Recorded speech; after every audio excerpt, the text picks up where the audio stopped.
All right, everybody, let's get this thing started, shall we? Shall we a little bit? Get this thing going. What's up, everybody? Hello. How you doing? Good morning. Good morning. Good morning. Good morning. Yeehaw to you and yours. Hello, hello, hello. Whether you're here on YouTube, Twitch, or TikTok, I'm happy to have you here. We have an insanely long and great day of Pokemon Unite ahead of us. The March qualifiers are here. We're going to start with the EU region, and then we're going to roll right on to North America. I think YouTube, and I guess like all of it's going to take like a slight couple minute break as we change over from region to region, right? YouTube doesn't like it when you go over 12 hours, and we're gonna go over 12 hours. I'm gonna be joined by Zoinks and Ender here in just a sec. They are waiting in the wings patiently as I intro this to all of you. Thank you all for being here, everybody. We'll have a bracket up in just a sec that we can take a look at together, and it's gonna be an awesome day of Pokemon Unite. If you like this and you want to support something like this, it really is a labor of love, but let's make it a labor of also something that isn't only love. If you want to support what I'm doing, becoming a member, subbing up, or anything like that, it really does help what we're doing here. So thank you, everybody, for doing that. Of course, if you sub up on Twitch, there are no ads. So I love you all. This is going to be great. I'm going to get a bracket for us here in just a sec, and we're going to watch an insane amount of Pokemon Unite together. Let me bring the boys on here. I'm going to be the only one on cam, and I'm not going to be on cam that much. Most of the time, we're going to be watching a screen like this. Oh, Zoinks is already looking at our bracket. All right, I'm going to bring them on right now. Hold on, everybody. Hold on. And you also have to help me out with the audio levels as well. Maybe you should check with that. All right, boys. Hello, hello, hello. Zoinks, how you doing, dude? I'm doing good. How are you, Spragels? I'm great, man. I'm excited to be here with you. And for the first time, I get to sit down and chat all day with Ender for something like this. What's up, man? Hey, hey, hey. It's a little weird being on this side, but I'm here for it. Yeah, I'm very excited to have you here. I see Zoinks has our bracket up, and I was just saying that I wanted to talk about the bracket with the chat. So what kind of crazy stuff do we have to start this thing off? So, Ender and I were just discussing, I think Pool 2, the lower half of the bracket is the most, Pool 1, lower half of the bracket is the most exciting one. We have Nouns Esports in that one. Squishy Squad, Gigachad are all three very talented teams competing for one final spot out of winner side, and reminder, winner's side in these qualifiers this year is infinitely more important than it's ever been. So that's going to be a really competitive bracket. In this one, we have 4 free CincoGolemo and Cappy. Honestly, Pool 1 is really intense. A lot of really good teams competing for those winner sides. Yeah, I mean, we found this out last month. I guess everybody found this out last month, which is the winner's side mattered so much more because the way the bracket works now in UCS is it's just simply a continuation of day 1 of the qualifiers. So if you make it through the winner's side, you still have, a series to give. You can still lose, head down to the loser's bracket and continue your run. However, if you win through the loser's bracket, or if you qualify, for the top 8 through that loser's bracket, you start in the loser's bracket when the top 8 starts, which is pretty huge. Yeah.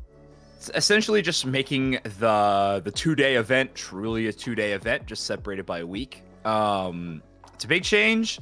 It just makes today so important. You're essentially playing for top 4 today. Which is exciting, and these teams are going to be getting after it. What was in the other pool that looked interesting? In Pool 2, so this is the one we're looking at right now. We have ABCD versus Decroissance, most likely, for first place out of this side of the pool. Red Ping as well. They made top 8 last month, but they're a team I actually don't know too much about, so a bit of a mystery there.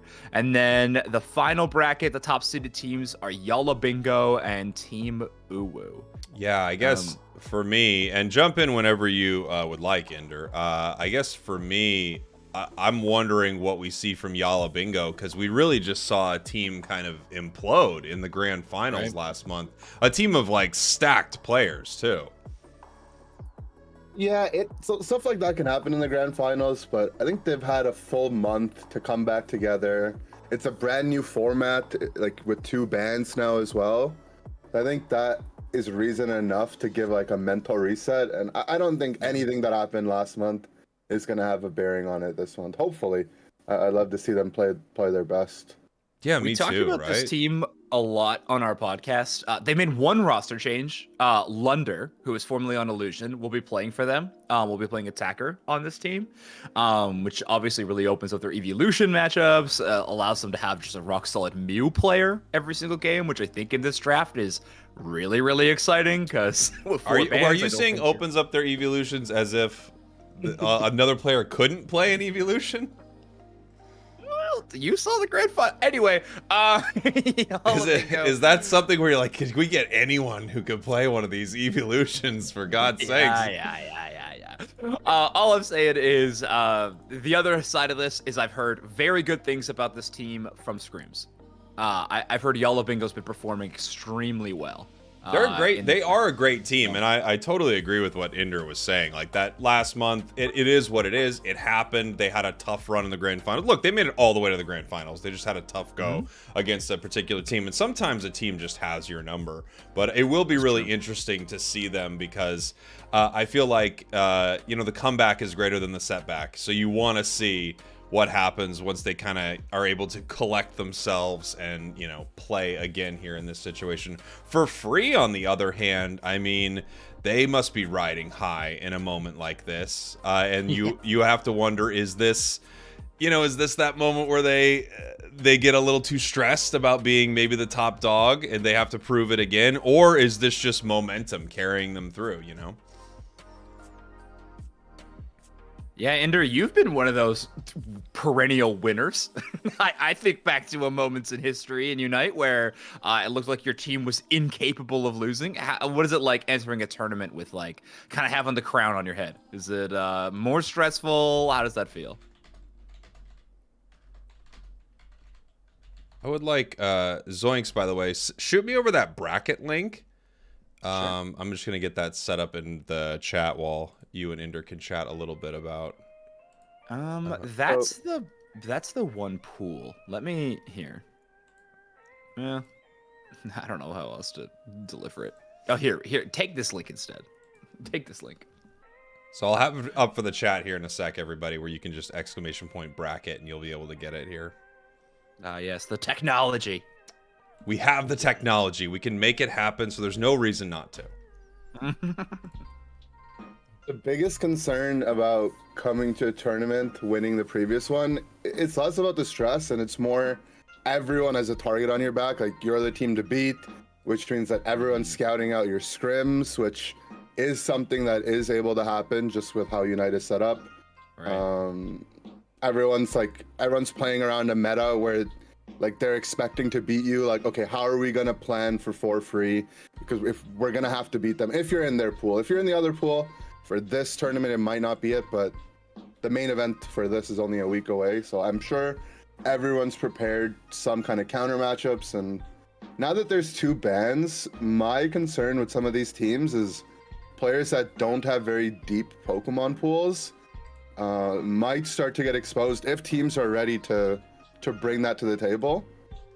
There's a lot of players that are really, really, really good at 2 or 3 Pokemon, but then when you start going into that 4th and 5th one, not to say that they're not good players, but the mastery might not be there to execute for a tournament like this.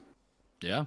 Yeah, I'm excited to see what teams kind of bring out once we obviously start going through some of the big name bands. Umbreon, Clefable, Buzzwole, Glaceon, Leafeon, things like that. I feel like are highly targeted bands, or not even targeted. They're just like, we're gonna see a lot of bands like this. And then also, like you were saying, we could easily see someone go, look, I know that their top lane can only play 3 Pokemon. Like, if they don't get Buzzwole, or I don't know, maybe they're like comfort pick of a Lucario, they're dead in the water. So that could really be huge with 4 bans for sure.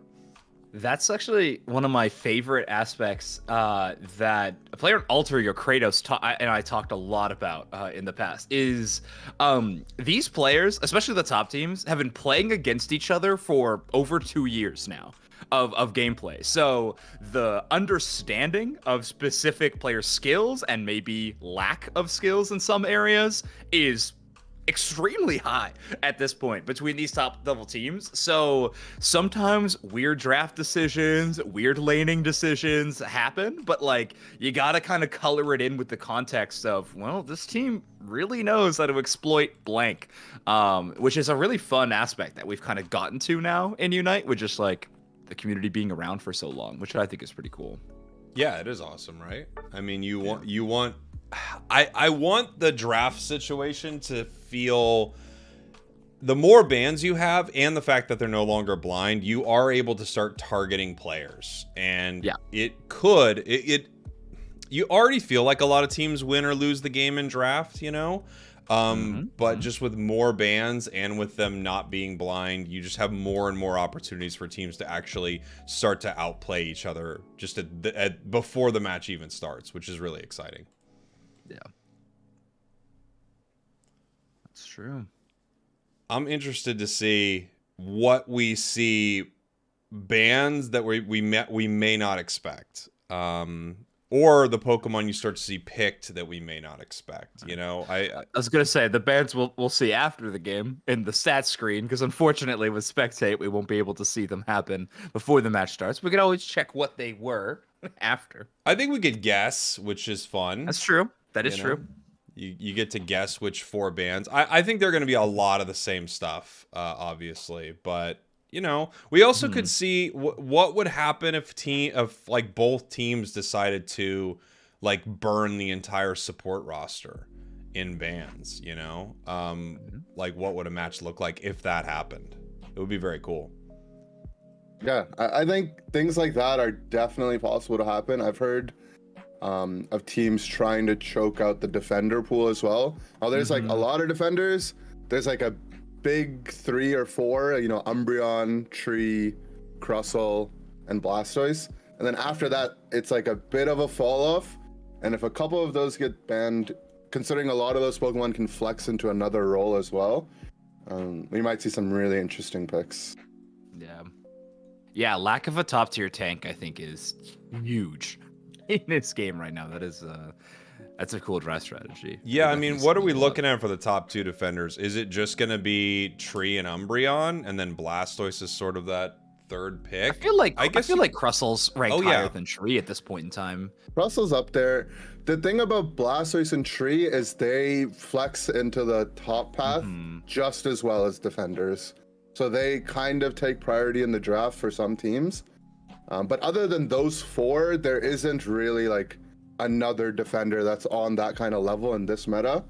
But there's good characters. There's Mr. Mime and Wiggly, who are supports that can be played in that role. Yeah. Snorlax and Mamoswine are definitely not bad Pokemon by any means. It's just we'll get to see how deep the Pokemon pools really go. And cool. Slowbro, of course, which Slowbro, is I can't forget about Slowbro. Is always right there. It's weird because at one point it was the only defender, you know, just so important. And now it's kind of cool that there are so many different options for defender. We don't have a defender on the horizon coming out in the game that we know about. Also, we don't have a supporter or defender. So most of this season, maybe all of it basically, is going to be played with this supporter and defender pool. I mean, after Ceruledge, I don't know if we're going to have that much time for a Pokemon to even come out before Worlds that could be that relevant. Yeah, so these will be your supporters and defenders probably for the whole year.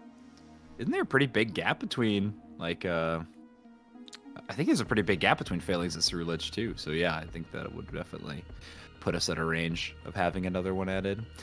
We do have one game up that I can see finally, because obviously the tournament starts, takes a few minutes of players to get in the lobby, and then of course draft takes a little bit longer. This is the first one we have is Klaus and Kansas team, which is Outer Banks, I believe.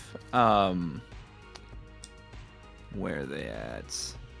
I mean, if it's up, I think let's just pop into our first game. We can always readjust after that. But You know, especially to start here, we're kind of we're just at the mercy of whatever games are actually up, and a lot of these games early on in a tournament happen to be kind of brutal. You know, it's usually a top seeded team versus kind of a lower ranked team. You can see some exciting stuff throughout it too, but let's just take a look at our first game, and the three of us will just kind of talk through it here. We'll probably do some more intense casting as it moves on, but yeah, let's just kind of go through it here. We've got Buzzwole, Comfey, Zorororororark makes it out. It looks like we see things like what, Umbreon banned, maybe. Is that a Glaceon on the other side? No. Yes, it is. Yeah, Glaceon on the other side.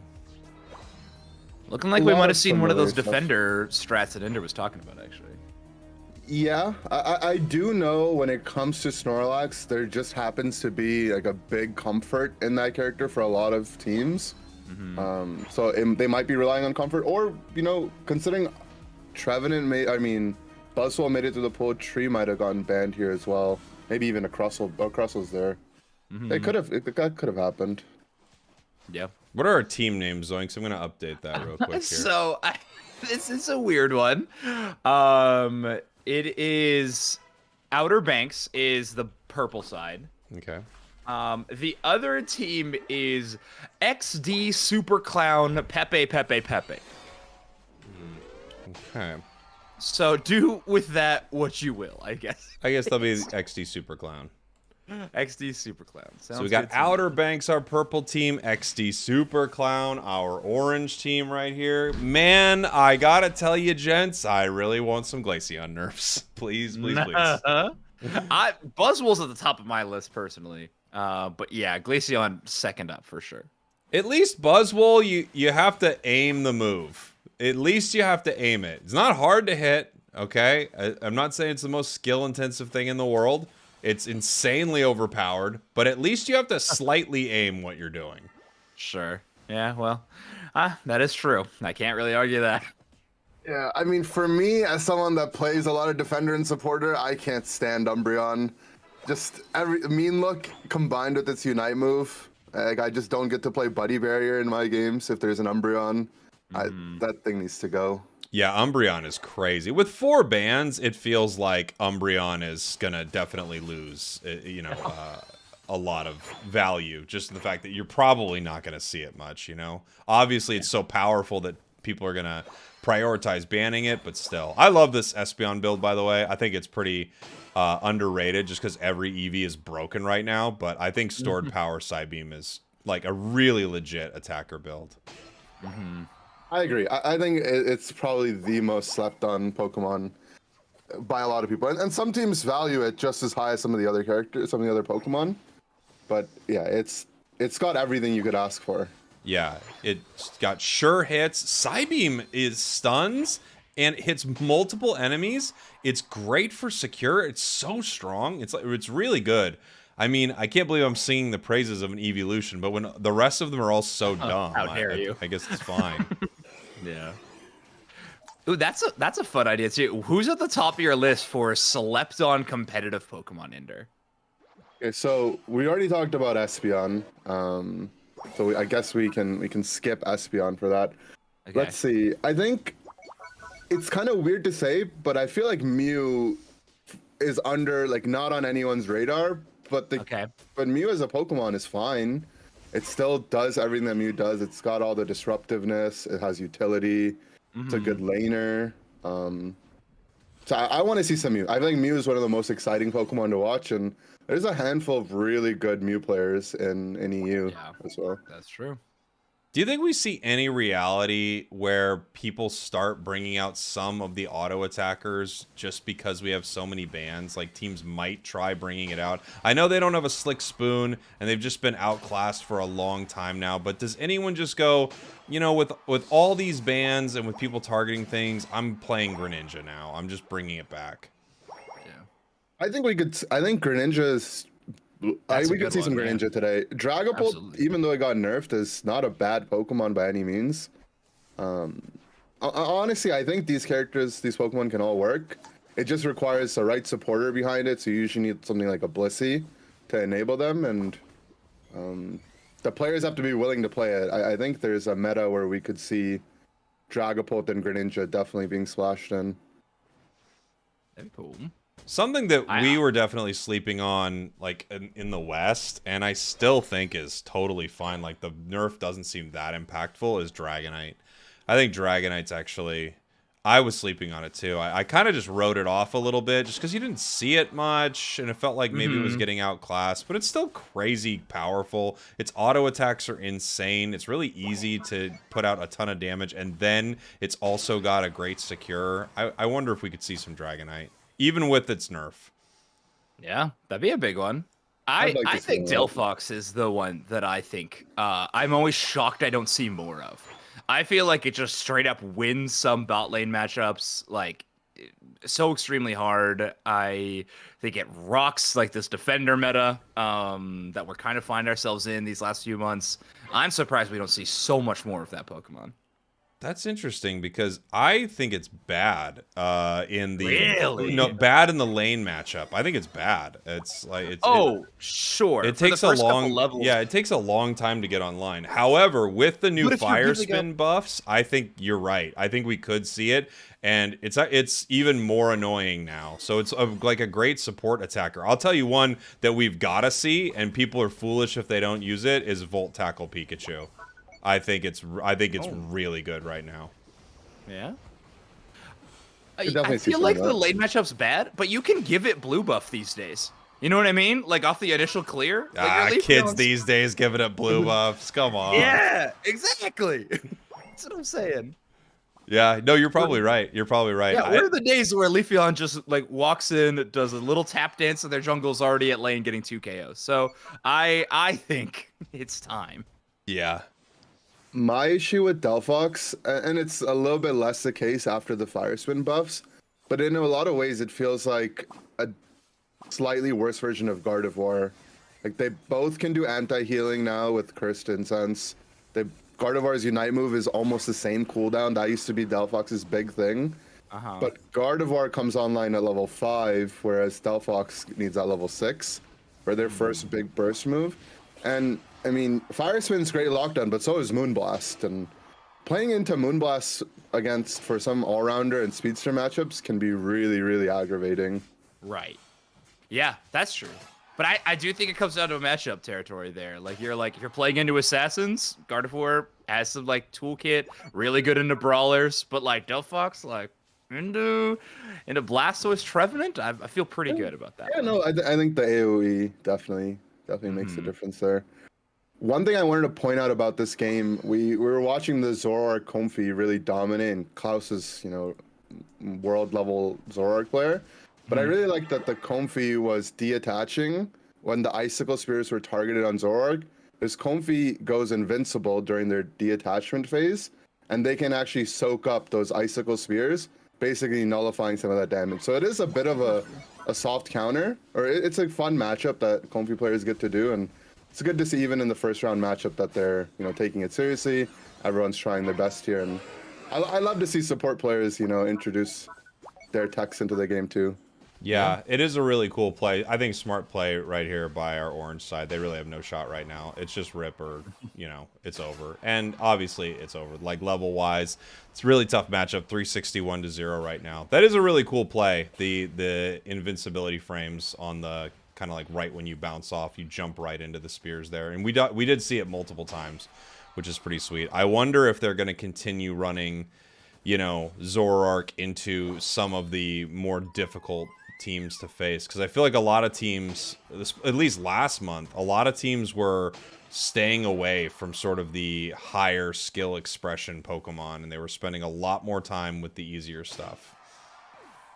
Yeah, I think the easier stuff just has been stronger in this meta, but the thing about Zoroark Comfey or any Comfey +1 speedster is that if the enemy team doesn't have an Umbreon or a Slowbro and doesn't have the ability to draft them after you've picked your Zoroark, it can still run through Pokemon. Like, this Pokemon hasn't really been nerfed since it was really popular at around this time last year. Right? Zoroark was top tier meta, sometimes even getting banned out in NA games and even in EU. So I think we could see a return of Zoroark with the double bans now, putting teams on different defenders. Umbreon getting out, maybe you lock down the Slowbro for yourself, and now suddenly you don't have like a point and click, easy way to lock down, you know, the Zoroarks or the Dodrios or whatever it might be. And a lot of drafts force you onto things like Comfade now, right? Like if the enemy team's going pretty hard on some of the top tier supports like Clefable or Blissey, you end up arriving on Pokemon like Comfade from time to time. So I think that makes sense. All right, so you want to try to guess the bans before it pops up, or does it pop up immediately? Oh yeah, we can try to guess it right here. Well, we didn't see a lot of things. We didn't see Leafeon, Clefable, Blissey, Tree. Revenant. Yeah, Umbreon. Umbreon. It's got to be Umbreon, Clefable in there somewhere, right? Umbreon, Clefable, Tree, Leafeon. That sounds fair. about right. All right. Let's see. Ooh, Nope. Inteleon, no Tree. Wow, they just completely skipped Clefable there too. Okay. Interesting. I mean, Inteleon makes sense. not Intel seeing is the Inteleon. scary. Slowbro, I get after seeing the Zoroark. You know, you're just like, please don't use that into me. I know EU plays a lot more LD than NA from what I've been able to see in tournament gameplay, or at least it was. They love that A button. It's good. It's a good A button. It's a great one. Especially when you're playing against Buzzwole. Like, if you want to counter-stack Buzz as much as you can early game, I feel like Eldegoss is one of your better options. I feel like, gosh, Buzzwole is just such a top priority for me. I don't know. That's crazy. I can't. I feel like, you know, it's easy from the sidelines always, but I don't think there's anything that feels more devastating than one team having Buzz and the other team not. Like, it feels like that top lane is just so awful to run without Buzzwole. I don't know. I feel like it's such a powerful Pokemon right now.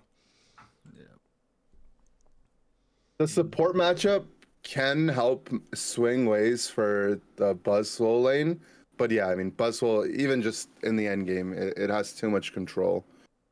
What we might see is teams look to pick like a range support, like either Hoopa or Eldegoss, to counter the Buzz in lane in the path, and then couple that with like a Blastoise or something really strong in the early game, and try to just shut it out early and use that to their advantage. But if you don't, then you have to deal with Buzzwole all game long, and it's really oppressive.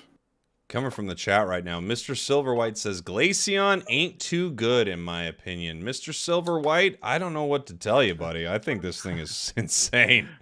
I think you got some ops for sure. one thing that I think is really valuable, and Glaceon has this in spades, is a Pokemon that gets solid value, with Glaceon in my opinion too much value, and is extremely simple to use. I think that's so unbelievably valuable. Even with a top player, like, would you rather have to deal with something as complex as whatever, fill in the blank, and Unite's not the most complex game in the world, but as complex as Zoroark, or would you rather get the same value out of something where literally if they're on your screen, you're doing the amount of damage? I think it's really important to recognize that does play a big factor in some of these games. Not to mention the passive's one of the best passives in the entire game. Like, it just ignores its damage. It prevents you from getting score stopped by the jump pad in the late game. Like, it is Snowcloak is dumb. It's dumb. I hate these EV passives so much. But I mean, of course, to each their own. But you have to see, like, I would say, if I would say that, look, you can assess the game however you like. Maybe you're right, but you've got to see when top teams, even when teams like world champion teams like LG last month, when they're choosing to run Glaceon, I think you got to recognize that there's some big value there. Yeah, and it's not only about the Glaceon's like skill expression being low, like it being an easy character to maneuver, easy Pokemon to maneuver. It's also you're playing against world-class players that are going to be on their best of their game. So if they're playing things like Zoroark or, you know, like high complex characters, there's an opportunity to dodge the things that they're doing. You can eject a Shadow Claw, you can, full heal out of a combo. But for Glaceon, there's not much you can do to counter. You can step in front of it, or you can do the Comfy tech that we saw one of the teams here do. But outside of that, there's not much you can really do to stop Glaceon's damage, right? And I think that's just as valuable for these teams. Yeah, I hope we see some more of the Pokemon that have the natural techs. Like Comfey's cool, but like Meowscarada double team absorbing it's very cool. Like, I don't know, it's fun to see the, I don't know. That's a Pokemon that's a Pokemon I'm excited today. I think Meowscarada is on the top of my list of Pokemon that I think are really, really, really strong. Absolutely. And I really want to see play because it's so much fun. Even these top teams, I think we'll see some mishaps with that double team, tricking people on which clone might be real and which one might not be real. Is this our next game, Zoinks? So I was just gonna ask. We have two, so we could stick with the Klaus game. Obviously, he's playing Cinder. They're feeling quite good about what happened. Or we could switch over to watch Des Croissants, essentially Zephyr from last year, playing in their first matchup. I think let's just finish this one out, especially since we get to see the Cinder. Sure. And I think at the start of the bracket, I'm happy for you to bounce around however you'd like. But there's our Meowscarada and Umbreon and Clefable and Buzzwole. Geez, the enemy team is disgusting. I think at the start of but we have Mammoth. At the start of the bracket, I'm happy to, let's just keep the train moving because I think a lot of the games are pretty one-sided, right? So. Yep. Okay, so we'll stick with the set. That's fine. Yeah, sure. Let's just do it. And then we can bounce around to some of the big teams. We got the Cinder here. We've also got the Intel, and I'm wondering if that means we have a Helping Hand Blissey to, really power this Cinder up. It did just get a buff, so it'd be interesting to see if that's what they want to bring out. That'd be cool. I'd be excited to see it. I'm doubtful we'll see it, because playing the game without a dedicated healer can be rough. And going Helping Hand means you will forgo Soft Boiled normally. But if we see it, it'd be so cool with the Cinder. Do you think after a really dominant game like that game 1, they go, you know what, we've wanted to try this strategy in a tournament, this might be a time where they're more comfortable playing that? Or do you think with the way this tournament works, there just aren't enough games to give and they wouldn't even really stretch like that? I think considering we're seeing a Cinder this early, I do think they're kind of flexing a little bit, but everyone's got their own philosophy. I mean, I've seen teams, world level teams, take the first couple rounds really easy. Sometimes they get punished for it. My philosophy was always, we're just going to play what we came here to play. We're not here to mess around. And sometimes that would take a little bit of convincing from my teammates. Look, I know you really want to play Greninja right now, but there's only 4 support options. I don't get to have a lot of fun. You're not either. It's really good that you were like, look, I'm never having fun, so you can't either, guys. It's very important. Man, Slugrug asked for Greninja that much? That's crazy. Yeah, huge. Zug always on the grid. Greninja was demonic. Blastoise is another one of those Pokemon. It's just like, man, this thing is so good right now. I understand that it's I think it's one of the lower priority probably nerfs for Timmy, but Blastoise is just insanely good. It feels like it doesn't beat Buzzwole, right? But it's crazy good. It's one of the best defender / top laner choices. Blastoise feels like a character that was made for the competitive scene. I don't know. It just feels so versatile. It feels very prototypical for, a game like a 5v5 team battler game like this. So I don't know if we'll ever see it get nerfed, but maybe Hydro Pump or Surf stun duration could get an adjustment. I think I'd be okay with that. Interesting seeing the Night Slash. You don't know which Meow you're going to see. I think both have decent value. Night Slash is just, it's easier sometimes, but then, you don't have the safety. It feels like a Flower Trick double team. It's very all in, but it does delete things very well. And then, of course, once you hit that plus on Trailblaze, it feels like this thing is just, it's like an easy penta machine. I just wonder if top teams are more able to sort of shut that down. It feels like they would be. Yeah, I think so too. I think it is really easy to shut down. But if it gets a lead, it can be really, really hard to keep under control.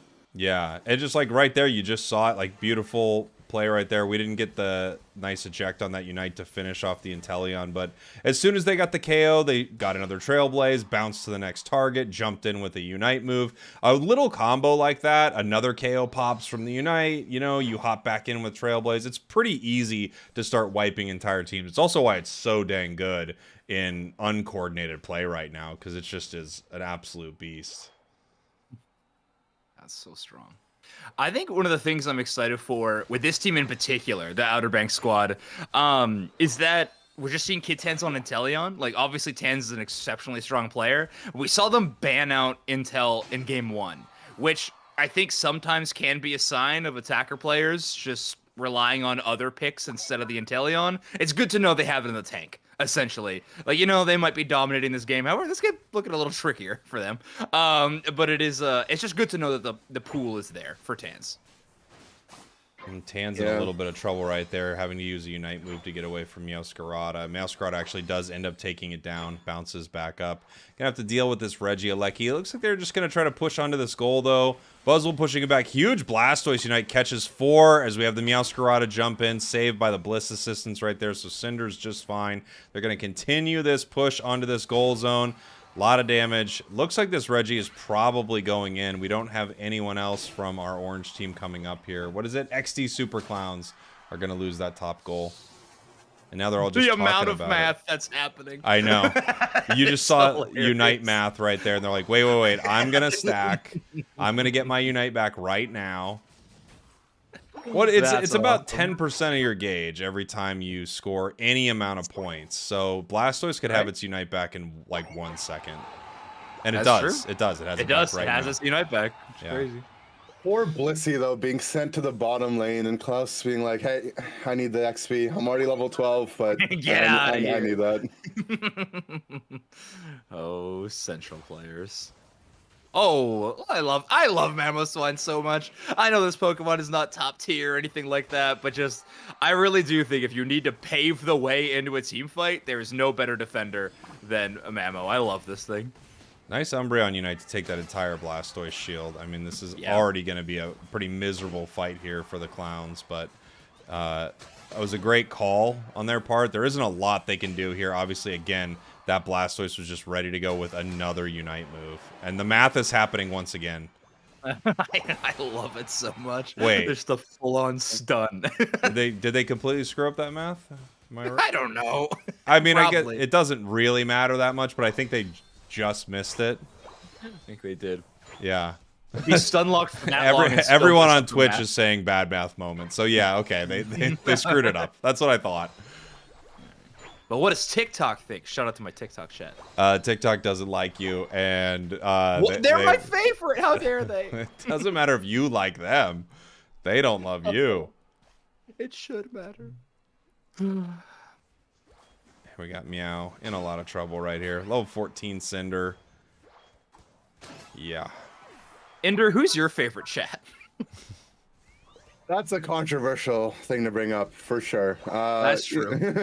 No, both YouTube and Twitch, they both have their moments. Oh, a bit of a TikTok hater. Okay, interesting. They're not gonna love you, Zoinks. I just know. Did you hear that, TikTok? Did you hear that?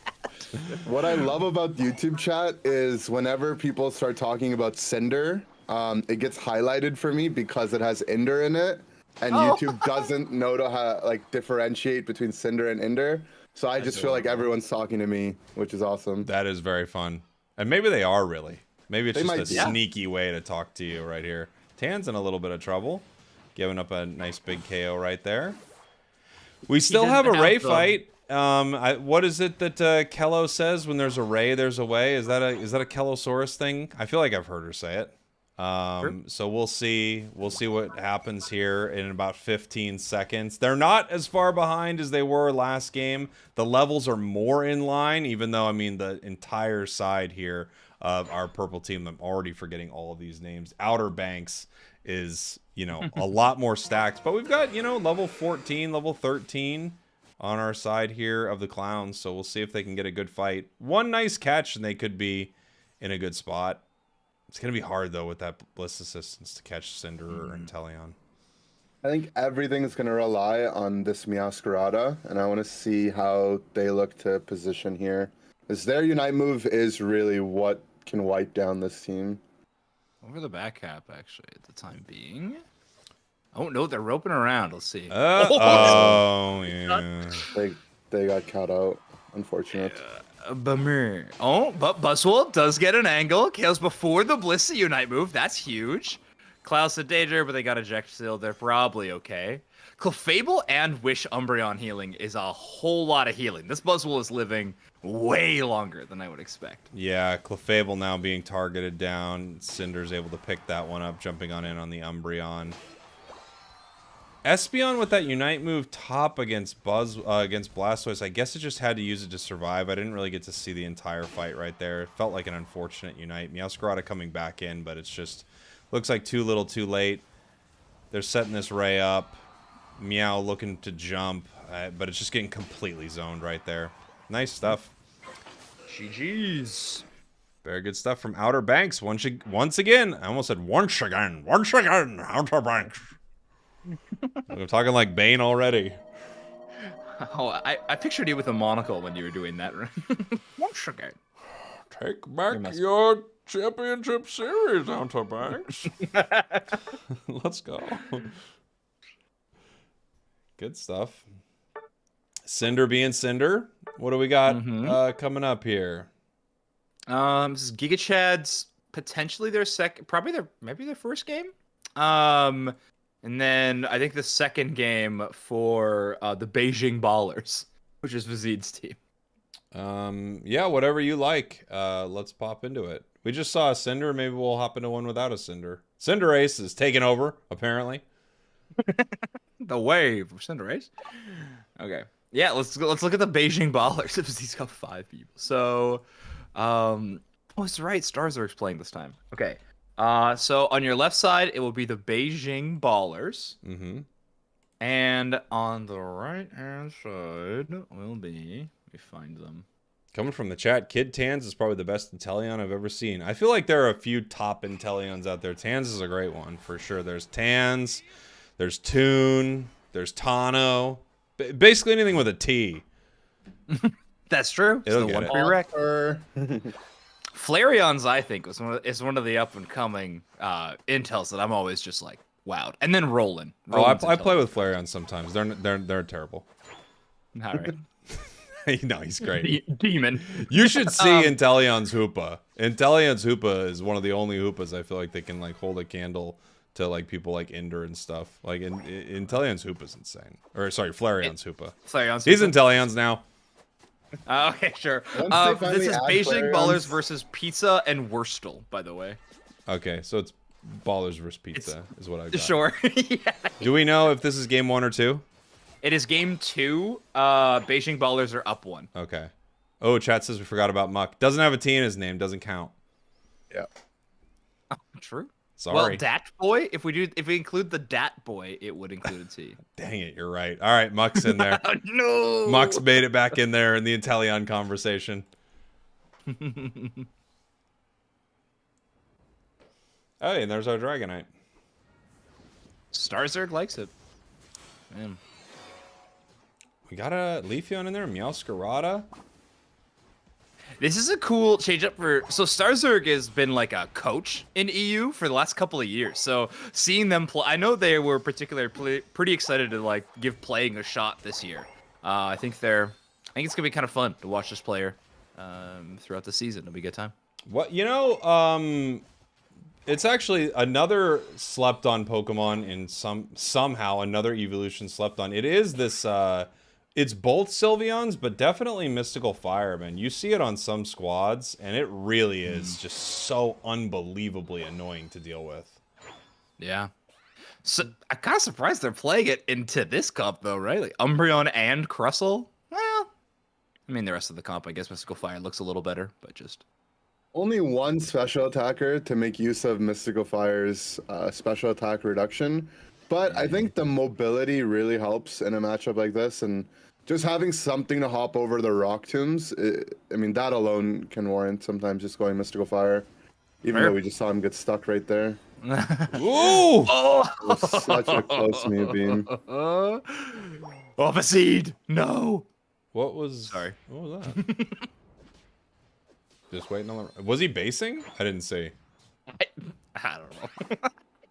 Couldn't tell you. Vizzy does what Vizzy's gonna do, I think, sometimes.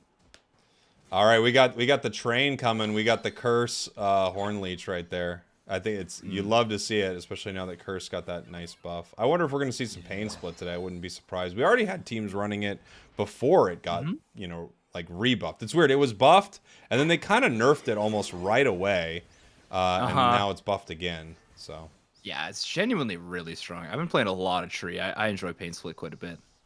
I think one of the things about Pain Split, now that we're on, I mean, we've been on Thea Sky Runes for a while, but it can actually stop Rayquaza scores as well, as it does true damage with the redirection.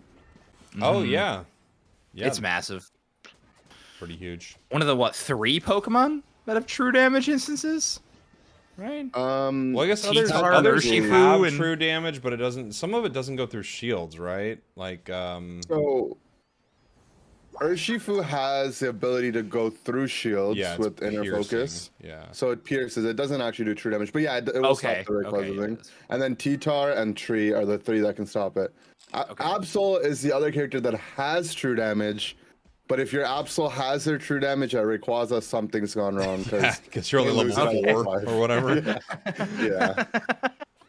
It's the tech. I'm calling it now. It's the tech. I wonder why they remove the piercing from Azu, given where we're at. It's been gone for a while. I don't know why it's been gone, but that was nice when it came out at first. It feels like that would actually probably make Azu a lot more viable in certain situations. You'd be able to, you know, fight back against a Ray push or a push after Ray with Azu. It might make it actually a little more playable right here. Nice big Trevenant Unite grabs 3, Umbreon to counter it right there, and we've got the Horn Leech moving in, waiting for their next Curse before they can push in, and they're actually going to pull back right here. I love that combo, man. Curse into a Horn Leech, into the Curse Explosion, into a Horn Leech. It's just so much CC. It's crazy.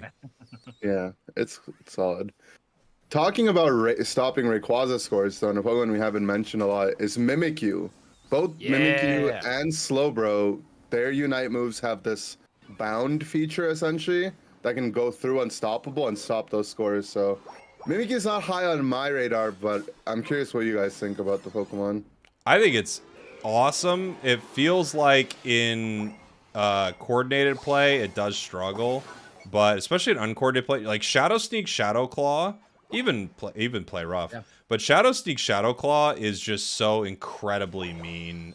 You wipe entire teams. They're getting rid of the tier 2. I love this play. I gotta say, in general, like tier 2s, I have no respect for a tier 2. Almost any point in the game, just get rid of them. Especially in like your solo queue games, if you want the enemy team to surrender, just get rid of that tier 2. The chances of them surrendering goes up 8,000,000% once that goal zone is gone. It breaks spirits. I've seen that statistic. It's true. It's true. What do you hate more, though? They figured it out. Yeah, the math court put it out. It's true. Do you hate tier 2s more or the B tier? Ooh, don't do this to me. I can't believe we still have that beat. Like, you can't believe it. You know I hate it. Yeah, tier 2s, I don't even hate tier 2s. Tier 2s, I respect them. Okay, I have a healthy respect for them. B tier, I don't even know what to say about that at some point. A healthy respect. Like a competitor's respect for the tier 2. Yeah, it's a handshake. I see their game, they see mine.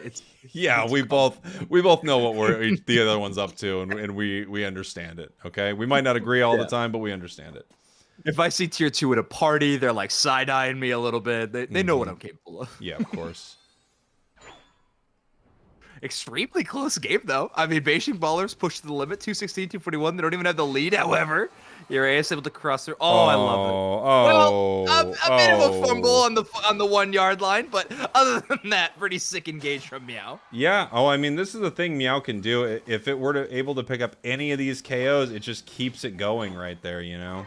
And especially as soon as it hits 13. That Trailblaze shield on Trailblaze Plus is very good. So good. Yeah, if Meowscarada started the game with any amount of shield on Trailblaze, similar to the Plus upgrade, I think we would see it almost every game. Don't give them more ideas, Ender. Here's a fun way to buff Glaceon. Ooh, nice beam into the secure right there. We do get to see the Mew, as Ender was talking about earlier. You know what Pokemon that I feel like people were trying it competitively, we just don't see it much. I was hoping with bans we'd see it more, but maybe not still, is Chandelure. We just don't see any Chandelure. I think we will see some if my spectate preview is anything to speak of from last night and today. I think we will see some teams bring out a lot more of that Pokemon. Interesting. Is it especially into like double defender comps? I think like it's kind of the same problem when Lapras was so insanely meta, as where we saw a lot of Chandelure. Is like you just need some amount of shred. Like burst damage just isn't gonna cut it. So Pokemon like Gardevoir and Chandelure, you see more and more in those compositions, or into those comps rather. Ray getting actually a little low right here. It's already at half. They're pushing forward. Nice big Crustle Unite. Mew's got the Unite move. Looking for the Sylveon right here. Not able to pick it up. Umbreon catches it in the mean look. We got the slow beam. Anyone able to go down? No. Here comes Meowscarada looking for the cleanup. 2 down. Will it be 3? Leafeon picks up nothing. Yeah, Meowscarada cleaning up this fight. Dang. I wonder if the Crustle just too thick for Leafeon. I know. There is still a full minute left, though, so if we don't see Rayquaza go down here, Orange side might still have a chance. Slowbro looking for the secure. Hoop is there, too. Trees making their way in. There's a little bit of time. Meowscarada's going to finish it off, and they do. Really good X-Scissor from the Crustle there to make sure no shenanigans happen in the end here. This Pokemon is so good. Like, shenanigans stoppage is at an all-time high. Crustle's killing it out here these days. Yeah, even with the nerfs, I mean, it was only a damage nerf to X-Scissor. It doesn't. Right. It doesn't change how useful the move is. Still, you know. Oh yeah, the amount of stun time and distance you actually create is crazy. GG, Beijing Ballers move on to technically winners round 3, because their first game was a winners round 2 game, due to there being buys and things like that in the tournament from seeding. Nice.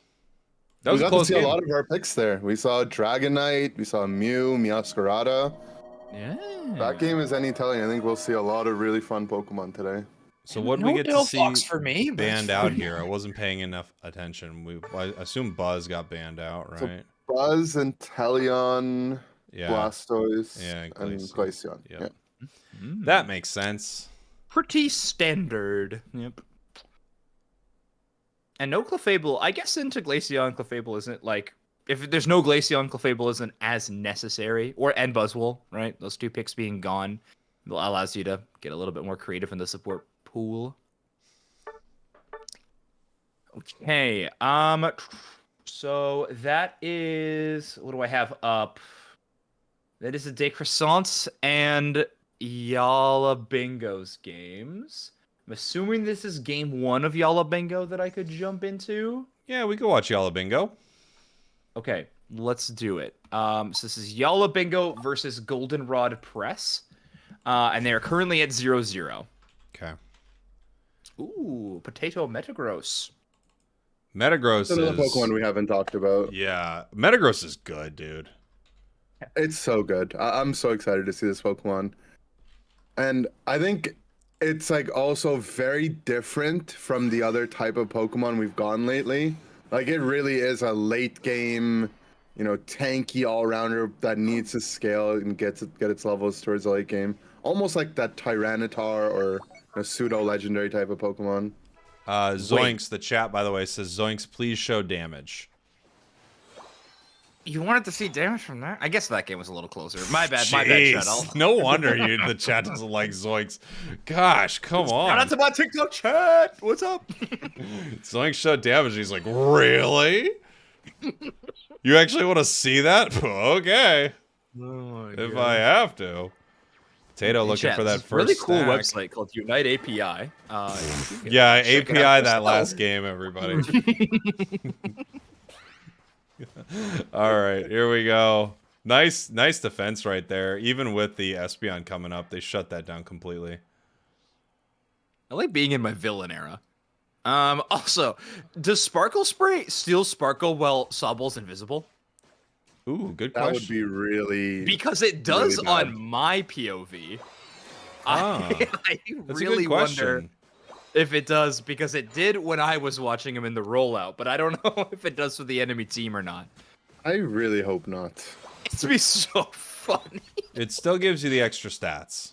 which is Right, important. of course.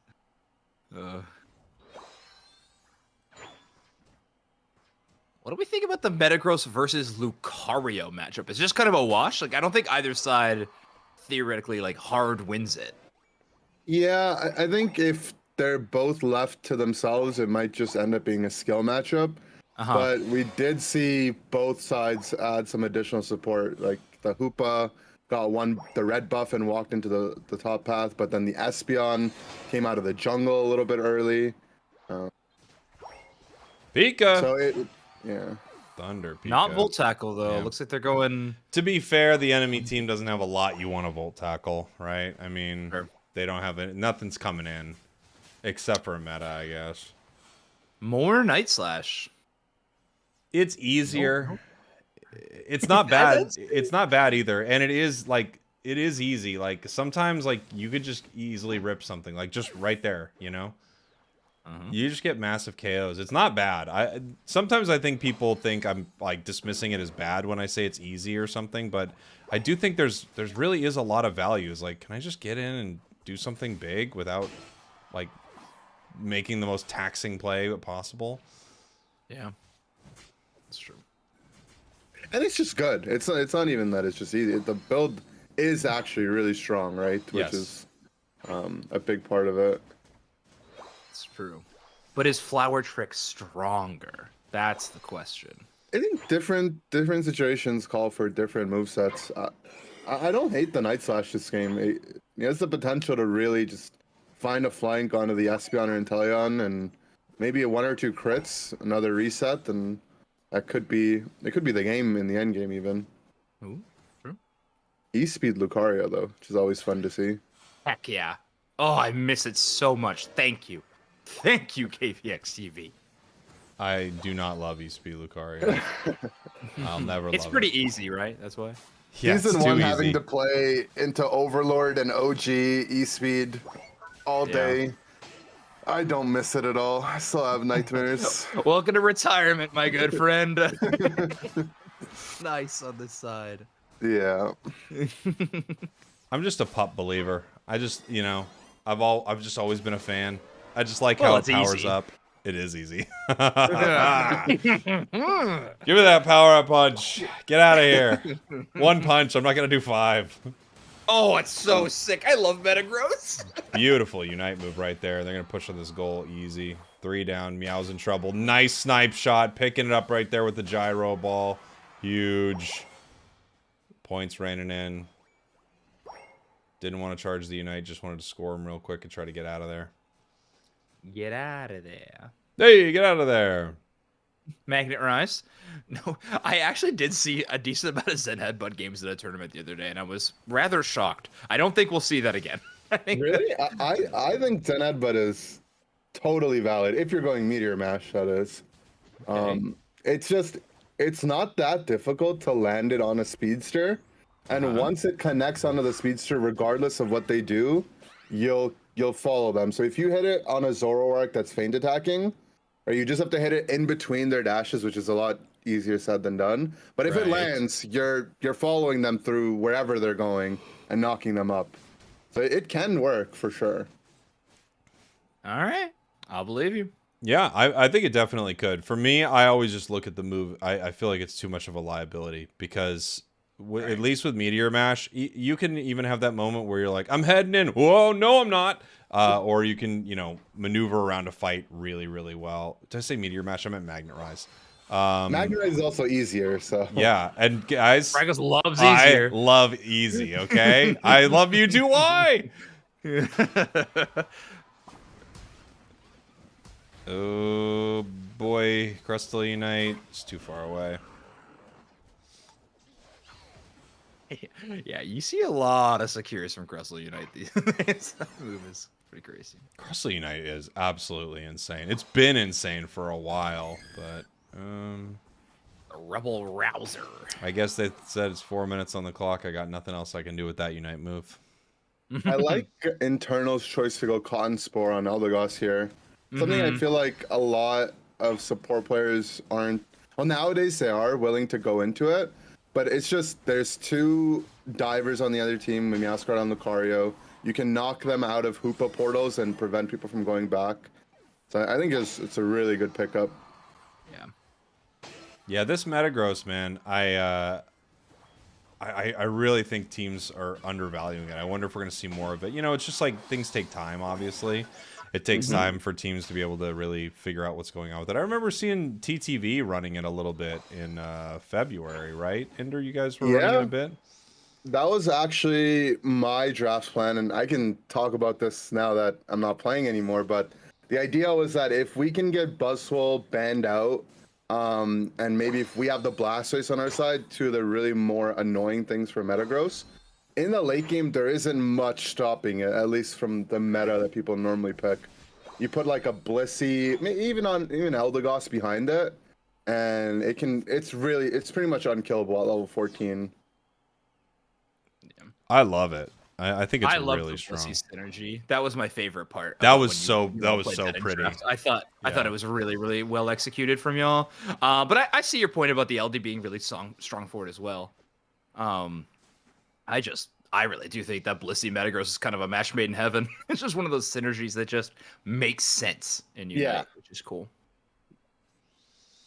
219 on the clock, 371, 33. Obviously, this is, gosh. Snipe Shot not getting a nerf so far is insane, by the way. This thing does so much damage. You just that you're kind of walking and all of a sudden you get 3,800 damage with a move that you couldn't even see. Like, are we serious right now? Come on. Let's see what can happen here. Obviously, Yalla crushing this right now. Meowscarada, I think, just lost their passive Overgrow on the bottom side as well, which will make their fight really tough here. Luca goes down. Slowbro goes down. Metagross coming in. Yeah. Okay. Okay, with the Eldegoss Unite being used up, Hoopa can use their Rings Unbound, bring the other two back, and they'll actually come back with invincibility if they were to charge at them right now. I think that was their window. I would have liked to see the Hoopa be like, okay, I'm going to Rings Unbound you guys in. Both of you will maintain your invincibility frames from respawning, and that's our fight. But they're gonna have to find another window now because they are down a lot of points. This is just one of those moments. It just feels so unwinnable in a moment like this, where you're like you're strangled points wise. They completely control the map. The snipe shots just keep hitting. Meowscarada picked up by the Espeon Unite move right there, moving into trying to get a KO. They can't. Slowbro goes down. The snipe shots continue to land. That's 3, 4, and now 5. Yeah. Aced. Zoinks! Don't forget to show the damage. Here's KOs. Do people want this? Do you like this, chat? Is this what you want? What's the TikTok chat saying? The TikTok chat Probably hates how great I am. Man, I really got to figure out how to win over TikTok chat. Yeah, I mean, it's just such a tough situation to be in like that. They have to make a Hail Mary. I like that idea from Ender right there. We got two Eevees banned and then Buzzwole, Blastoise banned. All Pokemon that we're going to see banned out a ton here today. There are your damage numbers, everybody. Lundaroo, no T in the name, but still pretty good on that Inteleon. No Umbreon pick this game. I And was no just gonna Umbreon. mention that. Yeah, no Umbreon. I think this is my big five. Like if you consider these four on the bottom screen plus Umbreon, those are the ones I think we'll see the most banned. I think on paper Clefable you could consider to be in there, but I just feel like these are more common. Yeah. My thing with Clefable is that if I end up on Blissey, I'm not that unhappy. But the difference between Glaceon and the rest of the competition or Umbreon, it feels like a much larger gap. Hmm. Let's see that. Okay. Do we want to jump to a different game? Or do we want to just wait around for Yellow Bingo's round 2 or game 2 of that set? We can wait around for game 2.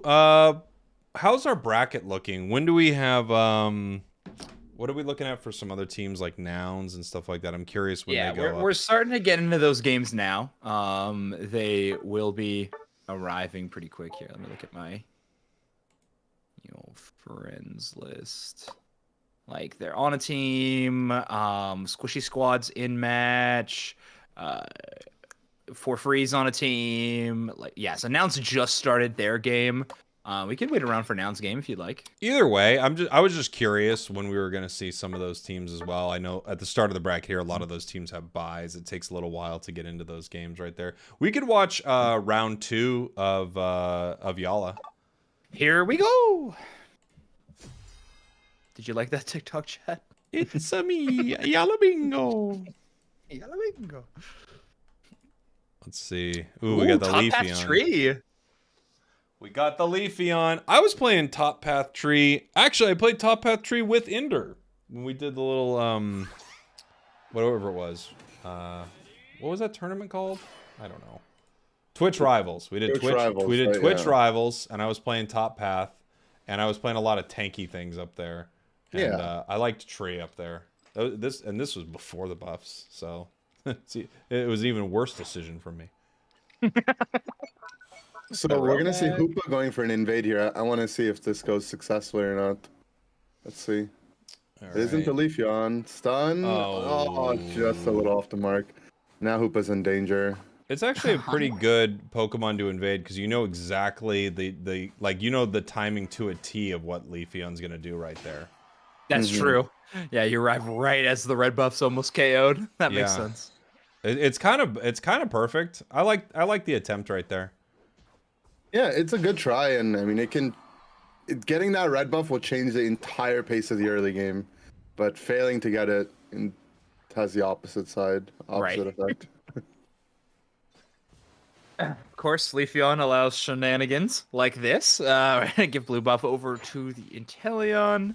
Lunder gonna be running it back on that same pick. Didn't receive the ban. I was wondering if Inteleon might have been one of the responsive bans from the enemy side, but looks like no. Yeah, there's so many good Pokemon right now. It's always tough, right? I mean, there are 4 Pokemon you can ban total between these two teams, but there are probably 10 you'd want to ban. Right. You think we're getting the pain that splits, or you think we're getting the Horn Leech here? I want to see the pain split. I think that move is just disgusting. Coming from the chat, hot take, invasion strats are garbage. It always comes down to chance. That's interesting. I wouldn't say it always comes down to chance necessarily. I know some people really don't like invasion strats. I understand that. But I think when you see someone who's good at invading, it's not only chance, because it's not only whether or not they like secure a buff necessarily. Sometimes they're just able to stall the other team so much and really not pay for it that hard that it can be really valuable that way too. There's some Pokemon that the game is almost calling for you to invade, like in Urshifu, for example. Absolutely. Yeah. So it really depends on the matchups. Do you think we see a Gyarados today? I love it. I think that Pokemon's really cool. I've seen some teams messing around with it. Sorry, Ender, go ahead. I said before the buffs, it would have been a hard no, but with the recent buffs that it saw, I think it is viable in these games. It depends on what the teams have practiced.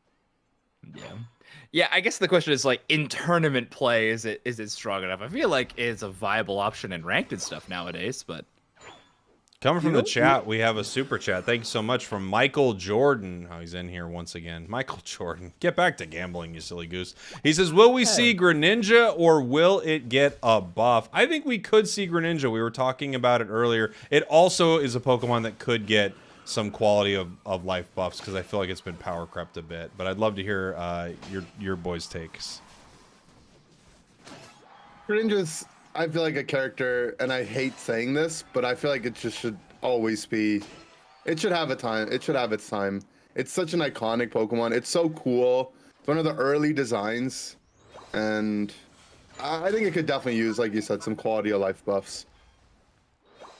I think it's genuinely strong. It's just it's pretty niche into the comps that it's good into. And I don't think this metagame really has a lot of great options. In a double EV, I think it's okay. And stuff like that. Like, it's still an assassin that snowballs. But there are other assassins that snowball pretty well, too, that it just probably gets a little outclassed by.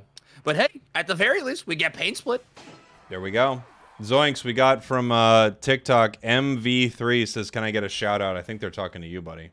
Yo, what's my guy? MV3 in the TikTok chat. What up? Shout out. Nice Thanks stuff. for the galaxies and all that. Yep. Thank you for the galaxies. Thank you for the cowboy hats. Yeah. Yeah. Yum, corn or whatever. I don't remember what it is.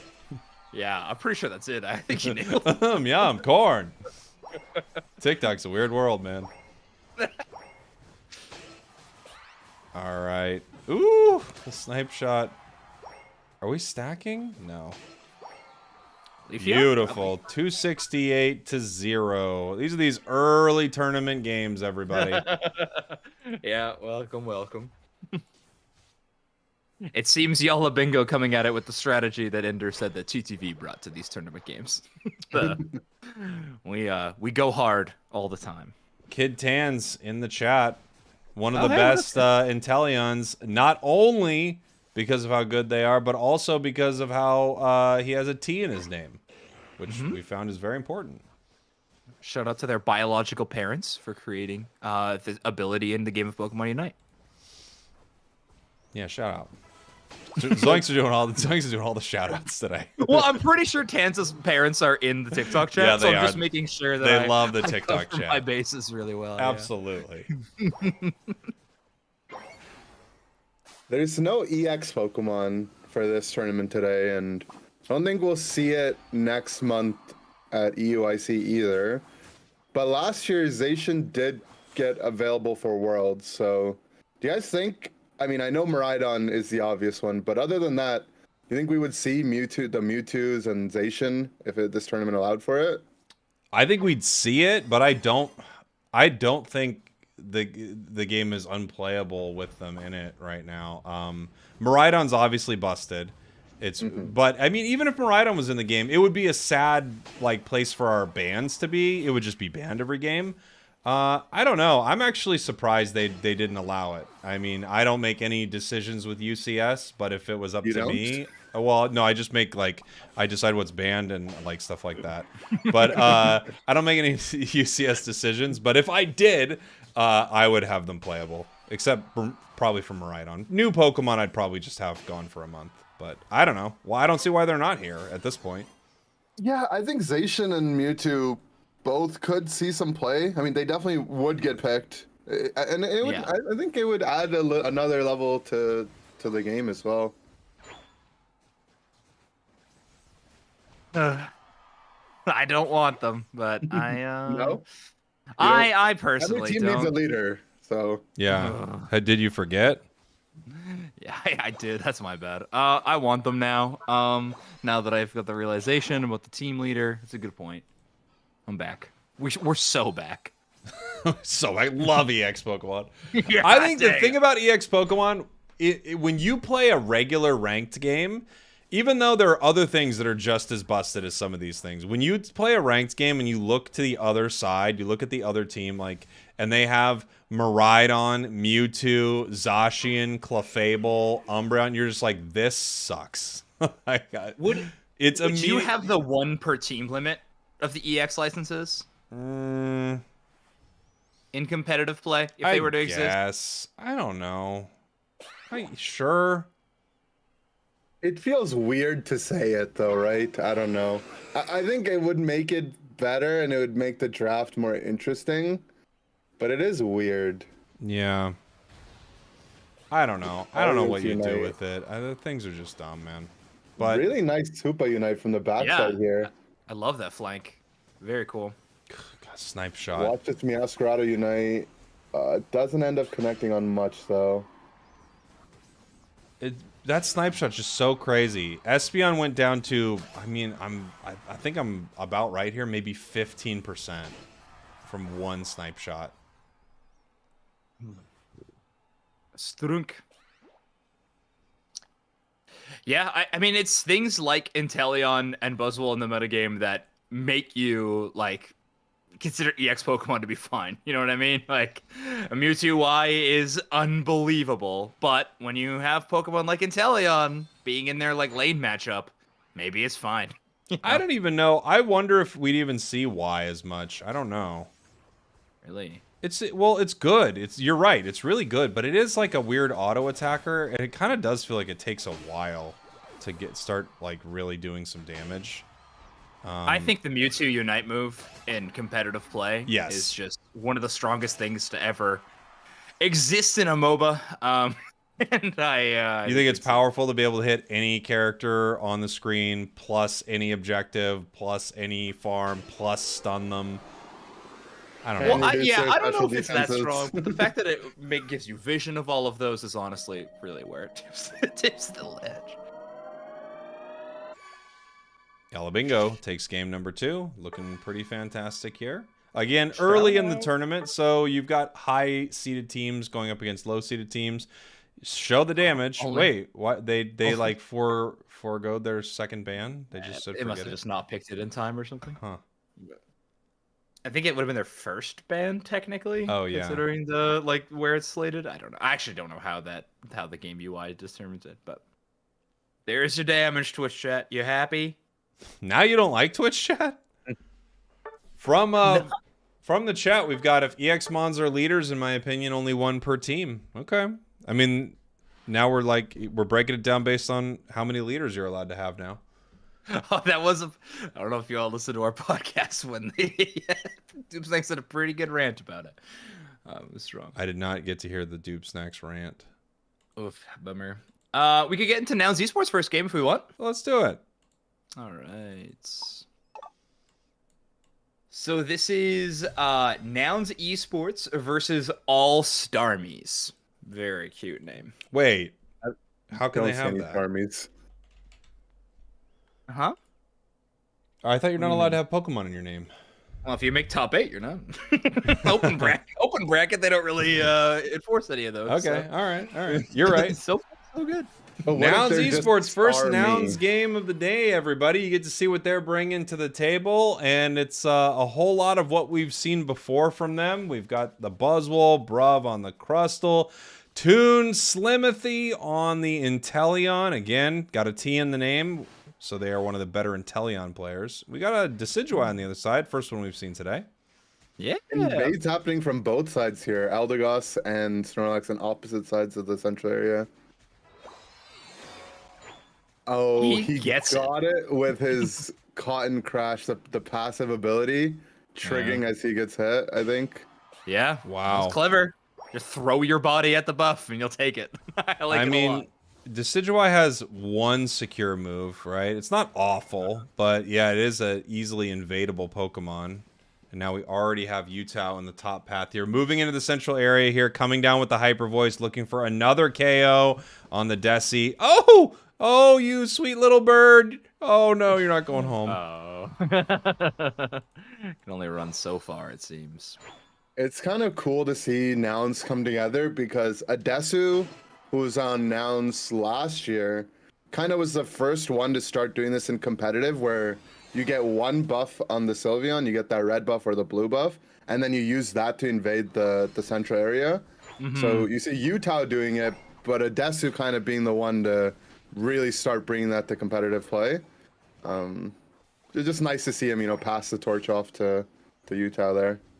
I think it's cool when you see a player flex into a different role and it feels like they bring part of, they bring part of that, old carry play with them into the support role and stuff like that. It's always exciting to see kind of an aggressive support play. I think we've seen a lot of that from Adesu right here. And it's going to be interesting to see. Obviously, Nouns, like a lot of teams, I feel like when you're a big team at the start of the season, they had kind of a rough start of it, right? They start losers bracket into the top 8. And I don't know, did we even get to see them on broadcast, Soinks? No, they went out before top 4. Yeah. Yeah, definitely not the best showing from Nouns Esports, but they stuck together as a team. I think they're gonna be okay. They can bounce back for sure. Yeah, I mean, we're talking about one of the best teams out there. We'll see. EU had a really rough season last year, just in general. Groups at Worlds were very difficult, and they were very punishing. Like, you saw a lot of great teams not make it through, but it's unfortunate when a big region doesn't even get one team through to the top 8. Especially if I think we're being honest, like Tally Bobo was probably the tournament, like one of the tournament favorites. So I think you had to assume so. Yeah. Yep.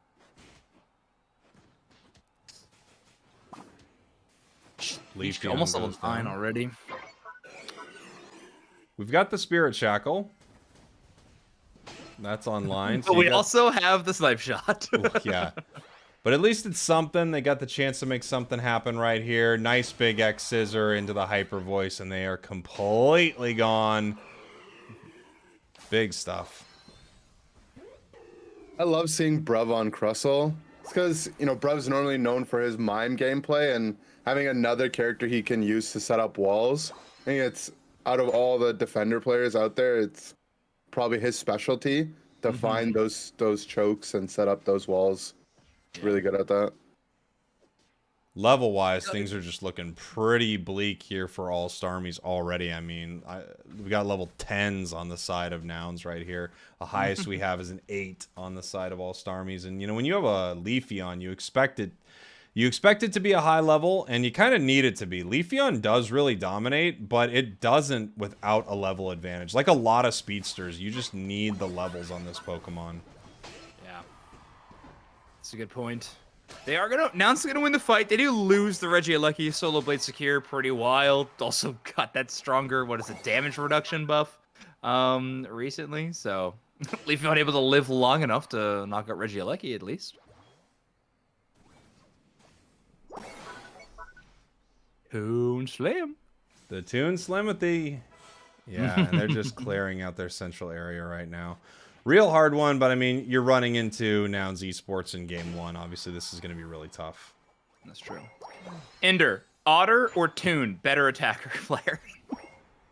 I mean, a lot of stuff went down at Worlds. We shared a boot camp facility, and those those two were on opposite sides of the walls in 2 different rooms, and there were some shouting matches between the two. Good. Rooms. But no, I think they're both phenomenal. They have they're both really good at similar things. Like, they're both really, really good snipers. And it's fun to see them go toe to toe in the bottom path as well. I don't know. I don't think I could pick. I've played with both of them, right? So it's hard to say. I think I would give the edge to Otter because he's an NA homie, and Toon left us to go back home. But if Toon ever came back, maybe I'd side with him. So it really is just whoever is playing for Ender at that moment. Ender's like, you know what? This person rides with me, so they're better. That's what I think. Gentlemen, I will be BRB for just about 5 minutes, so please take the reins. Good luck out there. Thank you. Sup, TikTok chat and Twitch and YouTube, I guess. It's just Zoinks and Ender left. We have gotten rid of the cowboy successfully. We did it. About time. Our secret mission the entire time was to, of course, take this objective. And Ender, no surprise, Yutao and Megu, of course, synergy, obviously on point. Whether the matching names in every tournament was enough to convince you, but I really like Buzzwole into Sylveon connection. A constant smackdown backwards. Yutao's always there with a quick hyper voice. Looks really good.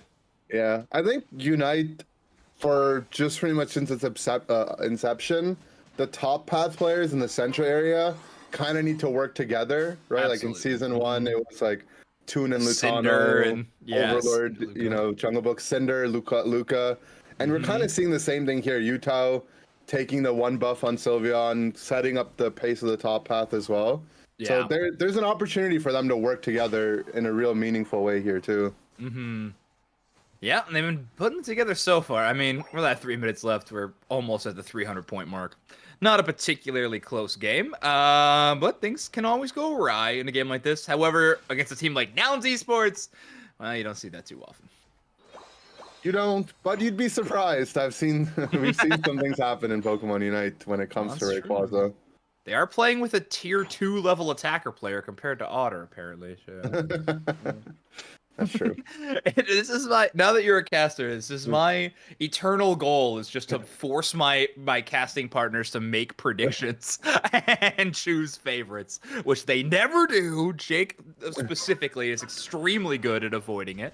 But I will force it out of all of you. The logical thing would have been to pick Toon, because I would probably hear it from him after the tournament. Again, not the best reason to be choosing, but it is valid. So I can't deny it. But okay, Buzzwole on a pretty huge flank, of course. It's Megu. Oh no, but they get found out by Shadow Sneak, so they gotta quickly bail. And no Snorlax block to keep them cut off. Until now.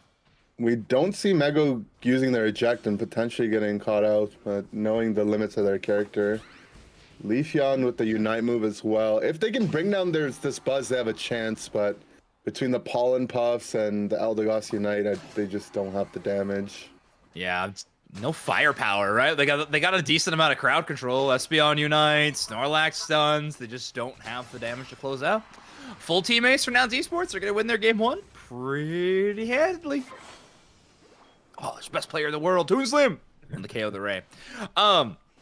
The reason I brought up Toon originally, Ender, was I think there is a conversation, because we're entering, like year 3 of UCS, but we're probably sitting at, we're entering year 4 of competitive Unite in general.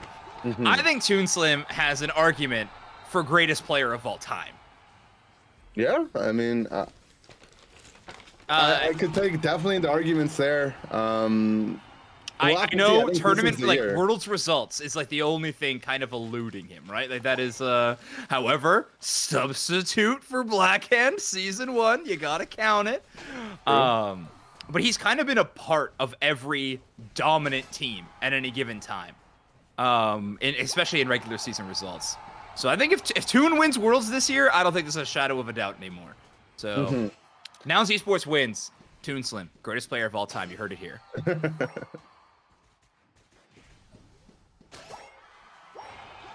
I think when it comes to LAN events especially, that's when we get to really see the best of players. And we saw it last year at EUIC. Like Toon had to step into a new role because they had to play with a sub. Right. And the sub took over his role and he still shined in that role. Didn't get to play much at Worlds, unfortunately. Right. But he'll have 2 chances again this year in in-person events to really make his mark on that. We'll see. I'm pulling for it. Definitely. All right. So it's game 1. That's a Nouns win, but they are just up 1-0. So best of 3, obviously. Let's see what games we have up. So CincoGolemo and Uwu are both playing their games. We have Gigachad still playing. I do have Squishy Squad added now as well. I got that kind of mid-tournament, so excited to see a little bit from that team. The player messaged me in Senpaj about from Squishy Squad. It's like, yeah, I'm excited. We got a tough bracket though. So I'm curious, where is Squishy Squad on the bracket? I think we saw them with Gigachad and Nouns, right? Or was that a different team? Is that their pool? I believe so. Yes, they do. Okay, gotcha. They're in the, I think, game 1 or game 2. Their side of the bracket's going quite slow. Gigachad is up 1-0, but I think we should probably just wait for the round 2 of Nouns because Spragels still isn't here, and then he can't adjust the names on screen. So Mhm. maybe we I'm just. I'm sort of here. I can adjust it if you need me to. Also, I love Toon, but he's not the best player in the world. You can't even. I'm No. not saying currently like the best player, like skill wise, but like historically, best player of all Look, time. he is cracked. He's unbelievable, but I mean, I don't think you can. There's a team that won Worlds twice. I don't know. And how many times has Toon won Twitch Rivals versus me and Spragels, right? So Oof. Almost Content never. creator arguments, a molding, dude. I can't. Almost never. And to be fair, like Toon and I have won Worlds the same amount of times. I've actually been to more grand finals than him, technically. Okay. So it's got to be an LG player. You're saying is the best player in the world? Look, it's either LG or me, so you get to pick whatever you want. I can't do this. Oh my gosh. Yeah. No, that's fair. I mean, if you go That's by traditional sports logic, right, you can't give the GOAT to someone that doesn't have a ring. But, I mean, this Fair is enough. what year 3 is for, right? Fair enough. Yeah, that's what I'm saying. Year 2 is too early to call anyway. So. I do think he is like I'm having fun, but I do think he is unbelievably good. But I just feel like it's hard I not would to say pick it's someone fair on to LG. say Overlord is there now, but Overlords, if without Toon question, wins- he's got to be one of them. Like there are players from all over the world. Toon is one of them, but for someone to win Worlds twice, it's really hard for him not to be one of the top few. But if Toon wins Worlds this year, do you think he becomes the best player of all time? It's either him, me, or Overlord at that point. Yeah. Okay, hey, I'm happy with that. Okay, great. Arguing with you, I feel like that is a decent win, so I'll Great. take it. That's what I get. All right, Megu Top Path Masquerada? Interesting. I don't know if we've seen this at all, or at least I haven't. Inder is the Top Path Masquerada the tech? I think you're about to see something a little different because Toon's on the Yes, tree. we are. and Okay. I kind of know what's going on here, but yeah, the Toon's actually picking up the Trevenant here, going to the top path, and this is something funny that can happen because players on the opposite side will sometimes rely on the player names, like, oh, Megu's playing Meow, so it might be here. Toon's playing Tree, maybe they're sending in bottom, but no, Toon's flexible enough to move into the top path. Not a lot of players, by the way, capable mid-tournament to just swap which path they're going to, but I think Toon's one of the best players at, you know, Of all time. Thank you. Yes. Yeah, without question, I think probably the best in the world, actually. All right, great. Don't So say that. glad that we're finally all on the same I won't base. hear the end of it after the stream because Toon will message me and he'll have a problem with it. So Yeah, and he'll message me, thanking me, and TikTok chat. So it's good to know that we have that all locked down. One of Zoinks' favorite things I've noticed is making predictions that probably aren't gonna come true, or saying something like this just so someone can message him and be happy about it. That's not true. I genuinely believe this one. Like, I am not. This is one that I have a firm belief on. But that's fine. That's if fine. we want to I go will on live who my- can win this year to take the crown, I think if Otter or Lutano win, I could give it to them as well. Really? Okay. I think Yeah. both of those guys are absolutely insane. And we saw exactly what happens when you put players like that on LAN without having to play with latency. Especially Lutano, who has to play from West, and he's Right. generally at a disadvantage on online tournaments. That's true. Yeah, I mean, obviously we saw some insane moments from Lutano. Lanimal. Lanimal. He's a Lanimal. He's a Lanimal for sure.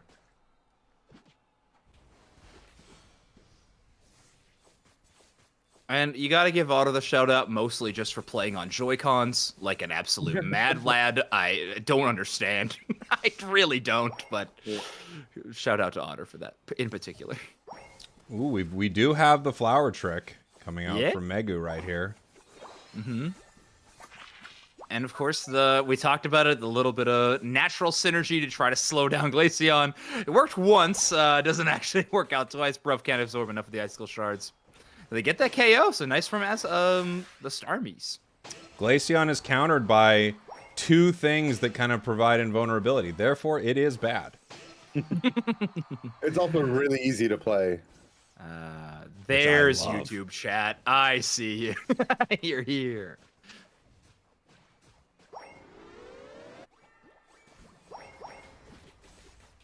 We got the rollout Wiggly.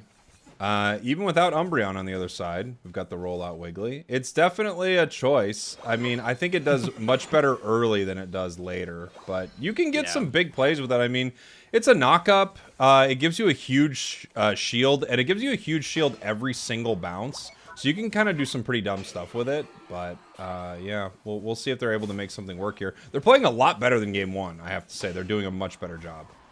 Absolutely. I mean, they currently have a point lead. They get Regice. You got a Unite move on Sylveon just to get away. However, I think that's not even going to be enough. Yeah, Utah able to chase, no problem. Megu chasing with a ton of damage. The snipe shot just barely going wide. Goal gone. We saw the Crustle nerfs coming into effect there, where Bruv had just a little bit extra damage on his X-Scissor.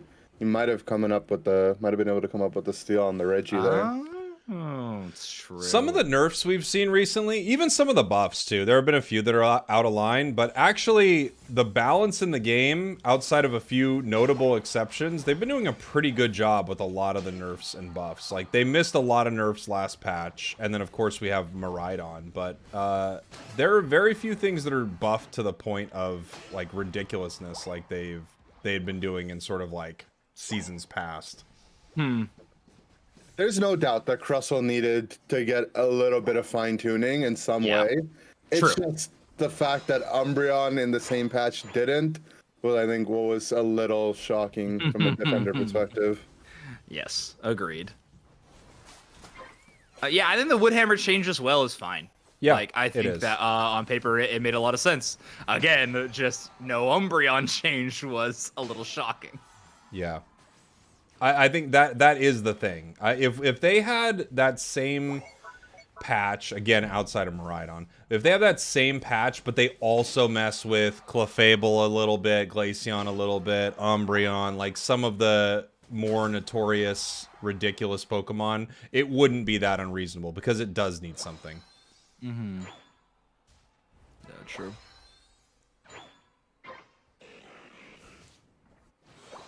I see a lot of people talking about Garchomp, and I think Garchomp as a Pokemon is not that bad. It gets a bad rap for whatever reason, and especially in this double ban format now, where things like Buzzwole and Blastoise can be taken out from traditional really big counters to it. I think we'll see some Garchomp throughout the day today. Ooh. Not a lot of it, but I don't think it's that bad. Nice big Unite move right there. Flower Trick trying to chase down this KO. They get another one. Wiping pretty much the whole team out. Chasing down another. Glaceon goes down. I have a super chat. Thank you so much once again, Michael Jordan, you silly goose. All the rings and all the super chats. New to this, but why am I not seeing any EX Pokemon? Aren't they the meta? I thought they'd be heavily used. They are not allowed in UCS. So in the Unite Championship Series, they currently have no EX Pokemon allowed. We were just talking about it a little earlier. I think it's about time that they let them play. I mean, just let them play, guys. Yeah. I've always been the one. They're in the video game. I don't know if you recognize this. They're in this game. As I often say, jokingly but also a little not. Why is it that I have to play against them in solo queue, but for some reason the pros can't handle them? Like, let's just let them play. For sure. And the thing is it's not like you're not able to select them in tournament play, right? It's not like you go to it and the game won't let you pick. You can absolutely lock in Miraidon.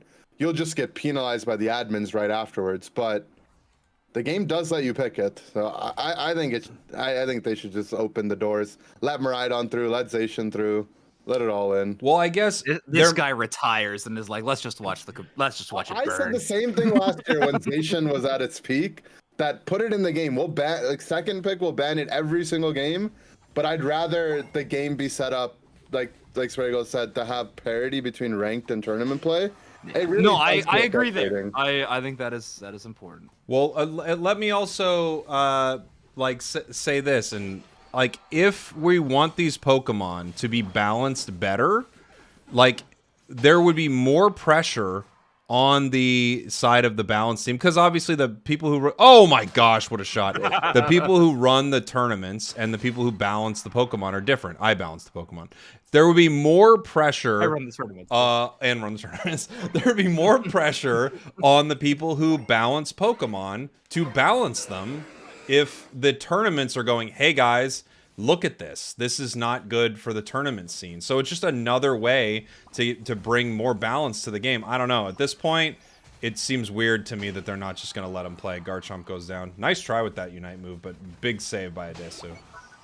We also saw that it was ground chomp this game. Yeah, well, Dig. I think it's Dig Dragon Claw, from what I saw. It wasn't Earthquake. Okay. It's a little weird. Little suspect. A dig into Rock Tomb Crustle is something I play a decent amount of Garchomp on ladder and stuff, and I'm not saying I'm a great player, but dig into Rock Tomb is kind of nice. Just gives you a good option to get around it, because Dragon Rush doesn't go through it. Why wouldn't Dragon Rush go through it?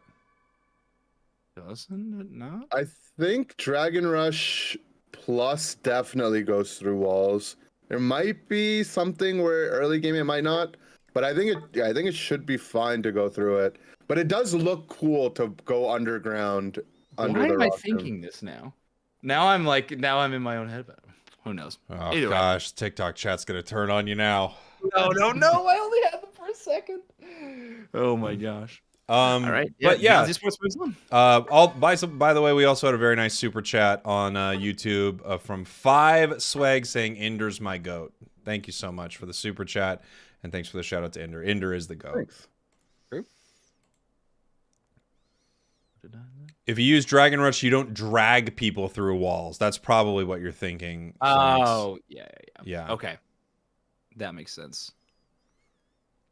But yeah, able to just, I mean, Dig's faster too. You don't have the wind up and everything like that. It's pretty quick, but definitely not as strong. And mixing those two movesets is also Dig gives you the big stat bonus though, right? So there's something there. Yeah. Although Dragon Rush also has like a stat. I can't remember it. It's one of those moves that gives you like damage reduction, like flat damage reduction or something. A % or something. What is it? I want to say you get unstoppable with its plus upgrade. Okay, so you take 30% reduced damage for 0.9 seconds. Okay. So there is that, but then also with Dig, you get 3 seconds of defense and special defense increase. So there is something there. I remember they nerfed Dig, like the increase. It's a pretty big increase. At level 9, it's 225 defenses.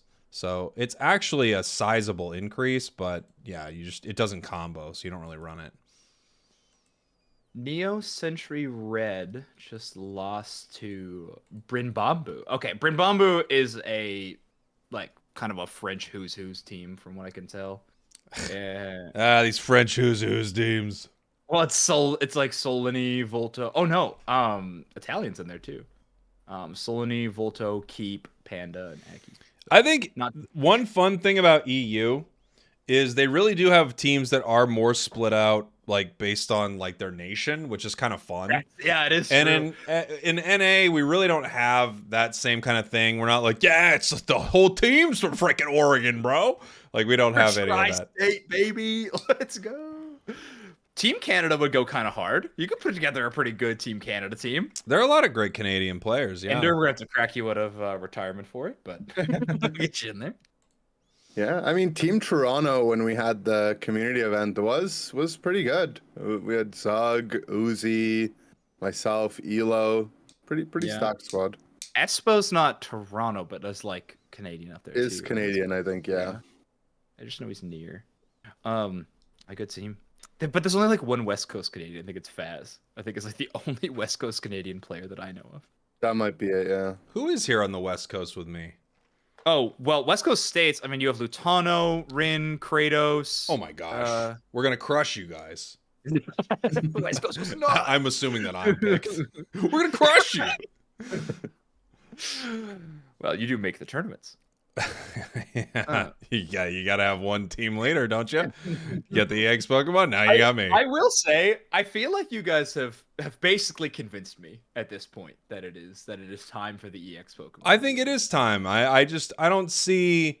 Look, I get it. I get it last year. Mewtwo Y will be stronger than y'all think, though. I do think Mewtwo Y is going to be crazy. Well, sure, but so is Glaceon, and so is Umbreon, and Inteleon, and Inteleon. Anything with an Eon, Miraidon, like they're all pretty strong. You know, that's true. That's true. Okay, next game. We have an Uwu match. Let's see who Team Uwu. Is that a team name or just how we describe how exciting this just match how is? I talk. Yeah. Yes. Good. Just like EE Kittens, DM me please is of course a request, not a not a team. I gotta have this chat more visible. It's kind of getting buried. Hold on, everybody. I'm gonna make this. Goodbye, boxed. chat. I'm gonna make this boxed on this screen. Wait, where is Team Uwu? Are they in losers bracket already? What happened?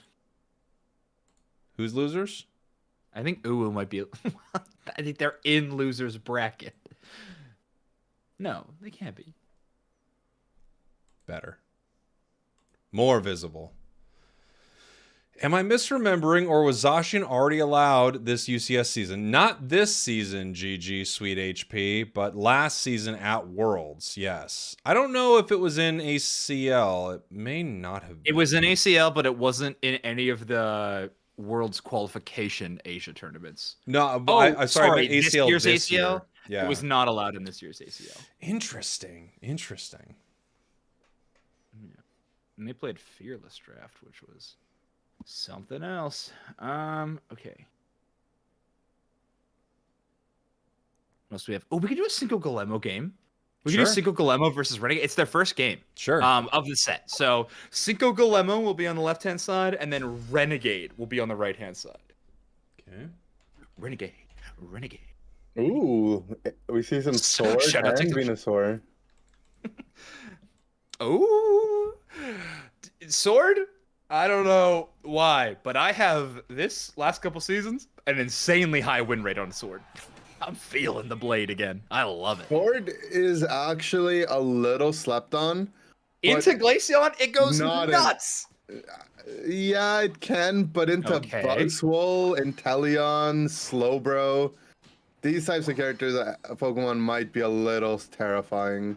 Sure. Caligola! I love Cali. He's awesome.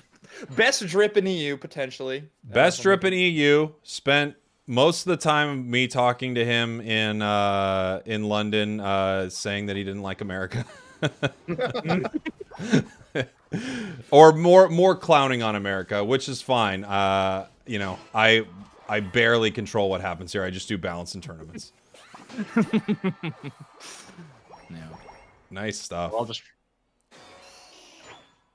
Nash able to get through their central area without being invaded. I know Venusaur are Pokemon that a lot of people tend to try to punch early quite a bit, but they're able to get a nice clear. This is a really nice pushback right here. Yeah, taking down two, pushing them back, getting ready for a great fight here at Birds. Glaceon not able to do too much really till it's level 6 right here, so it's gonna, you know, like try to get a Hail Mary secure with just a few of those shards. That was really nice stuff from them. Impressive. Like Greg. A lot of gamer names, and then we just got Greg22 showing up. It's the Lutano trainer card of names. It's just everyone's getting just flashy, and then we have Greg. Yeah.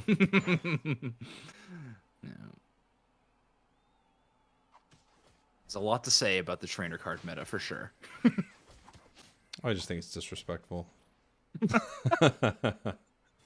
Please honor the game in the proper way. Okay. Everyone's okay with this? All right. Well, you know, the game doesn't matter anymore. Count it out. If we don't respect it, forget it. Oh my word. Well, those conversations can't happen. I don't know about the trainer cards in particular.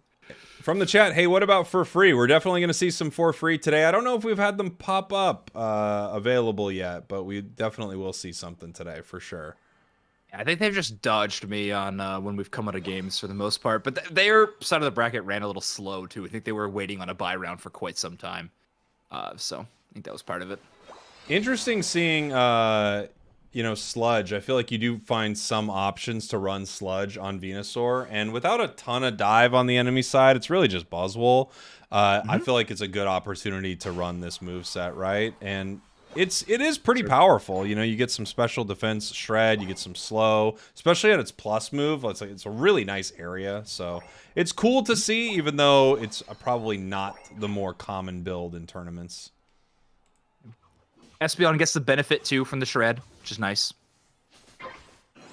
So does the other side on objectives to keep in mind as well. So if you Sludge Bomb Ray or one of the Reggies, then Inteleon Snipe Shot's going to be doing more as well. And Ice Spears. Good point. Inteleon Snipe Shot does need a damage buff. So it could... Yeah, it's a little lackluster. You're in charge of the balance, so I guess I don't know what we're seeing there. Like I said, it's getting a damage buff. So it's not strong enough. Sword is an interesting call. I feel like Sword is it's not where it needs to be, but it's not terrible. I feel like there's a lot of the roster that kind of hangs out in a relatively okay space. And unfortunately, sometimes with a lot of these top level games, relatively okay just isn't what gets played. I think Sword is the type of Pokemon that's really good at countering off-meta stuff. So, you know, right now we're seeing like a lot of meta Pokemon, Buzz, Glaceon, Inteleon. But if they had gone with things like Talonflame, Zeraora, some of the more unconventional speedsters, that's where I think Sword really shines. Big Venusaur Unite move. Almost turns things around. The close combat gets low. Okay, we get with the Buzzwole. This is a Shadow Claw Sword, which is a little surprising to me. I mean, I really like Sacred Sword, but the crits so far pretty good. Leo able to walk away with a KO streak of 2, and is the last defender of the goal zone, but being Glaceon, I think it's going to be totally fine. Yeah, why Shadow Claw? I know he wants to get away with the dash right there. It's just not going to work. But yeah, I think the thing about Shadow Claw, I think, is just the low cooldown for that knock-up, right? Yep. And of course the crits. The crits are nice too. Yeah, they could be item building for crits too. We don't get to see that when we're off of when we're just in spectate mode. Ooh, OG tree plays full comboed. I love this Pokemon so much. Yeah, it's a 2-second difference, Shadow Claw to Sacred Sword. I was even thinking, like, what's the difference on those two? It's a 2-second cooldown difference right there. Which, you know, comboing it with your wide guard, you can find some opportunities to make that happen for sure. I like both. I was just playing Sacred Sword the other day. I haven't played it in a long time, and it's still really solid. Nice coordination from that side. Espeon Unite into Venusaur Unite. Slowbro is finally going to pop it, and it allows Greg to just free farm with their Inteleon Unite. But they get eviscerated. Immediately KO'd. Espeon and Venusaur. That is so much special attack damage. I don't know what it is about a Slowbro Unite, but man, when it doesn't result... Ooh, come on, Scald. Are you serious? When it doesn't result in a KO, it's just so, I don't know, sad. Yeah. May as well surrender, right? Yeah, I would surrender at 5. Quit that one. Go next. Gold just has a way of being so criminal sometimes. That just makes no sense to me how Scald gets it over Solar Beam, Psybeam. 10% damage buff so far. It's that defender supporter damage buff, dude. Yeah. And it's the Sludge Bomb reduction as well, buffing it. There you go. Venusaur, their own demise. Come on, Nash. Ooh, the eject button. Looking for something big. Unite for Unite. Callie might get punished for this. No, he's going to make it out. Ooh. Sorry, Clefable. Well, hold on. Coming back in right here. Kind of overextending right now. I mean, you're going to get some Unite charge right there, but you're giving up a pretty big KO. Nice big Unite move from Venusaur right here. They're going to pick up where? The Eldegoss push towards this goal. 266 to 0. Even though this game feels actually pretty close, you look at the scoreboard and you see that it really isn't. Level-wise, though, things are actually pretty solid for both of these squads.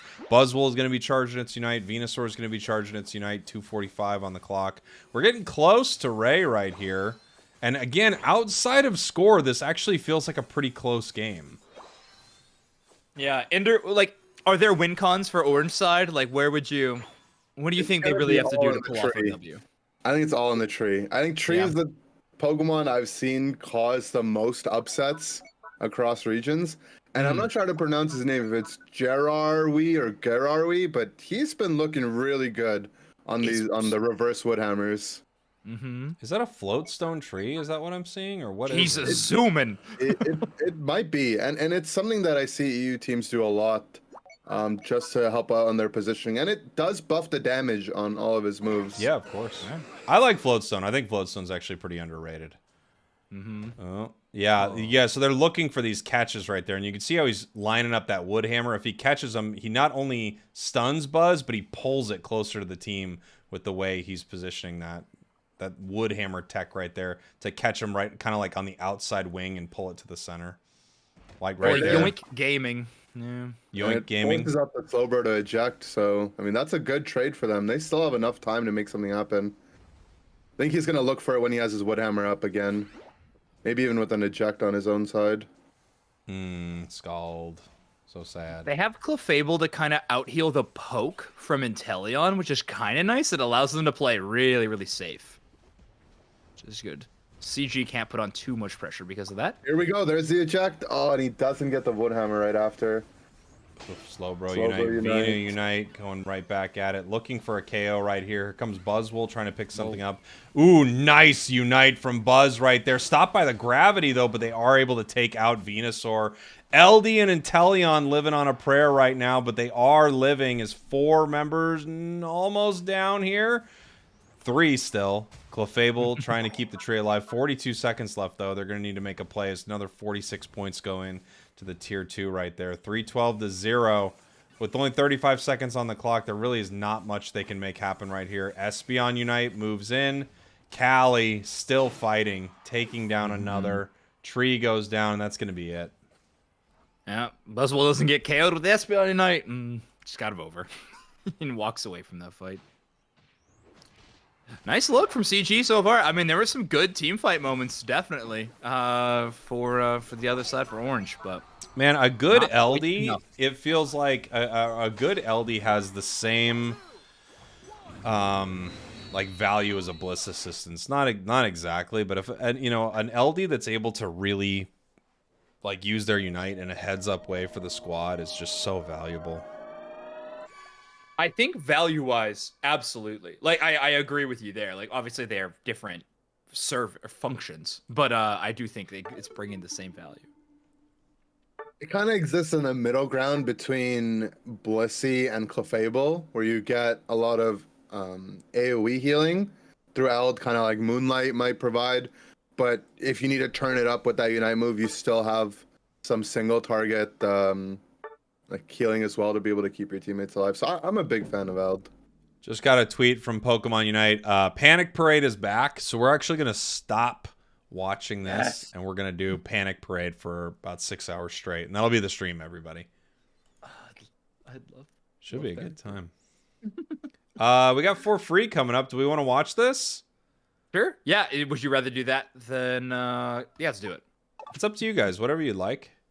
Again, we're early in the bracket, so for people wondering like why we might bounce around or stuff like that, early in the bracket, you're kind of seeing a lot of Zarina games. You know, it's a lot of stomps. What do we have? What's the team name? Do you know here? For Free versus Bobbies is the other side. Bobbys. Bobbies. Boppy. Is Gotlu no longer part of Nouns? I asked our chat. No, Gotlu is no longer in Nouns. Gotlu is in For Free. There are 2 members of Nouns on For Free, right? We have Gotlu and Zervis. Zervis was on Tally. Oh, sorry, Tally. That's what I meant. It's the break 2 breakup teams. So right. Nouns broke up, Tally broke up, and they kind of shifted around. Thank you. Made new Nouns. But this is For Free. New Nouns, who dis? Watching for the first time. This is the winners of EU from last month. They're going to be representing them in the AOS Cup. Gotlu on the cat. I think Gotlu is at his very best when he is playing on like the razor's edge all the time. And last month it feels like we got to see Gotlu activated. And players who play like that, they have like crazy good games, but then every once in a while it just kind of crashes and burns. Gotlu's very fun to watch, I think, for that reason. Yeah. One of his really good Pokemon that we haven't seen much of today is Dodrio, which I think we will see as the games get a little bit more competitive with more recognizable teams playing against each other. Dodrio is still really, really strong. I think it sports like a 60% win rate or something with its tri-attack high jump kick build on the ladder right now. So it is terrifying to play against that Pokemon. Yeah, Dodrio is really, really good. And it really is. It's one of those Pokemon, too. The reason its win rate is so high is because the only people who are playing it are good with Dodrio now. Like, everyone's kind of jumped off of it. So, it's got high skill, high reward, and people are bouncing off it, which is why its win rate is just so impressive right now. And it's good. Yeah. What we just saw there, really good thing to do against Meowscarada in the path is its leafage only hits the first target it collides with. So if you can body block it when they're going for that neutral form, you can get a lot of steals. That's what let that tree get level 5, and definitely a downside of Meowscarada in the path there. One of the problems is you have to body block a massive amount of damage. So you're right. going to want to be a tree or something like that. Nice big solar beam coming in from Sucreosucre. They're pushing onto this top path. Meowscarada looking for a little something. Which kind do we have, Gotlu? I'm wondering. We got the flower trick. I love this moveset so much more. It's so fun to watch. I'm really glad to see Gotlu bring it out. Oh, yeah. From a content perspective, it is so much better. I love watching this one. It is exciting. It's an exciting moveset for sure. You just get to see some really dumb stuff happen with it, you know? Yeah. And we get to see Double Team, which, fun fact, if you are wearing EXP Share on Meowscarada, which you shouldn't, the Double Team clone doesn't have the light bulb on its head. So Gasp. Yeah. Does it have sparkle spray on it? That I don't know. The sparkle spray interactions we're going to be relying on TikTok chat to follow up on. Yeah, exactly. You could always count on them, Ender. Thank you for respecting them and deserve thing. Yeah. Jeez. Snipe Shot's so stupid. Every game we see it in, like, it's so stupid. Why does this move do this? Inteleon, it's one of those Pokemon where they needed to nerf all of it, but they first started with Liquidation, which thank goodness, because it was very dumb. But they needed to nerf all of this Pokemon. Yeah. I wonder if they don't even mess with Liquidation or Snipe Shot, if they just kind of change its like damage from crits, if that would have been enough, like overall. Oh, yeah, probably. Be interesting to see. Should we revert Fel service? What are we? All right. Do you think we should revert the Felstinger like cooldown? I don't mind it as much. Like, it's weird. We wouldn't be that stressed about Inteleon if it wasn't doing that much damage. Like, it does so much damage. Right. I kind of think its mobility and stuff like that is cool. Like, of course you could change all of these things. You could make it easier to get caught, right? But I don't know. It just does. Its damage is too high. Why does it do this much damage? Felstinger is also what's really fun about playing Inteleon. So it'd be a shame for them to nerf that instead of just its damage, which I really do think is the problematic part of the Pokemon. Makes sense. But you're right. I also do like the idea, Zoinks, of more interesting nerfs rather than like, what if it did less damage, or more interesting buffs than what if it did more damage. I also would like them to sort of think outside the bun a little bit with some of that stuff, but, you know, who knows? Outside the what? It might be a little too I believe it's Taco Bell's catchphrase. Yeah. Well, they obviously had to rebrand it for that devastating first one, so they had to. I think it's think outside the bun. I believe that's Taco Bell. All right, I can't tell you for sure. I barely run Taco Bell. Yeah, you haven't been in charge very long. Yeah. Oof. What would you nerf at a Taco Bell, by the way? The prices, dude. What happened? Where's the dollar menu? Yeah, come on. Value menu? $3.50 is a value these days? I don't know. Don't make me get into inflation every stream. Now I want Taco Bell so bad. Why did you do this to me?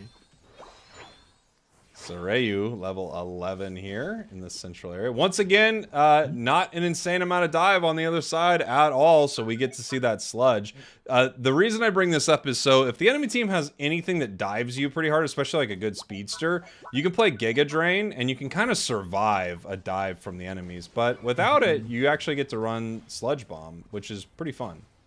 Yeah. And to their credit, they'll be able to apply the Inteleon buff to their own team. Whereas Ender was saying before that they wouldn't, or give it to the enemy side, at least they have it on their team. This is a Pokemon that I would love to see more of. And I really think it's, I mean, we even saw it when it was worse than this, is Gardevoir. I'm surprised we don't see more teams trying it out. That Unite move is basically on a 60-second cooldown right now. It's pretty nuts. It's crazy. We'll definitely see it more in NA, I think. I don't know, Ender, maybe I'm off base, but I feel like North American players like Gardevoir a whole lot more than EU. Yeah, I think a lot of that can be attributed to Lutano just forcibly picking it, maybe even when it wasn't as good. Lutano and Freak, right? Like, I feel like Freak would always pick Guardy as well. Yeah, I think Guard's great. One of the issues is into things like Inteleon, it does end up getting outranged, which can be a little annoying. But it is really, really good, especially in these like double defender or really bulky type of team comps. Looks good. But Snipe Shot, man, it's just isn't it crazy? It's too much. I mean, how is Mewtwo too tough to deal with, but Snipe Shot isn't? I don't know. I don't see it. Well, one does have a skill shot kind of attributed with it. I wouldn't consider Mewtwo to have a skill shot, but fair. Wait, there's no winning. I have to remember there's what can no I winning. do, TikTok chat? I always forget. 242.27. We're going to see if there's anything that are... Okay, that's gone. Gosh, these snipes. That's not like a skill shot. Yeah, there was a skill shot right there. Zoinks loves those. Oh my gosh, hitting two. Sucreosucre lining them up. Guardian a little trouble. Gosh. Here comes the snipe shot. Trees at half health from a snipe shot. I mean, come on. I mean, they haven't forced all the way back to their tier 2 at this point. Like, yeah, Gotlu looking for a sneaky score right now. They just have to go. There's no more time to wait. We keep getting sniped. No. Right into an L to Unite. Another big snipe. Gottloop moving in here. Meowscarada Unite. That's the whole team. I mean, if Sylveon lives, it'll live a sad life alone, so. Oh my god. Surrender vote.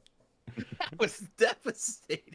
That might be your darkest call I think you've ever made in a cast. All your friends are gone. Yeah. Do you really want to live in this world? Rest your weary head, Sylveon. Your battle is done. Honestly. Yeah, for free, looking great there in game number 1. Really, really nice. 90,000 damage. 2 snipers. We got the 2 snipers doing 90,000 damage. 2 snipers and a Slowbro tank. Like, because Cressel was banned, and I'm assuming Umbreon was probably first pick from the other side. So, like, I don't know. 2 snipers are always going to be good, but I think normally you'd like to see them alongside one of those lockdown defenders. So, seeing a bit of a swap up is kind of interesting. Good eye. Interesting to see the Cressel banned. Oh, yeah. Instead of Umbreon. Yeah. I will say Cressel actually has a really, really good matchup into Slowbro. Both in the bottom path, because you have the Rock Slide to interrupt Water Gun in the early game. And then afterwards, Rock Tomb into Slowbro, not having any mobility to get out, ends up just getting stuck. So I'm not sure if that was their game plan. Like, hey, we want to pick Slowbro and go double sniper. If we have Slowbro, they can't, dive our back line with speedsters. We don't care necessarily about Umbreon. It's just going to get sniped and poked away. If that was their thought process, I think it's not a bad strategy, and they might rely more on that this tournament as well. Okay.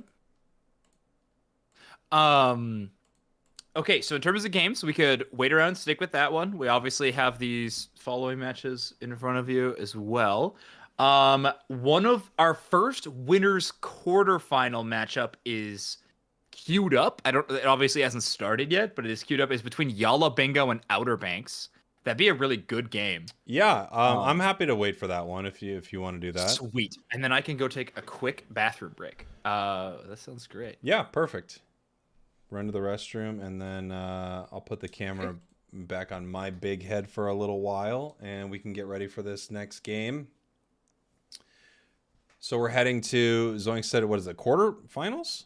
Is that right? Winners quarters. Yeah, I think our first matchup for that. When does it lock? Right after quarters? Is that brings you into you've got your spot? I think you have to play one more round because now there's 2 different pools. Oh, okay. So yeah. Okay. But they're getting close. Very, very close. Mm-hmm. Coming from the chat, Jake, do you think we will ever get Sceptile? I think it's a very likely Pokemon to join the game. I think Sceptile's pretty popular. But, it all depends. There's 1,000 some Pokemon, and what do we get a year? Like a little over 12? Or maybe this year we'll get it like right around 12 Pokemon. It is a starter, and it was in Pokken as well. So, I mean, I think Sceptile, it's a good chance we get it eventually in Unite. Mm-hmm. I think so. I think my guess is we have Empoleon coming. I think that's coming. Yeah. It might be after Ceruledge. That'd be one of my guesses. And we have not had a supporter in a while. I'm wondering if anniversary this year we see like a big name EX supporter. Considering how strong supporters have been, I think even as a support main, I'm a little worried as to what that could mean. Yeah. Mewtwo Unite, but it's a heal and global and vision and everything instead on a supporter. Celebi or Jirachi, says the chat. I could see it. We don't have any time-based mechanics in Pokemon Unite, which is kind of common for games like this to either reverse time or to reverse damage instances based on what happened in the last couple of seconds. So, Celebi could be Celebi's whole thing. Something like that would be really, insane and really fun, Your teammate gets hit by Snipe Shot and you just turn back the game clock 5 seconds. Oof. I would kind of love it so much. Yeah.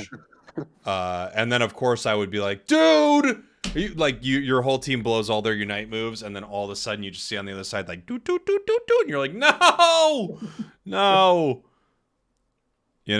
I get to make a video of me complaining, like exasperated, be like, dude, it's just whoever has the better Celebi. I can't wait. Yeah. It would be very, very. The thing about this IP, this is talked about a lot. It's just too dang good, man. There are too many good choices, honestly. Yeah, that's why when people say Pokemon Unite wouldn't be where it was without its IP, and it's like, maybe, but it's a really good IP. Like, can you blame people for liking the game just for it being Pokemon? Well, yeah, also, but that's what you do with an IP. Exactly. Well, it's like, wow, man, this thing wouldn't be it without the IP. Well, yeah, they're using it. What do you think they're not going to use it? Like, it's a Star Wars IP and every single thing is a Stormtrooper? No, they're going to put, like, popular things in there and you're gonna be like, dude, I could be Darth Maul. Like, yes, you're gonna have cool Pokemon do cool Pokemon things, and a lot of the game is gonna rely on that because it's the whole point of using that IP. Otherwise, they would make a different MOBA and it would be called Mobile Legends or something like that. Yeah. They've already done it. There are plenty of MOBAs that don't use the Pokemon IP, but to think that the Pokemon IP wouldn't intellectual property chat wouldn't like heavily lean into it being the Pokemon IP is crazy. Of course it would. Of course it would. At least Unite makes Pokemon do things they can't do in mainline games. Well, you get to see Pokemon in a completely different way in Unite, right? Which is very, very cool. True. It's my favorite thing.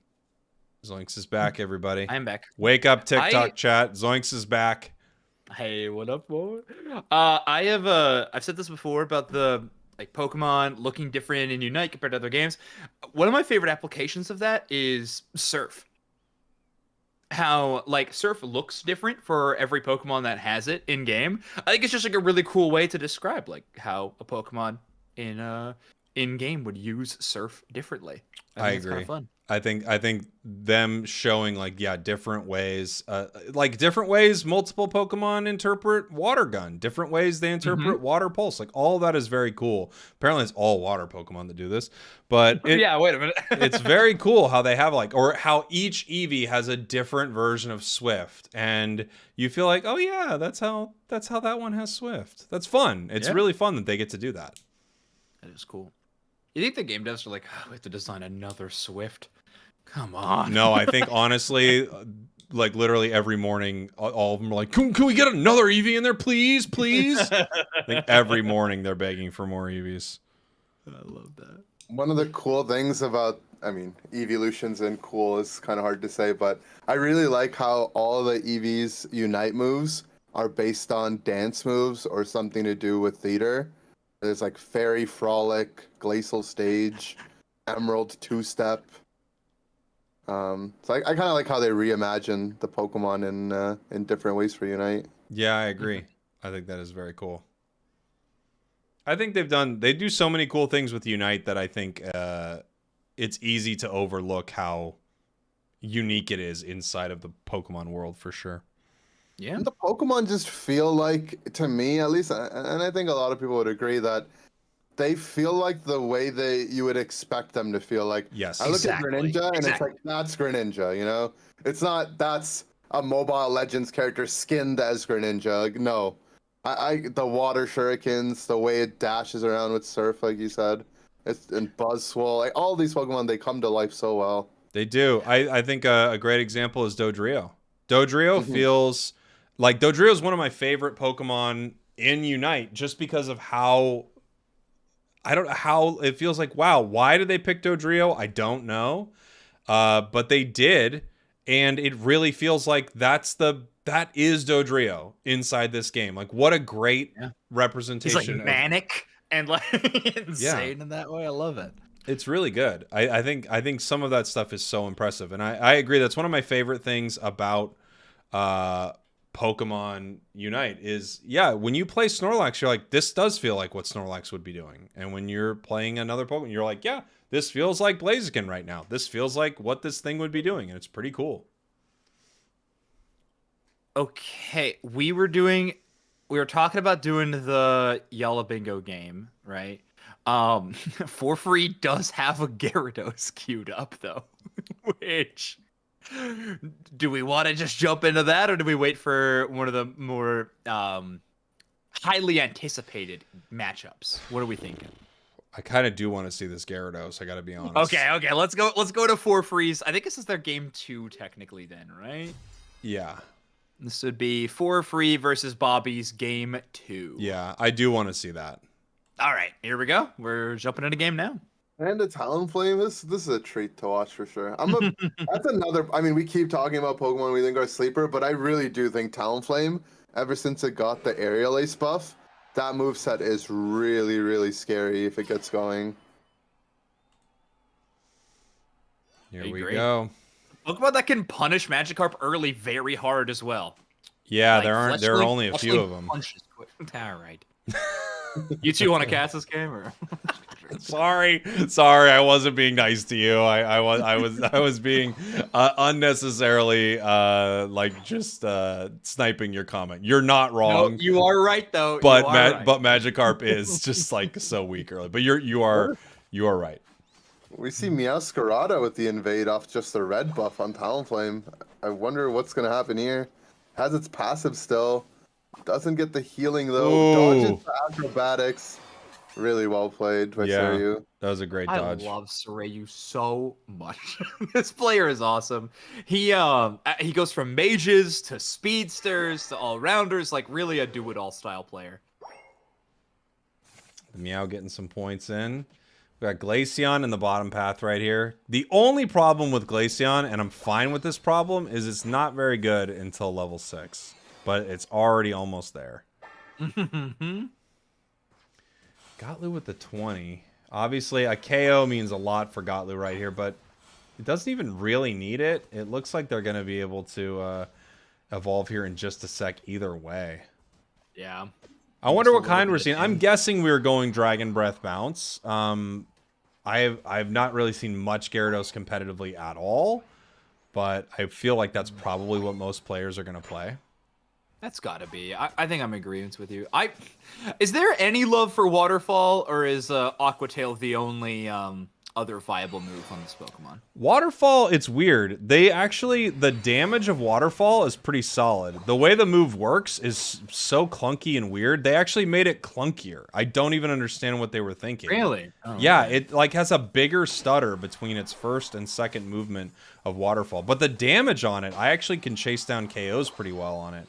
But the way it moves is like, dude, just tune this move up, like make it go fast or something like that. Don't have all the stutters between it, and it could actually be really sick. Fun fact, Gyarados is the only Pokemon I don't own in Unite. It's the only license I don't have. And you have Miraidon? I do. Disgusting. Gross. Why'd you get it? Thank you, TPCI, for giving me the free code to try out this Pokemon in-game. No problem. I wanted to give codes to a lot of the, the big big people out there, so I wanted to make sure you got your code early, Yeah. Need to make sure that TikTok chat knows to buy Miraidon. Yeah. They know. Everybody knows. They know. Trust me, everybody knows. Yeah. Okay, so we talked about it before. I think you all have convinced me. I do want the EX Pokemon in game. I do think we get less weird stuff in drafts if EX Pokemon come into the game. All right, we had like 3 more top tier picks into the pool. We go a little less deep every time we do that. Ooh. Okay, Talonflame. What a nice steal right there from Talon. I mean, you're really never safe on an objective around a fly Talonflame, and just coming right out there. I think that was like an eject just to the side of it, it looked like. So that was really pretty. Worked extremely well then.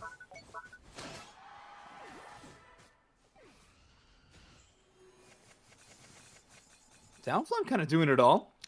Taking a ton of damage. However, you are able to dodge it. Finds Chelvin hiding in the bush. So Wolfgate kind of going on a tear on the bot side. Talon is one of those Pokemon that I understand why they haven't buffed it. Even though I really want them to. It's in the right hands, Talon does still provide a lot of value. I mean, there are some matchups that it doesn't like, but in general, I mean, being completely invulnerable around objectives with one of the biggest bursts in the game, it's really solid. And it's not a bad option when you're playing into a lot of evolutions, just because they happen to be really squishy and frail. There is a really unfortunate matchup situation here where Glaceon's passive will trigger when they get hit by any sort of crowd control, so a stun or a knockup, making them go invulnerable, so ignoring any of the damage as a result of that. And Talonflame's fly at level 13 gets a knockup, which actually makes it so Glaceon can fully immune the fly damage in the late game while they have the passive up. So it's one of those instances where you take your plus upgrade and you get a little worse into this matchup, at least. Yeah, that's true. It's not Fly is really nice into Glaceon because you're able to essentially tank the entire, Icicle Spear, just completely make it invulnerable, which is really nice. But yeah, once again, another reason Snow Cloak is just ridiculous. Yeah.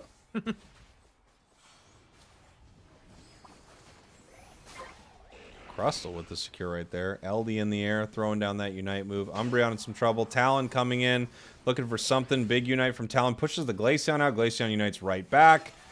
Talon back up into the air, looking for a KO. Does pick up Glaceon. Eject buttons out. Trying to get away. The bounce into the Dragon Breath. Oh, I love it.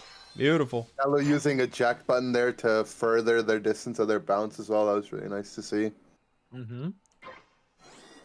The satisfying pop of the eject button always looks good.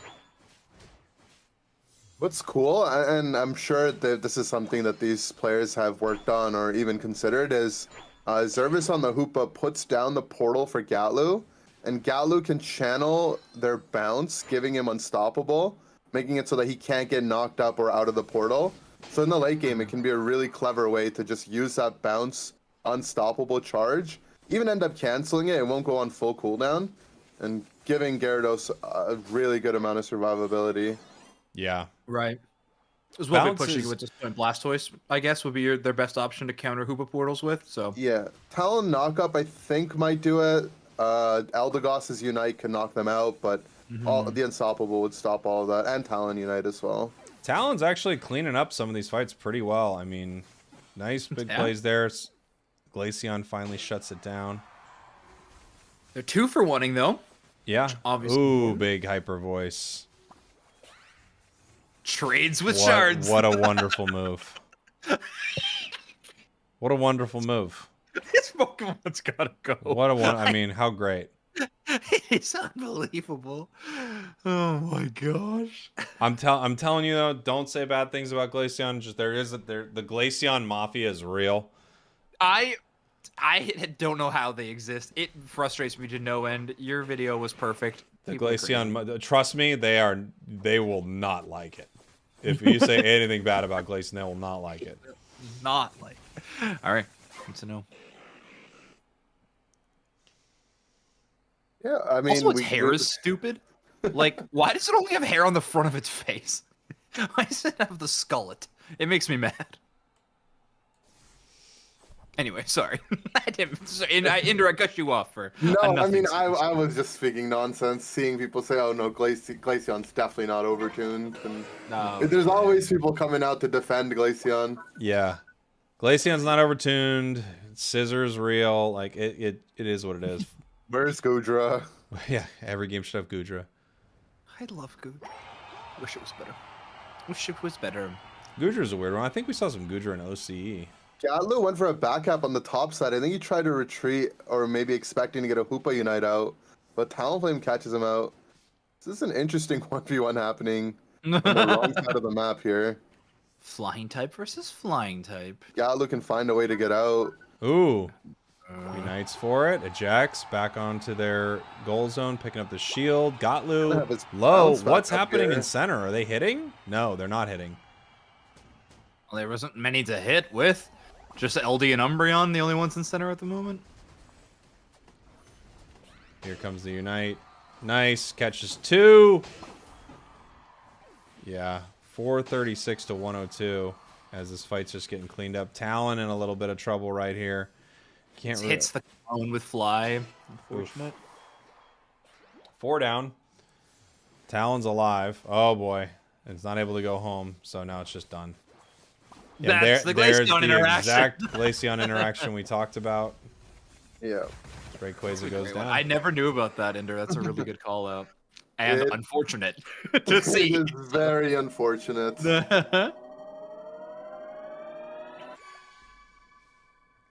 Let's see what was banned. What do you ban there? Leafeon, Buzz, Tree, Clef, maybe? Oh, Inteleon, bro. Leafeon and Buzz, correct, but Inteleon and Slowbro. I mean, to be guess fair, they yeah, slash Dolphin Inteleon's Slowbro. been such a problem. I can see teams Makes wanting sense. to ban it. Yep. For sure. For sure. Nice stuff from For Free. Yeah. Do we have that no match game. you were talking about?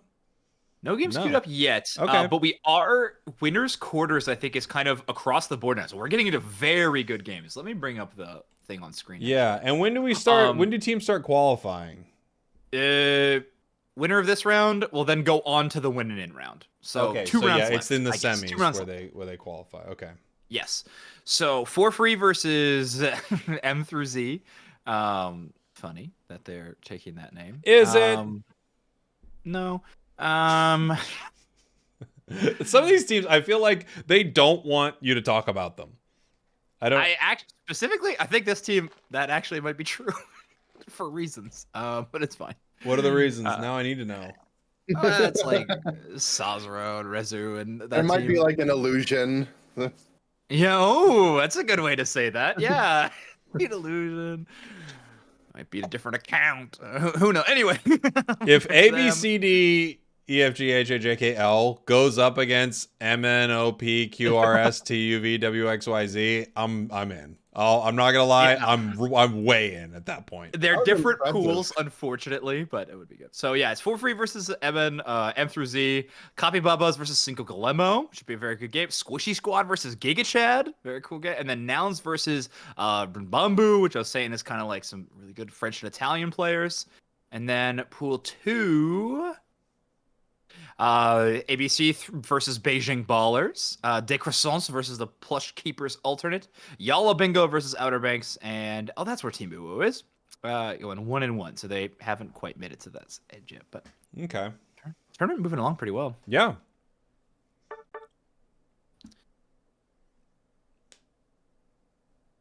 Looks like don't have any games up quite yet. Which one do we think we want to go for? Out of all these? Do you think Y'all's finished a game? That's got to be what's happened, right? Probably, yeah. I have to imagine they finished a game. Yalla would be an interesting one. I mean, which one do you think is the most competitive? There are a few good ones here. ABC is a pretty strong team. Yeah, Beijing Ballers is good, but I feel like ABC is probably stronger. Maybe. I think Cappy versus CincoGolemo could be a very close game. It'd be fun to see Squishy Squad and Gigachad. Yeah, that was gonna be my vote too. Yeah, maybe we'll do that one. We'll just have to wait for one of them to pop up here. Could just be whatever one pops up first too. It's always Might be nice to follow that match afterwards into Nouns playing the winner of that matchup. I think that'll probably be one of our best matches today in EU. Yeah. Can Nouns be out on winner's side this time? Did they drop to Squishy Squad again? Well, the thing is, nobody knew that you had to win. That was the thing last month. They didn't know that would be important. Talk to him, Jake. I mean, they're not wrong. They're not wrong that we didn't know that's how it would work, but, everyone's like, what? You had to win? Okay, do we want Gigachad on the left-hand side, or do we want Squishy Squad on the left-hand side? Ooh, this is a really tough decision. It matters a lot. Gigachad going on the left-hand side. I don't know why I show up for these. Come on. We should. You want to? Let's cast one. How about? Do you two want to cast one, and I'll kind of chill for this one? Sure. What is we it? can do that. It's Giga versus who? Sorry.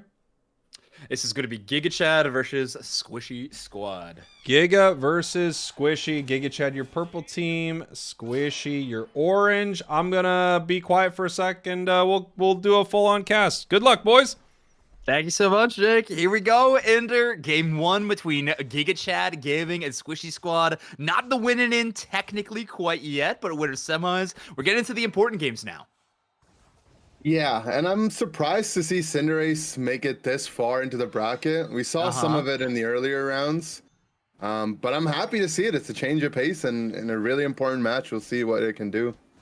Urzaron in EU is definitely one of those players. He's one of the OG Cinderace players for sure. Like way back in the day with the 999 squad, of course. But he's one of those players that does like playing weird builds. Like they are the Razor Leaf Decidueye, the Cinderace, and things like that. So seeing it in tournament play, I guess we'll have to see if the results can back it up. But certainly they got the playtime hours on it, if that counts for anything. That might be the difference maker. I like them doing the jungle, the central area split, giving the Eldegoss a red buff just so it has some pressure early on in the top side path. Yeah. And Meowscarada on the other side, also a new Pokemon. I'm happy to see this Pokemon get some play as well. Yeah, Burton on a pretty quick clear. Didn't have 5 by the time they showed up, but that's okay at level 4. And Buzzwole strikes first. The K opener goes, and now Squirtle is knocked out. Squishy Squad gonna strike immediately. Gigachad Gaming kind of on the back foot. And their strange picks and they don't really stop at Cinderace. We actually see the Snorlax main defender. I guess it's not too abnormal. You were saying before that you think this is a big comfort pick for a lot of EU tanks, right? Yeah, Snorlax has been around since day one, and it's never particularly been bad. Right. So if someone's comfortable with it, it's still really dominated in the early game. And it can help enable things like a weaker evolution, like we have Sylveon at level 1 that might struggle. Yeah, that's true. And Sylveon does have Hyper Voice unlocked now. Umbreon also hitting that evolution. I think a tough look for Snorlax early. It couldn't hold that down longer, and it just means you have a tough trade. Buzzwole taking a ton of damage. Nuke gonna have to retreat, but Geoglitch is there in pocket all the time. Slowing effects from Eldegoss make it a little tricky. Same with Squirtle as Blissey caught out behind enemy lines. They are gonna be eliminated quick. That was really nice to see from the Wartortle or the Squirtle there. Skull Bash into eject, elongating their Skull Bash and setting up that KO. Yeah, the chain amount of crowd control you can put together with Wartortle is so exceptionally strong. Like the stuns, and then of course just the elongated slowing effects. But here we go, bottom path looking a little bit better for Gigachad now. Snorlax going to attempt to put in 29. Wide cleave of the Giga Drain. It's going to hit multiple targets, but since they had to turn around to hit Sylveon, that score for Snorlax is going to land.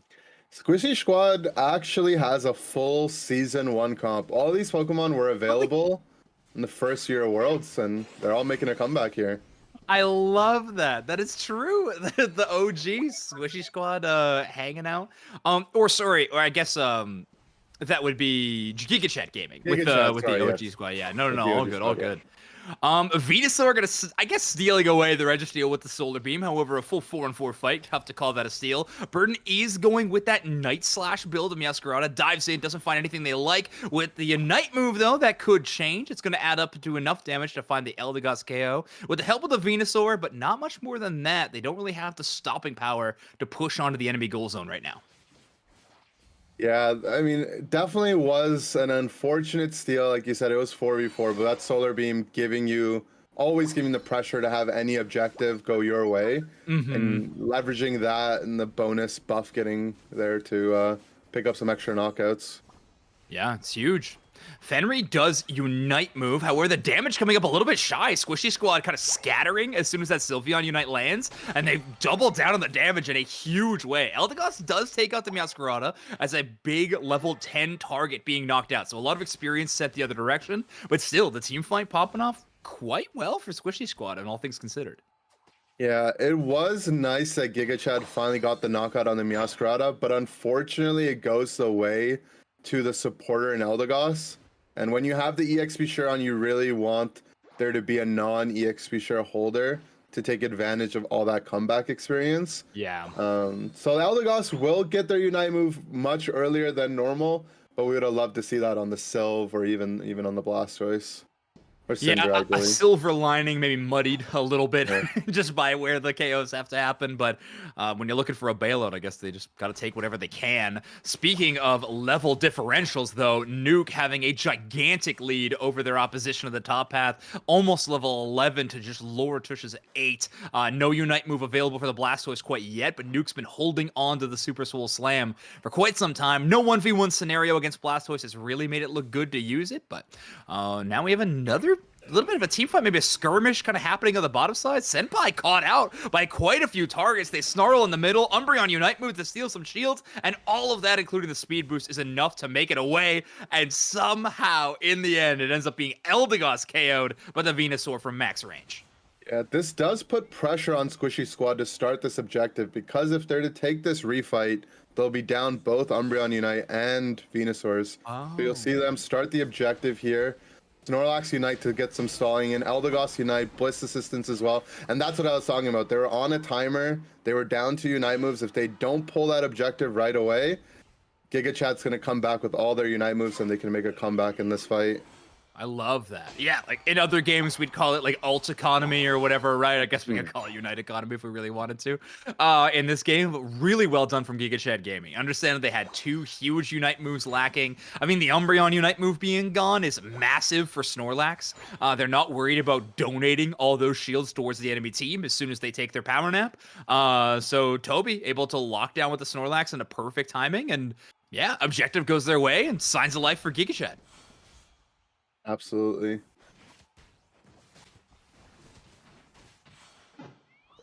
Blastoise does go down. Meowscarada looking solid. Burton, oh, the passive does get unlocked, but immediate Unite move charge forward. Squishy Squad, they did lose one team fight. Don't want to let that happen again. Chase down for the KO. Ursaron peppering in the damage, though, might be able to trade out. If they're in time to take the Regieleki is the question, but it looks like that's going to be a no, as Venusaur Solar Beam secures it yet again, but Cinderace still free farming the damage. Level 12 Cinder, almost level 13. This ongoing threat is something that Squishy Squad always has to be aware of. Yeah, Cinderace picking up some really key knockouts, and in the way these compositions are formed, there's some Pokemon that really excel.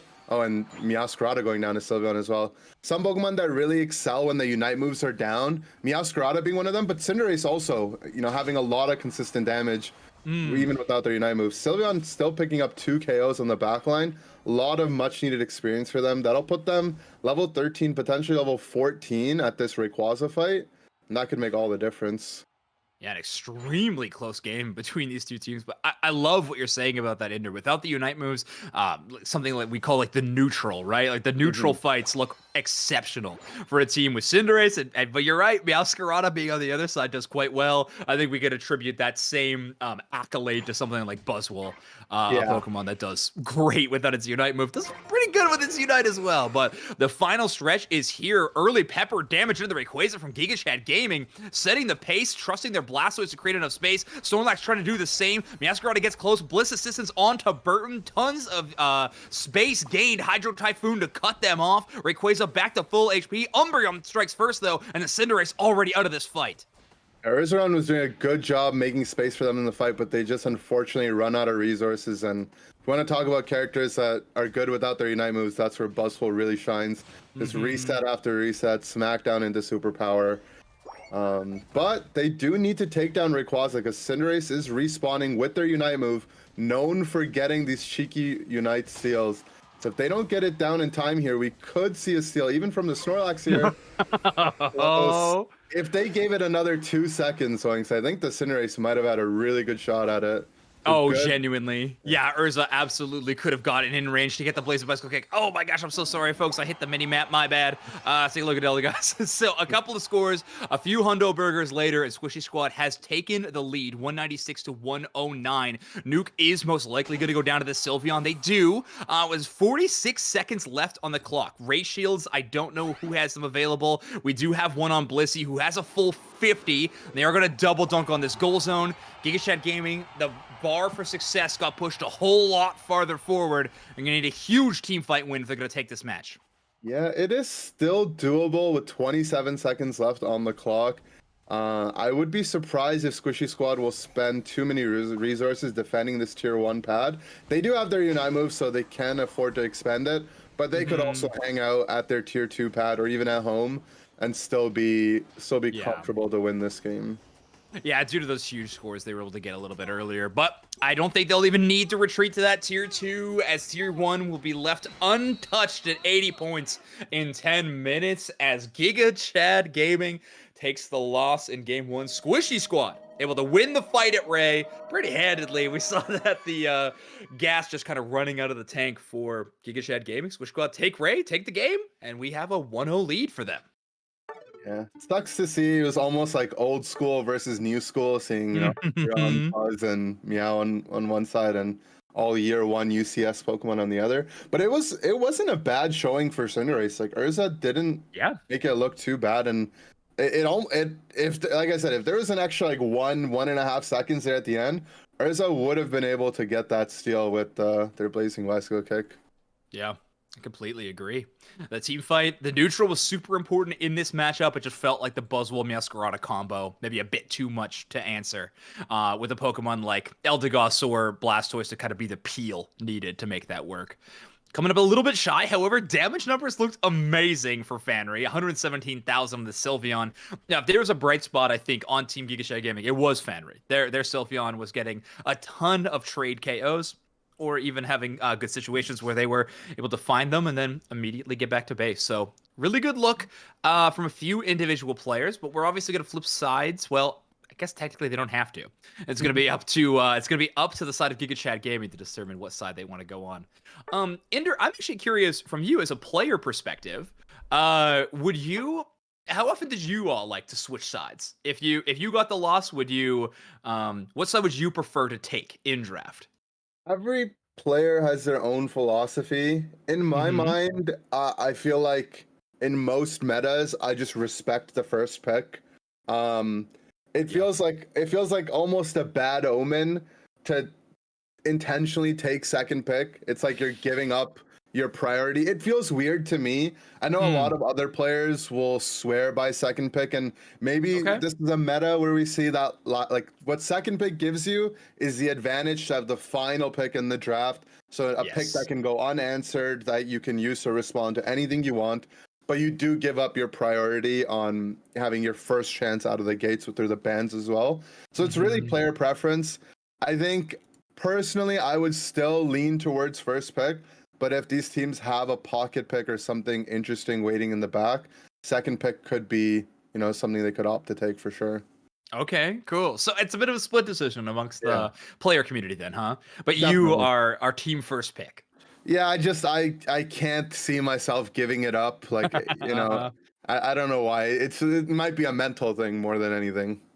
For what it's worth, I'm with you. I've always been a big first pick believer, so I'm quite a fan of that. But I I figured guess the I'd real pop question in to is, say the same. I like the idea of picking first. I just like the idea of playing your game, you know. Hmm. But there, of course, there's a lot of strategy on the other side. I thought that was a pretty cool match. I really close, even seeing that Cinder. I know you guys saw it in the moment, but I wanted to kind of point out that Meowscarada jumping in Unite into like a Bliss assistance, very calculated. They weren't able to pick up the KO right away, but they just continued chasing with Meowscarada with Bliss assistance on, and Cinder could do Mhm. nothing. You guys, I think Inder called it out earlier, is just like it's gonna be tough to deal with this Cinderace. Excuse me, with this Meowscarada. It's just gonna be able to try to like pick up some of these KOs, and it really did. That was Yeah, cool to see, like year one versus year, like a mix of year two, three, you know? it's true. Yeah, Old school versus unfortunately, new school. Cinder just runs out of gas in the end. Like, Eldegoss had to expend their Unite to counter the Meowscarada's Unite. Hmm. Ejects were traded, the Flame Charge had to go out. And after that, if Cinder doesn't have those resources left, um, it's just free picking for the Meowscarada. Yeah, it thrives in a moment like that for sure. Uh, It was kind of cool to see a match like mostly determined around like neutral fights for experience wise and things like that, like to see where the level lead went. And then, I mean, Unite moves are obviously the difference maker at that final moment. But it was a cool look from Gigachad Gaming. I know they took the loss, but around that second Reggie fight that we were talking a lot about how they just played the Unite matchup really, really well. They knew they had the resources. They were able to aggro push it, take the fight win. It was cool. do you guys think we Unite, see a Pokemon like Cinder come out in here to game number two? because Probably it's not. EU, I think we could see something, maybe not Cinder itself again, but I could honestly, there's so many different Pokemon they could bust out. And if they're willing to bring Cinderace out in game one, I think they might have something special for game two as well, but we'll see. Maybe Zonks is saying the Razor Leaf Decidueye. Helping Hand did get buffed, and those do complement each other kind of well. It's true. I want to make it abundantly clear. I'm not recommending Razor Leaf Decidueye, okay? That is not what is happening. But I just know that it is a pocket pick of Lunder. Sorry, not of Lunder, of Urzaron. So maybe, who knows? Um, I a know you Pokemon that we mentioned didn't it. see until. But Sorry. yeah, go ahead. You mentioned Fanry on the Sylveon having like 117k damage, and Yeah. honestly, like that matchup is tough. Like he was playing into Buzzwole, which is really hard to play into. There's an Umbreon that can lock you out. Meowscarada. Speedsters, yeah, like Meowscarada always gives Sylveon trouble. So, I mean, typically you wouldn't see Sylveon excel in that situation, but maybe that's something Fanry's really comfortable on. And I think that if there anything that they can rely on, it might be bringing back that Sylveon, and maybe Ursaron can cook up something, special that they might have. Yeah, I like that a lot.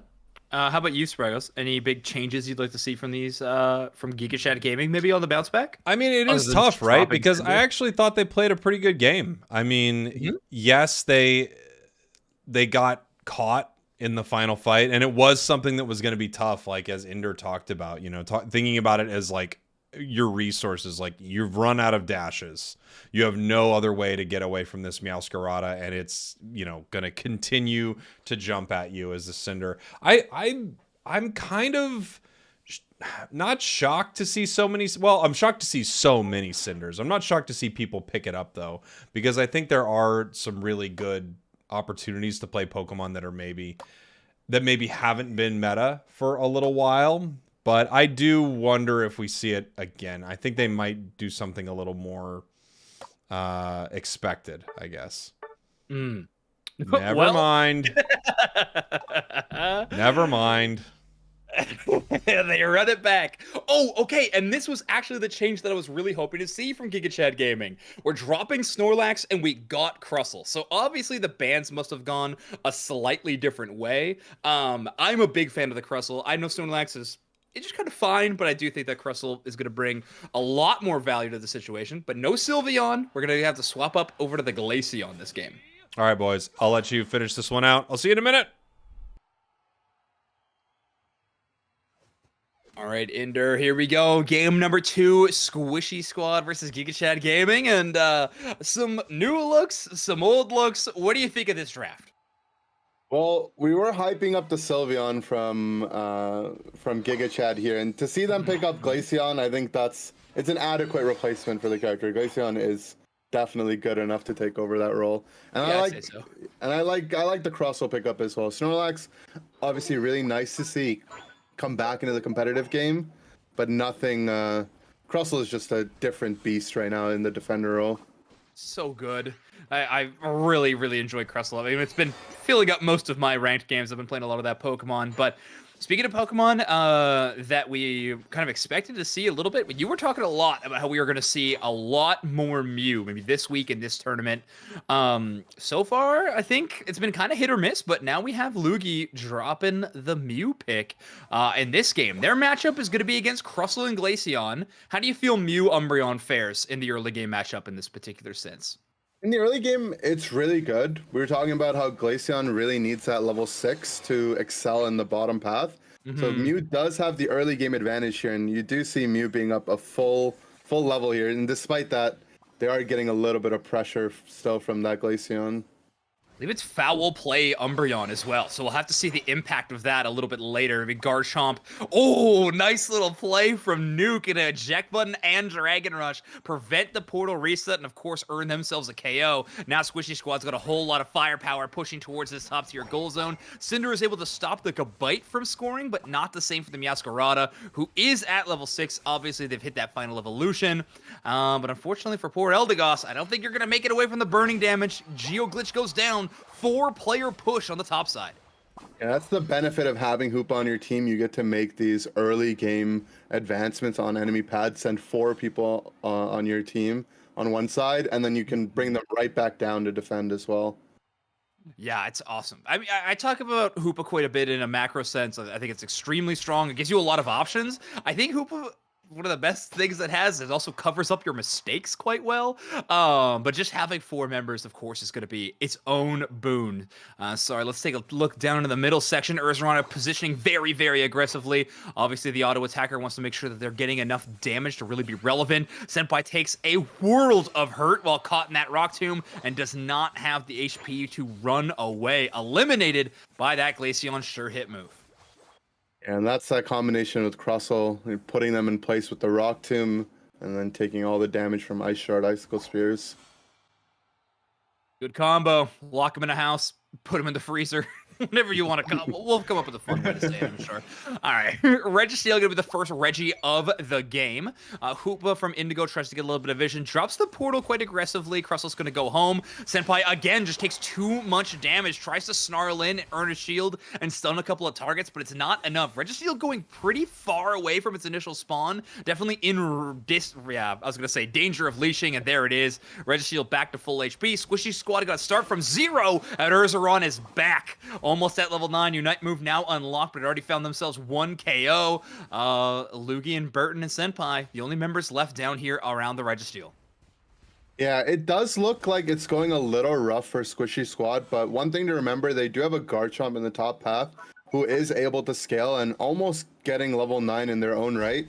So sometimes foregoing this first objective, which a close one, almost going for a steal on the opposite side, but it's okay to sometimes skip this objective. You'll see teams do this a lot in favor of scaling up a more late game oriented Pokemon. So we'll have to see how the Garchomp fares when we get to this Rayquaza fight, or even the second objective of the game. Yeah, I agree. You can totally give your Gabite some room to breathe. Nuke is going to hit that level 9. They were slowed down quite a bit. I mean, Laura's Blastoise doing a really good job of kind of going blow for blow with Nuke's Garchomp. However, we do have the level 9 for Nuke before we see the level 9 for Laura. So not a huge surprise there, but Nuke trying to carve through as much damage as they can. I think their Dragon Rush was interrupted by the surf, and just every stun in the book thrown at the Garchomp sends them back to base. Meowscarada shows up, thought this was going to be a duo, but unfortunately solo defending this goal zone. I don't know how long Burton will be able to hold up this defense. Yeah, it's going to be tough. They do have their Unite move in combination of Overgrowth blocking in the middle of that, giving them 20% damage, 20% healing on top of that. That was really nice to combine those two there. Unbelievable. I mean, Burton's walking away with a KO streak of 3. I was calling it like they didn't really have the toolkit to try to defend that goal zone. Instead, they prove me wrong and walk away with over half a team wipe. So looking phenomenal already. Squishy Squad really having a resurgence in this match. Regieleki goes their direction as well and is walking towards that first tier goal zone. They're going to have that extra teammate Garchomp with a huge Dragon Rush. Grabs multiple members, immediately uses the Unite move, carves up a ton of damage. Regieleki might not have very much HP, but it's only going to score 8, but it does make that goal zone defenseless. Glaceon trying to hold it down for as long as they can, begging someone to show up so they can target with the Icicle Shards. Meowscarada doing some damage first, but they're just going to break. Not a big overdunk, but still, the value is there.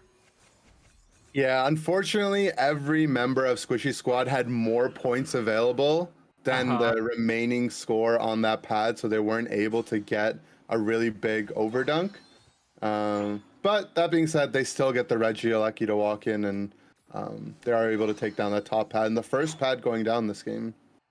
Yeah, the first break. That's a good point. Not a huge a break in it, so they're only sitting at 151, but I think that's just good credit to how many points they've been able to score on bot side so far. Hoops Unbound from Indigo is going to bring Gigachad's team down towards the Regirock, which is already back down to about half HP. Toby creating a ton of space. The Surf coming in from the other side. Every option that they have to take it down is used, but it's worth it because Gigachad Gaming is able to walk away with the Regirock last hit by Urzaron. The problem is Squishy Squad is never leaving these team fights without some kind of payment, as Meowscarada has 2 KOs in that engagement. So again, they're losing these objectives, at least the bot side ones potentially, but they're always getting some kind of value. In this case, it was Burton getting another KO streak of 2. Yeah, that's the Meowscarada buffs that we saw in the most recent patch, where Meowscarada got cooldown buff, I think some damage buffs as well, and their Unite move, Floral Flourish, picking up knockouts every time they're using it. But Urzaron's Unite move securing the bottom Reggie, which we were expecting a lot of last game as well. And it might come down to Rayquaza going down to their Unite as well. If there's any reason to pick Cinder, it's the ability to always stay in the game to be able to secure an objective like that from range. That's true. Top Elbush, Reddit Cinder time. Come on, Urzaron. You got to lean into the dark side. Whatever it takes to get a game win against the team, the caliber of Squishy Squad, I think. Regieleki now going to be going down. Electro Ball secure, best secure that Mew has available to it. Don't at me. And they're going to send it towards that tier 2. Now, we talked about it very briefly at the start of this match, but Umbreon has been going foul play. To me, this just reads as another option to try to push people out of portals. Do you think I'm on the right track here, or is there another reason that you think Senpai's going this foul play set? No, I think you hit it. Like, Mean Look can get countered by that hyperspace hole resetting within the Mean Look, but Foul Play gives you the option to actually knock them out. It also gives you mobility to jump over Rock Tombs should you get caught by that in the late game. Yeah, that's true. Annoying for Umbreon. So I think it's a fine pick this game. Okay. I have to imagine it just crushes Cinder, right? Like if Cinder gets hit by a foul play, I have to imagine the damage numbers going insane with If how Cinder high gets Cinder's hit by a foul play, though, I think other things might there's be there's wrong. other problems. Yeah. Yeah. We're going back to the drawing board for sure. Squishy Squad playing a very defensive game, trying to guard these goal zones against potential backhalves with a Hoopa. You know those are always going to be available. Indigo, though, the one to start the Rayquaza build. Snarl trying to hit multiple targets. Burton and Umbreon working together and take down the Cinderace. That's priority number 1, and they succeed on it so far. Hydro Typhoon does hit 2 targets. The Mew dodging and preventing that from being 3. However, Blastoise immediately traded out. Luigi finds that KO, but Garchomp is on a flank. Nuke looking for their targets, but it decides to pivot and focus on the Rayquaza next. Toby trying to get in range. X-Scissor attempts to steal, but it's Mew who secures the shiny Rayquaza. Squishy Squad earn the Rayquaza in game number 2, and they hold the lead. Hundo Burger into tier 1. I think we're good to call it. Squishy Squad take down Gigachad Gaming 2-0. Yeah, unfortunate to see the Cinder go down for a second time, and that's really the reason why we don't see these more basic attack-oriented Pokemon succeed. In the late game, you throw all your resources you have at them, and they tend to be, you know, the central focus of their composition. Without Cinder, they don't have much. They do have the Glaceon's damage, but yeah, Cinder goes down without a fight, and then everything else is just easy cleanup for Meowscarada and Garchomp. Yeah, that's true. Well, Indra, I gotta hear what our cowboy analysts thought of that game number 2.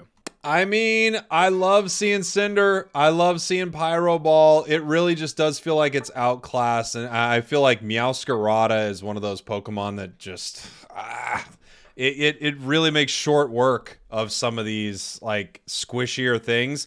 And you know, a lot of the newer squishy Pokemon have, it feels like, more options in some ways. Like the older, like Greninja, Cinderace, stuff like that, they've been power crept to the point where they're actually the kind of attackers that can get punished. Like they're not Miraidon and stuff like that. So yeah, you just see Meow, and every fight like that, it just gobbles it up, which is unfortunate. Okay, so we basically have the choice of either For Free or Nouns' game 2. If we want to jump into one of those, I think we have other games available too, but those are what do you think sounds more exciting? You want to see Nouns? Sure. For Free does have a Gyarados. Ooh. All right. Do you two want to cast this one? Sure. All right. Sure. Let me get the names here. Which one are we doing? Okay, so it's For Free Okay. versus M through Z. Oh God, I can't believe I chose this one. Okay. And For Free is currently up 1-0. For Free versus M through Z. Get the names up here, and For Free is up. One sec. All right, Zoinks. I'll see you on the other side, buddy. Aight. Ender, here we are. Game number 2 between For Free and the team that shall not be named, M through Z, as we have a Magikarp back at it again. Gotlu bringing it out in this tournament for a second time, at least on broadcast. I'm excited to see it. I'm excited to see it too. I think they really like pairing the Hoopa with it. Gives that early game advantage with Astonish and the pressure in the early game. Like we said earlier, the bounce hyperspace hold tech. I think Galu really a big fan of that.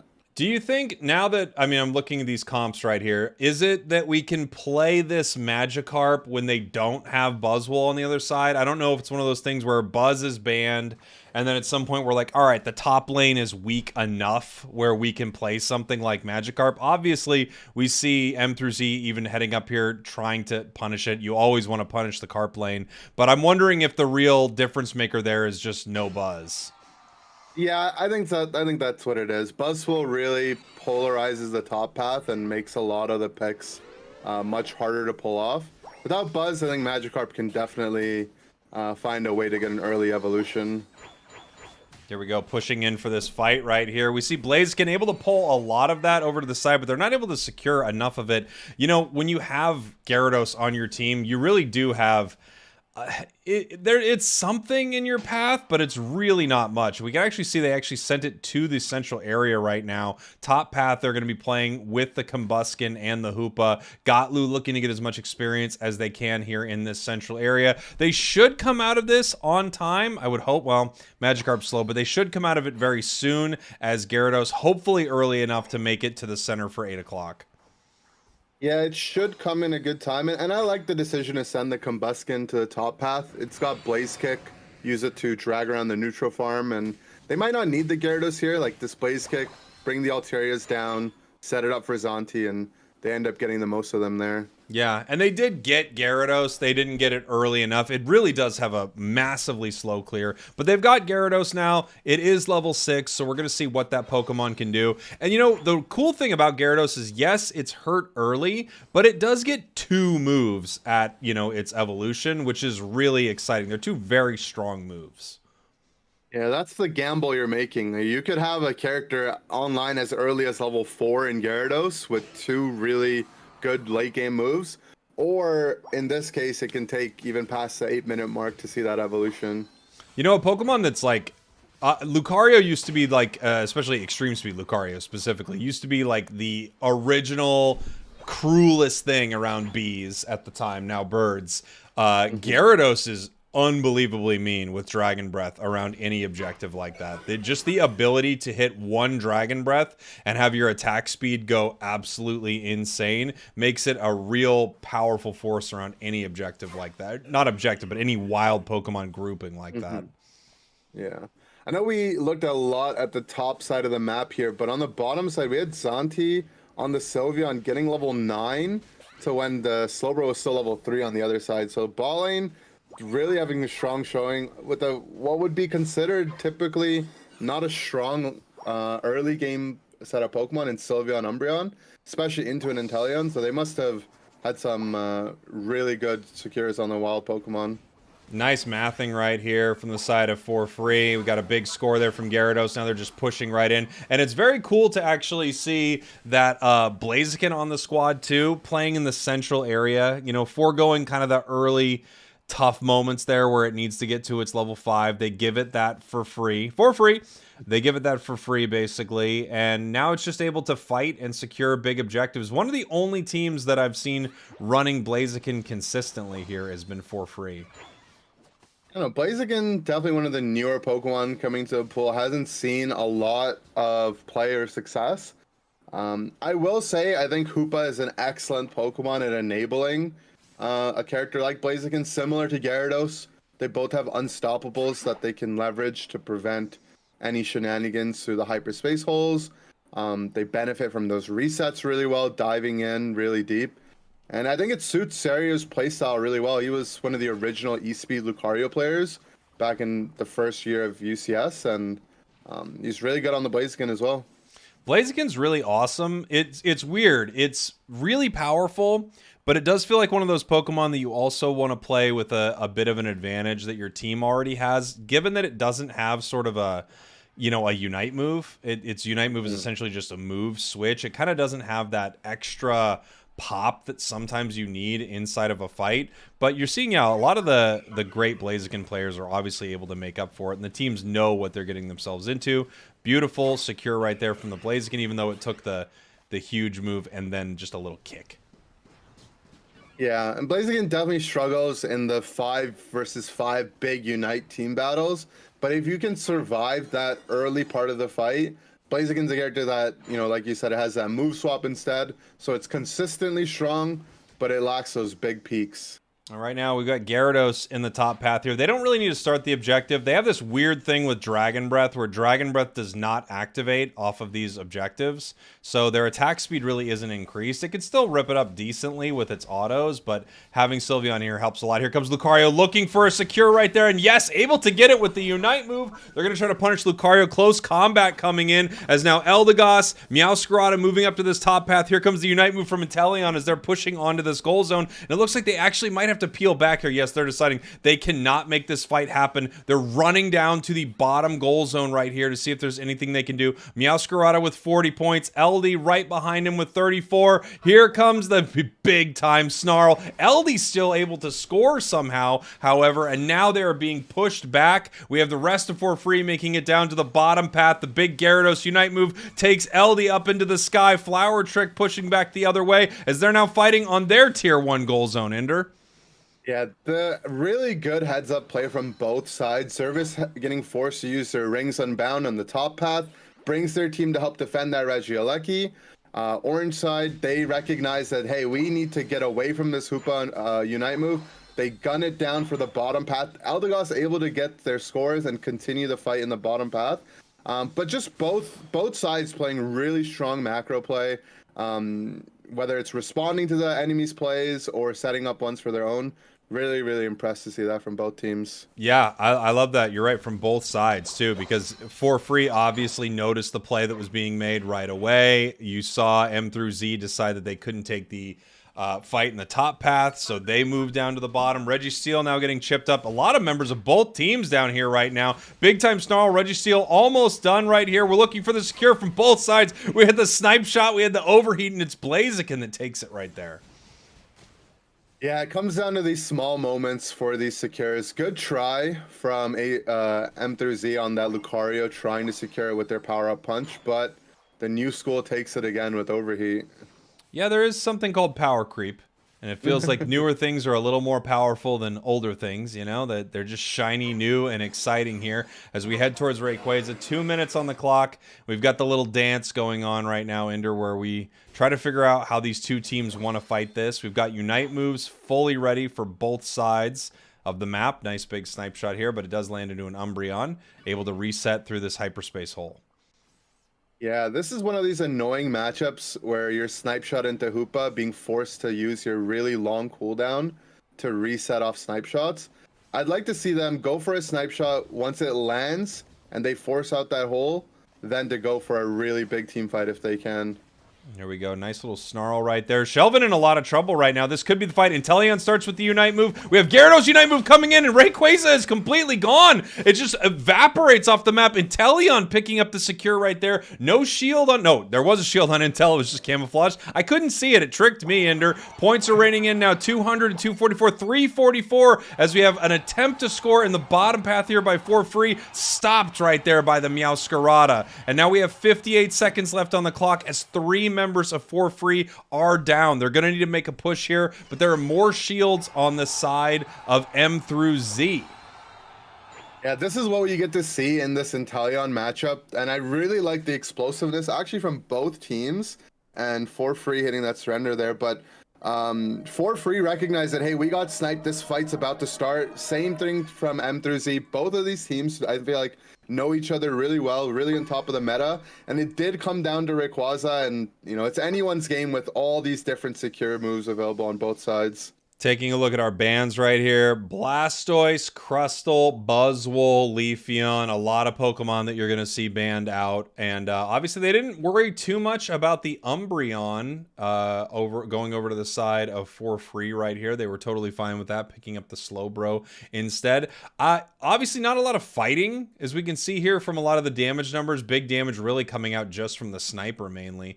On the side of M through Z. Let's bring Zoinks in here if he's around to kind of break this down a little bit. Zoinks? Yeah. Yeah. Sometimes Rayquaza shows up, and sometimes teams pay attention to it. And I think we're seeing a full example of that. I would have liked For Free to be a lot more aggressive on that final team fight. They had a big lead, so they were playing really defensive, defending goal zones instead. However, I think with Blaziken and Gyarados, you can take some aggressive fights. And I kind of would have preferred them to play that way in that final scenario. But coming from the chat, right. It's true really quick. There's no L in MNOPQRSTUVWXYZ. It's true. It's true. Is there a T? There is a T. Important. Sorry, go ahead, Ender. I think Zoinks is absolutely right, though. Like, you don't want to get stuck in this snipe shot battle where you're just taking poke damage, especially as a team that is Hoopa. Even if you're in the lead, sometimes you have to be the one to take initiative there. So them not taking initiative, I think, did end up costing them the game in the end. Here we go. Game number 3. This is an important one, as we've talked about. I mean, both of these teams could stay in this tournament, right? One of them will head down to the losers bracket, but it's so incredibly important to win through the winners bracket right now, as day 2 of this tournament is just a full-on continuation of this entire bracket right here. Gotlu heading into the top path with the Fire Chicken, and we've got Urshifu. First Urshifu we've seen today.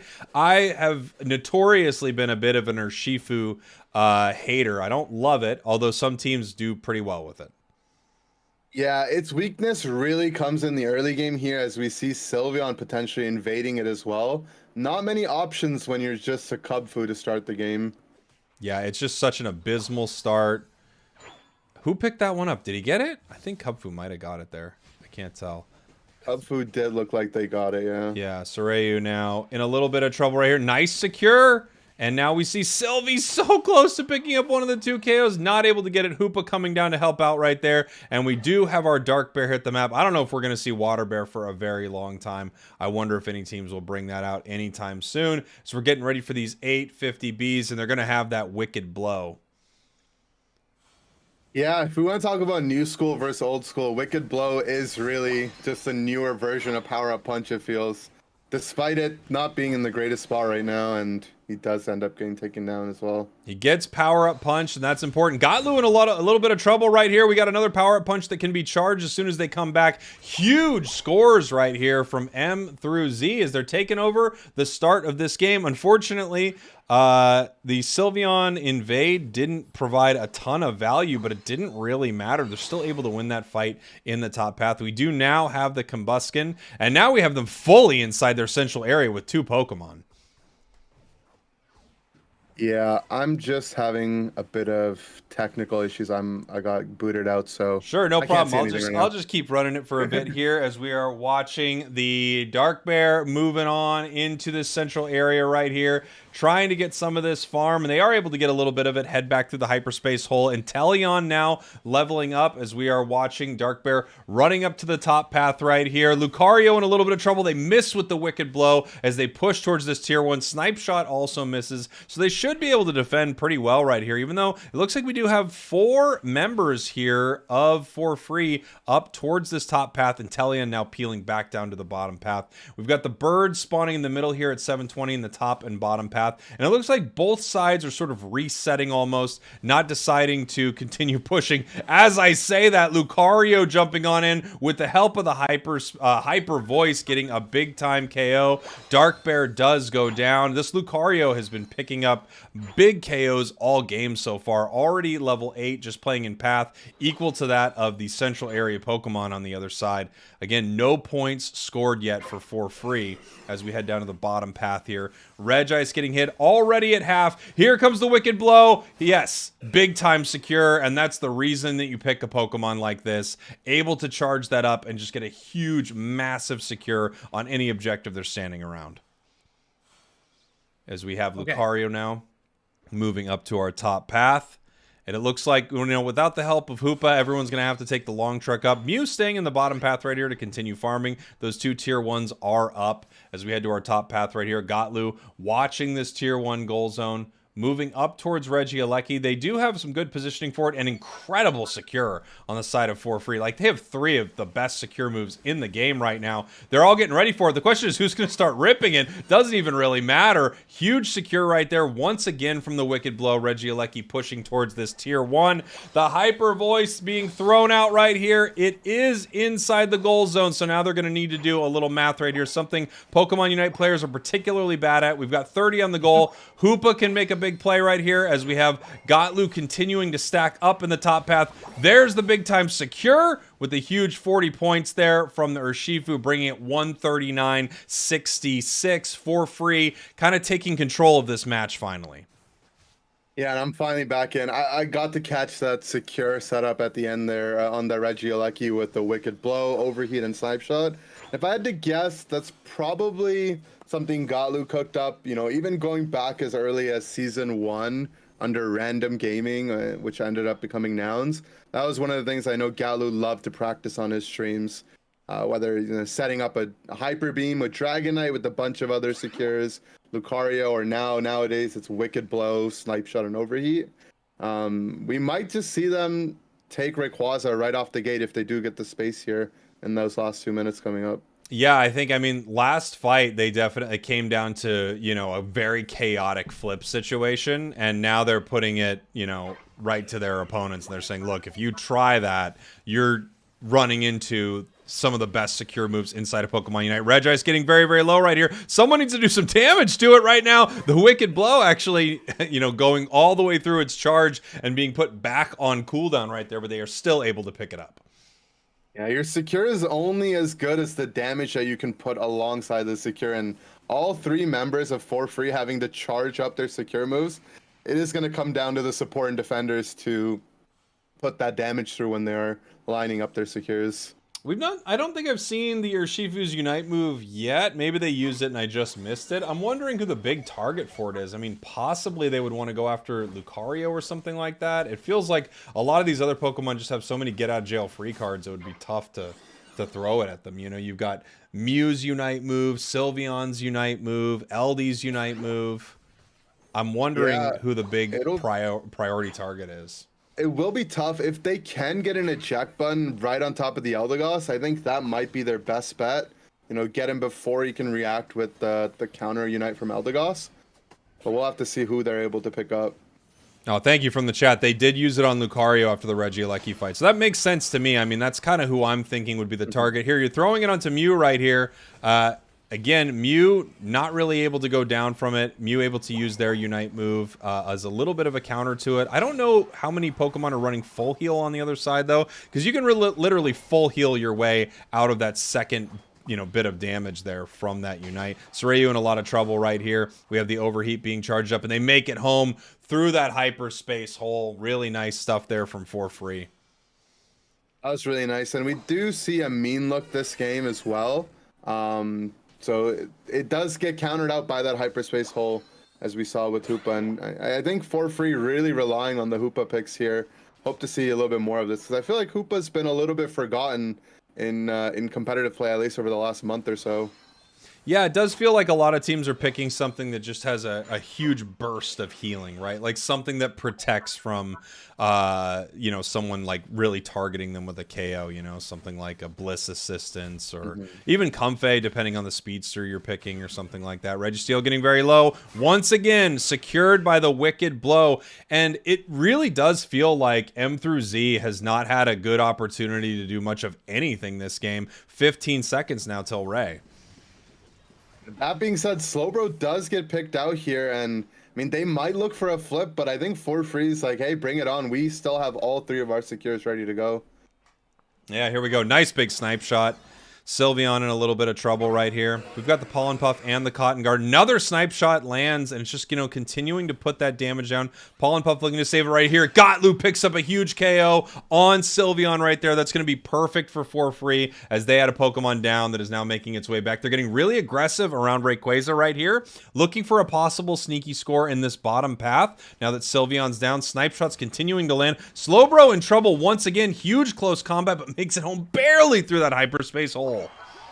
Yeah, really good heads-up macro from For Free, pressuring both sides of the map with scores, and with them having the Hoopa to be able to bring anyone back to Rings Unbound, just furthering their lead and threatening M through Z to, hey, go for the flip. We're still ready to secure here if you guys want to do this. And here we go. Hoopa Unite move. LD up into the air right now, looking for the best heal they can. Umbreon Unite, but it had absolutely no HP. Just goes down immediately. Hoopa catching him with the fist. Rayquaza at about a quarter down as they are continuing this push right here. Big time Solar Beam does not hit Hoopa through those invulnerability frames. Lucario going down right now, almost. Wow. Barely making it out. Huge close combat takes a KO. Yeah, and as you were talking about Sylveon having the ability to completely invulnerable, the Urshifu Unite dodges it with Fairy Frolic there. That being said, there's only 40-ish seconds left, and M through Z really needs a bunch of scores or Rayquaza to make the comeback. Yeah, not much time on the clock. They have to make something happen right here. They had some good counter punching inside that fight, but they were already down, and it looks like we just have a straight-up surrender vote. Yeah, not much you can do with 20 seconds left to go, and it was a good effort.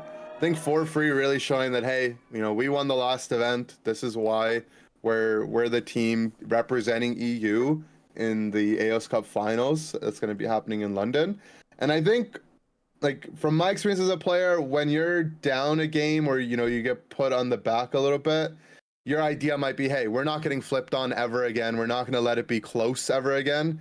So whether or not we win a game, we lose a game, we don't want any kind of flip situation. So I really like them, taking all those secure moves on their side.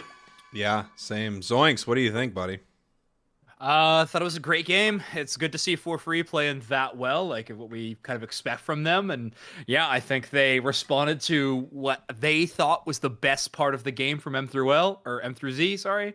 Responded well and dealt with it.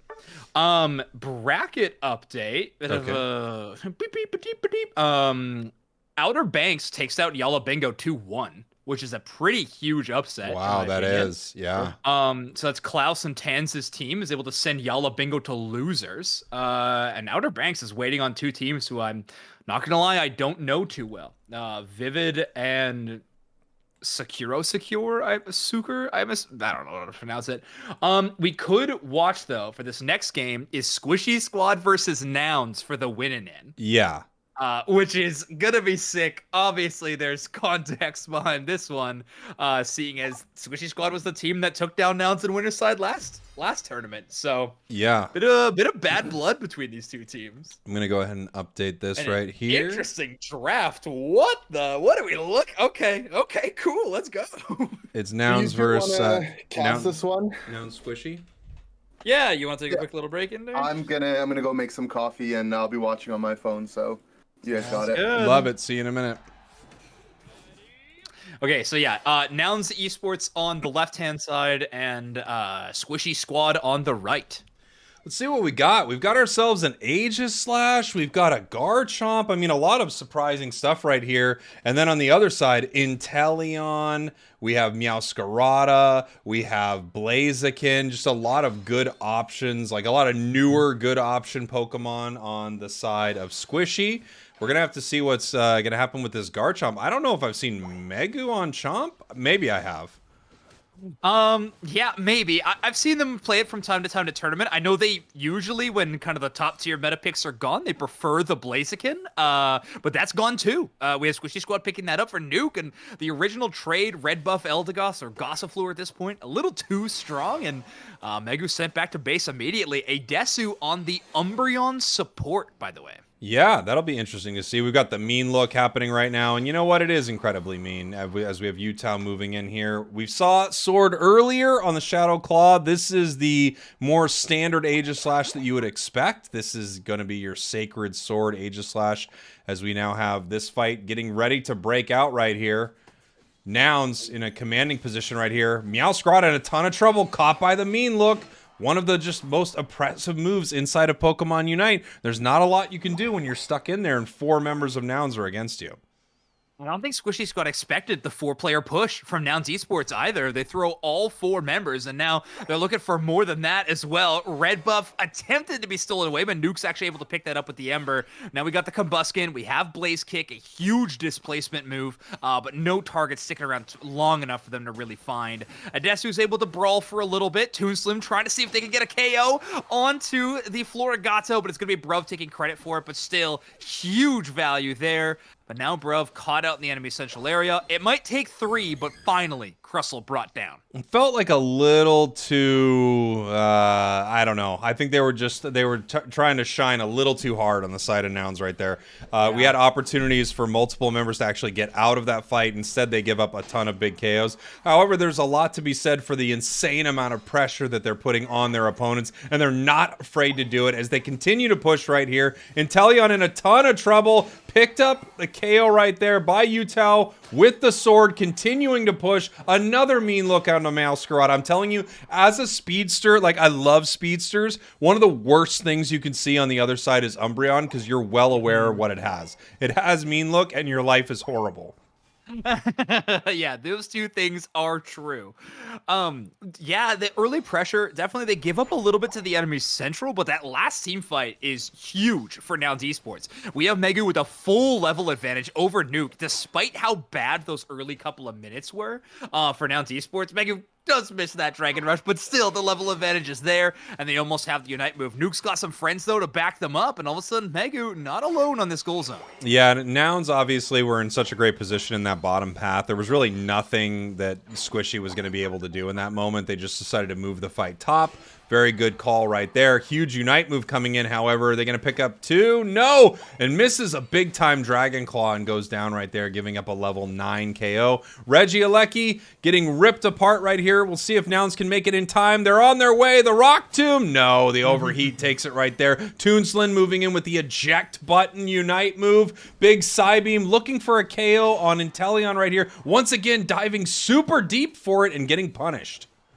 Yeah, goes for the Citrus Berry. It's kind of their only out as a maybe win con in that team fight, but it doesn't even give them enough to make it out. Lugi just making sure to hit every single snipe shot. However, cleaning up every single team fight has been Utah. We talk a lot about how Nouns Esports has maybe gone too deep into many of these situations. It feels like the Inteleon, the only one to really get the value they've been seeking with that final second of Regieleki is going to pay off as Lugi dunks in 40 into that top tier goal zone, breaks it. Squishy Squad break a goal zone, but still not even close to a lead of Nouns Esports, almost at 200 points. Yeah, a big Fell Stinger miss actually just a moment ago. I think they were trying to shoot it to the outside wall slightly, and unfortunately they hit the wall right next to them, giving the opportunity for Nouns to just move in here and start cleaning this up. Here comes the Aegislash looking for some big time KOs, using the wide guard to eat that entire overheat right here. Nice stun as they actually are going to finally peel away from a fight. It feels like they've been muscling every single engagement, just trying to show Squishy Squad how much better they are with these Pokemon. But in that moment right there, they actually decide to peel back. Yeah, I feel like the resources, and maybe it hasn't paid off for Toon, maybe it hasn't paid off for Megu, but in terms for Utah, it's an amazing. They're almost at level 13. They hit level 13, and we're at 5 minutes. So this Aegislash scaling to the moon in this matchup, and now they even have the positioning one for this basement Reggie, bubbling out Squishy Squad all the way to this side Elbush, as Registeel's already at half HP. That's right. This Aegislash looking incredible, like you said, already level 13. Heading to the moon. It's GameStop stock right now, and Nouns is trying to cash in. Registeel in this moment is getting leashed right here, as this fight is actually going pretty well for Squishy. They pick up 2 KOs. We see Utah trying to move in right here. Reggie at half. The snipe shot's still flying out. Meowscarada in trouble, but it doesn't matter. Able to take down this objective. Nouns completely pushed out of that, and that was the GameStop bubble. It already burst earlier in the match. Oh no, the crash. Yeah, Utah not having access to the Aegislash Unite move doesn't really have an option to steal the Reggie, so I think they just have to abandon it. A whole lot of shields stolen with that Umbreon Unite, so Adesu gets a whole lot of value there, but Meowscarada able to carve through even that. Megu's Unite move is good enough for 1 KO, but Meowscarada able to dodge the rest of it with that double team. Utah chasing an Eldegoss. Megu 1v1ing the Meowscarada, finally wins that specific encounter. Utah and Bruv cleaning up the rest as Nouns Esports on the bounce back in a major way. It really does feel like, to me, watching this match, I'm watching Nouns Esports show how proficient they are. You know, it really feels like they're trying to put on a show right now, almost intimidate their opponents, continue pushing, just constantly show them that they're going to outplay them, regardless of maybe the situation not being in their favor all the time. And, you know, it's been working pretty well. 247, 120. Level-wise, it's working out too. Even though they're pushing extremely hard, they are picking up wins. I think it's also just the nature of these two compositions. Like, we have Blaziken and Meowscarada and Garchomp and Aegislash. Like, all of these brawlers are well known for kind of their 1v1ing ability. Like, not necessarily their team fight prowess, but more just how well they do in skirmishes. And I think we're just seeing both these teams kind of attempt to take those as often as they can. Thing with Squishy Squad is, though, in terms of team fight, they have Blastoise and Eldegoss. Huge Unite moves that can change the course of these big fights. So yes, they may be down by quite a bad point deficit, they definitely have some options in the final moments of this game to turn things around. Oh, that second snipe shot landing there would have been huge. It looks like they're just going to let this Reggie walk. There's not much they can do. They're already behind at this point, and they want to position themselves here for this fight. We can see Nouns getting ready, just taking this Reggie steal. Going to be a nice objective for them. A little extra damage as we head into the final fight. And we can see Squishy positioning themselves towards this top path to see if they catch anyone looking for a score. Nouns a little too smart to let that happen. They're well aware that they don't want anyone to get caught right now. Nuke in a little bit of trouble. Megu might have seen this. We could have a Dragon Claw combo. Start this thing out, and we do! We have two move in for it, looking for the KO, and no, somehow he does not go down. Meowscarada jumps in with the United Aegis Slash goes down. A lot of resources to protect it, though, as Garchomp gets all the way to the backline, basically for free. No Eldegoss Unite move is a deterrent, and Megu's able to just carve them up. Yes, all your resources go into saving the Blaziken, but nothing goes into stopping the Garchomp, as now Megu is just going to free rip this objective because all 5 members of Squishy Squad are down. Nouns Esports going to start off our first game with a W. What a beautiful catch right there, just knowing Blaziken was in the bush. You see the Sacred Sword and the Dragon combo. That was just so perfect there for Nouns. The coordination, you know, that we saw right there too, just the exact right timing to make that happen. Really beautiful. There was even a cool moment that we didn't get to talk about too much because after that Basement Reggie fight, we went immediately into the Rayquaza fight. But as soon as they realized that they were alone around that Basement Reggie, Idesu just backs while the other teammates are ripping it down and just stands on jump pad in case they were pushing towards that tier 2 to score, which I think is just a really clever support move. Gain some vision, get some map awareness.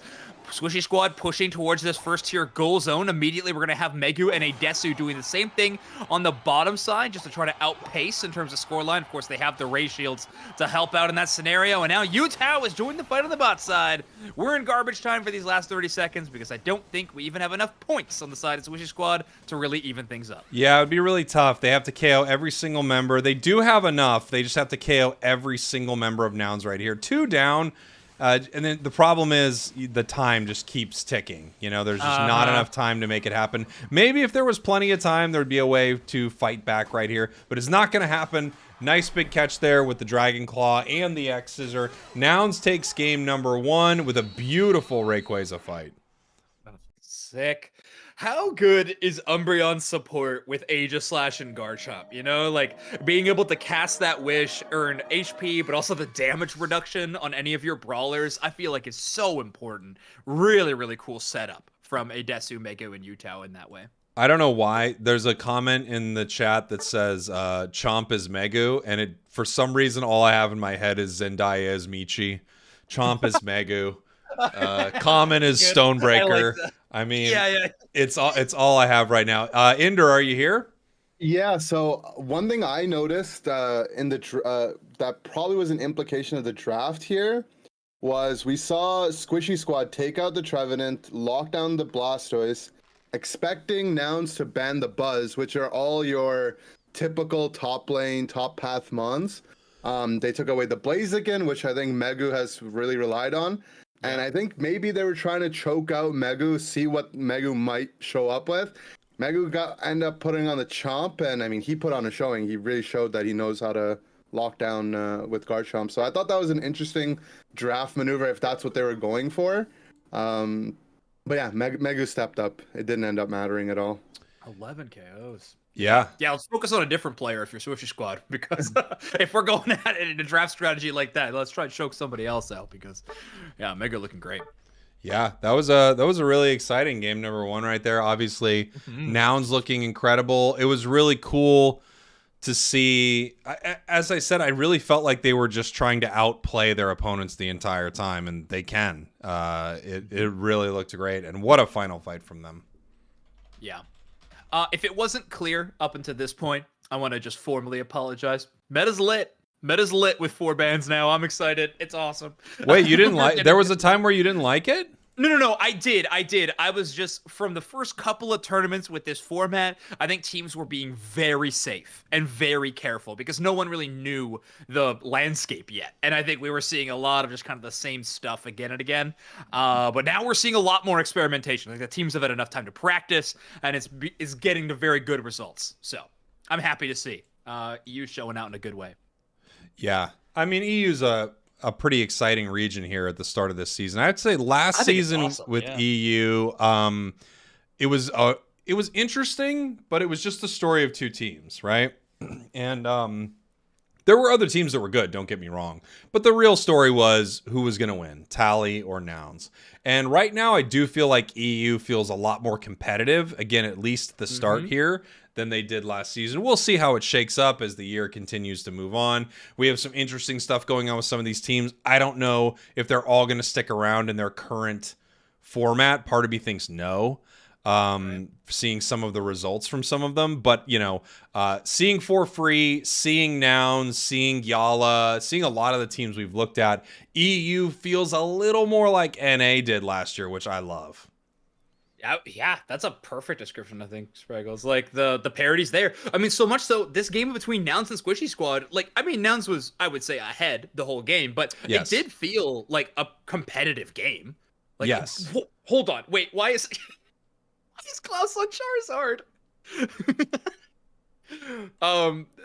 We could hot swap the games. I don't know if we want to, but it's hard to not want to see the Zard, and I'm gonna make the executive decision that we see the Zard. If Ender is around and wants to vibe on this one and just kind of talk through it, all we can three do of us. that. Yeah, let's do it. I just want to so this is Outer Banks versus Sucreosucre, maybe. What are we looking at? What is this? That's triple supporter, where we might see either Helping Hand or Sweet Kiss, Comfy, or both, maybe? I don't know how to spell. How do I spell Sucre? Sucre, but with the Poke. Oh, is this just a reset? It looks like a remake. Okay, that's why. That makes more sense, I guess. Okay. I'm so sad. Yeah. It's like, what on earth is this trap? Oh, I'm so sad. Sorry, folks. Really sorry about that. Everyone, Zoinks is apologizing. Don't roast him too hard in the chat. I like Zoinks. Also wanted to see the Charizard right there more than anything. Do not. The last thing I want to see in the chat is the entire chat furious at Zoinks. That would be wrong. Oh, no. Hey, if anybody's got me, I know TikTok chat's got me. TikTok's always got your back. Yeah, they always got my back. So I guess we'll wait for Nouns then here. Okay, sounds good. Unless that was part of the real draft, but I'm guessing that was just a remake. I was so ready for the Charizard versus Comfy Blissey Dragapult matchup. My brain was cooking what we could see. Yeah, there all the notes. Oh, that's the true caster curse, Ender. Welcome to the other side, where you try to make up all these reasons of why this is happening, or why it's, and then everyone's like, "Lol, mispick, idiot." And it's like, oh no. I think what always happens as a caster, it's the worst thing possible. You do that, you try to like make something make sense. You're like, oh, okay, this is why I think that happened. Then it's like, actually, they're remaking the game. And then the next thing that happens is every single thing you call for whatever reason, you'll be like, you know what? It's interesting. With that build on Glaceon, it's very likely we see an Icy Wind game. Nope, they won't do it. They'll never give you what you say. I don't know why. It just won't happen. That's true. Oh, look at this. For game 2, we have the Garchomp being stolen into the hands, and we have Megu going Sylveon, Yutao going into the Dodrio. All right. Ender, I'll let you continue your break here. We'll finish this one out. It's Nouns versus what's Squad. Squishy, that's right. Squishy Squad. All right, Zoinks, let's do this here. Squishy Squad.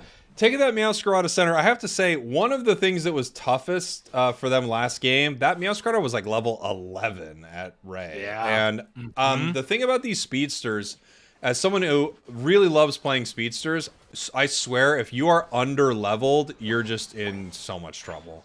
Yeah, that's true. And Meowscarada, I think, maybe one of the worst at that moment, right? It's a Pokemon kind of, it feels like designed to snowball, but Meowscarada having a good start, at least. Burton able to take a KO out of the Sylveon, start things off in a good way, and chase out, try to get these last hits secure in the face of a Hoopa. Yeah, I do think Meowscarada being 11, if you're 13, Yeah. you know, you want 15 or something like that. Obviously, you want to be insane carry like potential. 16 but, even. you know, yeah, 19 possibly. But you would like to be at least, you know, 13 to have your second plus move and have enough so where your Unite move is able to do a ton of damage right here as they're pushing forward, looking for a KO on a Desu. Not able to get it in time, so much so that we actually have Sylveon pick up the Meowscarada KO. Oh, man. If it wasn't for those iframes right there, Megu might have gotten another KO. But nice iframes for Nuke as Nuke evolves into Gabite and then picks up the KO. Dodrio making its way to the top path. Utah looking for a big KO. There's one with the tri-attack as they're continuing to fight right here onto the Umbreon. It will go down. The question is just when. The answer is a moment ago. A really surprising choice on the Umbreon build. We talked about this in a previous match, or I think it was Inder and I, but the Umbreon's going foul play to try to play around the Hoopa portals. But I believe this is a support Umbreon, if you will, because we're going Blastoise Defender. It's a big shocker to me, even with kind of that Hoopa anti-synergy, not go mean look on the support build of Umbreon. Kind of a surprise. I think foul play, you know, doesn't get enough credit right here. Nice pickup there from Meowscarada. That took some patience, actually, because if they were a little too aggressive in that moment, they do not get that there. Almost getting another right there, Yeah. but Dodrio picking it up. Wrong number of hats, by the way. Just noticed that. Pissed about it. I'm livid. We have to get him out of here. Senpai not evolved to that level 5 quite yet. Poor Squirtle just trying to hang out. Tough to get a last hit secure into the Inteleon early game. As you can see, that Toon is currently level 7 to the opposing level 6 Alugi, who's on the other side. Bruv gonna steal all those wild Pokemon over to their side. Easy secures for Nouns Esports as Utah hits to level 9. Burton held low again. Not even level 8 quite yet. I know that Bruv is... his praises are sung, but what an unsung hero. I feel this about most supports and defenders, but man, Bruv just sets up massive moments for this team. Just incredible stuff right here. And everyone else gets to be the lead singer, picking up all the KOs like, woo, look at me, or something like that. But it really is this baseline created by the Crustle. Oh, now, okay. I'm putting out the call to action for fan art of banned Nouns Esports, and Bruv needs to be the bass player. We need Bruv in the bassist role. That would be so sick. Desu's on drums, we know it. Oh, okay. They have two Utah main singer for sure. Main singer, but we have Toon playing guitar and doing vocals as well. It's one of those bands, you know, they got a lot going on. Yeah. And then what? Megu on keys. Yeah, Mega on keys, of course. Okay, good. I can't believe you even asked if Mega was on keys. You knew they were. This fan art needs to happen. Please. All right, Nuke does hit level 9, so Garchomp finally a realistic threat. I mean, it's got options earlier until it hits that evolution, but I think teams really start becoming aware of what Garchomp can do as soon as it gets its Unite move. That is the big threat that you're trying to play around. Geoglitch is trying to stack up as much as they can. They are running Wish, so every attack weight stack just gets so much better for your teammates and for you with that Wish build scaling off of your attack stat. Yeah, it's really nice, like bigger and bigger heals. I mean, and the nice thing is, like, yes, they do get KO'd right there, but you have to recognize at some point these are pretty low impact KOs. I mean, it's a level 7 Umbreon against a 10 or 11 Dodrio. They're not getting that much experience, and those stacks actually could be pretty valuable. Early on, it feels like you give up too much in your lane oftentimes to, you know, to want to int for a lot of those stacks, but later, yeah, they could be pretty valuable. Nice big Dragon Claw combo, able to pick up the Sylveon right here. They were body blocking just in case Toon Slim's snipe shot was going towards the Regieleki. It wouldn't have made it either way. That moves in. Nice big 40. Doing the math poorly, but what are you going to do? Yeah, Geoglitch a little upset, but they're still wishing Nuke, so it's okay. They haven't broken up as a band yet on that side. I do think, I don't know how you would do this, but if you were trying to play at the highest level possible, right? I do think you would, not in a super negative way, you'd have a coach do this or something, but you would look at every moment like that as a little mark, like a little mistake. You'd go, we could be 9 points better right here, and we're always going to want to be 9 points better. Yeah, it's true. I remember players back in the day in scrims would someone would have the counter roll. Like as players, they would be specifically in charge of keeping track of score, because obviously players don't have that information given to them mid-game. So you'd have a player just like actively trying to keep track of that. Yeah, and it's important. And there are games, we all see them, by the way. Utah absolutely cleaning up on the bird. Love to see it, wrong hats. But there are games where it will come down to 10 points at a time. It'll come down to a few points. We've seen games come down to a draw. So it's not insignificant, right? It is. I would say it's a small percentage of games, but it's not insignificant that you want to, score effectively. Oh, absolutely. Yeah, it's a very, very important skill. I think in game you can't worry about it too much. If you get stressed after it happens, this is going to be detrimental. But you're right. After the game, definitely something that you can workshop. Well, I think it's something where if you're looking at yourself as a team, of course, mid game, look, it is what it is. I'm not too worried about it. It's time to play the match and win the match, right? Nice big catch here on Venu, in a lot of trouble. However, they are able to push them out with a huge Dragon Claw combo. Venu not going down in that moment, but Garchomp does. I don't know if that was the better trade or not, really. Yeah, Garchomp used the reject button for that as well. It'll be pretty close if they get it back for the team fight. It might be a little bit later into the final stretch, but still a big resource to not have, especially for Garchomp, a Pokemon that often relies on it to hit their combos correctly or just get a lot of value out of the Unite move. Utah able to kite the Meowscarada completely, and now Esports able to collapse the two team from the backside, getting the knockout. Wow. This Meowscarada really has not paid off that well. It feels for the side of Squishy Squad. It isn't terrible. They're not playing horribly, but they're going into such a great team, and it felt like, I don't know, you're gonna throw your eject button pre-Ray for that Dodrio KO that doesn't look like a sure thing. It's tough, Yeah, a level 14 Dodrio. It's got a slightly higher bounty on their head, I guess, if you're playing at level 12 Meowscarada, but yeah, probably still not worth the amount of investment that you're putting into it. Well, the tough thing is you're not going to be able to redirect your Unite, which is pretty valuable.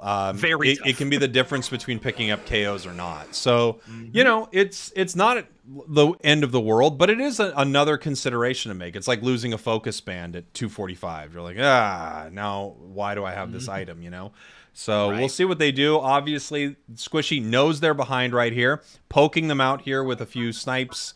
We see the same thing happening from Nouns. Nice big catch on the Rock Tomb. We see the snipes coming in, hitting them a few times. The Wish trying to out-heal it, but it's pretty tough right there. And I think if Blastoise does have a focus band, I might have seen its focus band just go down. Oof, okay. Well, Blastoise losing access to that item then. So far, Lugi's been doing a pretty good job of getting poke damage with the Venusaur. However, the Hooper Portals have been pretty much on point from Eidesu. Not really using them for themselves. They're willing to take that damage, but then making sure that Bruv is always kept up at top HP. Bruv tries to prevent the rest of the team from joining Blastoise, kind of preventing Senpai from having the confidence to use the Hydro Typhoon. Nuke dives in, finds no target yet. Unite moves, try to chase out the Atelion. Toonslim dodges all of that damage. And there we go. They waited enough time to get the eject button back on the Meowscarada. They can push him with the Unite. 2 down on the side of Nouns. Only 1 down on the side of Squishy. It looks like the damage is being put towards Ray. Toon picking up a KO. Rayquaza right now only at about 1/3 of the HP. Massive X-Scissor takes down multiple. And now we're looking for the KO. Just the one little shot there from Toon. Nouns sewing this thing up with the Inteleon and a triple KO. Well done from Nouns Esports to just separate the fight there. Obviously, Bruv, we talked about how he's an unsung hero. I think it's about time we change that. Let's get him in the lead because it completely separates the team from the Blastoise, and that allows the team fight to swing in Nouns' favor in a couple of different ways, but mostly it's just Squishy Squad realizing they need Rayquaza if they're going to win this game. So half the team has to pivot towards it, brings it back about down to half HP. They just don't have the numbers. Nouns Esports able to capitalize after that, secure the Ray, secure the win, and Toonslam walks away with the KO streak of 3. Incredible stuff there from Nouns. I mean, you know, with 2 down right there, they had to play that fight really well. And you really saw the 1-2 punch there from, you know, Toon and Bruv. Just really, really nice stuff to keep the team in a position to win this thing. Inder, did you get to watch that last fight? Yeah, that was. It was pretty close, all things considered. As much of a lead that Nouns had going into the Ray fight, both Utah and Megu going down, and I mean it was close. If not for Bruv, I think Squishy Squad might have been able to secure the Ray there. Yeah, great stuff. So Nouns, if I'm right, tell me if I'm wrong. They just secured their spot in the top 8. They did. Nice. I don't know if you guys noticed, but there was a Blaziken ban from Nouns that game as well. Ooh. So I'm not sure if this meta is going to lean towards taking out all the top laners and forcing people on more unconventional picks or what it might be, but definitely wasn't expecting to see a Blaziken ban as early as today. Okay, so games that we want to jump into next. We could do 4 free versus Cappy Babas. That one is currently 1-0 for 4 free. And is this their game to secure their spot? Yeah, why not? Yes. And then, okay, and then the other side, we do have... we don't know the Automax game yet. We don't know the ABC game yet. Okay, sounds good. So let's jump into 4 free. So yeah, 4 free are up 1-0 currently. Okay. Against Cappy Babas. Okay. 4 free. Cappy. And Babas. so much Meowscarada. Lot of meow. It's very good right now. Yeah. I'll be leaving you gentlemen for a bit in a moment. Do you want to just we'll talk through this game or so, and then in a little bit I'll let you two cast or you and Inder can cast it, either way. Either way, whatever you guys would like. We can hang out and watch this game. Okay. Let's do it. Let's get after it. 2 head and center, getting the quick 4 here for the Sylvie. And obviously a Pokemon that could get invaded at any moment, and they're looking for it, is going to be this Urshifu. We have Meowscarada trying to get to red in time. They see that it's down, running straight to blue, and we're going to see who can get the secure right here. Obviously, Meow has a much better shot at this. We're going to see what Urshi can do. It looks like Urshi... No, they did not get it. Yeah. And to give that one up, Saray, you're going to take the blue buff, and then if they get a couple of the ball toys, they could hit level 5 as well, which would be obviously huge, mostly because they're preventing Cubfu from getting that level 5 by doing so. Oh, that's a little rough. So he lost Overgrow earlier in their exchange and decided to still keep going. It did cost him a knockout there, which is kind of rough, considering you lost all the early game advantage you had. But Urshifu still won't be 5 for the first set of Bs, so it's not the end of the world here. Ugliest Pokemon in the world on our screen right now. Kabuskin is disgusting. I don't think even TikTok chat will have your back on that one. What do you mean? Look at the thing. You reach like a level of like quirkiness where it goes into the cute territory. It's The like the cute Cameron territory? I cannot get on board with this. No, I mean, it's like Cramorant, you know? It's so ugly that you gotta just Cramorant's appreciate it. Cramorant's different? Okay. That's His fair. little pity patties when he walks is just adorable. Combuskin doing the anime style walk isn't enough for you? Oh my god.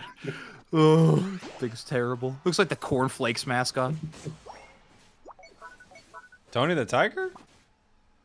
Hey, those are frosted, but close. Tony the Tiger? He's got T in his name. That means he's pretty good. It's pretty good. Tony the Tiger is good. I don't know what you're talking about. I love Tony the Tiger. It's cuckoo for Frosted Flakes. I do think Toucan Sam's like the best cereal mascot, though. I mean, the Cheerios bee is iconic. He's a bee. I can't believe we're sleeping on the Lucky Charms leprechaun. This is blasphemy. Lucky Charms Leprechaun is definitely. I mean, the whole cereal is based around the mascot. Without the mascot, the cereal makes no sense. And that's what makes it a good mascot. Shelvin with a casual 3K on the bot side with Cressel doing quite well. Already level 7. Count Chocula from the chat. Yeah, but Count Chocula is manufactured. They knew it was going to be called Count Chocula before they had Count Chocula. Yeah, it's a top-down design, not a bottom-up design. I like bottom-up design of cereal. Me too. Yeah. Here we go. Regice getting ready to be taken down here. Gotlu just ripping it apart. You know, the nice thing about Blaziken is it really does, it has 2 modes. It does have a rip mode, and then it has a secure mode, which is really nice.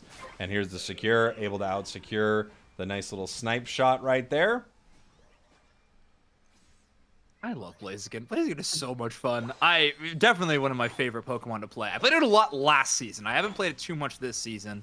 Have either of you played a decent amount of Blaziken? How's it feeling right now in the ranked environment? Obviously, competitive-wise, it's doing quite well. But how about ranked-wise? Yeah, it's solid. It's good. Right. It can chase down Miraidon, you know? It's nice.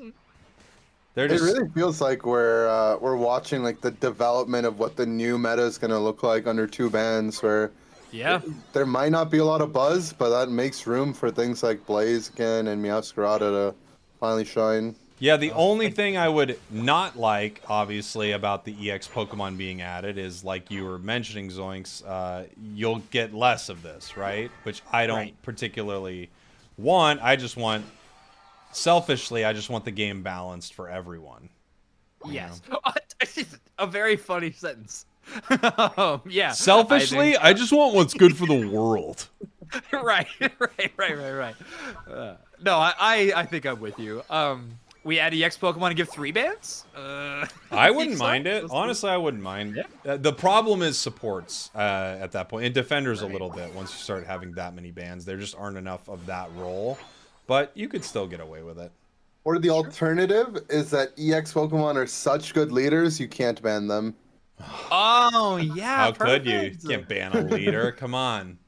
These guys have 3 captains on their team. What is good? They're more captains than teammates. What's going on? Level-wise, we got this Meowscarada already 12. Looking good. Yeesh. Yep. Like I said before, I mean, I don't think there's a role that Soreyu hasn't played in this tournament specifically. We've gone from attacker to speedster to all-rounder. I mean, I'm sure they'll bring defenders into the central if they need to. Really cool stuff from them. Oof. Nice little Hoopa Unite move to get him out of that horrible situation. Regirock. Big body block there from Shelvin. They knew the snipe shot was coming, stood right in front of it. And I mean, it's the huge difference between Spirit Shackle and Snipe Shot, right? Snipe Shot, obviously, more damage, but it's only single target. Can go through wild Pokemon, but not an enemy Pokemon. Mm-hmm. Yeah, so body block. And it has a little red sight line, too, right? You have the prediction angle, so it's a little bit easier to body block. And you can't move. I'm telling you, the thing's balanced. Just like Glaceon. Yeah. I hate Glaceon. Why'd you remind me of Glaceon? I'm just mad about Glaceon. I wonder what's going to look different when we head over to NA a little later today and see kind of what they're bringing to the table. I think Gardevoir is going to be one. I think we see a little more Gardevoir. I don't know. For some reason, I kind of doubt we see it. I'm Really? not sure why. I'm not saying we don't. I really don't know. Seeing? I mean, you might be right. Like, I mean, yeah, Meowscarada is great right now. Both builds. Look at that. Beautiful flower tricks right there. Getting the resets, picking up those KOs after the Unite moves too. Really nice. Meow's that was a nice bounce back well. of a team fight too. Like that Trevenant Unite from Ouch was massive. Like they hit so many targets, but able to take the team fight despite none of that. Pretty impressive. I mean, let's face it, 4-3 is... Well, they're dominating this game, and it's not particularly close. Yes, they are. They're crushing it. They've got... I'm trying to look for things that are, you know... I always look for the silver linings on the losing side, because the game has a lot of catch-up mechanics. It has the ability for the team to come back. But, man, level-wise, they're just in such trouble here. Yeah. Looking tough out there for sure. Regieleki's walking. Bottom path, we have a Reggie spawning here. They're just going to have to deal with this, really. I mean, they don't even... They have to, but they don't really have to. Isn't that goal zone at like 18 or something? I don't know. Yeah, having the home goal zone be gone with a Hoopa on the team, though, is a pretty terrifying aspect as well. Yeah, that's a good point. Or be available. Yeah. Maybe you are forced into it a little bit. Oh, boy. I'm with Ender though. I am pumped about how much Hoopa we're seeing. Seeing Hoopa this much and the lack of Clefable is I feel like the need for Clefable has kind of gone down a little bit with how much we're banning out Buzzwole and stuff like that. It's been fun. Well, dude, no one's playing Clefable. I mean, Yeah. Pog. There's this thing that we were talking about, like me and my team at the start of the season, where it feels like Clefable is really good because of how simple it is, but that only lasts for a little bit. Like, you know, people are a little rusty, they haven't played all year long, and now that teams are getting back into form, the tools that Hoopa and Blissey offer are still too important, and the reliance of a consistent Unite move. Okay. oh, no way! did it just That was eat that? sick! It ate that entire Unite, didn't it? Well, the Wicked Blow. The Wicked Blow, Like, sorry, it, the it Wicked got Blow. hit up, but then it absorbed the Wicked. That was so cool.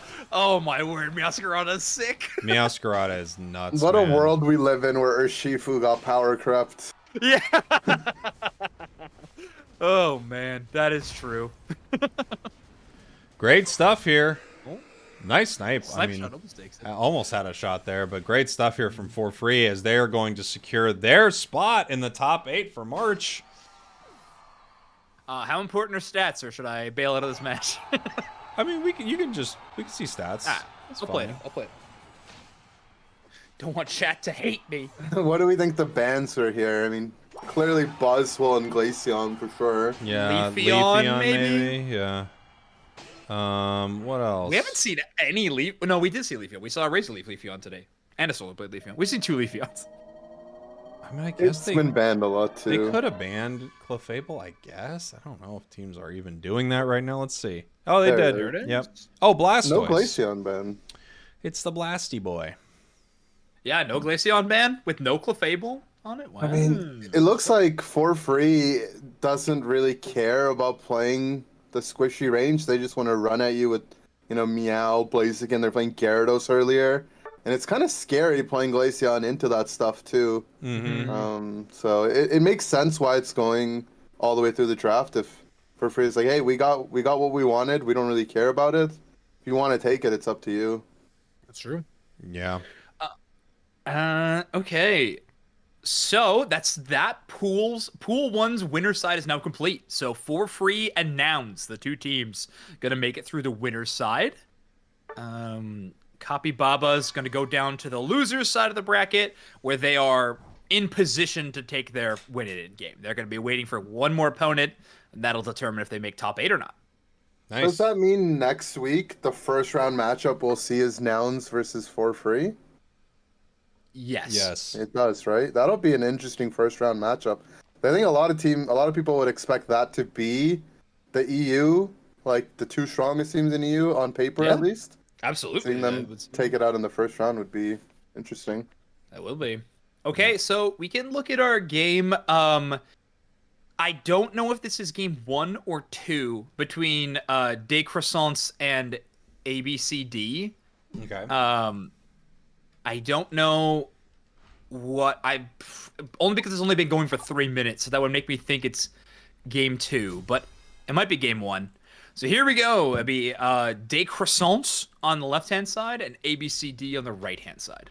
Okay. A through L. Dang, Crustle and Tree. So top path Tree from the side of A through L. We got Cinder. Actually, it could be top path. Well, no. Is it Wrecker playing Crustle? Yeah. Interesting.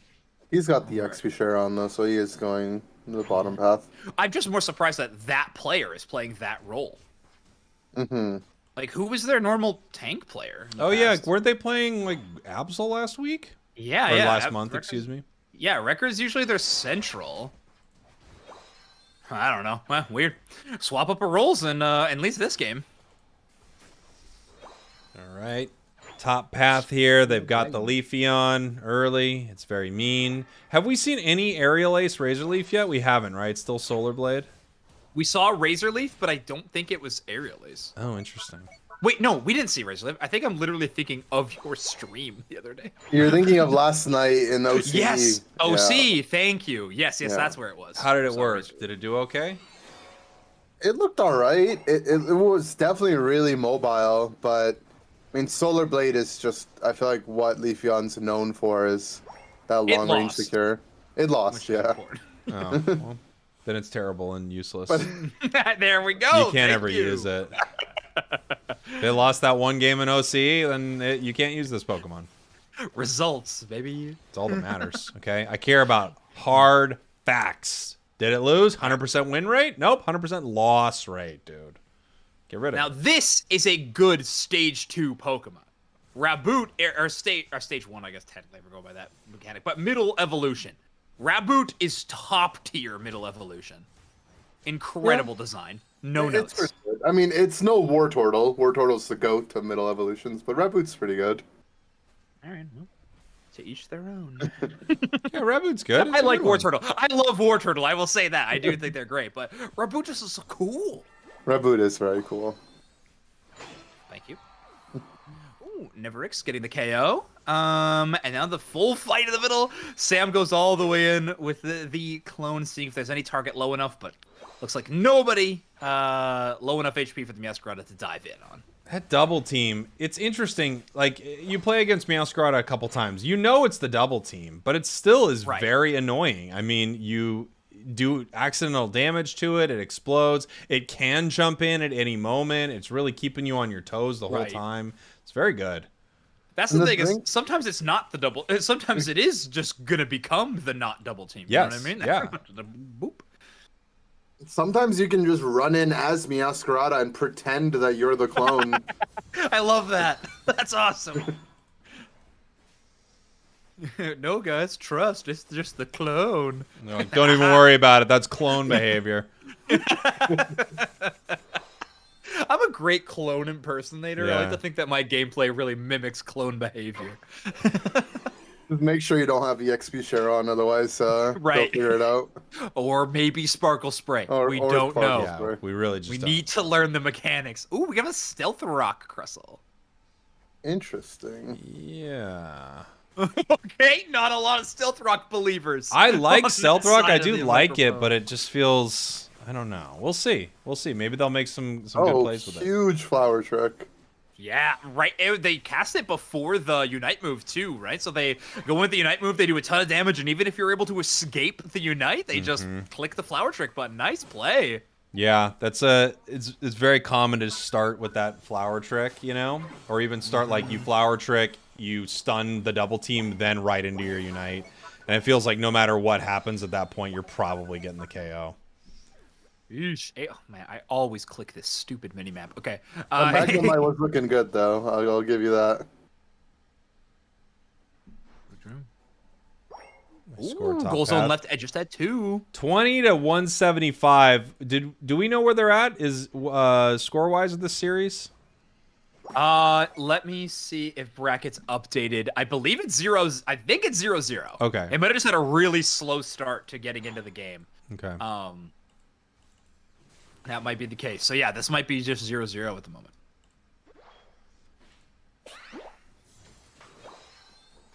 Here we go. Yeah, Aetheril is a team that I have been super high on leading into UCS Season 3. They got top 4, I believe. No, top 3, right? They got top 3 in last month's tournament, so they definitely proved themselves to be a talented squad. I think they are contenders for sure. Yeah. They feel like the new kids on the block, though. Out of all the the top tier EU teams, they're like a lot of names that haven't been at the top level in the last couple of seasons. But now, they've leveled up in a big way. Who are the Backstreet Boys?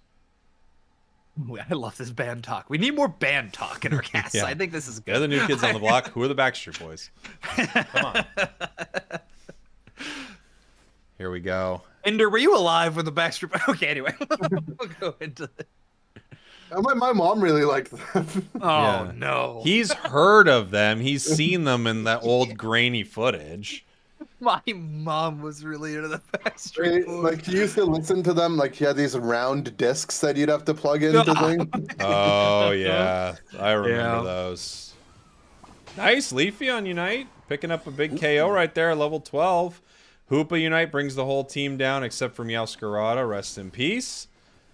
Reg Ice now just getting taken here pretty easily by A through L. Finally a scoring push, though, from the enemy side. Ooh, the 40 goes in just before the Rock team can stop them. 20-point overdunk, and all of a sudden they're at 3 digits. Stealth Rock's on the ground as well. We can't forget about that. Ah, yes. Why? And you know what? I did forget about it, so thank you. Why do you guys think it's Cinder all day and not also Greninja and Dragapult? Wait, I want to say that Cinder plays okay into double defender. Is that true? Like, I don't know. Maybe you have more options to get out of the way of Meowscarada. I'll tell you, I'm making stuff up. I don't know. I mean, it does. It has multiple dashes. I mean, it has more than Dragapult, that's for sure. Dragapult's kind of a sitting duck with some of that. I feel like Dragon Dance Dragapult would go hard into this enemy team comp. But... Yeah, at times. The only problem is Dragon Dance, like, there are times where it's just like, I mean, it's just the last dance. You're just in a lot of trouble. You danced your way into a really bad Jordan, situation. Yeah, it's the Jordan duck. Right. The Unite move is one thing. You know, you're never really out of a game. You always have to be worried about that Cinder Unite steal on Ray in the L bush where it does double damage out of. Yeah, the Reddit bush is so strong. I'm glad people are finally learning the tech. Don't let people know that it does more damage from the bush. Yeah, we want to keep a tight Keep lid that on secret, that. okay? Lid on that. I info. use that off stream to pad the win rate. And on my quick games to be a top level Cinder ace on the leaderboards. Like, it looks like you've been spamming a lot of Cinder lately. Not on stream. Not on stream. Can't prove it. Can't prove it. Getting ready for this Ray. They're down by over a hundo burger. Hundo and 9. Mm-hmm. Obviously, only 5 seconds on basement. Reggie, nobody can really take that. Taking space is going to be tough for the left side. I mean, you have classics on the heavy slam, but they just have Yawn. It's not like they can really kidnap anybody with block. Not like there really would be any major target you're looking for. So, really just try to enable Leafeon and Cinderace as much as they can with that Yawn. Yeah. Meowscarada's passive really is it's another one of those just busted passives. Uh-huh. Best version of Overgrow we've seen, for sure. Here we go. Right, because doesn't Venusaur have Overgrow? I think it does. It does, yeah. Yeah. The grass starters. Never a hidden ability for starters. Unfortunate.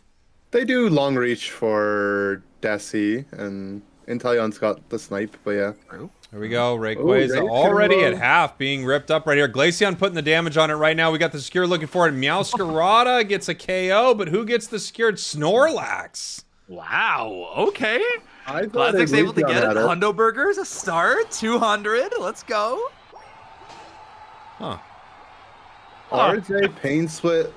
Can we get the stop? No, he's not able to get the curse activated in time. Oh, wow. Yeah, no damage redirection for the true damage. Can't stop the score. And Oni's going to be able to kite away from Oscatar.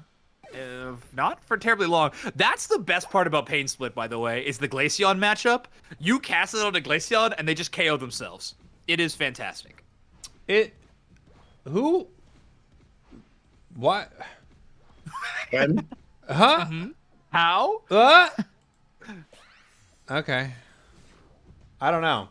That just felt like I don't even know why that was ripped like that. Unless Shout out to Snorlax. Unless they were up already. Was Croissants up?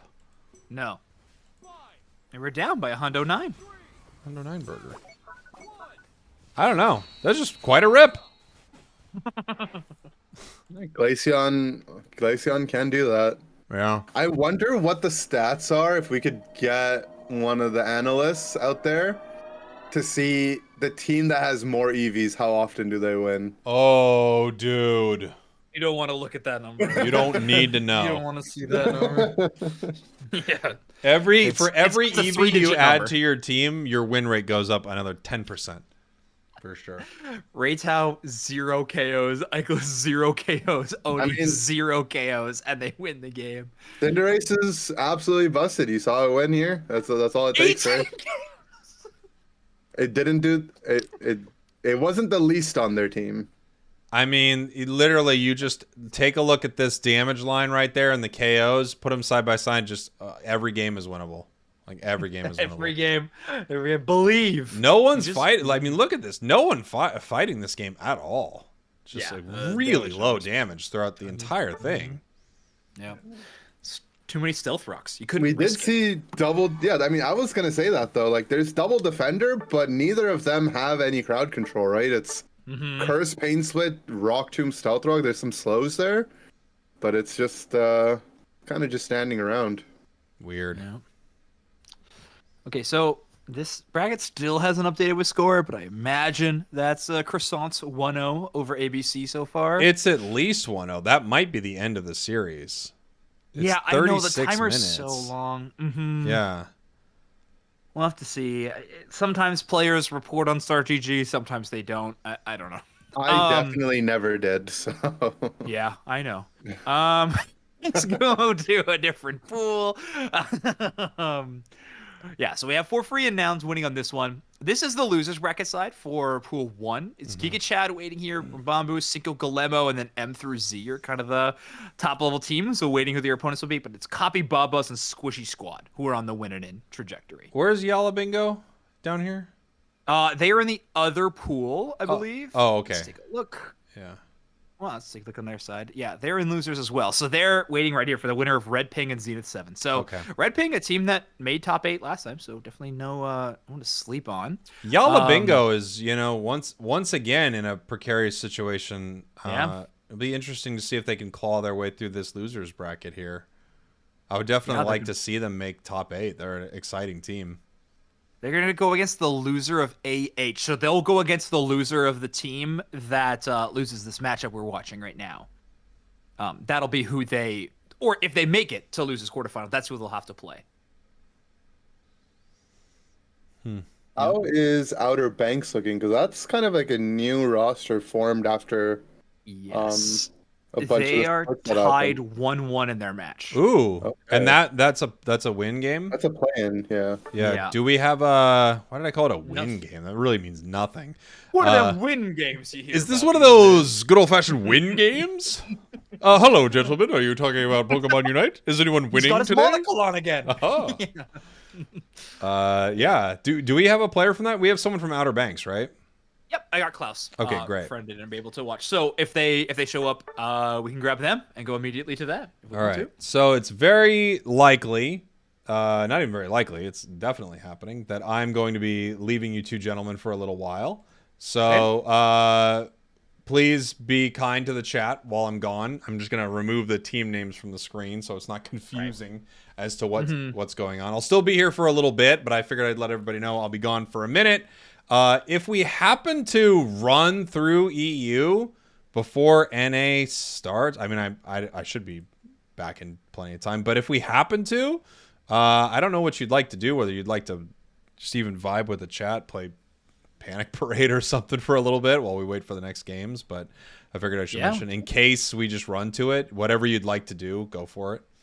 Sure. Okay. So I don't know. There's a lot of losers brackets to go through. Yeah, so. I think we'll be okay too, but I'm just saying the chat really wants to play Panic Parade with Zonix. Oh, well, how could I turn down Panic Parade with chat? You don't need to watch the game. Just play Panic Parade with Zonix. Just simply Panic Parade. All right, fair enough. And yeah, I can pull up my phone on this screen too if we need to.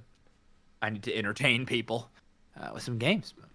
Excite them. But yeah, I'll be here for a minute, but I just figured I'd mention that I'll be gone for a sec.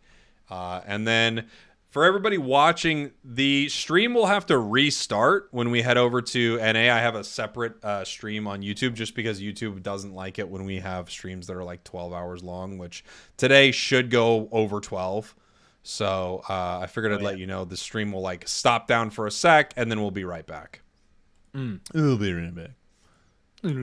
That's a little ways from now, but I'm just getting housekeeping out of the way. All right. Okay. Don't tell me how to do my job, Zoinks. Oh yeah. Okay. I won't. Okay. Blindsided by me. Got him. I got him. I know everyone's freaking out about Panic Parade. And how good Zacian is in Panic Parade.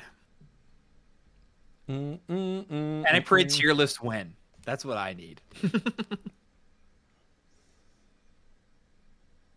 Inder, when's the next Inder University video dropping? I think update to the draft one is due. And now that I've gotten some draft games in solo queue. You lucky monster. I've had one a day for 3 days in a row now, actually. Dang. Are you still 100% on him? No, I dropped the game. But even the game I lost, to be honest, was so I would rather lose draft games than win non-draft games like any day of the week. It's so much fun. It still does take one person to just lock in first pick Gudra though, and it's not fun for anyone. But I mean, it's better than what we have right now. It's true. I think it needs to be game wide. Let beginner maybe have no draft, but after that, I think if their plan was that, hey, we're gonna slowly roll it out to like the more competitive ladder players first, and then let people get used to it towards the end of the season once in a while, and they'll slowly introduce it, I'm happy. If they use this as an opportunity, they're like, hey, we tried it, we didn't like it, we're not bringing it back, then I would be really upset.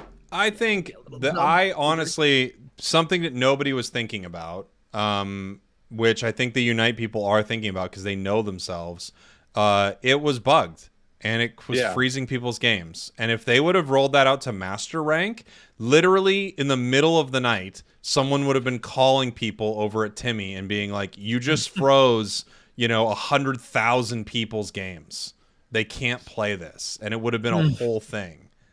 So I think the reason they didn't roll it out to all the ranks is because they know that they can't. Literally, they'll update a game, they'll buff Cinderace, and Zarina will be bugged. So I think they're aware that they have problems updating this game. That is true. Okay, just to ask again, we're waiting for Outer Banks' game 3, right? That's what we're waiting on? Pretend I'm not here, but I think that's a good call. Yeah. Okay. Yeah, okay, sounds good. Let's do it. Because we have ABC's second game, but that's okay. We can wait on it.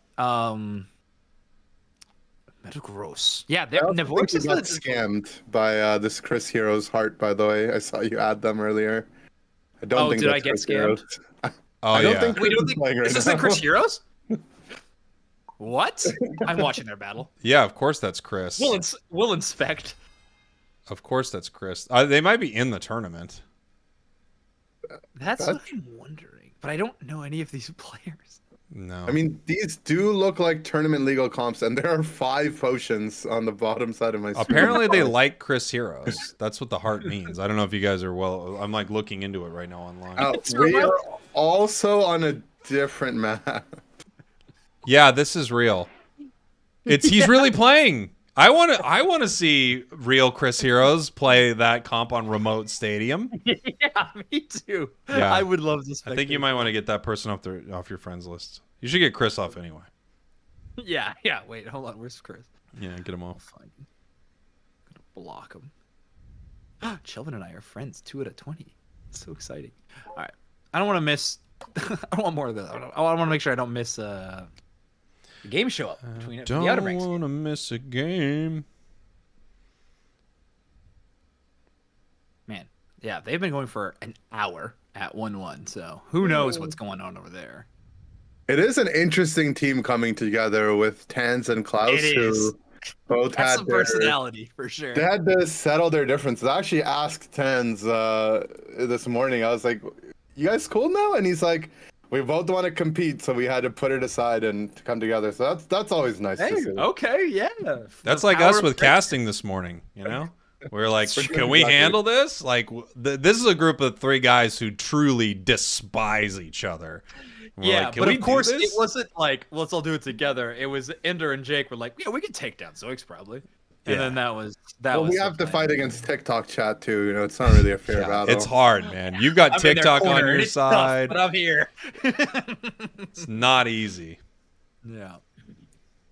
Ender, have you played against any of the team members of this other team that's not Outer Banks, the Sucreosucre? I don't recognize their names, but I mean, I feel like Galaxy I've seen a little bit before, maybe, and Badasu I've definitely casted before. Yeah.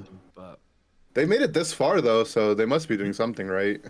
yeah, who have they all taken down? Vivid, and so they haven't had the hardest of brackets. That's true. All right, Tough test boys. now. That's going to be it for me for a bit. Chat, you are in good hands with two of the greatest in the world. I'll be back when I'm back. If the stream crashes and everything goes wrong, I'm so sorry, but I can't do anything. Bye, everybody. I'll see you in a bit. Bye. All right, we'll see you soon. Man. All right. Now we take bets on how long it does take for the whole stream to crash and go absolutely wrong when we can't do anything. Oh my goodness. So Inder, how you feeling? This is obviously the first major tournament that you haven't been taking part of in, well, forever. Is it exciting being on this side though? Are you enjoying watching the games? And I know you watched OC and stuff. Are you enjoying this like coverage style of stuff? Yeah, I mean it's fun. It's a different perspective for sure. I mean, I'm not gonna lie, there's a part of me that still feels the fire, and it's like any of these teams could put me in right now and I'd be good to go. Right. Well, but let's face it, like everyone knows, like you are. You didn't retire because of lack of skill. Like that is and not because you couldn't hang anymore or anything like that. We all know you're still like one of the best players in the entire world. So just know that faith has not been lost. Yeah. In the gameplay. Yeah, and I'll earn that back again when it's my time again. But no, for sure, like I'm having a really good time here, and it's cool, like seeing my friends compete, being able to be on the other side and comment on their games. It's definitely a little bit more. It's just a different environment. I love it. Yeah, I'm a big fan, man. These Outer Banks guys really taking their time in draft mode. Let's check the friends list. Let's see. I can see how long it's been since they've been in game. Where's Klaus? Okay, so they've been in match for 4 minutes. So that includes draft. So we probably have a minute or two. And then we'll have the game up. It's exciting. We're almost there. Any predictions in terms of what you think bans or anything might have looked like? For these two teams? Yeah. It's tough for me to know with the other team because I know nothing about them. But if I'm looking at Tan's team, has played a lot of Inteleon and Espeon. If I'm the other team, I would definitely be looking at getting rid of the Inteleon ban. Who's the top laner for this team? Do we know? Klaus is going to be in the central area, I'm likely. Right. Yeah. Variant Krinsky's their defender. I could definitely see a Crustle ban in this game. Like this is one of the games where I could see that happen. I know Krinsky's a very, very good Crustle player. But I think we're probably looking at pretty typical, like, don't give Klaus Leafeon. So like Leafeon, Inteleon, Buzzwole, maybe Crustle at the end, maybe Blastoise. Can't take away all the picks and then still expect to get Buzz out of the game, right? So if you can take out Inteleon from Tans and Leafeon from Klaus, then you're gonna give up Buzz, likely in that That's situation. true. Or Umbreon even. Yeah. I don't know. I'm not as high on. Well, I mean, Umbreon's amazing. Like Umbreon is very, very, very good. But like, I feel like teams are getting better at playing around Umbreon. I don't know. I guess it's hard to just play. When I say play around Umbreon, they're like learning that they just sometimes have to run it down against Umbreon to bait out mean looks. So on like your better targets, right? And you prioritize though. But okay, we have game number 2. We're going into Venusaur Central. Okay, very interesting. Klaus has really been a big fan of Venusaur. How do you feel about Goodra? Interesting. I mean, it's not into Buzz, which is Goodra's hardest matchup, but it is into a Glaceon, which can be really, really rough for the Goodra. I wonder what their thought process was here. I can't think of a better Delphox matchup in the world. Crustle, Umbreon, Metagross? Like, come on. I feel like Delphox would have done amazing here, but that's okay. Ooh, there's actually a discussion on Twitter. It was like forever ago, a while back. We talked about we don't really have a shield shredder in the game yet. Like a Pokemon that does additional damage to shields. I think that would be cool. Do you think that's something that's like missing in Unite right now? I feel like I honestly thought a rework to Pikachu in that way would be kind of cool. If like Pikachu can amplify damage to shields, but that could be cool. Yeah, I mean we do have Umbreon who can steal the shields, which is we didn't have that before. But yeah, we don't have anything that does bonus damage to shields. That would be cool for sure. Yeah, I'm just a hard Metagross counter, I guess. Metagross doesn't really need the counter, probably, but it definitely would exist. Cloud's going to clear that central area basically for free. They're going to walk up with the level 5. No invasion, but BNJ does have the Glaceon at 5. Yeah, so Venusaur a little bit slower paced in the early game, can't keep up with Glaceon, but in the late game, it does have a decent matchup in the Glaceon. Can go for a one-shot combo with their Uniting Solar Beam. Absolutely. Yeah, and breaking that passive's not too hard with a Pokemon like Venusaur, so it's not like you're worried about that damage being lost. Gossifleur is going to escape despite the mean look. It's pretty close, but the Goodra also going to do so as well. The HP pool is just so extremely high on that Pokemon. They're able to withstand a whole lot and keep on ticking. Another thing we're seeing, we've seen it once before today, is Umbreon support being moved into that more traditional healer role because they can get Wish at level 6. And allowing you to pick another one of those really strong defenders. So Umbreon Crustle, it's going to provide them with a lot of lockdown, and it's going to be tough for this Goodra to get value through all of that. Yeah, they're going to be held in place so much. I feel like in a build like this, even into Double Defender and like where you're going to have a lot of Brawl, I do feel like this should be Dragon Pulse game. Like you could Muddy Water. And it is. Okay, gotcha. So in the Metagross, I feel like Muddy Water does really well. I wouldn't hate Dragon Pulse against Umbreon and Crustle, but Muddy will get value against Metagross. Really slow down the damage they're able to output. Yeah, the benefit with Muddy Water is that if you are going to get mean looked, you'll always have something in range to keep your Muddy Water stacks up. So, I mean, the same could be said for healing up Dragon Pulse, but not a bad game for the Muddy Water. No, nice double defense here from Feargo for a bit, but not able to sustain it for the rest of the attack there. Yeah. Ooh, another Stealth Rock game. So just constant chip damage. Pikachu, Glaceon, and Stealth Rock Crustle. I mean, that is a whole lot. But just small instances of damage that are tough to deal with. And big scores going in from... it's really hard to pronounce this name, y'all, but I think it's Sucreosucre? I don't know. Yeah, I'm not sure either. Okay, cool. Well, as long as we're mispronouncing it together, Ender, I think we're in a good spot. I really like the Stealth Rock pick this game, though. It's another way to spread the Cursed Bangle anti-healing effect, which is pretty relevant into things like Goodra, Eldegoss, and even if Slowbro's running Focus Band, which they likely will be. Yeah. Or Venu? Do we know if it's Giga Train Venu or not? It is Sludge Bomb this game, but I mean, they wouldn't have known that when they put the Bangle on, so it's still good as an option if that was the case. Agreed. I like that a lot. A very aggressive Mew Unite to tease it up with a Surf as well. Klaus able to secure with the Solar Beam. And alongside of the Reggie, they also earn themselves 2 Evolution KOs as Klaus cleans up on the bottom side. They might be slow to get to that power spike, but Klaus finds it double-digit level for them as they hit 10. I mean, Outer Banks bringing out what we saw a lot of last year in the double beam comp with Mew and Venusaur. Mew's obviously gotten some nerfs since then, but it's still a good option, and it's kind of funny seeing Tans and Klaus having the complementary double beams as they're talking about. They had to set aside their differences and come together for this tournament to make this team. Yeah, and as long as they're winning, it'll probably all go well, you know? It's tough to get too frustrated with each other when the win column is looking okay. When things go wrong, that's when you got to start asking some questions. But so far, the double beam comp going very, very well. Big stun from the Pikachu is just going to hold that Goodra in a world of hurt forever, but Acid Spray Dash gives them enough movement to be able to make it out of that Stealth Rock. Yeah, I mean, the Goodra is surviving through the early game. A lot of it coming from the back of their team winning the objectives and making some space. But, I mean, this is what we're talking about with Buzzwole and Blastoise, things like that getting banned out.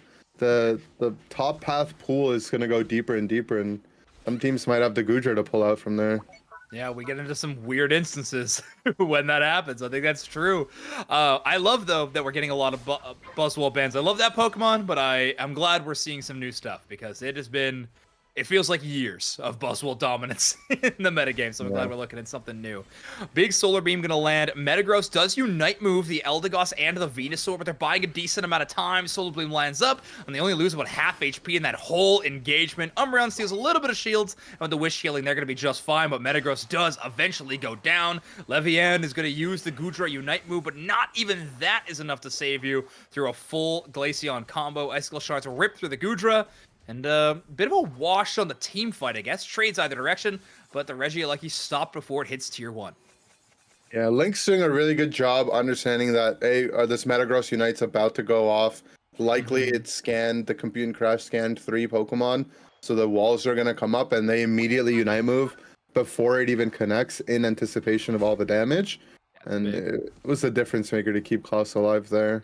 Yeah, big support gameplay. Gotta love it. Oof, this is a whole lot of damage, though. Glaceon Unite move on top of just a good Pikachu stun. It's enough. Figro able to find the knockout with the Crustle, and they take them down. Left side team does find a Registeel. Huge Unite move from Klaus from all the max distance, honestly. Venusaur defending that goal zone, taking a KO, and only Umbreon able to score a couple as they try to get some stacks onto their attack weight. Yeah, Klaus showing why Venusaur is, one of the premier attacker Pokemon. Even into things like Glaceon, you just outrange it with your Unite move and your Solar Beam, and stopping the scores, picking up a couple key knockouts, and now they're back on the push. Yeah, Galaxy able to put up the walls. Everyone else is going to be able to escape except for poor Lynx. The Eldegoss is left behind in the cage as they are taken down. And now we have a push from Orange Team onto this first tier goal zone. Klaus is going to try to defend it with the Solar Beam. Only hits one target. Multiple scoring attempts from Orange, and they are going to break. 197 now the scoreline. They've taken the lead, and they find a way to KO Krinsky as well in the Slowbro. Big moment for this Orange side. Yeah, I mean, we saw it literally go from left to right to back left there. And we talked about earlier in the broadcast as well, where Pokemon have certain advantages when, the Unite moves, the Unite economy isn't that strong. And Glaceon's definitely one of those Pokemon, Ice Shard, Icicle Spear, both really strong, especially when the Unite moves have already been used out on the side of Venusaur and Mew and things of that sort. Yeah, going quite well. Okay, the final 2 minutes is upon us. Metagross is currently in their own central area, trying to get their Unite move back as quick as they possibly can, and maybe even hit 13 if they get the chance. But Rayquaza relatively untouched so far, so neither team really threatening that score. Back cap attempts could be possible on the tier 1 that is still available, but easily defended by the Metagross as Galaxy is holding the position on that top side. Doesn't hit 13, but did earn their Unite. Yeah, and the pressure is on Outer Banks here to make something happen as they are behind in points. But they do have the superior poke, so the moment they find an opening, they will be able to capitalize on all the poke damage that they have.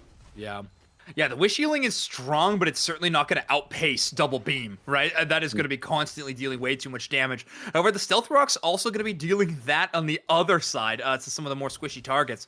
Rayquaza getting just slowly poked out, but a big in-cage, a Slowbro Unite move holds the Umbreon. They try to steal the shields, but they are immediately KO'd. Eldegoss actually taking credit for that one. Metagross on the backline forced to Unite move just the Goodra, and that's not going to be enough. They have to retreat, and now Rayquaza is going to be taking a ton of damage from Outer Banks. This is already brought down to about half HP. Pikachu around the top side is going to be relatively untouched as they are trying to get towards the Rayquaza. Still don't have damage, but they actually focus on the Venusaur, and Klaus is KO'd thanks to a big Pikachu Unite move, but they spend all those resources just to take out the Venu, and now there's no one in range to fight over the Rayquaza, and with all hands on deck except for the Venu, I suppose, that is going to be Outer Banks taking the Ray in game number 3. Yeah, it was a really good call from Krinsky to use their Slow Beam on Slowbro on towards the Umbreon. They're the only healer that they have, which is not even a lot. And if it's not using on the Umbreon, Umbreon's going to get their Unite off to steal away those shields anyways. You don't normally see Slowbro using their Unite on another defender, but I think in this case it was their best target.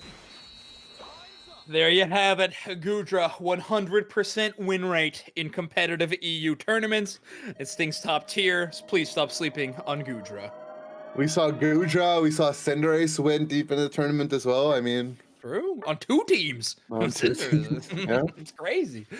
But doing quite well. That is going to send Orange Side down to the losers bracket, and that means that Outer Banks is going to win obviously this match, but then move on to the top 8 on winner's side. So basically securing themselves that top 4 position, or top 5-6 position, I guess technically. Yeah. They will, no matter what, not drop lower than 6th in the tournament next weekend. Yep, that's right. Okay, good. My math is somewhat on is somewhat there. Okay, good. All right, there's the damage. I think we're already looking at that, but yeah, impressive stuff from them. Let's take another look at our bracket, shall we? So Outer Banks moves on. Sucreosucre is going to go down. De Croissants was able to 2-0 A through L, by the way. So the Metagross game from them that we saw just in the spectate screen is going to be moving on. So now we officially have our top 4 from winner's side. This is going to be De Croissants, Outer Banks, Nouns Esports, and For Free are going to be your 4 winners teams. Very interesting. Yeah, some of the names we were expecting, some slightly newer names, or not newer names, but newer form teams, especially in Outer Banks. But good set of top 4, definitely to start out the winners bracket for next week. Yeah, it's gonna be an exciting one. So let's take a look at where our teams are. We could jump into this Team Uwu game. It'll be the 3rd game, and we haven't gotten to spectate Team Uwu at all today. You down? Yeah, that looks good. All right, so this is going to be a chat. We aren't able to update the names on screen or anything like that, so Spragels had to step away. But this is game 3 between Team Uwu and I honestly forgot the other team name. Let's check right now. Anlaha Esports. I don't know. Anlaha Esports. There we go. Anlaha Esports. All right, and his match is tied 1-1. So win or go home scenario in these final 10 minutes. Yeah, and if we go by the Eevee rule, I already know which team I'm picking. That's so true. Yeah, I mean, the statistics are going to be thrown for a loop if the left-hand side team loses this one. Snow on this Espeon going to be taking this first Xatu and then rolling up to the top side, as of course, we have Gunner on the Glaceon just going to be grabbing red buff, and then I'm assuming joining their friends on the top path. They might have to go for the blue as well, because the red won't be enough to get 4 since they gave up the Xatu.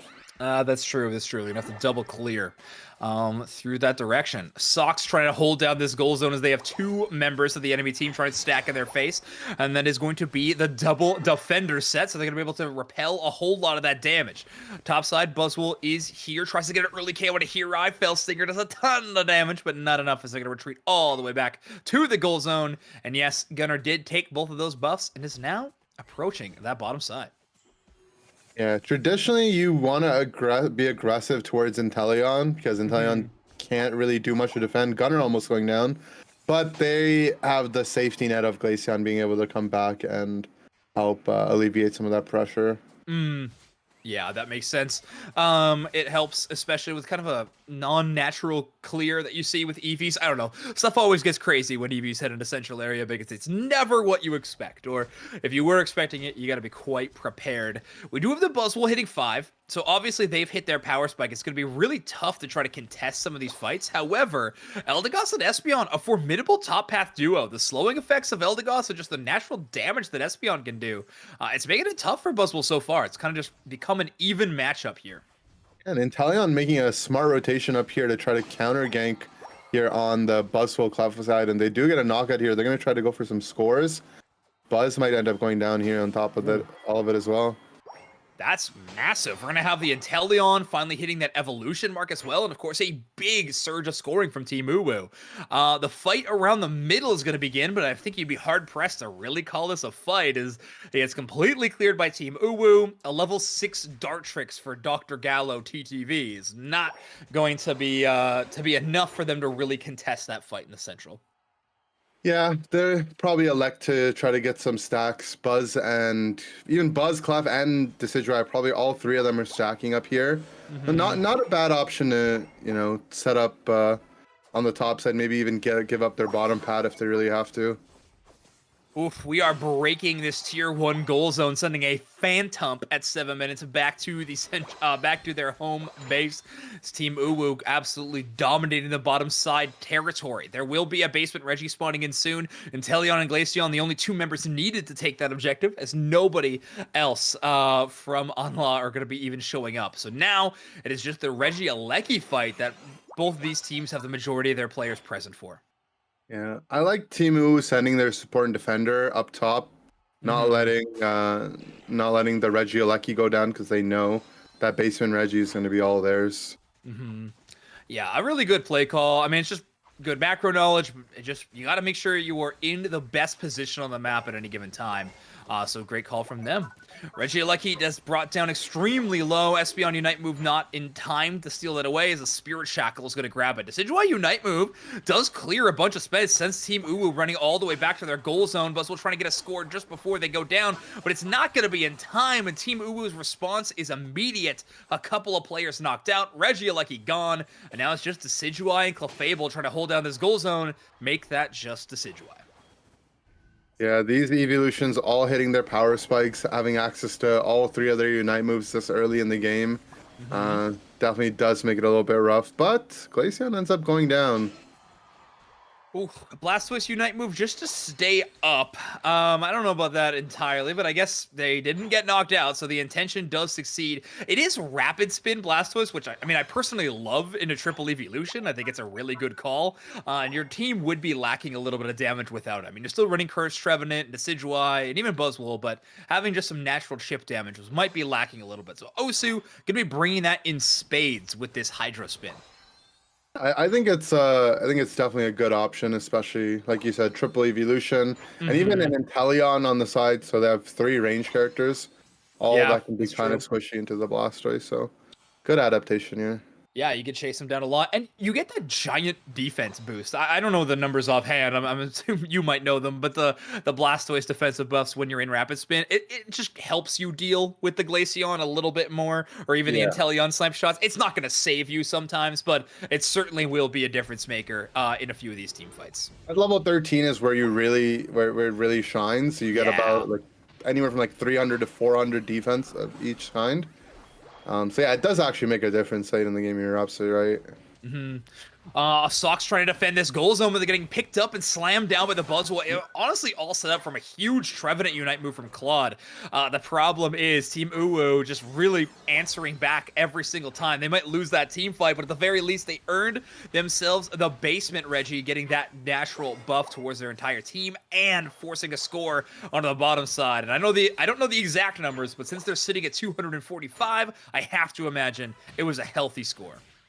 Claude doing a good job to set up the team fight there, but they did also get an exact break onto their pad, scoring 10, not allowing their team to get into 40. So hopefully we won't see that mattering in the end game, and the point totals will be big enough. It would feel bad to see it come down to just a 30-point difference in the end.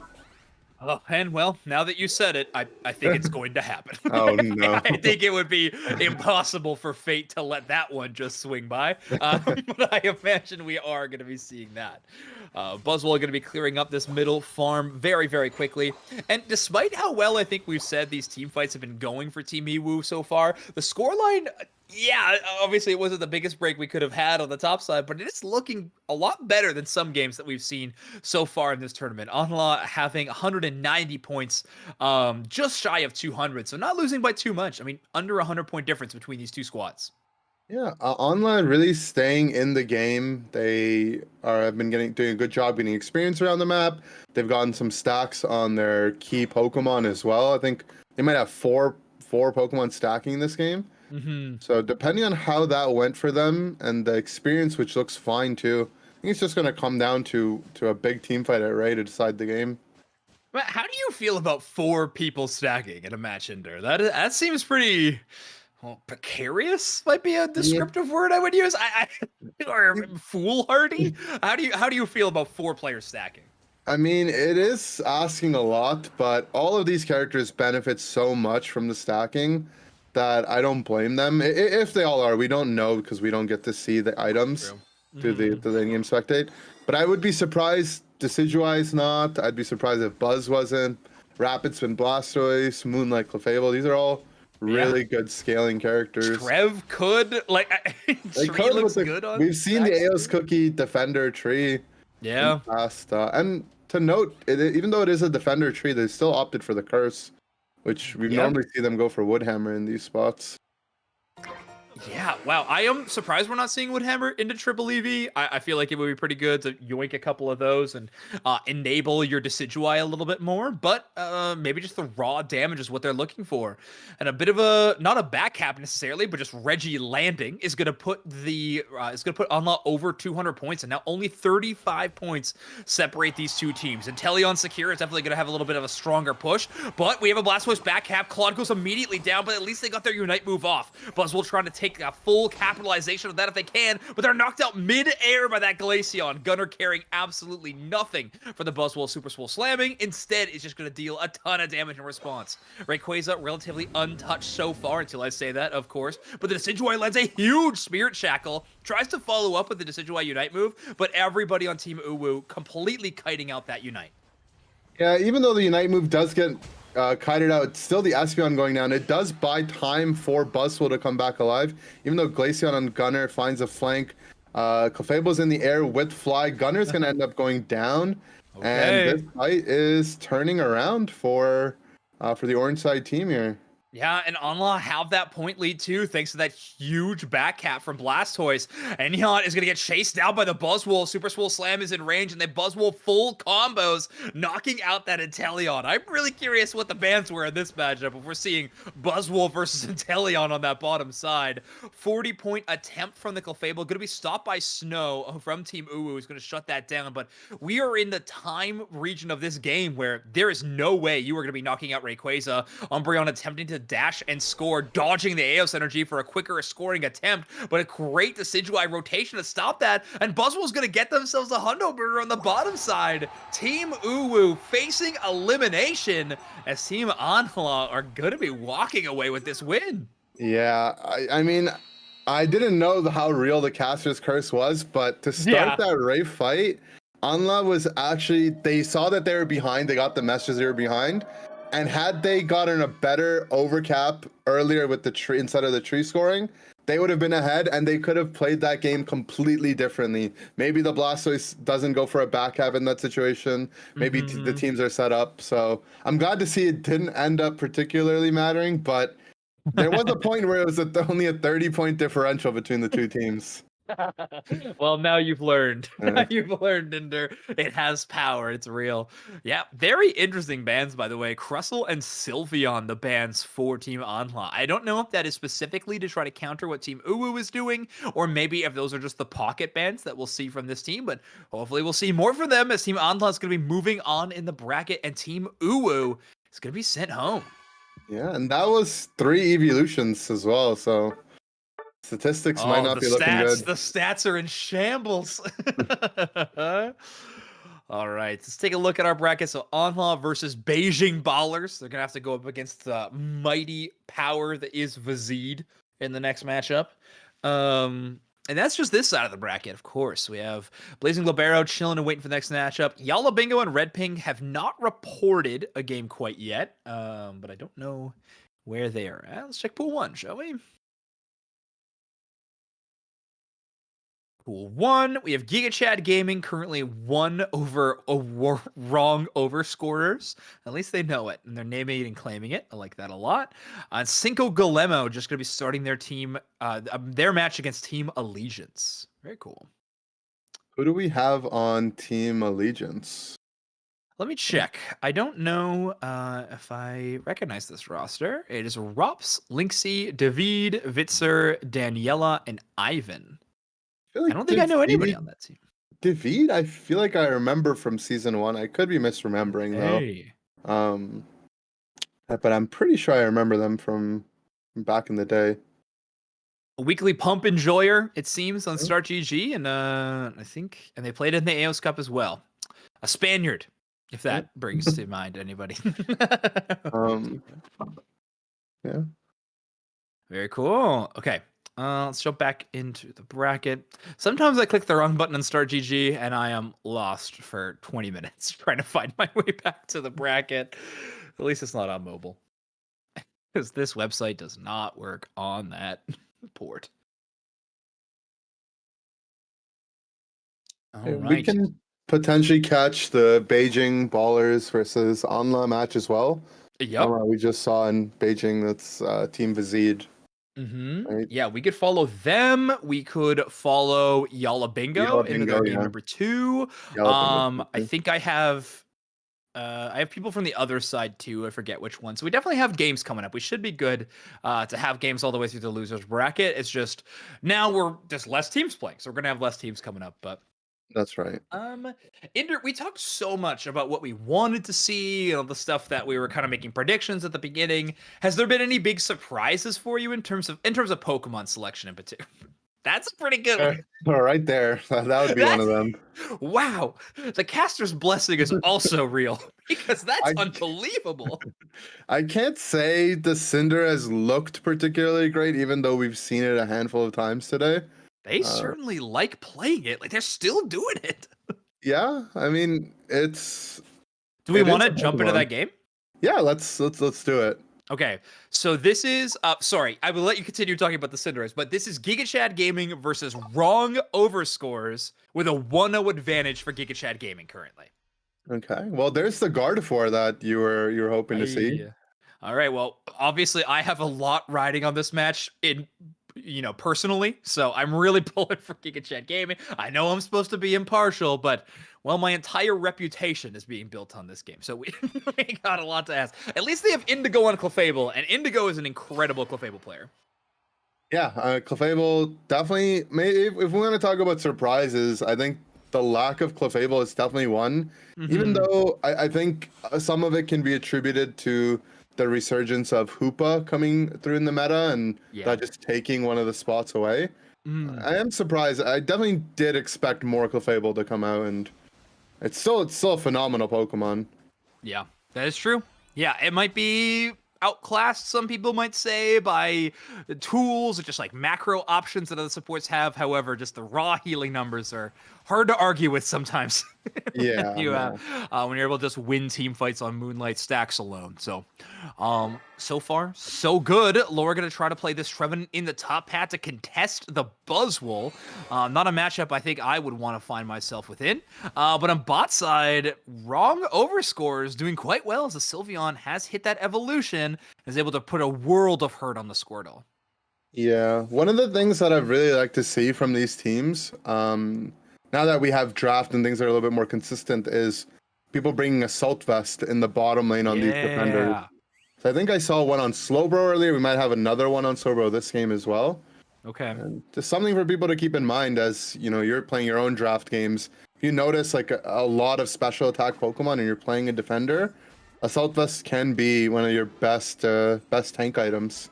Yeah, I run it on my Crustle all the time. I mean, I haven't been hitting draft games or anything like that, but honestly, with how many special attackers are in the metagame right now, it feels like a pretty safe pick a lot of the time in ranked. Yeah, if you can guarantee you're going to be laning against at least one special attack damage healer, that alone can generally be enough of value. Oof, that Glaceon just doing so much damage. Obviously, Gigachad Gaming having to kind of rotate the players, whoever is jumping in front of that to try to block the damage. And Urian is walking away with a blue buff on their Sylveon. I believe they stole that from the enemy central area, but they're not able to secure the Indeedee. I think the Hyper Voice off on cooldown. And that's going to be Toby on the Blastoise walking away with that little secure and evolves into the War Turtle because of it. Yeah, so far, still not really seeing the value in Cinderace. But we saw like Klaus bring out the Venusaur, something I would have loved to see into the Glaceon, so you have that long range damage to be able to help deal with the Glaceon. Whereas Cinderace needs to exist in a similar range, but loses out on the trade in HP. Yeah, it's a strange Pokemon. I might message Urgeron. about what this is, because I am very curious about their mentality of why it's even being selected this often. Toby does try to grab that citrus berry, but 20 points is going to be impossible to stop. 12 points left on this goal zone. Wrong Overscores so far doing very good despite their naming convention. Making this goal zone as low as possible, and they're actually sitting at 134 points. Cinderace is able to KO that Slowbro, but with that Buzzwole showing up, they fall as Coco able to take that damage. And hey, 23 points, not a huge overdunk. Maybe wrong Overscores is true. Yeah, they're living up to their name there, but they do need a bit of urgency to bring that pad down so they can go and finish that basement Reggie. It does end up making sense for them, but we'll have to see. Gardevoir and Cinderace do take a little while to come online, but both of them are getting to their Unite moves here, and that might be their first opportunity to try to make a breakthrough this game. Yeah, Urzaron does unlock theirs, the Blazing Bicycle Kick, best secure move, obviously getting the damage buff in that top bush. I don't know if it happens earlier, if it gets activated at the final stretch. We'll have to wait for the statisticians to really let us know that one. Coco playing pretty safe, actually avoiding that goal zone entirely, instead of trying to play for the team fight. Laura taking a ton of damage, Pain splitting off of the Hoopa to heal a little bit of that damage back, and of course deter with that damage redirection. Hoopa Portal this time is going to be used for 3 members of the Orange Side team, as the Surf goes to try to push out Fanry. Big Blaze Kick engage. It's a lot of damage that Slowbro's going to have to take, but they walk away because, well, they're Slowbro. Yeah, we are seeing the effect of the evolutions right now. It's having that consistent damage output. And Cinderace trying, Gardevoir trying. They do get the knockout on the Slowbro finally, but there's just nothing left for these Icicle Spears and the Hyper Voice. Yeah, Glaceon's this Pokemon is so ridiculous. It's got it. Like, I don't know how people don't think that this Pokemon is broken. Spraggles, I completely am on Spraggles' side of this one. I don't understand. It's so strong. Yeah, there's just, I mean, the counterplay in your mind would be, just to stand in front of the Icicle Spears and have a defender tank it, but even defenders aren't safe into it. It just does too much damage. Yeah, exactly. Eventually, you just don't have the HP to stand in front of it anymore. You're like, well, there's no one left who can take a shift, so I guess we're just done. It's worse with the Unite move, too. If they get that full refresh of their shards, like, basically immediately, then it's just like, well, what do we even do in a situation like this? Registeel already shredded down to below half HP. Urzaron does not have the Unite move, so no real chance of stealing for Gigachad Gaming. One of their best options was the Blastoise. Toby gets in range. Big Unite move from Laura, though, with the Trevenant. That's so many Pokemon debuff. Thanks to that, Glaceon Unite move used. Absolutely a whiff, but at least they have the damage numbers to chase. Hoopa goes down. A nice amount of damage from the Cinderace to KO them before they can reset, but the Glaceon is going to turn things around again. And now we have 2 evolutions and a Buzzwole defending this goal zone. I think we've all seen this one before. Huge response by these by this orange team. Urza doing their best to pick up some knockouts in the middle of that fight. They unfortunately take damage from the Sylveon Unite, and Sylveon being level 12 does a big chunk of Cinderace's HP, and that combined with Icicle Spears is usually the end of Cinderace. But it does show that, you know, they might have the ability to fight in the late game, especially if they get good XP here. True. Yep, Slowbro actually gonna make it out, which feels so criminal, but they are going to with the Unite move. They utilize and then just walking away from that fight thanks to that extra shielding. Laura, the only member from Team Gigachad around the Regieleki. The curse just a fraction of a second too late to secure the Regi. And now Coco and the Sylveon are going to work together to try to take down this tree. Harder than it may seem to 2v1 that Pokemon, but eventually they get it done. And then the job of stopping Regieleki is going to go to the Cinder. But meanwhile, we actually have a double push on this bottom side. 40 points going to go in. The 50 will get halted, though. Indigo going to immediately jump downwards. Yeah, Indigo looking to stop these scores. Glaceon being forced to burn their eject here.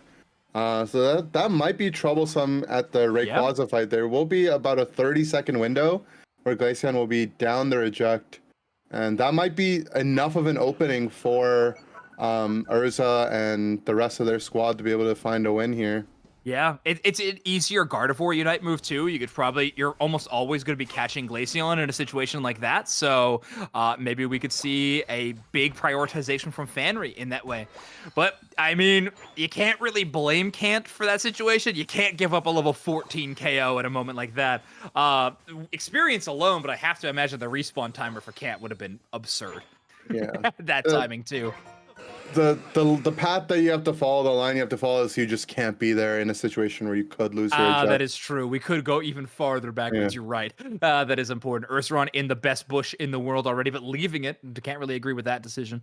Rayquaza so far untouched in this final stretch. Yeah, I want to see our purple side team here try to take an initiative while they have a resource advantage in the lack of eject for Glaceon. But it is coming back up here, so they might not have that window. Big surf from the Blastoise, zoning everyone out. Yeah, Trevor Unite move and the Gardevoir Unite move used in tandem, as well as, of course, Cinderace. So Ursaron going to be able to take a few targets there. Laura still walking away with just a little bit of HP, thanks to all this pain splitting that they're doing, as Sylveon has just been the main focus. Well, let's take a look back at Rayquaza, as, of course, Gardevoir and the Cinderace dealing a ton of damage there. Nikos is going to try to get back through the portal. They do, but it's Gardevoir last hitting the Rayquaza, as Gigachad Gaming earning themselves some Ray Shields and charging towards these goal zones. That was really well played fight. It came all on the back of, I believe, Toshi on the Blastoise, setting up that surf, zoning everyone out. Had a really good eject Hydro Typhoon as well, Toby there.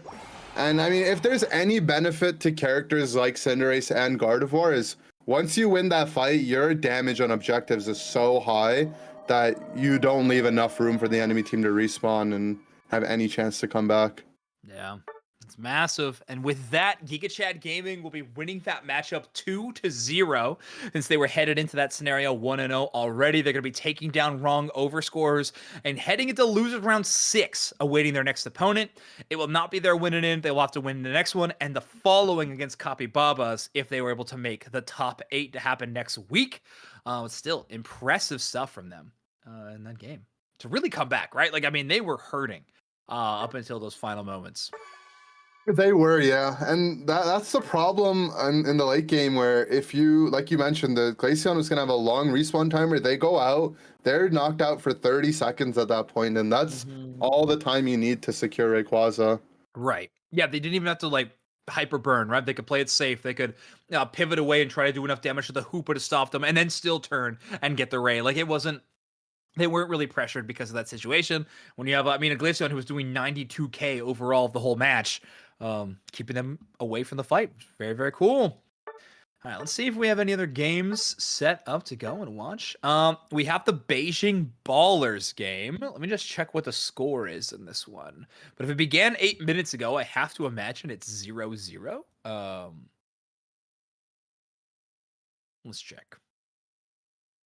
Yeah, Beijing Ballers 0-0. Should we go take a look at that one? Yeah, let's do it. Let's do it. Okay.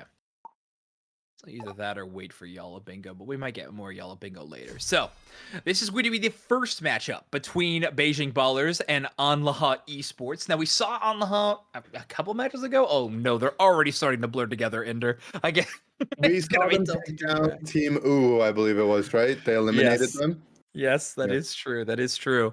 But a different look from them as far as I could tell. I clawed on the Slowbro this time, but they did get their hands on the Glaceon, a Pokemon that we've seen so much success from them so far. But this game, we have Starzerg going to be playing the Decidueye.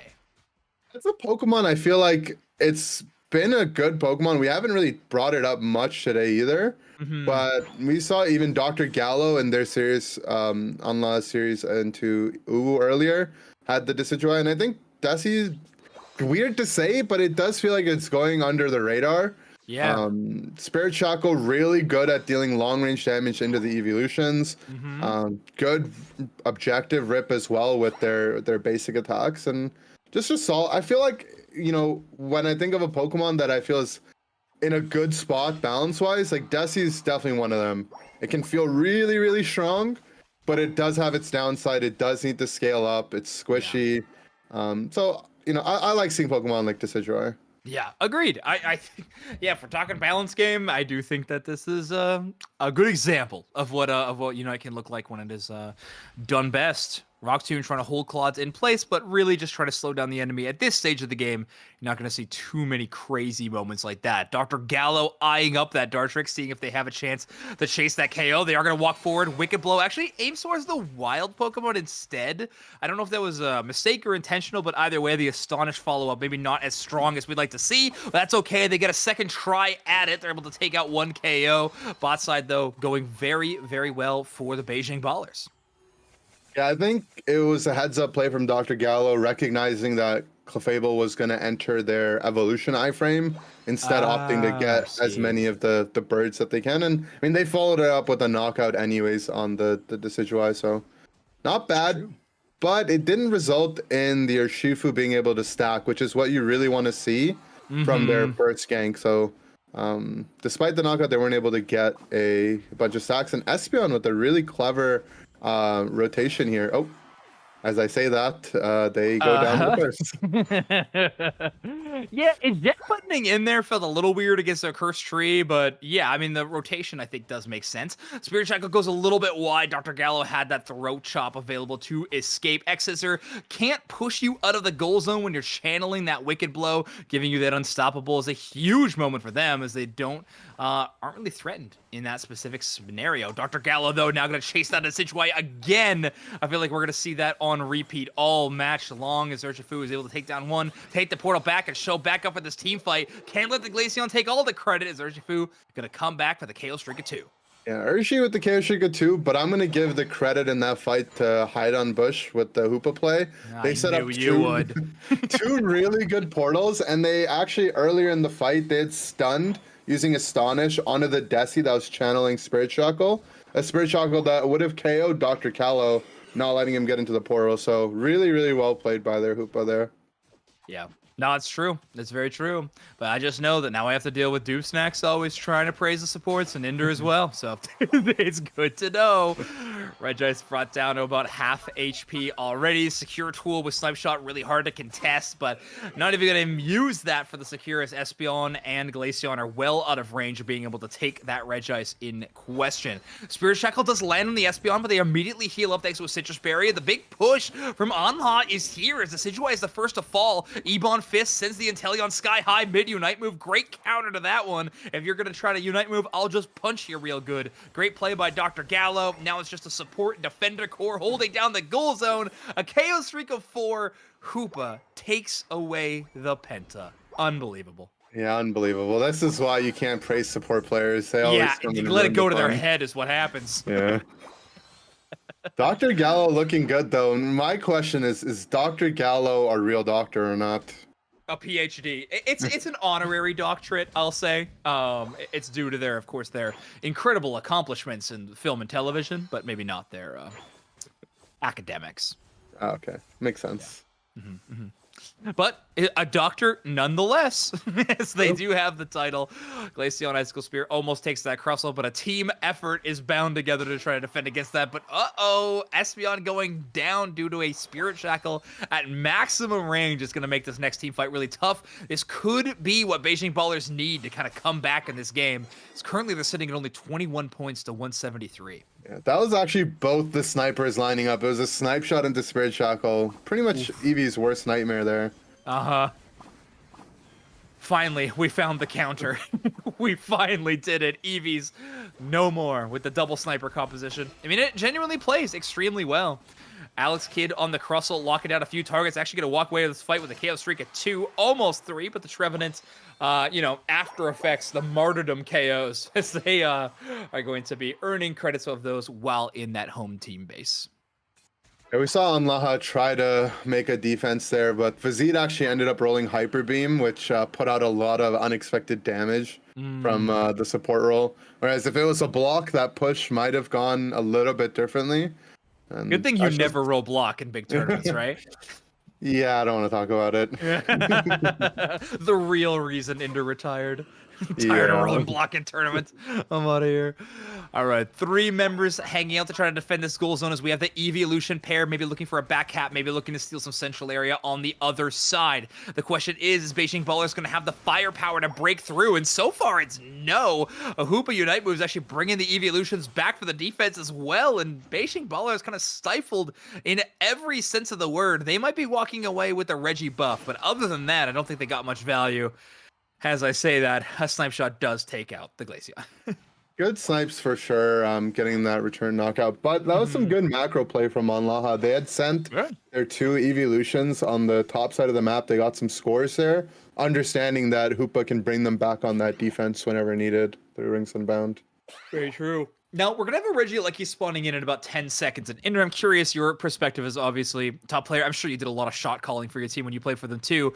Is this one of those objectives that you actually hold for as long as you can, or do you want to get this one off the map as quickly as possible? It depends on a lot of factors. I think a play that teams can make is you can go on the opposite side and look to push. Or if you see an opportunity to take a team fight with your faster charging Unite moves, you can. So you see the 2 evolutions, both the Glaceon and Espeon popping their Unites. Crossel in response, even though he will be taken down. Spirit Shackle barely missing on the Glaceon, who ends up living on just 1 HP. Dr. Gallo, though, I think, is going to get knocked out in the end there. Yeah, clever to charge the Wicked Blow just for the damage reduction. You saw Starzerg try to hold the Spirit Shackle as long as they could to try to avoid hitting them while they're channeling that move. Neither work out, but still the Urshifu is going to be taking enough damage to go down. Now, we are looking at a potential for a refight, but it is Unluck kind of sent scattered. 30 seconds left. This Regieleki will be taken out by Beijing Ballers, who, let's face it, really need the points and the scoreline if they're going to come back in this game. And with the Regieleki walking, it's going to be interesting to see if they try to push for it, because the basement Reggie is all the attention right now of Team Anlaha, and it will be a Registeel going over towards them. Glaceon with Registeel buff. It haunts my nightmares, and it's about to haunt the Beijing Ballers as well. Yeah, they did let the Regieleki crash, but with them having Hoopa and having the advantage around the map, I think they're comfortable to forgive that. Yeah, the question becomes now, do you just rip Ray if you're Beijing Ballers? I mean, you have Decidueye who can rip extremely well, and then Inteleon and Decidueye who can secure incredible. So I wouldn't be surprised if we see something like that. However, the Urshifu threat does need to be dealt with, as Inteleon's already taken out of the fight. Claude with a huge engagement on the Slowbro actually surfs away Vizid from the rest of the team, cutting off the support from the double defender. Crustle goes down. It's Uraeus trying to fight kind of on an island. They finally partner up with Vizid. Dr. Gallo is walking away from all of these engagements so well, and now it's just the Clefable and Tree trying to battle it out as Rayquaza is brought down to lower than half HP. That was a really good engage from Online Esports, but the Glaceon ends up actually getting taken down by Rayquaza, but Dr. Gallo really low here. It's going to be tough. Rayquaza gets a second assisted knockout on Vizid on the Clef here as well, and they're going to go for this last hit. Dr. Gallo does have the Wicked Blow. He's charging it. Spirit Shackle goes early. Snipe Shot goes early, and Dr. Gallo gets it with the Wicked Blow. I think Zoinks, there might have been some miscommunication there, because I think that's safe to say. Yeah. I think that is safe to say. I mean, they needed Ray. That team did. They needed it more than Anlaha did, but wow. Well, Dr. Gallo, with 1 HP, secures the Rayquaza and forces the surrender out of the Beijing Ballers for game number 1. Incredible stuff. Good thing we don't have the names on screens. It would have been flipped around. But Osu with 107k on the Espeon. Wow. Espeon definitely into Clefable is going to put up big damage numbers just with that stored power side beam. Spreading that damage around. You see Vizid at over 100,000 in healing as well. But yeah, I mean, that just came down to the last moment there, right? If they were a little bit more composed and a little bit, maybe if their backs weren't against the wall as much, I think in a normal game they would probably take down Dr. Gallo and then comfortably be able to secure it right after. But I mean, nerves can get the best of you. Anything can happen in the last couple minutes, couple seconds of Pokemon Unite. Yeah, losers bracket's a little scarier too. Obviously, these games, you don't have a safety net of another bracket to fall into, so it definitely affects you in some way. I'm gonna leave these stats on the screen because I think it's maybe more interesting to look at, but I do need to run to the bathroom, so I'll be back in just a moment, Ender. I leave chat in your very capable hands. Nice. What's up, guys? I'm here by myself now. There's no spragels. There's no zoinks. This is my stream. Hello, hello.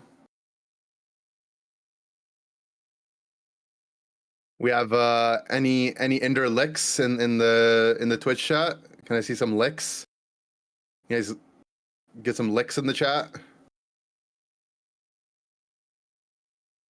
I see one. I see one. There we go. Bring out the licks. Nice, nice, nice. We're taking over, guys. Don't tell anyone. This is our stream now.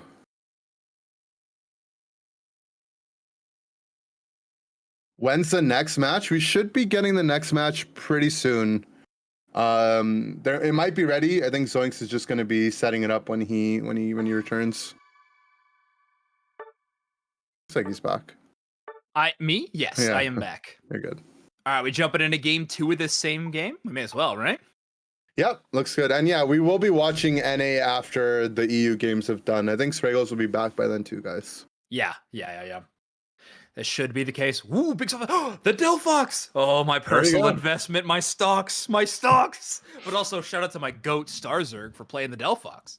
Yeah, and it's another game of Umbreon in the support role. Vizid's picking it up this game. Yeah. I think we've seen Vizid do that a couple of times today. Obviously, a comfortable spot for them. I thought they've done really, really well on it so far. Alex Kidd on the Slowbro. I like Alex Kidd as a defender player. I think he's very, very strong. I do think that Crustle is by far their strongest pick. So when I don't see them on Crustle, I'm always like, okay, like they're still a good player, but it does make me a little bit sad whenever they don't get access to that option. But I have to imagine just a very good draft all around from Anlaha to prevent that. I imagine Crustle probably getting banned out this game if we see the Umbreon making it through the pool. So interesting set of bans. And this is the Pokemon that I was talking about, how I like to see quite a bit. I think Delphox is just an incredible matchup into the Trevenant in particular, and I think it's going to do very well into Metagross as well. So I'm hoping that we see this pay off in the way that I think it will, but well, if they keep missing basic autos like that, we might not have it. But anyway, so we're going to jump over to the top side and not watch that part. We'll focus on the Delphox and team fights, okay? It's fine. So what are you expecting here? Are you expecting Fire Spin or the more carry kind of Delphox with Mystical Fire?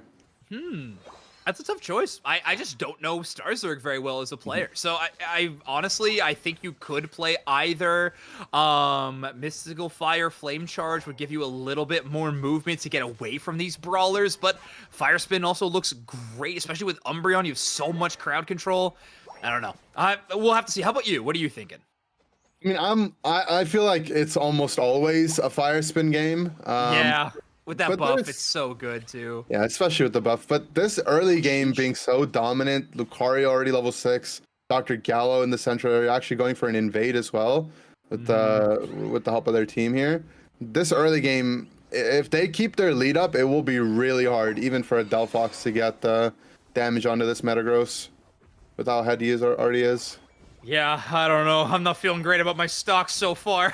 As we are throwing in a ton of points. I imagine there's quite a few. I think it's another one of those scenarios where we have multiple members of the team attempting to stack in all areas of the map. I assume Tree, Luca, and Metagross are all trying to do that same thing. The middle fight going completely in the way of Anlaha's. He down on a bush is going to walk away with that secure. Glaceon does find a way to kill the Trevenant in the bottom side, but I just wanted to take a look at the invade. Is Uraeus on this Florigato trying to find some way to hit level 6, doing that via the enemy central, or at least attempting to do so. Yeah, Telekinesis from Alex Kidd, not something you normally see. Actually, Telekinesis Scald. Wow. I actually don't hate the Scald here. Yeah, normally, I like Scald too. I'm usually pretty against Scald because I just think Surf is such a good move, but into the Metagross and Lucario, I feel like it might not actually be that bad of an option. Good way to... And Curse Tree, right? Like, I feel like it's super good into all three of those. I'm a big fan. Yeah. Gets the Espeon's passive out really reliably as well. Big Telekinesis as well. I love watching Telekinesis. I think I do agree with you. I think almost always I prefer Surf, but it is fun to see. I do enjoy Amnesia, but yeah. I do enjoy watching Telekinesis a whole lot more. A much more exciting move than just, I don't know, sometimes I heal better. You know what I mean? Yeah. Like it's a lot cooler. So it is fire spin, telekinesis, and mean look. So they have a lot of really annoying lockdown. And it's working. I'm going to say, like, ever since Starzerg showed up with this moveset, they are walking over some of these team fights. Combining well with that mean look, they're actually preventing the retreat from the goal zones with the fanciful fireworks. And if they do their math right, this is going to be a 30-point overdunk. Love to see it. Anlaha just, they're not able to get anything done, and all this entire opening allowed for their Meowscarada to get back in the game, who just moments earlier was stuck at level 5, now looking like fully stacked, almost level 10. They're looking good. Yeah, let's go. Finally, Beijing Ballers waking up. Not able to walk away from that. Uraeus actually tries to jump in, redirects their Unite move with the eject button.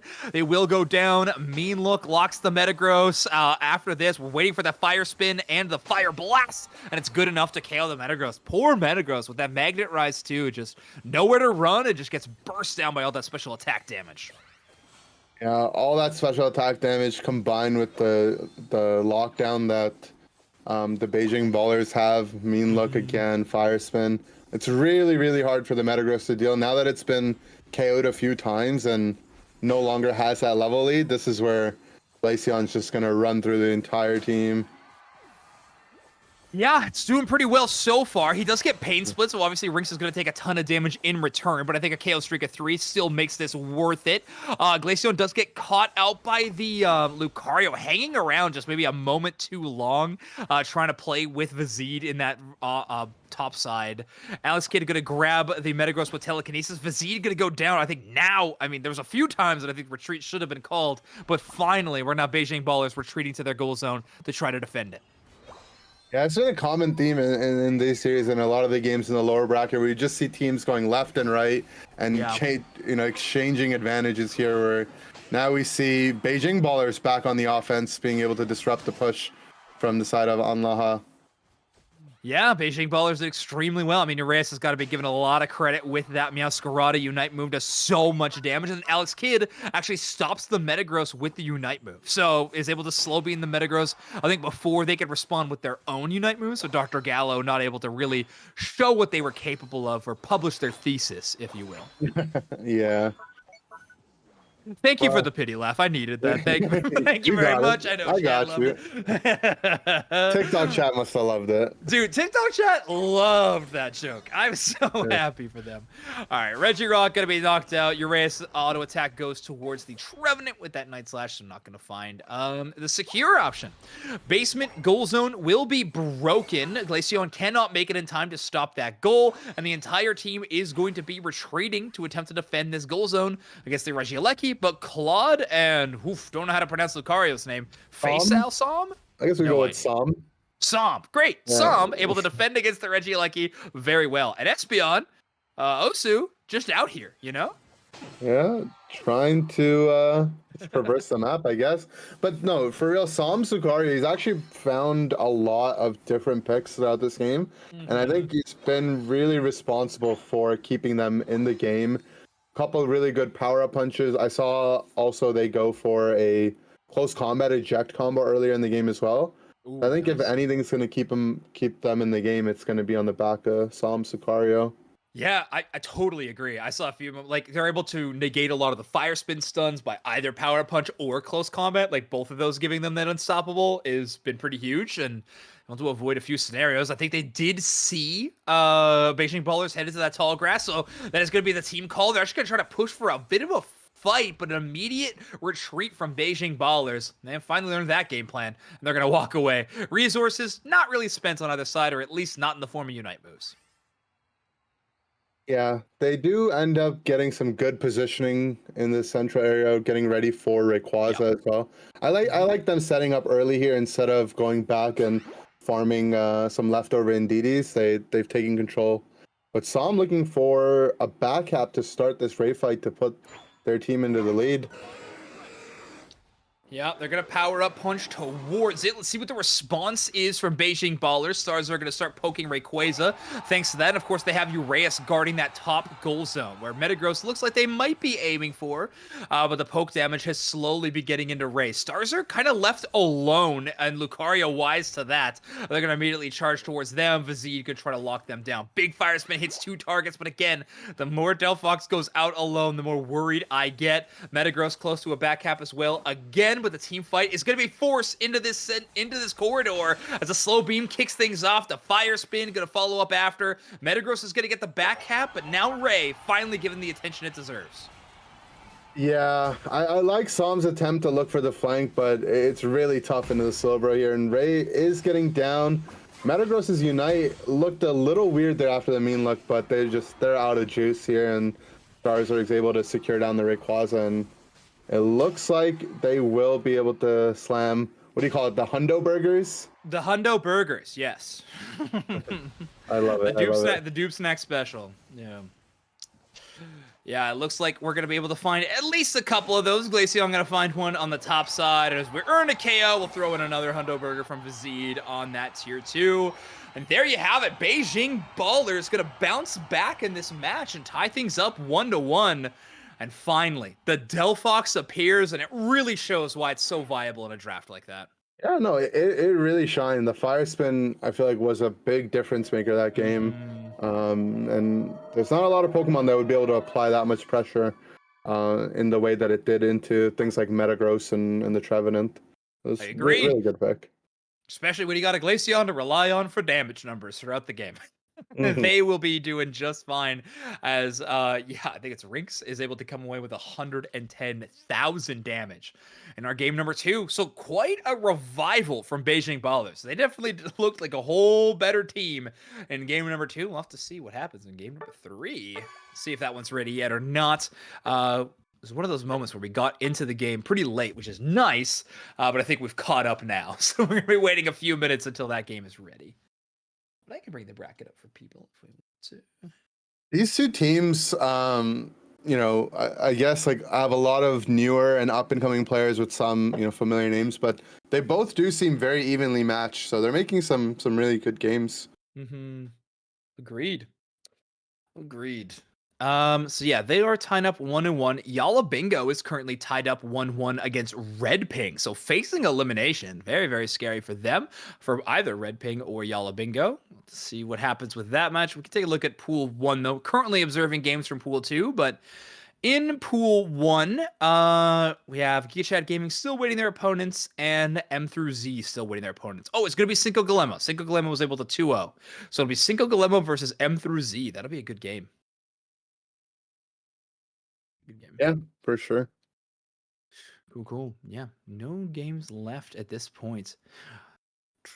Ready at this moment, but dang, yeah, I've been enjoying EU. I think we talked about it a little bit about how I think the parity in EU is just increased almost tenfold this season, and I really do think that's true. I think now there are a dozen teams that I really consider top tier that could be making top 8 in tournaments, so that really makes it exciting. A lot of good teams to follow. There's upsets, there's new teams. Definitely a very exciting region. Yeah, not only that, I think the 2 bans coming in makes for a lot more interesting drafts. Teams get to shine with certain masteries that they might have, and we've seen such a wide variety of Pokemon today alone. Yeah, from Urshifu to Delphox. We've seen some Cinders, some Guards. I guess what should we have seen all of those? Maybe not. But Maybe not. That's a question for a different day, I think. But no, I agree with you. Where I'm saying like the region itself, storyline wise, is exciting and competitive. It's really nice that the game is also that way too. You know what I mean? Is that where we're in a very exciting time for the competitive landscape of Pokemon Unite, whether it's good teams or just good games, and that's been awesome. But yeah, I think there's a few Pokemon that I'm surprised we haven't seen more of. I think we saw Dodrio do exceptionally well when they were on screen. They were playing, so I'm surprised we don't see more Dodrio. I know that's like LATAM and Brazil's go-to Pokemon. That Pokemon will never leave that metagame, but EU definitely a little slower to pick up the Dodrio. Catlu and Utah Omega sometimes picking it up, but we'll see I this would like to frequently. see some more Dojiro for sure, but it will come down to like player masteries and Yep. if we see, I'm sure next week we'll end up seeing it a lot more. Like you said, Galu. We saw Utah play it today. You saw Utah play it into like Umbreon and some other really big counter matchups, and it still seemed to do fine. So I think that Pokemon is just it's a different kind of beast. It's a good Pokemon. Very good Pokemon. I have heard as well that in a land environment, it is 20 times better. I don't know. Yeah. Yeah, because you got the chance to play online a couple of times now. You said like we were talking about it. Wasn't it Comfey that you said was like felt like a whole new Pokemon too? Yeah, I really like the ability to throw my Grass Knot because Grass Knot, when you're attached as Comfey, relies on the positioning of where your ally is. But because when you're on ping, where your ally is compared to where you see them on your screen when you're casting your move can be ever so slightly different. And it can be harder to. I mean, that goes for any character in the game generally. It's not just Comfey, but it was surprising to feel that even a character so simple, a Pokemon so simple as Comfey, can still have its differences whether on LAN or online.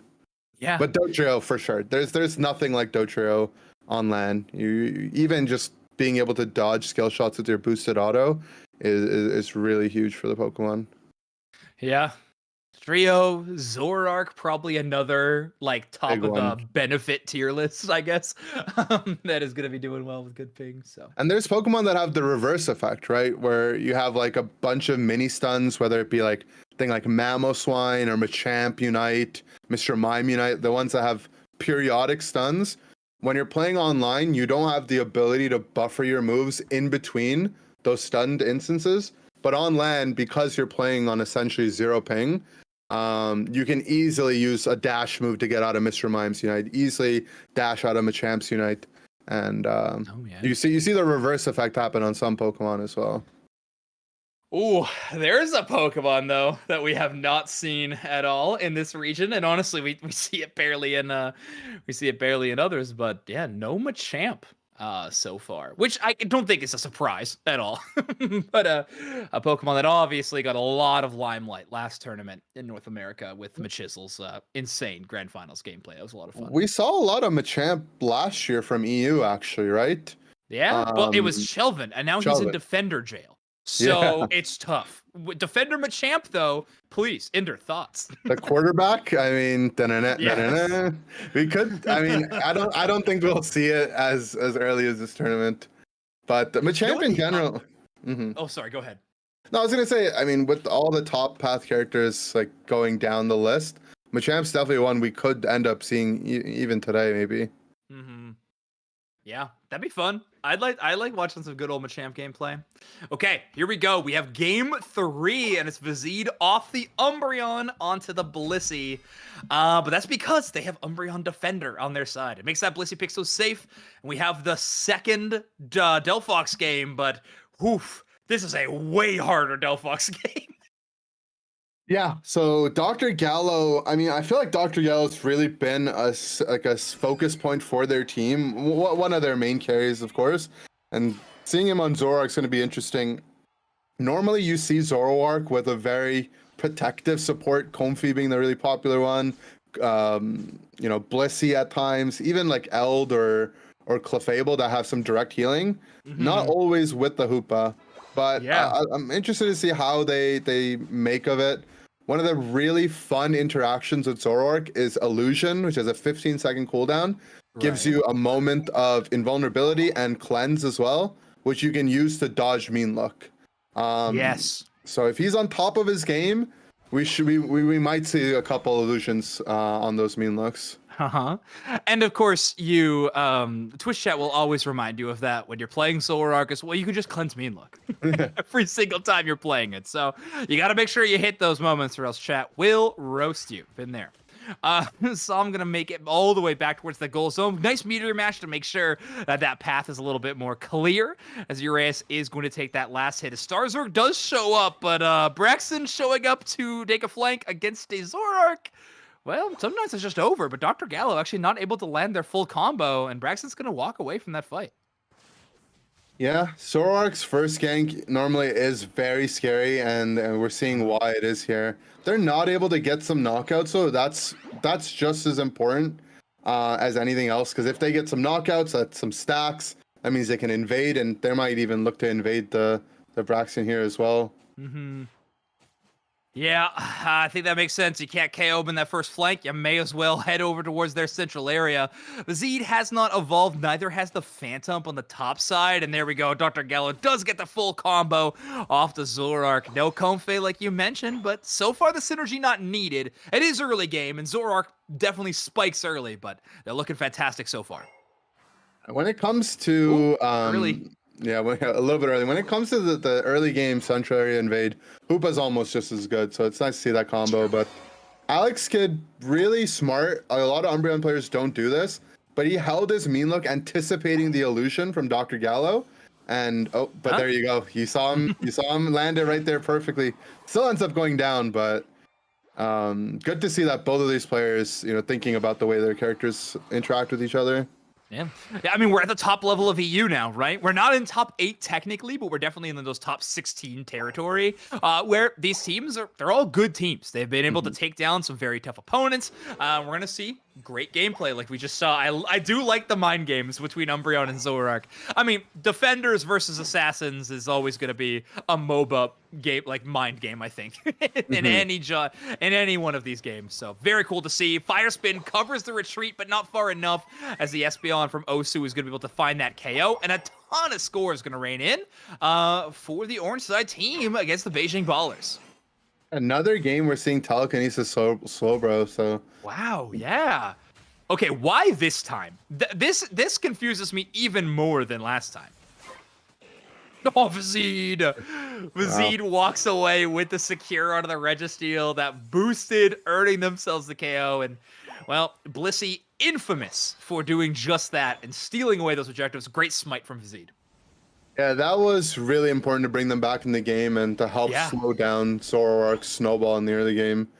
As for telekinesis, I'm not really sure why. Yeah, I don't know. Maybe it's just a comfort pick. Maybe they really believe in their telekinesis. We'll have to see. Yeah, could be. Well, Claude is going to be trying to hold down that goal zone as the Zoroark is going to go to the other side to score. I think maybe not wanting to join this Regieleki fight without level 9. Did not have their Unite move. But the power-up punch is going to be good enough to take the Regieleki. Honestly, Beijing Ballers not really contesting it too hard either. Fire Spin will chase down and catch up to the Hoopa, which is enough to KO it. Uraeus bringing this Trevenant all the way to their side. They are level 9. A Trevenant Unite move would be massive here for that boosted damage across the whole squad. And Dr. Gallo's on the flank, trying to find what they can on the Zoroark. Does pick up a couple knockouts with their Unite move. Might be able to chase down Starzerg here as well. Oh, just barely dodges both fire spins there. Jeez. Really nice. Yeah, it's a tough matchup. I mean, Starzerg got a clever eject button to get away from the first Zoroark combo, but yeah, Zoroark just... Dr. Gallo constantly avoiding those stuns. Impressive stuff. And when you play Zoroark, that is a necessary skill if you were going to be popping off with it. Yeah. So Hoopa almost ready with their Unite move here. I want to see what we end up doing with this Hoopa Unite move. We send everyone to the other side of the map, and now we have Hoopa to bring them back if needed. And this is always fun to see how Beijing can respond if they're prepared for this macro play here. Yeah, Zoroark is going to dump in the points and then, of course, immediately return to that Hoopa portal. Alex Kidd steals a couple of barriers with their Unite move, so the Moonlit Prance able to steal a bit of that. Dr. Gallo does engage, can't find the KO on Glaceon thanks to their Unite move, and is caught in the mean look illusion a little bit too late. A couple of people do make it to the portal to reset, though. That is huge, and Som is going to return. So this Registeel fight certainly not over yet. Yeah, it does miss the illusion, but in his defense, it is really tough when you're in the thick of the battle there, and that pretty much an ace going out for Beijing Ballers being able to secure a second bottom Regi here, and they're looking all right with this experience lead. They kind of held down the Zoroark snowball in the early game. They did give up a couple knockouts, but Glaceon's level 12 to Zoro's level 11 here. Now, I'm really curious, Ender, if say you're Blissey, you're playing Vizid's role here, you're playing Blissey on this team on Beijing Ballers, who are you Bliss assistancing in a final team fight? Is it just Tree? I mean, honestly, it's probably going to end up going on the Glaceon, just to make sure the Glaceon can survive. One of the big things about Bliss Assistance is that it also provides a damage buff to the target that receives the assistance, and that on a Glaceon, that on Glaceon in the end game keeps them safe from the Zoroark and allows them to just pump out even more damage. That makes sense. Zoroark going to be getting a score. Obviously not a huge overdunk, but they just wanted those. I'm assuming they're stacking and really wanted to get a few more stacks before this final moment. And to their credit, Regieleki is going to be walking towards the Beijing Ballers Tier 2. They're going to have to rapidly go to defend that, but Trevenant and Delphox will probably have the damage or the firepower, if you will, to stop the Regieleki. Yeah. Big focus here is going to be unlocking Dr. Gallo's level 13. They get Shadow Claw Plus at level 13, which increases the stun duration of Shadow Claw. And it's really important as Feint Attack resets Shadow Claw. And at level 13, that stun duration allows you to pretty much infinitely keep someone knocked up with your whole combo. So we really want to see that level 13. If you can find a flank off of it, I think that's going to be their best bet approaching the fight here. And he does get his 13, thankfully. Important. A little bit of a engage between Som and Uraeus, but they're just gonna trade blows and walk away from that fight in particular. We do have Dr. Gallo threatening a back cap onto this tier 2. There's a whole lot of burn from the side of Beijing Ballers, but I wouldn't really say any of their moves are great secure, and I don't want that to be a discredit to Vizid, because don't get me wrong, Blissey's got moves, but maybe not the ones we're looking for in particular. Hundo Burger attempt from the Zoroark. I don't think there's going to be anybody who can contest it realistically, and they are going to take it as Rayquaza just tapped on a little bit by the Beijing Ballers. Yeah, it is going down, and Haidan does have their Hoopa Unite to bring back Dr. Gallo if needed. We do see 3 members from the right side going down. Dr. Gallo on the flank does find a huge Zoroark Unite move, gets stuck in the mean look, manages to escape through it to the feint attacks, gets some couple knockouts on Glaceon, and that might be enough to prevent Beijing Ballers from being able to knock down Rayquaza and give them the time they need. I absolutely think it is. Yeah, that's huge. Zoro flank comes back, able to take 2 KOs. Yeah, they might get traded, but the time created is so important, especially because they had just dunked 100 points a couple of moments ago. So now Rayquaza still sitting at full HP in the center of the map. Som with a very good aggressive positioning with Lucario can cut in on an individual target who's trying to flank.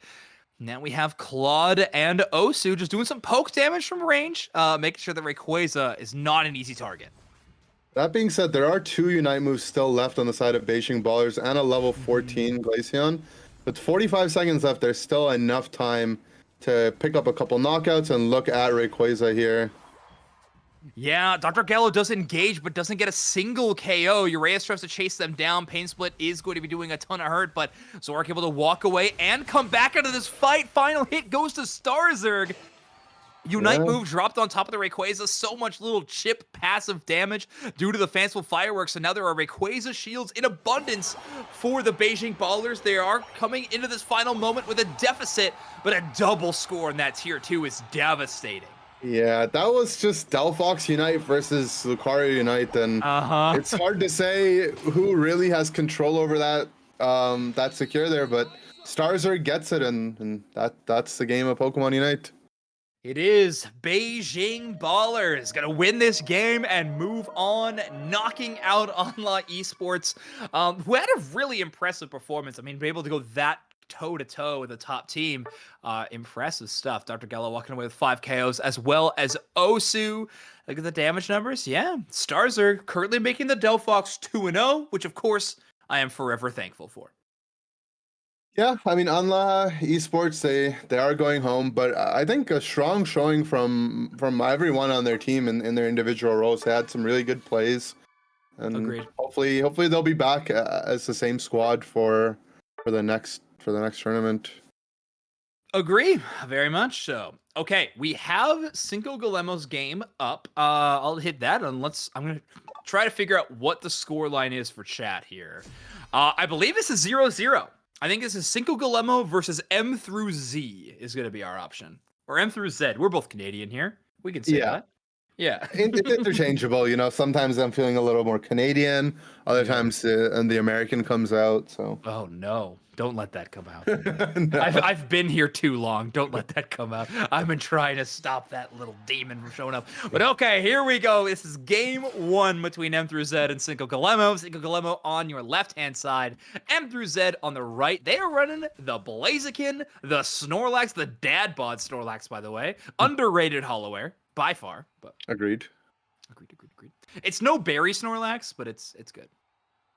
Yeah, no, that one's there's a treat, and we've seen a lot of Snorlax today. Maybe even more than I would have initially expected Or liked.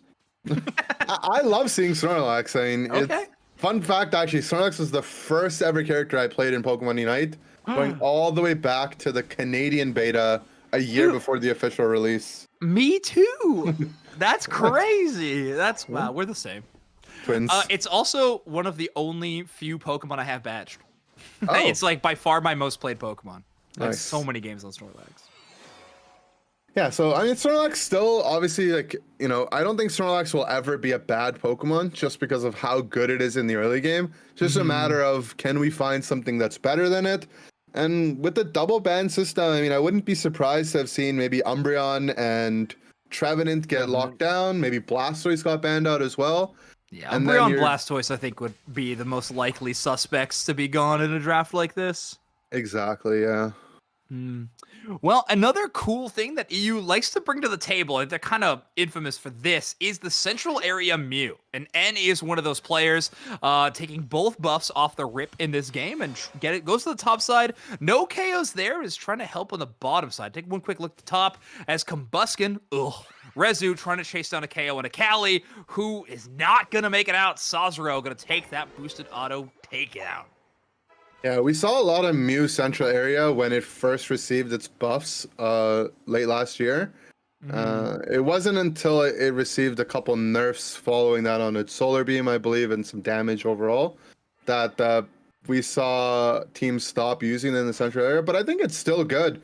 You get your level 5, which gives you your move reset right away. And if it's a Pokemon you're confident on, you can always make it work.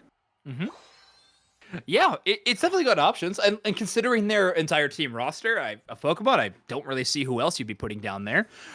So having Mew online immediately has looked good. It hasn't really paid off in any kind of KO results or anything like that. They haven't really had the damage to capitalize. Galigola goes down, kidnapped by the Blaziken, and too much burst damage to withstand. We're set up here for the Alterias, but a lot of XP on both sides of the Blaziken. Blaziken getting level 8 here. Sylveon's going to be unlocking their level 8 pretty soon as well. And this is a problem with Mew. Mew, very fun and interesting, unique Pokemon. If it does fall behind in the experience, then it tends to not really do enough damage to be relevant. Yeah, it really can't hold a candle to some of these other Pokemon that scale so high later on in the game.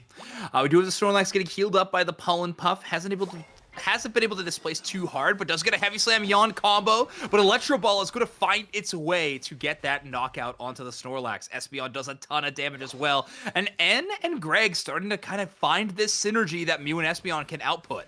Rock Tomb going to just barely whiff as the Solar Beam would have lined up perfectly there. Snipe Shot dodged by the Mew Unite move. We take those. But now it's focusing all on the Regirock. Mew gets the secure Electro Ball. Just a bananas secure option. Yeah, really well done by N using their Unite move to apply some pressure, going invulnerable, giving their team some invisibility as well, and then turning back around to get that boosted E-Ball secure. And then is even able to use coaching to dodge out of a lot of the crowd control options that the Snorlax was going to try to use right after the team fight. So good hot swaps from N and really showcasing what a good Mew player can do to prove how strong this Pokemon really is. This is actually one of my favorite combos, is playing Hoopa alongside a really good Mew. Because in the late game, when you go Rings Unbound, you actually get these really empowered basic attacks, your boosted attacks, in your Unbound form. And coaching can give you the extra attack speed that you might not normally get to output a lot of damage onto squishy Pokemon. So we'll see if N and Ware have that synergy in the late game as well. Yeah. Oh, I'm sure they'll have something of it. They will be coming back through this portal. Crustle shows up right as a snipe shot is being received. So Fizzy going to take a ton of damage on the turnaround. Blaziken going to try to go and score a 26-point cap. I don't think they're going to be, anyone having anything to say about it. Trevenant does try to stop that back cap, but not going to pull it off. As the rest of this team from M through Z tries to push towards the goal zone, trying to go up even higher on the scoreboard as CincoGolemo only has 14 so far. Yeah, they are a little bit behind in points, and experience isn't looking great, but they're not too far behind. And Eldegoss Unite being forced out, I'm not sure if that was necessarily worth it. It is going to be something they'll be missing for this Basement Reggie fight that's coming up. Yeah, it's going to hurt. It's going to hurt a lot. Yeah, they were absolutely going to get KO'd if they don't do it, so I understand. But, yeah, the risk reward and all that is going to have to be looked at in the tape, in post-game tape for sure. Fizzy trying to rock team doesn't grab anybody out in particular. Let's actually take a look at the top side with a 1v1 between Callie and Resu. Resu going to be the one walking away with the victory there. Focus Blast goes a little bit wide, but they got the coverage from Karu Sylveon, who is going to find a way to knock out that enemy. And of course, the Regieleki going in their way as well, heading all the way towards tier 2, and Hoopa forced to go defend. Yeah, good heads up play by Ware to make sure they go and defend. Losing this Basement Reggie will be rough, but it's definitely not worth it at the cost of your top tier 2. Yeah, Mew alone in this fight doesn't really have the moveset to be able to take out the Regirock, I imagine. Who knows where they were at that moment in time. Fizzy does get a double stun with Crustal's Unite move, but I don't think they really have the damage numbers on their team with just them and Ware to really capitalize on it. And everybody else is going to be walking away from that team fight. Yet again, it looks like M through Z kind of unpunished. Yeah, I don't know if you noticed, but Ware on the Hoopa actually going with Shadow Ball this game as opposed to Phantom Force, which is a little unconventional. I like it. I like the additional stun that you're able to receive so often, and just, damage numbers as well. When you're running Mew Central, any bit of extra chip damage I think is going to be important because not a Pokemon known for its insanely high damage output. Yeah, also provides some special defense shred for their yeah, that's huge. Special attack carry, so it's not a bad option to take. Yeah, I personally like it. I really do think the stun is so big. If you can coordinate with your team when you're going to be Shadow Ball stunning an enemy, any stun in the game is obviously important there, but I think it's a big moment for Hoopa. We have yet another scoring attempt for Blaziken, but as soon as they see that Hoopa portal, they immediately disengage. 50, a bit harder to put in than 28, especially with Hoopa on the case, so great rotation by Ware to stop that, because you do got to put a plug on the points that this team has been able to put out so far. And they are trying to all go for their scores. They're good defense from the side of CG. Managing to keep their bottom tier 1 goal open is really important, especially when you're playing with Hoopa. It lets you cover both back caps by just being near one of the pads in the late game. And if they can look for a backup of their own, leveraging the Hoopa's rings on Boundier, they can take the game back on their side to get a point lead here. That'd be massive.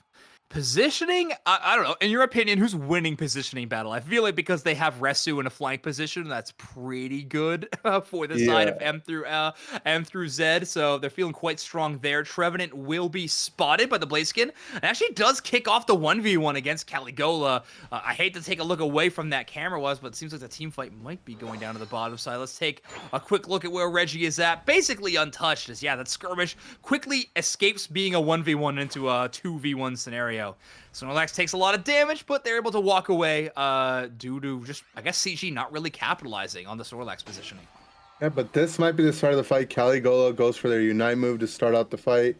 We see Greg on the Espeon leveraging their Unite, and the Crustle as well. If I am on the orange side here, I'm ready to walk away and try to take this fight once these Unite moves end, as long as Rayquaza doesn't go down in the process. Oh, man. Another Eldegoss Unite move by Sazero used it. I got to admit, a pretty strange time. Rayquaza brought extremely low, though. They do have Blaziken secure. Snorlax secure with the Unite move is unbelievable. Power Nap, the huge landing from Snorlax is what's going to take away the Rayquaza. Inder, I'm not gonna lie. I feel like there's a lot of spaghetti on the floor from Team CincoGolemo. Yeah, I think both sides there at the end. There were some mistakes made. Some odd Unite move usages, and it did just end up coming down to a really last-second secure. You don't expect the Snorlax Unite secure, like you said, but that's what it came down to in the end, I guess. That was a powerful nap indeed. The game told me, and I just didn't respect it, I suppose.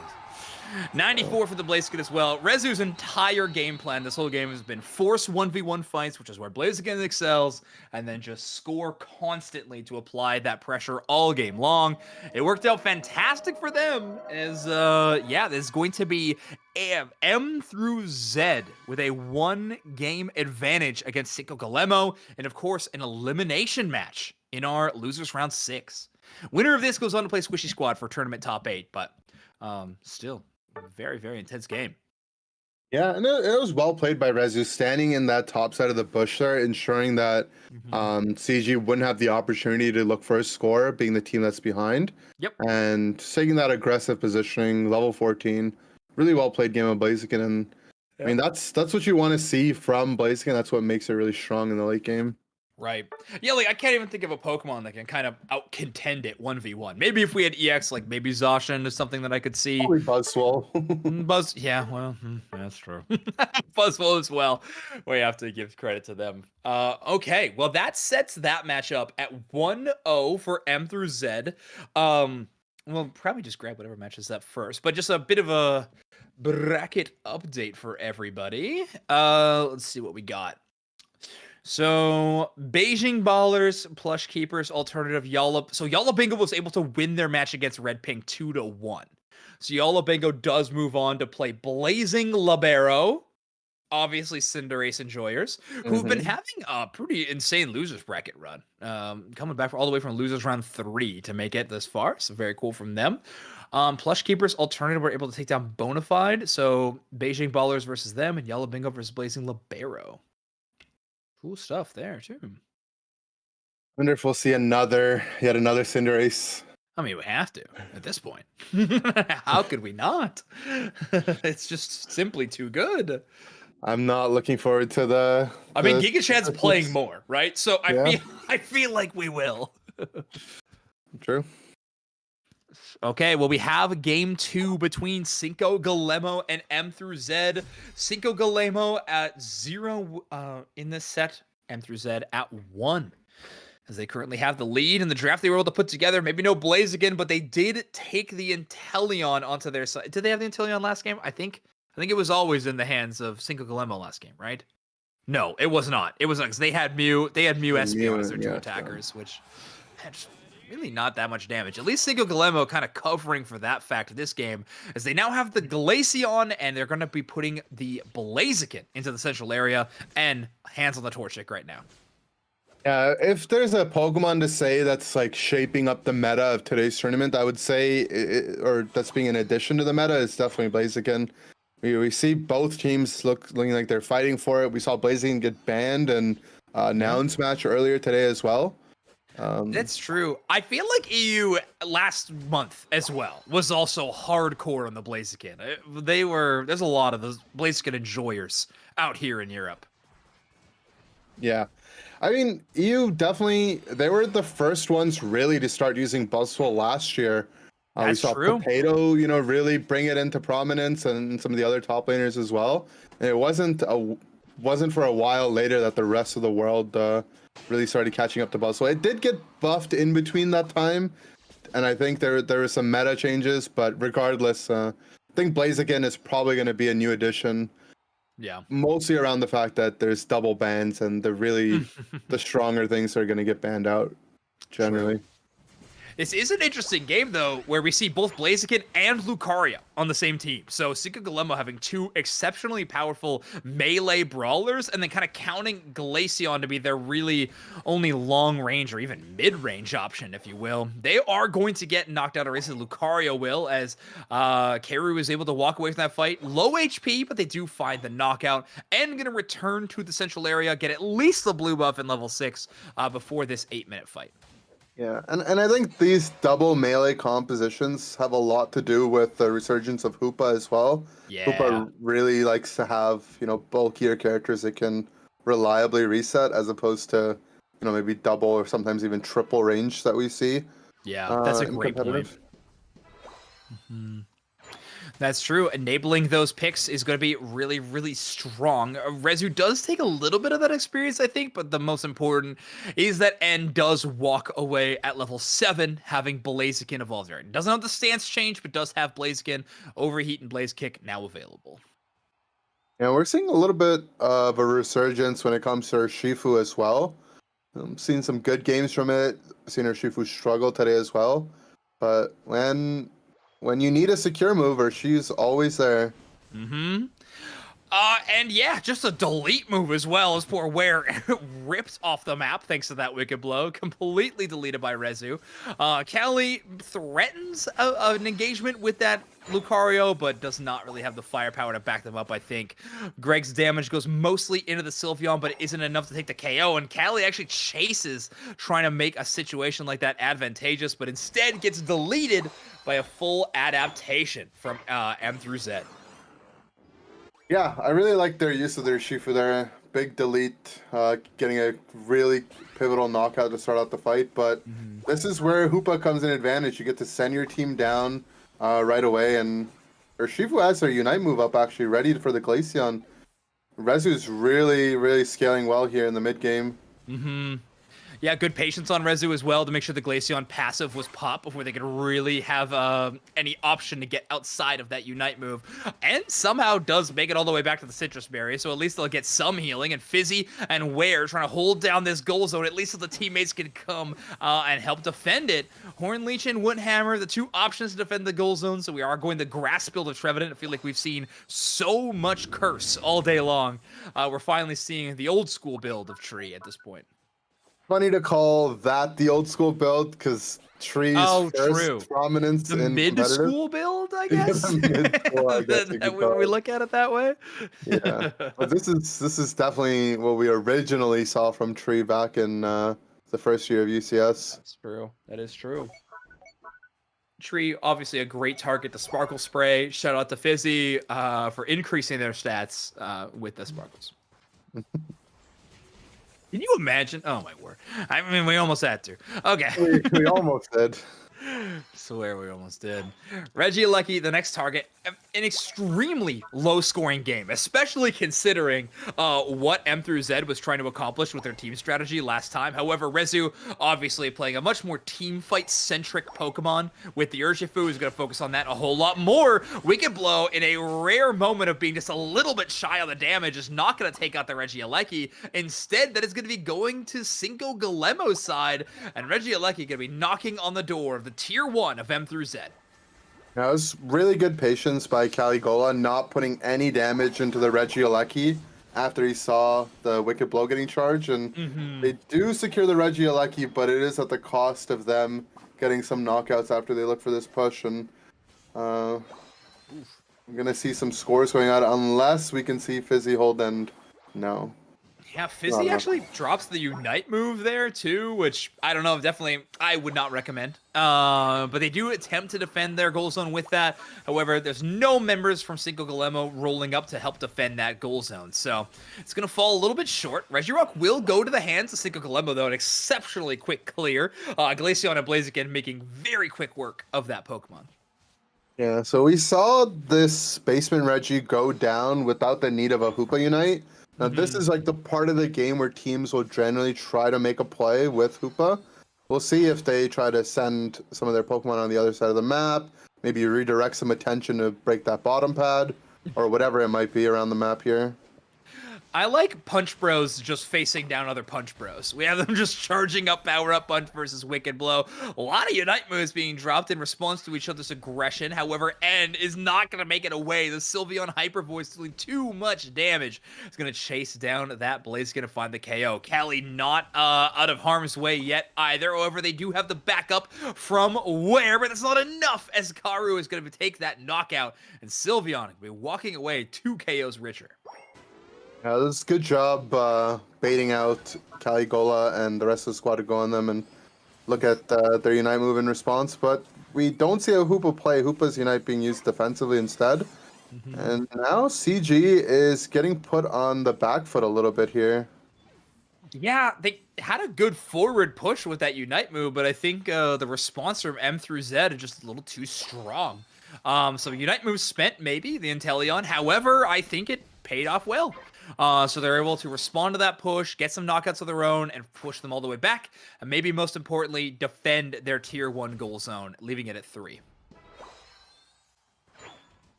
Yeah, this Urshifu is going to be a problem in the late game. I think it's got a handful of attack weight stacks. It's going to be level 14 to a Glaceon that just turned level 12.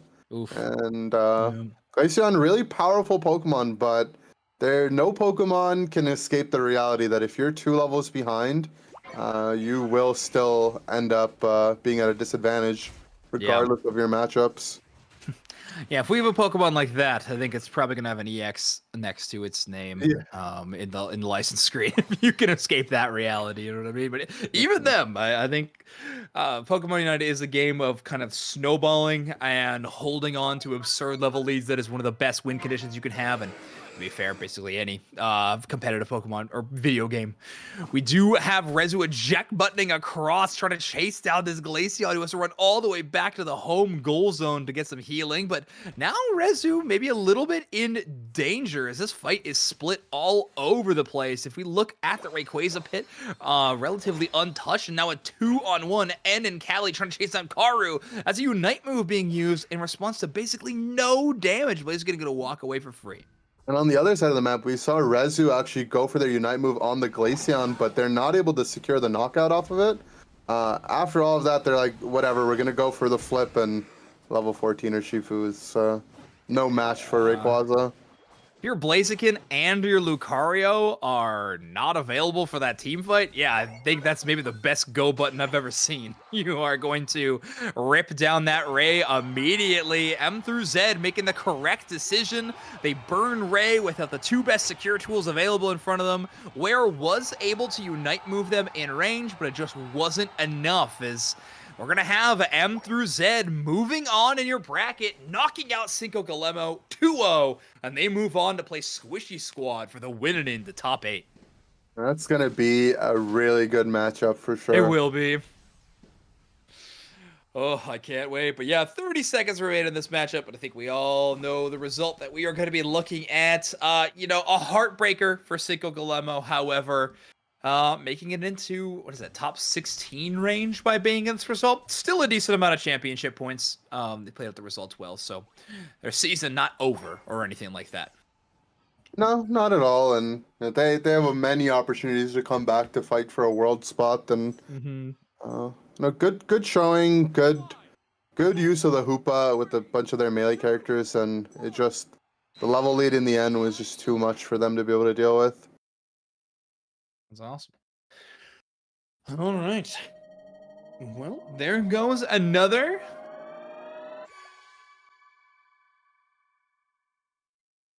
M through Z, definitely like a real squad, right? Like we have Rezu playing an exceptionally strong game on 2 different melee-focused all-arounders on Blaziken or Urshifu, looking really, really solid. Karma was hitting great snipe shots. Some mistakes from both teams for sure. However, I think the end of the day, you got to respect the W. And Rezu with 93k damage in total. Sheesh. Yeah, I mean, nerves play into a factor. Fatigue as well. These players have been up playing for 7 hours now, I think, at this point. Something like that. Yeah. Right, so yeah, I mean, these are long tournaments. That's true. So it's to be expected that this deep in the tournament, we will see a handful of mistakes, but it's going to come down to whichever team makes fewer mistakes. That is true. Okay. Gigachad Gaming versus Warlords is just beginning. We might cash that. Well, it depends. Ender, what are you thinking? Do you want to focus on kind of winning in games, or should we catch earlier games? I mean, probably want to make sure we do catch winning games, but I think there might not be any going on. Based on the bracket, yeah, I mean, right? it'll be a few minutes until Squishy Squad versus M through L starts. So We might have a game before that appear, but maybe we'll, if a game appears before that, we'll catch that one, and then we'll rotate to the win it in once it really begins. Cool. All right, I'm gonna leave you with the chat. I'm gonna just head over to the restroom. I'll be back in a couple minutes. What's up, chat? Welcome to the Zoing Show. Specific shout out to my TikTok chat homies. I don't even know if we are still casting on TikTok or not. Who knows? But I hope you're all doing well. So definitely some exciting Pokemon, some exciting teams. Chat, what match would you like to watch next? I'm curious. I've never really asked your opinion before. I guess I should. Who should we be taking a look at?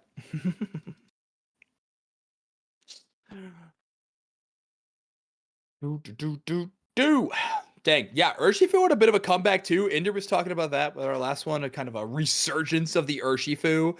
Yeah, I feel like last month we saw some good Urshifu plays, we saw some bad Urshifu plays, so seeing the Wicked Blow arrive again and be as powerful as it is, I don't think should be too big of a surprise, because, well, that Pokemon definitely still strong. Down for anything. Dealer's choice and all that. Well, Sphinx, thank you for referring to me as a dealer. I will take it. Inder versus Spragels 1v1. That absolutely will happen. It is a pay-per-view event, super duper.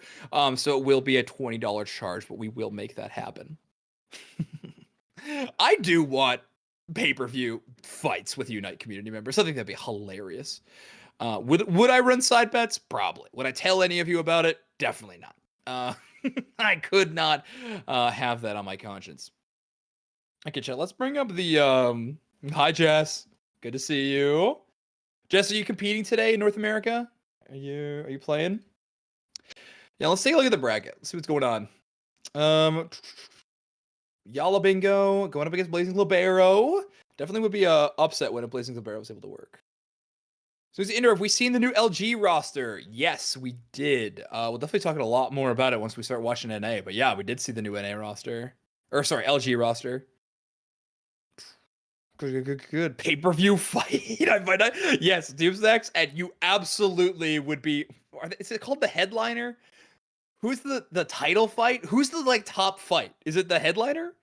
I think yeah, we would absolutely have to get Doomsdax in the ring. Unite Fight Night. Why don't we call Unite Mike's Mayhem that? Unite Fight Night was a different tournament for a little bit, I think. I think there was a Unite Fight Night created by, that's why I didn't call it that, because we called it Mayhem instead, because there was another, I think we also wanted the M, because we were like, Unite Mike's blank.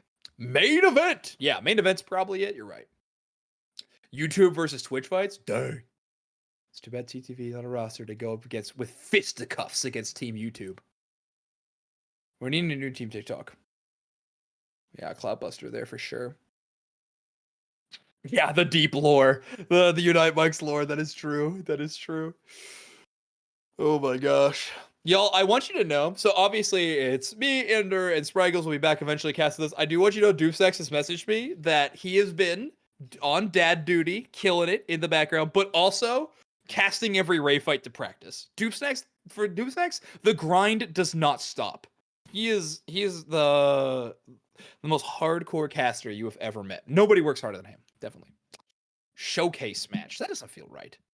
Spragels versus Chris Hero in the parking lot pay-per-view is coming? Yeah, you know it. Catch it all on Zoink's cast stream, where I'm recording on my phone.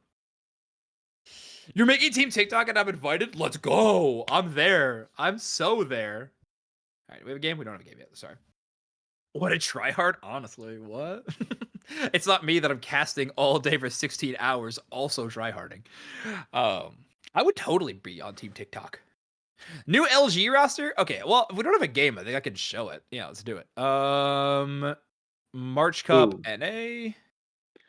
We're looking at the new LG roster. Yeah, chat's been asking about it. I thought I may as well deliver. Mm-hmm. I gotta appeal to Twitch chat sometimes. I can't just be Team TikTok. That's fair. New LG roster, obviously morning is just gonna be the sub. Looks like it's Slash, Zug, Elo, Overlord, and Cloudbuster. So Elo coming back to play for them, and Cloudbuster playing for them as well. Zug is still on the team. Yep. Yeah, dude. Cloudbuster, obviously Blastoise extraordinaire, but also the artist on the amazing Hundo Burger shirts that we sold on United. That's right. Honestly, one of the coolest people I know. And I know I say that just because they work professionally for Ninja Turtles, but it's not a high bar to be in my good graces if you were able to work professionally. I'm assuming Cloudbuster is just subbing in for this tournament, but honestly, I'm not too sure. Have I seen Cloudbuster's Gyarados? Ooh, good to know. Good to know. Yeah, no Curios and no Jungle Book playing in this month's tournament. It'll be interesting to see how they divvy up the roles, because Elo for all of last season played support, right? And we just saw Slash move back to the support role. And Slash is playing the top path for. You could play Elo attacker though. They played attacker all the way up until last year, right? No, for sure. I think Elo's a very competent player and he could swap. But even for the best players, being able to swap roles, especially going from a support role to a damage role or vice versa, is an adjustment to make. And I mean, I think this roster was formed, or this was changed maybe must have been just a couple days ago. Yeah, it will be a short notice for Elo. Absolutely, would be crazy. Yeah, wait. LG, that's actually a really good point. That guy, LG seeding is going to be really weird in this tournament. Yeah, they're going to lose 2 of their championship points earners, and they're going to kind of. And they're replaced with 2 players that don't have much. Elo doesn't have any right now. Elo has none. I don't know if Cloudbuster even played in AS. No, I think he did. I honestly forget. I think they might have. I'm not too sure. Okay, interesting. I'm assuming Cloud will play top lane, but just because I know that's what they normally like to play. So we'll see. I think so too. I think we'll see. Overlord was supposed to go back top, but I think Cloudbuster will take top. Overlord will be jungle. Not too sure between Slash and Elo which roles they're going to take. Probably will end up seeing Elo attacker. So we'll see. That's how I'd divvy it up, but obviously up to the squad, but who knows? Knowing Zug really well, I've played with Zug for many years, and even having to interact with Elo, if they are in the path together, that will be the most quietest bottom path in probably all of UCS. Also, they won't miss a secure, but it will be silent. It'll be silent, but they won't miss a secure. Yeah, they're both phenomenal players, but they both don't really like to talk much. No. They say the important things, and sometimes there's nothing important to say. Okay, should we watch the Gigachad gaming game? Let's do it. So they're not in their play-in yet, right? They're still 1 away? Correct. I'm going to run to it right now. Let's scroll down just to make sure. Check the stat line on it. Okay, wrong pool. Perfect. So good at this. Here we go. So, no, they are not in their game. This is game 2. And wow, Warlords won game 1. Interesting. And we see another Cinder race. Cinder. It's the Cinder. Oh no, against the Delphox. Who do you pick here? I pick Gigachad Gaming to win this game. I mean, Glaceon into double defender feels unreal. Feels kind of unanswered as well. Like, the only dive they have is Tom Free CS on Urshi. I don't know. I feel like the composition of left-hand side is way stronger. Cinderace withstanding. It's definitely an interesting look to see the Cinder. But Urza's been playing it constantly. So, we're back to it again. I agree, but also you're turning your back on Delphox, and that's in this matchup. Yeah, I think Delphox is a hard counter pick, and I think it has been counterpicked somehow. So I don't know. I don't know what happened in draft, but I don't know if I'm believing in Warlords pick right now. Not a ride or die. That's all I hear. Oh, I flip-flop like crazy. Yeah, absolutely. Yeah, I am not all in. I hope everyone has learned that by now. Got it. All right, Indigo going to be on the Eldegoss. We've seen them a lot on Clefable so far this tournament. One of the few players who I think is constantly going to the Clef, but not going to be there. Instead, Eldegoss on their side, and the support for the side of Warlords is going to be Hoopa. There's a lot of trickle down effects that happen with Hoopa coming back into the metagame. Now, Hoopa in the top path means that you're gonna be at a disadvantage if you play Clef or Blissey when it comes to the laning in general. And having an Eldegoss to match range pressure is important. And I mean, it helps into their Shifu, gives you some counter, with your Unite move pressure there as well. So everything I think stemming down from either the Trevenant coming back into the meta as a character in the top path, or maybe the Hoopa coming back, and really kind of setting the pace for the meta here. Yeah, that's true. It's been fun to see this brand new look, though. I'm excited about it. Rosum is able to get that last hit, does evolve in a Crustle, a Rock Tomb available. Toby caught out a little bit, but Astro only on that level 5 Braxton doesn't really have any damage dealing option to really punish Umbreon. So Umbreon, again, never punished, just gonna walk away. Yeah, Umbreon is certainly a Pokemon. Oh, it feels like more than that sometimes. I'm not gonna lie. But yeah, Umbreon, the best defender in class. I don't think anyone could really argue that. However, I do like Cressel a lot, but I do think Umbreon clearly just got the diff.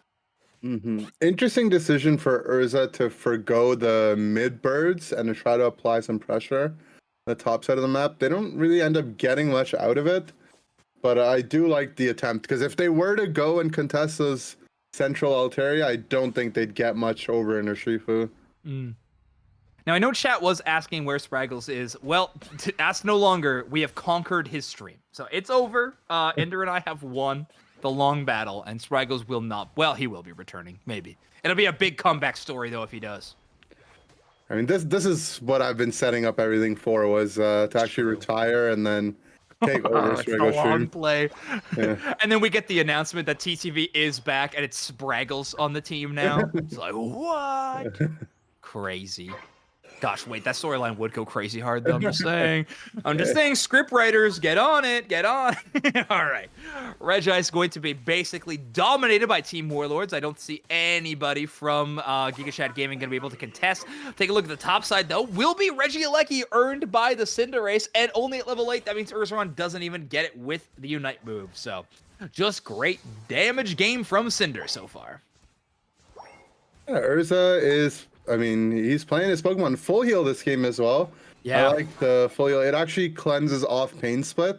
Yeah, which might that's be important for a late game, and it can stop you from getting Urshifu United as well. Not a bad choice at all. No, not at all. Yeah, I mean, I think it makes the most sense of Cinderace. I like full heal just on Blaze Kick, basically in most matchups, honestly. Yeah, you're that far in, you need some kind of option to get out. Crustle, though, knows the full heal's on cooldown to take full advantage. Fire Spin plus Rock Tomb just basically gives Ursaron no options, and they cannot escape. Laura is going to stop that score with a nice Focus Blast from Blaziken at maximum range, and they hold on to this top-tier goal zone, which so far has been untouched by enemy scores. The bottom side, not the case, though. Tier 1 already been broken. Yeah, I get the feeling we're gonna see this matchup a lot. This tournament, maybe even for the rest of the year. This Trevenant versus Blaziken on the top side of the map. Yeah. Going blow for blow there. Yeah, that's true. There'd have to be some pretty big balance changes, I think, to shake that up. You know what I mean? We've already seen the Trevenant hit a little bit a nerf, but a bit of a buff in some ways. Are we saying that Trevenant was overall buffed by last patch? Most likely, yes. Yeah, right? for sure. I think in a draft format where you can have a Pokemon flex into two such different roles, it just increases the value of the Pokemon overall. It's just become a second Blastoise, essentially. Right. Like, if you imagine, like, Curse Pain Split is kind of like your old school Water Spout, Rapid Spin, and you still have Horn Leech, which is very similar to Surf on Blastoise. So I feel like they're very similar Pokemon now. That makes sense.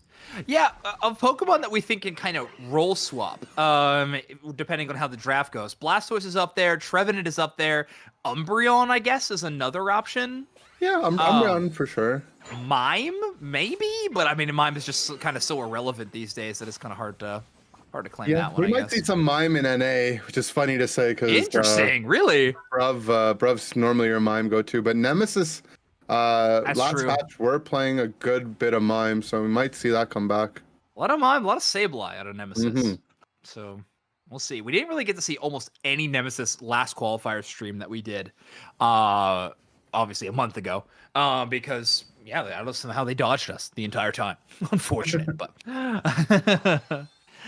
All right, reminder to score, everybody, because obviously we can't have it on the screen. It is Warlords currently at 1-0 over Gigachad Gaming. Gigachad on your left side, Warlords are on your right-hand side. So Warlords in winning position. If they're able to take this out, they knock out Gigachad Gaming out of this tournament and move on to play Cappy for the winning in.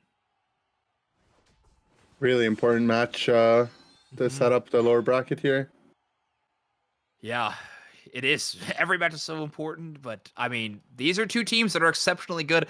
I talk a lot about like tournament grinders, like players I really respect because every tournament, like whether it's a weekly pump or a Battle Hub EU Open or something, or of course UCS tournaments that I always see, and Gigachad and Warlords, like these two teams are in every single tournament. So I really respect players that are just so dedicated to the grind like that, and so it's fun to see those two teams clashing like this.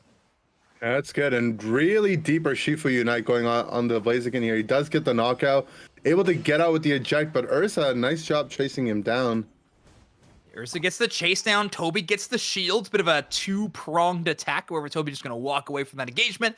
And I guess we just see a bit of a trade either direction. Urshifu going down, maybe the more high-priority target. And that allows Ursa to get all the way up to level 12, almost at level 13. If they take a few of these ball toys, I have to imagine they'll hit that breakpoint.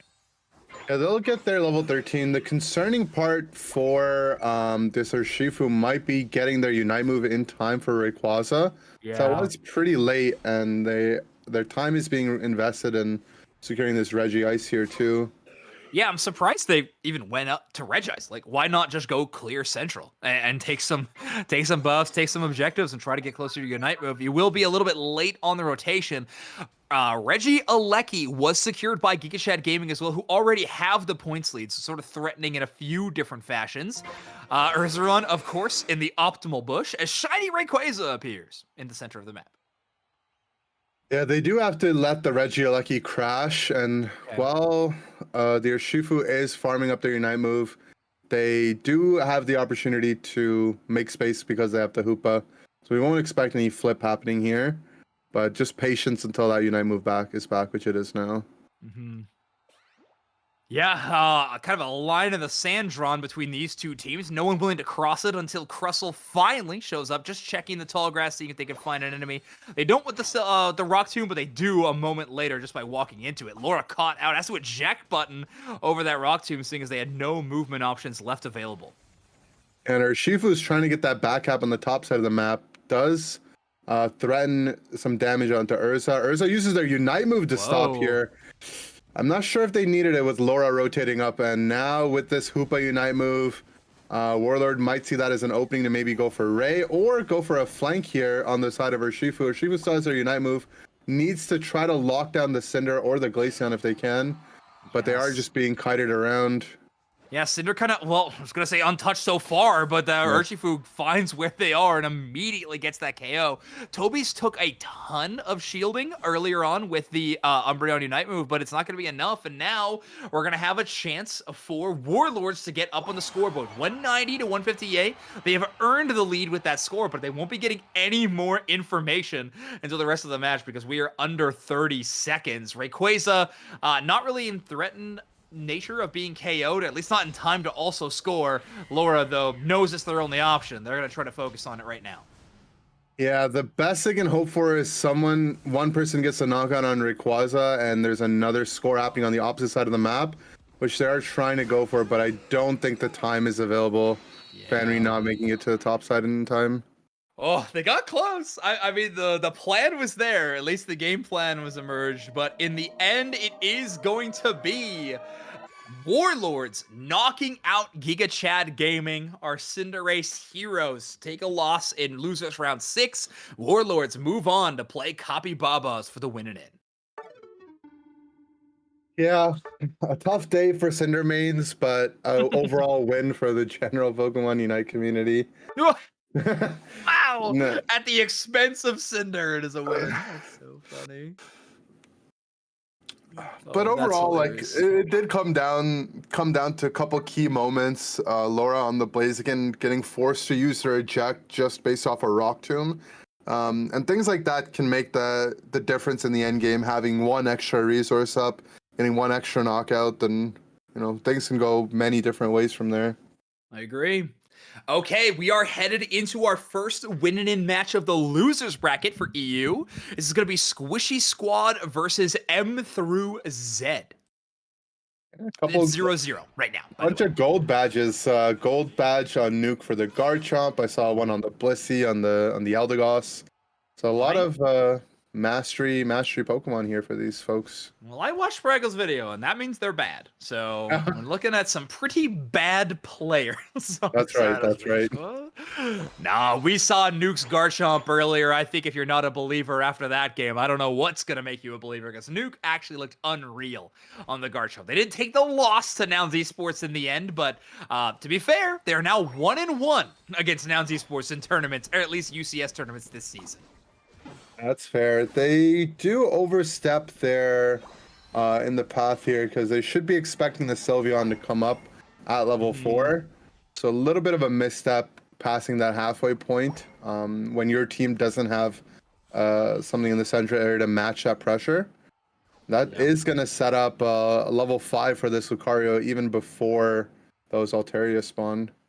The big benefit, and of course, Nuke not even going to hit that level 5 for that moment as well. So, really struggling in that early moment. You're right, not expecting that Sylveon. Big mistake, but punished very, very well for the side of M through Z.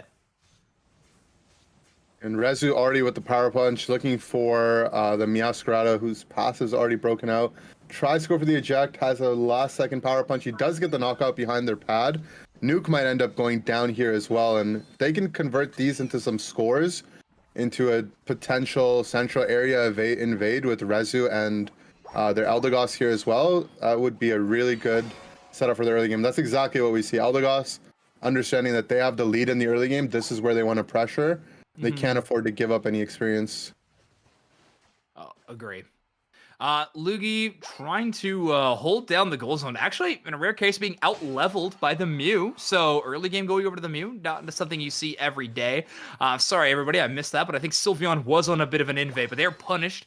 But Rezu never punished. Level 7 Lucario absolutely rocking the top path against Nuke's Garchomp.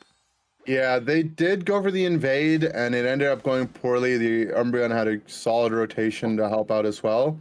But that did make space for the Lucario to continue to scale up there. Gotcha. Poor Geoglitch still not getting the evolution on that Blissey as they take that last hit. They finally do as they take a back ball toy. Squishy Squad having a real support on their team now. Let's see if things turn around for them. Nuke has a Dragon Rush all the way back to the goal zone. Burton is quick on the flank, but not enough damage to threaten net Rezu KO because, I mean, they're currently out-leveling the enemy central area. Big close combat hits multiple targets. That's going to earn themselves some HP back and, of course, earn themselves a ton of damage. Dragon Ball returns to the goal zone, and the KOs elude them, but you can't ignore how much pressure and victory that Team M through Z has been earning on the top side. Yeah, Rezu really setting the pace for the early game here, and understanding that they can't let that Garchomp kidnap the Altaria away with Dragon Rush, preemptively charging the Power Punch. It's already level 9 on the top side, electing to go for even more farm. Might be a little dangerous if their team starts taking some knockouts down here, but they look like they seem to be fine. They don't need him. Karu's got the Sylveon Unite too, which obviously looks fantastic. They're able to KO the Umbreon. Karma is on this Mew is looking a little low on HP, but they got the Unite move still. So a great coverage option, and Karu is going to be able to secure the Reg Ice in the face of a couple of targets of Squishy Squad, namely the Inteleon. However, not a threat up until this point. The Snipe Shot do a ton of damage, but no one being KO'd by this Inteleon thus far. Yeah, Geoglitch had a good attempt with the Egg Bomb steal, but it wasn't enough. And during this entire time, Rezu has just been farming. It's now level 11 at the 6-minute mark. Pretty unheard of for a Lucario at this stage of the game. Yeah, they are walking all over their opposition. Gabite only at level 8, actually forced to take some central area farm away from their Meowscarada so they can get quicker to that level 9. Obviously a huge break point for any Pokemon, but for Garchomp in particular, a massive game-changing moment. Rezu, not afraid of that though, tries to charge in with power-up punch and the close combat. Masquerade Unite and the Garchomp Unite move used on top of one another. All they walk away with is 1 KO, but maybe a warning for the rest of the matchup that you can't push that far onto us. We got the tools to repel. Yeah, those were definitely some important Unite moves they needed to defend, but it will mean that there should be a window for Rezu and the rest of their team to be able to find where they have an advantage in the Unite move economy. We still haven't seen, we've seen Rezu's level 12 now and have not seen that Lucario Unite be used at all. We'll see where they're able to take advantage of that. Lucario fans are just eating with how good the Hollow Air game is on Rezu, by the way. Also, hey, tactical, grab the big orb and not the small orb to count yourself up to 50. Deny the enemy team points. I love that. Especially when they are currently sitting at a donut on the other side. Counting their points will absolutely matter. Yeah, absolutely. And good Hollow Air choices for sure. They're missing a shiny sparkle. That's yeah, a little suspect, I will say. What, you broke? Sorry. Anyway, Russell pulling away the Umbreon. Senpai takes a solar beam to the face, but Umbreon able to walk away from that. Geoglitch doing some healing. However, Registeel is getting eradicated. Mew's Electro Ball does secure it. Burton dealing a ton of damage, but the Eldegoss Unite move is at the perfect time. Sazero threads the needle with the Eldegoss, gets a ton of healing. Dana caught out by this Garchomp, but X-Scissor in response is enough for the KO. Senpai not safe either as Lucario takes that KO, and Inteleon's gonna have to run all the way back to the tier 2. What a showing from M through Z so far. Yeah, M through Z playing it really patiently. You know, they have the level lead, they have the Unite move lead, but they're like, hey, we're here for the objective, we'll get the knockouts later on, and you know, the first Lucario Unite move of the game being expended basically to secure the objective, where a lot of players might have gone a little overzealous with their lead and given it away. I really like the patience Rezu's been showing. As I say that, though, he does dive in with his power-up punch, but he's able to get out. What patience. Take that, Ender. An immediate response to try to shut you down, but it's okay. Lucario still makes it out. No worse for wear. Almost level 14. They're definitely going to be hitting that by the final stretch. A huge moment for Lucario fans everywhere. Garchomp decides it might be quicker to just get KO'd by the Hyper Voice than anything else. It just runs directly at the Sylveon. Takes a full face of the Screamion action, but they're going to be coming back very, very quick. Yeah, there is the concern, though, that because Rezu's had such a good game, and this is just how Pokemon Unite works, is they get knocked out towards the time Rayquaza spawns, they will have a really long respawn timer. And as a result of that, there is a Garchomp on the other team that can rip through Rayquaza really fast, and they have a secure inside shot. So they still have to be really careful in this endgame. Yeah, there's outs, right? A 200-point lead definitely pads things for M through Z. They could have a few things go wrong around the Ray fight, might still be comfortable. However, things can't go catastrophic. If they lose all 5 members or Rayquaza gets ripped out in front of them, it could be dangerous territory for them to have to deal with. And you're right, Meowscarada and Inteleon, 2 great Pokemon at last hit securing the Rayquaza. Rezu could go down the long respawn time, but remember, that Unite move from across the map, we've seen it take Ray before. Maybe we'll see it again. Yeah, that is always a concern. I think a lot of the gameplay for Squishy Squad is going to come through this Umbreon if they can set up a good knockout and maybe set up an initiation for their team. Yeah, that could be big. So far, they haven't really had the option. Nuke goes down to about half HP. Great way to ignore the Dragon Rush. Just channels power-up punch for a moment. Doesn't get crowd controlled. And honestly, Lucario walking away from that team fight, having all the Ws. Umbreon, huge amount of shield stolen from that Crustle. Burton tries to eject button in. It gets a ton of damage, but no KOs. Dana the Crustle, the first one to strike. And it's actually the Inteleon that goes down. Lucario for the backside. Perfect flank from Rezu. Multiple members down. Meowscarada going to try attempting to backcap a Hundo Burger. The Blissey is available. X-Scissor pulls them out of the fight, confirms the knockout on the Ray for Sylveon, and M through Z starting out this fight very, very well. Yeah, they've got the experience lead, a massive one, so the fight is naturally going to go a little easier. It's unfortunate that we saw the Bliss assistance be used on the Garchomp the same moment the Garchomp united, kind of overlapping their Unite moves, and M through Z did a good job disengaging with the Mew Unite to walk Yeah. away, stall out those timers, and then go back in for that fight. Maybe if we saw those resources not get overlapped, he might have had a better chance in that endgame fight. That's true. That's a really good point. And yeah, you use those resources all at the same time. You can't really elongate a team fight, which is something that both Garchomp and Blissey would love to do. But yeah, Squishy Squad going down 0-1 in this series. M through Z, 1 game away from qualifying to be in the top 8 next weekend. We have game number 2 already all set to go. So let's get into it, Ender. Squishy Squad, M through Z, game 2. Rezu back on their Shifu. I wonder what the draft led to for them to not go Lucario again, because that was a really strong Lucario showing last game. I wonder if they if Squishy Squad leveraged their pair of bands to maybe take it out. So we do see Umbreon making it through the pool, and Teleon, likely maybe a Glaceon was taken out, Buzzwole, but there might have been a funny band thrown out. We don't see a Blaze or Lucario this game. Yeah, it could be. A Lucario ban would be wild, but I mean, we've seen Stranger, right? It could be an option.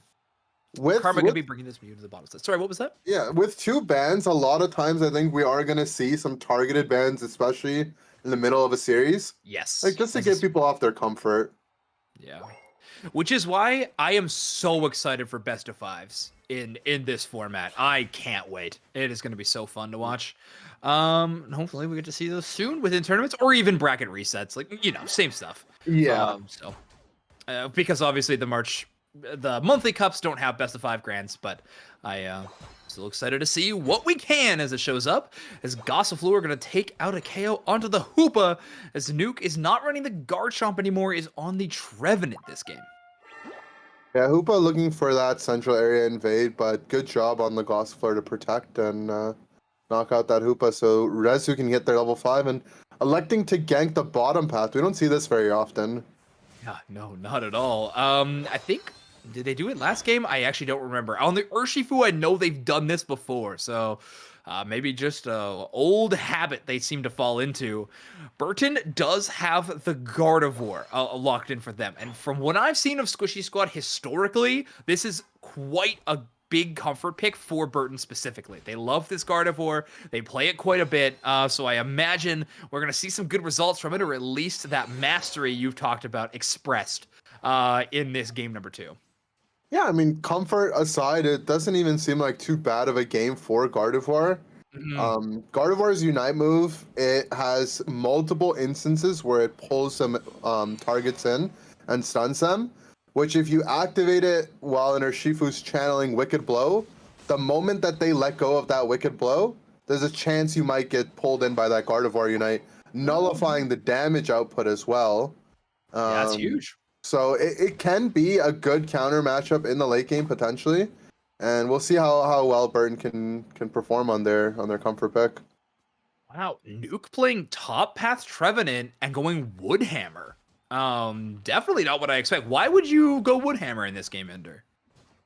Well, I think Curse is never necessarily bad from this role, but they might feel they're lacking some lockdown. And it's not that weird. We see Blastoise's go Surf Hydro Pump in the top side. For sure. Yeah. So it's almost the same kind of idea. That's a good point. Maybe par for the course at this point in time. I shouldn't be so shocked. Lugi gonna take a whole lot of damage. Crustle plus Electro Ball hurts, but they're not gonna get KO'd. They're gonna make it back. I think if they're able to take out this Indeedee, that will be an easy level 7 for them. So Fell Stinger and Snipe Shot now gonna be the options available for the Inteleon. The damage numbers about to rain in. No pun intended. Did the rain, heat, water? You get it. Yeah, there's some rain. TikTok hated that joke. But this does mean Rezu back on their secure Pokemon, gonna look to secure this basement Reggie here. Good zoning coming out from the side of M through Z there as well, and Wicked Blow ready for the secure. Yep. Burton takes one, but Rezu's gonna immediately respond and knock out the Gardevoir. Senpai with foul play does stop those scoring attempts, but is immediately punished for their hubris. Geoglitch, the next one up to try to defend, but cannot land the auto attack onto the Urshifu to stop them from scoring. And with that, Rezu dunks 40 and runs it all the way to the bank. Huge Gardevoir Unite move, though. Burton lands, grabs 3, and a big response from Squishy Squad. Yeah, I the moment I saw them go for that extra push, in the moment you're probably hyping yourselves up. We got 2, keep going. But you gotta respect that Gardevoir Unite onto your pad. And had they done exactly that, except for that bottom siege, they would have been in such a good spot. But now Burton level 10 does end up giving it right back to Andrew's head, and it looks like experience probably will get neutralized at this point. Yeah, something long tournament, some good teams, you know. Yeah, we've talked about this point before. Anyway, having a bit of a wash, but it is going to be M through Z with a gigantic point lead. Yeah, they may have given away a lot of experience, but at least the Urshifu scored, and you got a big push. So 120 points to just 19. Definitely threatening some strong endgame positioning from M through Z. definitely. And interesting to see Nuke go for a Pain Split Woodhammer from the top side. I'm a fan of it. I think it's something different, and perhaps it just suits their playstyle a little bit better. So maybe we can see them make use of that here. Yeah, I think so. A few unstoppable effects. I mean, Mew's Unite move and Urshifu just getting a whole lot of it might lower the level of Horn Leeches you're looking to output, so having another option like that might make sense. Crustle does go down, however, Gardevoir going to be dealing a ton of damage. They're raining it in. Inteleon plus Gardevoir, just so much special attack damage. Nuke living on a hope and a prayer, but they are still going to be walking away. The Pollen Puff was a doomed result. It's going to be taking out the tree. You may as well just try to avoid the rest of your teammates. In all of this chaos, by the way, Reggie Lucky did land in Squishy Squad's base, and it looks like M through Z finally going to capitalize on that effect as they break this goal zone. 276 points before the 4-minute mark.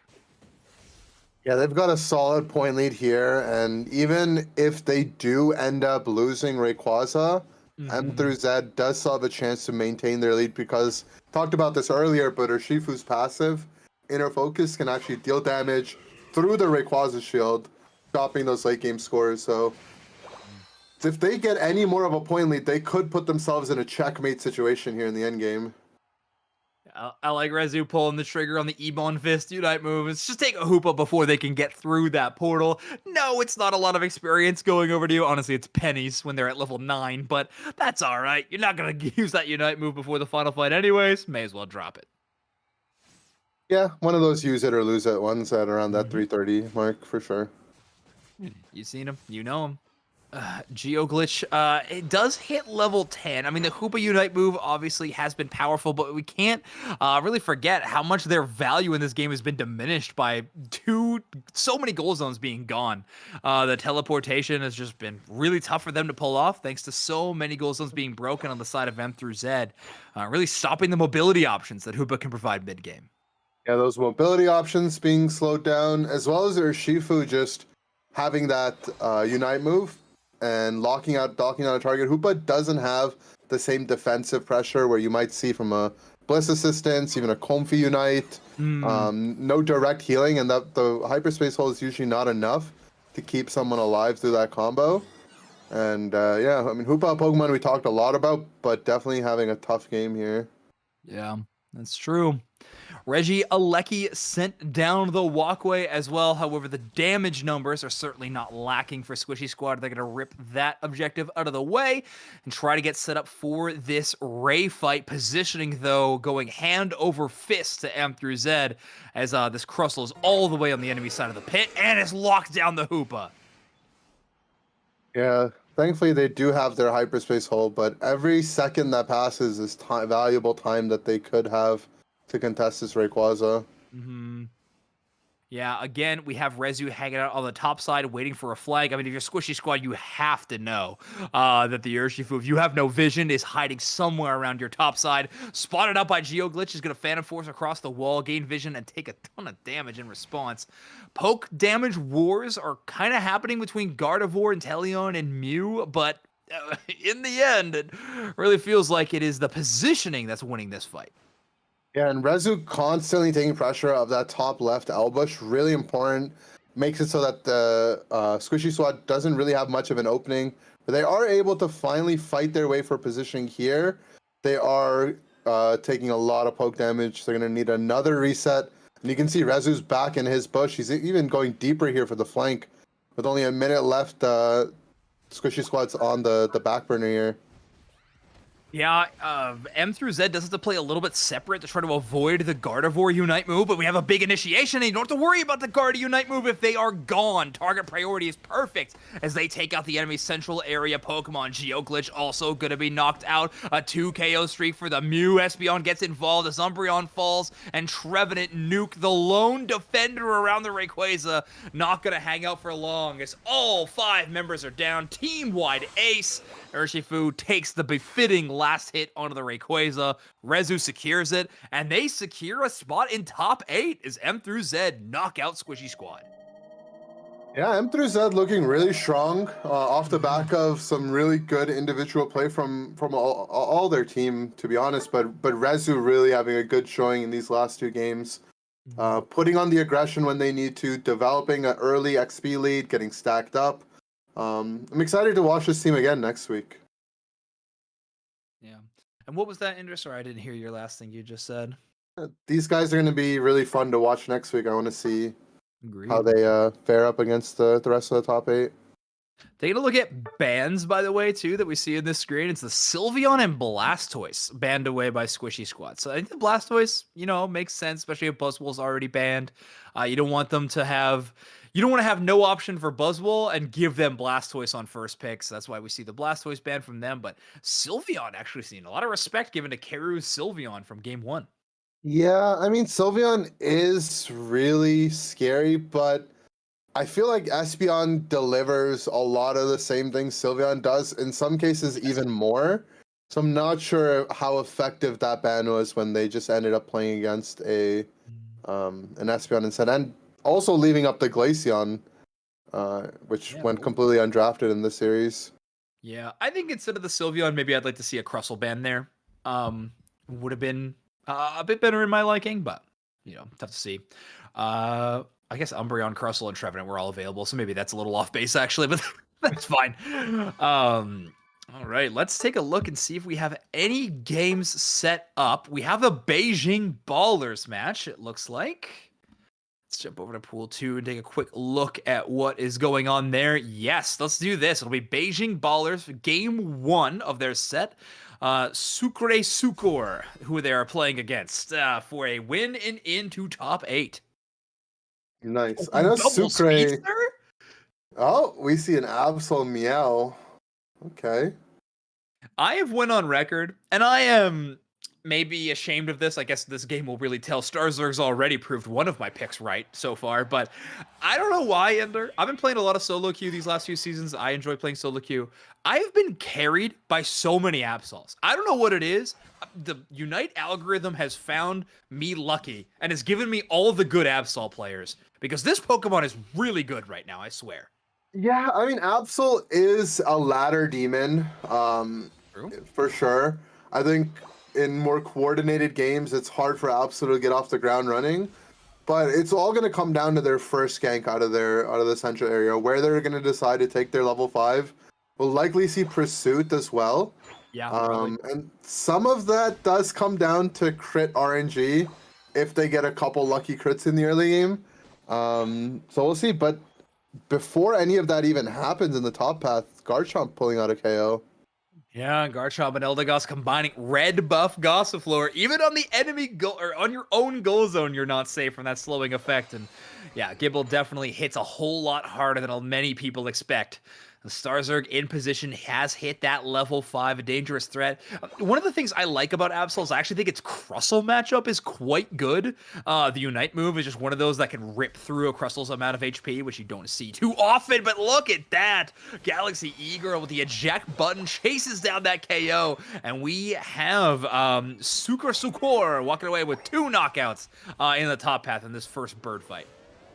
Yeah, and that's Absol's first gank. It could go a little bit rough. It was nice boosted auto from the Venusaur to start that, and then Galaxy following the eject with their own with an eject of their own.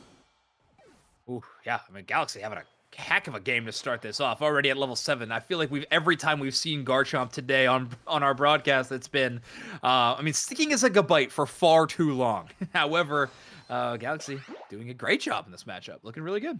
Yeah, and I'm intentionally calling them Galaxy instead of their full name, so that's what I'll be going with. Instead of Galaxy E-Girl, I'm good with just Galaxy. Oh, should I not be saying E-Girl? Is that like... Oh, no, it's not. I mean, it's fine. I'm just... All right, I'll make a deal. You call them Galaxy, I'll call them E-Girl. And then we'll have all our bases covered. I mean, TikTok chat will probably love that. Yo, shout out TikTok chat. Okay, it is Psycho Cut, so Absol going for the additional damage to mark targets. I think it's a nice Crustle matchup. However, 1v4 might be a little bit too much to ask for the Absol. As the Solar Beam from BNJ gonna knock out the Absol and send him all the way back to base. Meanwhile, Urias on a bit of a heist into the enemy central area, trying to get some farm, but little do they know, no buffs available, so they gotta just dunk in 4. It doesn't even give them the revolution. Ooh, that hurts. Yeah, seeing the double speedster matchup fall behind early into a pretty rough Garchomp matchup, it's going to be tough for them to crawl their way back into this game. It's going to have to come on the back of some comeback XP here. Yeah, this match isn't particularly close. Sucre having a fantastic start, walking all over Beijing Ballers in this game number 1. We're only a few minutes in, though. There's moments and chances for this team to come back. But like you mentioned, that double speedster composition, definitely not one that you are counting on trying to come back with. Comp you're really hoping to snowball early with. Yeah, there's a chance still with how the comeback experience can work in this game that either from an Absol Unite or maybe Meowscarada, they can get some knockout trades and come back in experience. But it's gonna have to come on the side of the orange team here to make some mistakes to find an opening for them.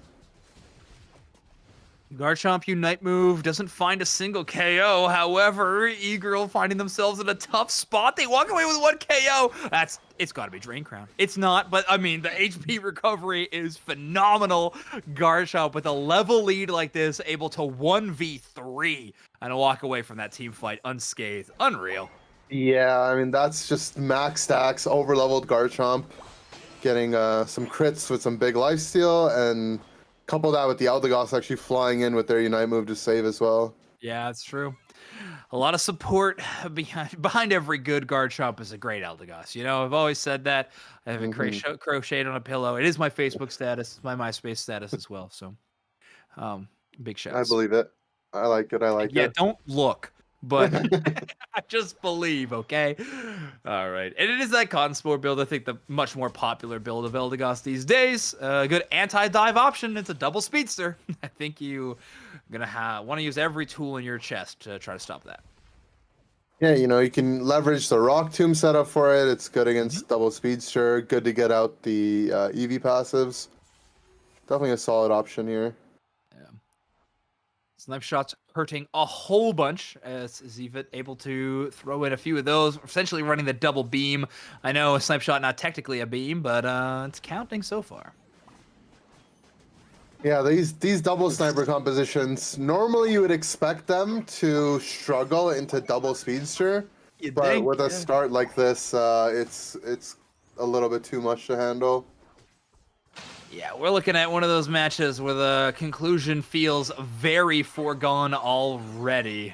If this game is going to be a comeback, it is going to be one of titanic proportions, because right now, Beijing Ballers looking like they haven't really showed up for this game number 2. I honestly think that Reggie's going to land. Oh, no, it doesn't. All right.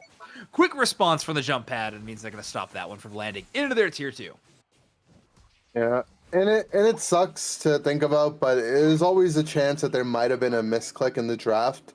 It happens to the best of us, and maybe they didn't intend to go double speedster here. And you know, when this happens, you got to keep your composure. Try your best to just get to Rayquaza without being too behind, as almost another 100 points get scored while I say that. They counter-score to their own right, though. At least they're 3 digits. They make it up to 104, so... They got some, yeah. Yeah, we'll see. This is game 1, though, right? Game 1, yeah. Okay. So they still have some time to recover in this series. This game is still not over. I mean, with 3 minutes left, 1 or 2 knockouts here. If they can maybe even use a late bro unite if they have to. They can pull out some knockouts and then potentially go for a flip at Ray. Yeah, Absalom, Yasgrada, 2 great options to try to rip through Ray. You have Glaceon as well. You got a lot of options that Rayquaza could definitely benefit from. And you're right, it is not over. I've been talking a lot about how it completely is, but we have 2 minutes and 50 seconds left on the clock, and they did make it to 104 points. If we were looking at a match where they were at 10 or 20 like they were just a few minutes ago, I'd be a lot more concerned, but that back cap, I honestly think, has breathed fresh life into Beijing Ballers. They're going to need a lot more than just a single breath, though, because it's still a big deficit they got to overcome. Yeah, I mean, not every game is winnable, but every game is throwable. And it's starting with the knock on Eldegoss here. That's true. If not every game is winnable, does that technically mean every game is winnable if every game is throwable? Just depends. Well, that's the Unite paradox. Okay. Well, good to know. E-Girl taking a Psycho Cut worth of damage, but they immediately respond to eject button from the Absol to dodge the Solar Beam, but that just lands you in the Crustle's territory. They are held down. That is 3 members down of Beijing Ballers, as the Regieleki is going to be making it towards that tier 2 as well if they were looking for a big back cap. Rayquaza being ripped by this Garchomp, bringing it down extremely low. Meowscarada Unite is going to get the Ray. 4 members on their team going to receive the Rayquaza shields. Oh boy, Ender. I mean, this does kind of feel like a situation where not every game is winnable, but every game is throwable. With them starting the Rayquaza, I guess they were happy that the slow beam had been taken out. But Meowscarada getting a clean look at it, and depending on how many shields they can preserve, there is a chance for the Beijing Ballers. It's not looking great, but they've got a shot here. It's another shield they have, so Meowscarada gonna dunk even more. Slowbro also gone. And now they're trying to charge to score. They're trying to counter score. I don't think they know they still have the lead. They get that warning now. Garchomp going to try to escape. Eldegoss Unite move used to keep them up as Meowscarada puts together a kill streak of 2. Urias doing some damage. They don't have that Ray shield anymore. They don't have that Ray shield, but those 2 knockouts put them down for upwards of 30 seconds. Another 30 seconds on the Crustle, and there's a chance here.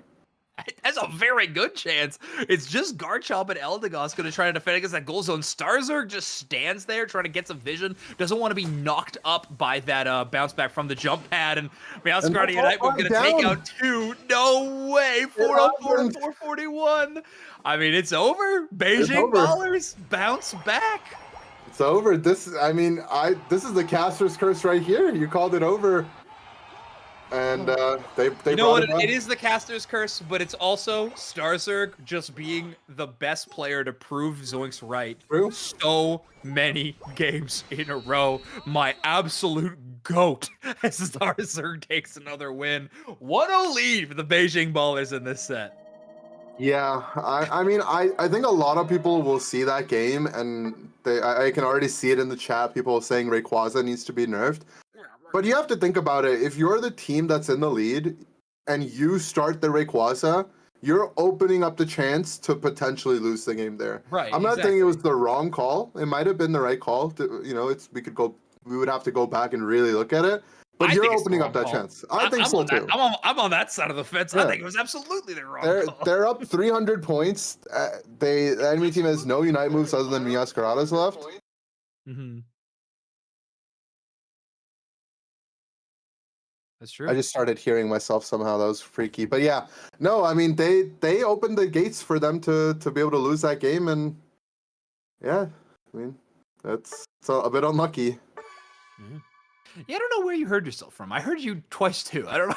I don't know what happened there. Hopefully, It just the stream started playing on my phone all of a sudden. I mean technology's taken over the world. Okay, so I believe NA starts in an hour, right? Yes. Okay, so these are just teams scrimming. Okay, I was just making sure. I think I'm not actually sure. I'm pretty sure NA starts in an hour. I've been wrong before, but I'll check on the bracket screen right now. But obviously, I want to get into game 2 of this game, so we'll jump right into it. It's gonna be game 2 between Beijing Volers and Sucre, and okay, Galaxy Girl is bringing the Gyarados. I'm so surprised to see them make a change up. Like, if I'm their team, I'm saying run it back, make the same draft if we can. We dominated all 9.5 minutes of that game. We had a blunder in the end, but I wouldn't want to change the winning formula. But I will say I don't think I would have that kind of confidence to allow my team to go from a dominant Garchomp game to picking Gyarados in an elimination match. Yeah, this is a choice. This is a choice. And Galaxy Girl seems to be in charge of it because, yeah, their Garchomp looked unreal. They're bringing Gyarados this time around. I mean, I don't know. But we don't know where this Pokemon was picked in the draft. I mean, with the Gyarados, you have to imagine it was pretty late in the draft, right? So maybe a response to something? Is there anything on the enemy team composition that you're like, yeah, Gyarados plays really well into that? I mean, I don't think so, but yeah. I think Garchomp would have. I love that. If they really wanted, Blaziken was probably available as well. All right, it's the keep them guessing strat. I think that's basically where we're the territory we were in. Fry is probably not gonna have the ability, even with X speed, to make it out of that situation. So you gotta hope the top side goes a little bit better for you. It is going to be BNJ on the Urshifu rotating to the top side this time instead of the bottom side. I don't think I'm mixing up my Urshifus. I think I was thinking of Rezu last game. But. Yeah, that might have been it. But still, I mean, good job for them to come top. You want to generally gank the lane the Magikarp is in on both sides. You don't want there to ever be a mismatch to allow that Gyarados to either lose really hard or win really hard. So good job on both teams to do that. Still already at 8:30 though. Yeah, maybe Galaxy's got maybe they've got a plan. Maybe they have a reason behind the madness.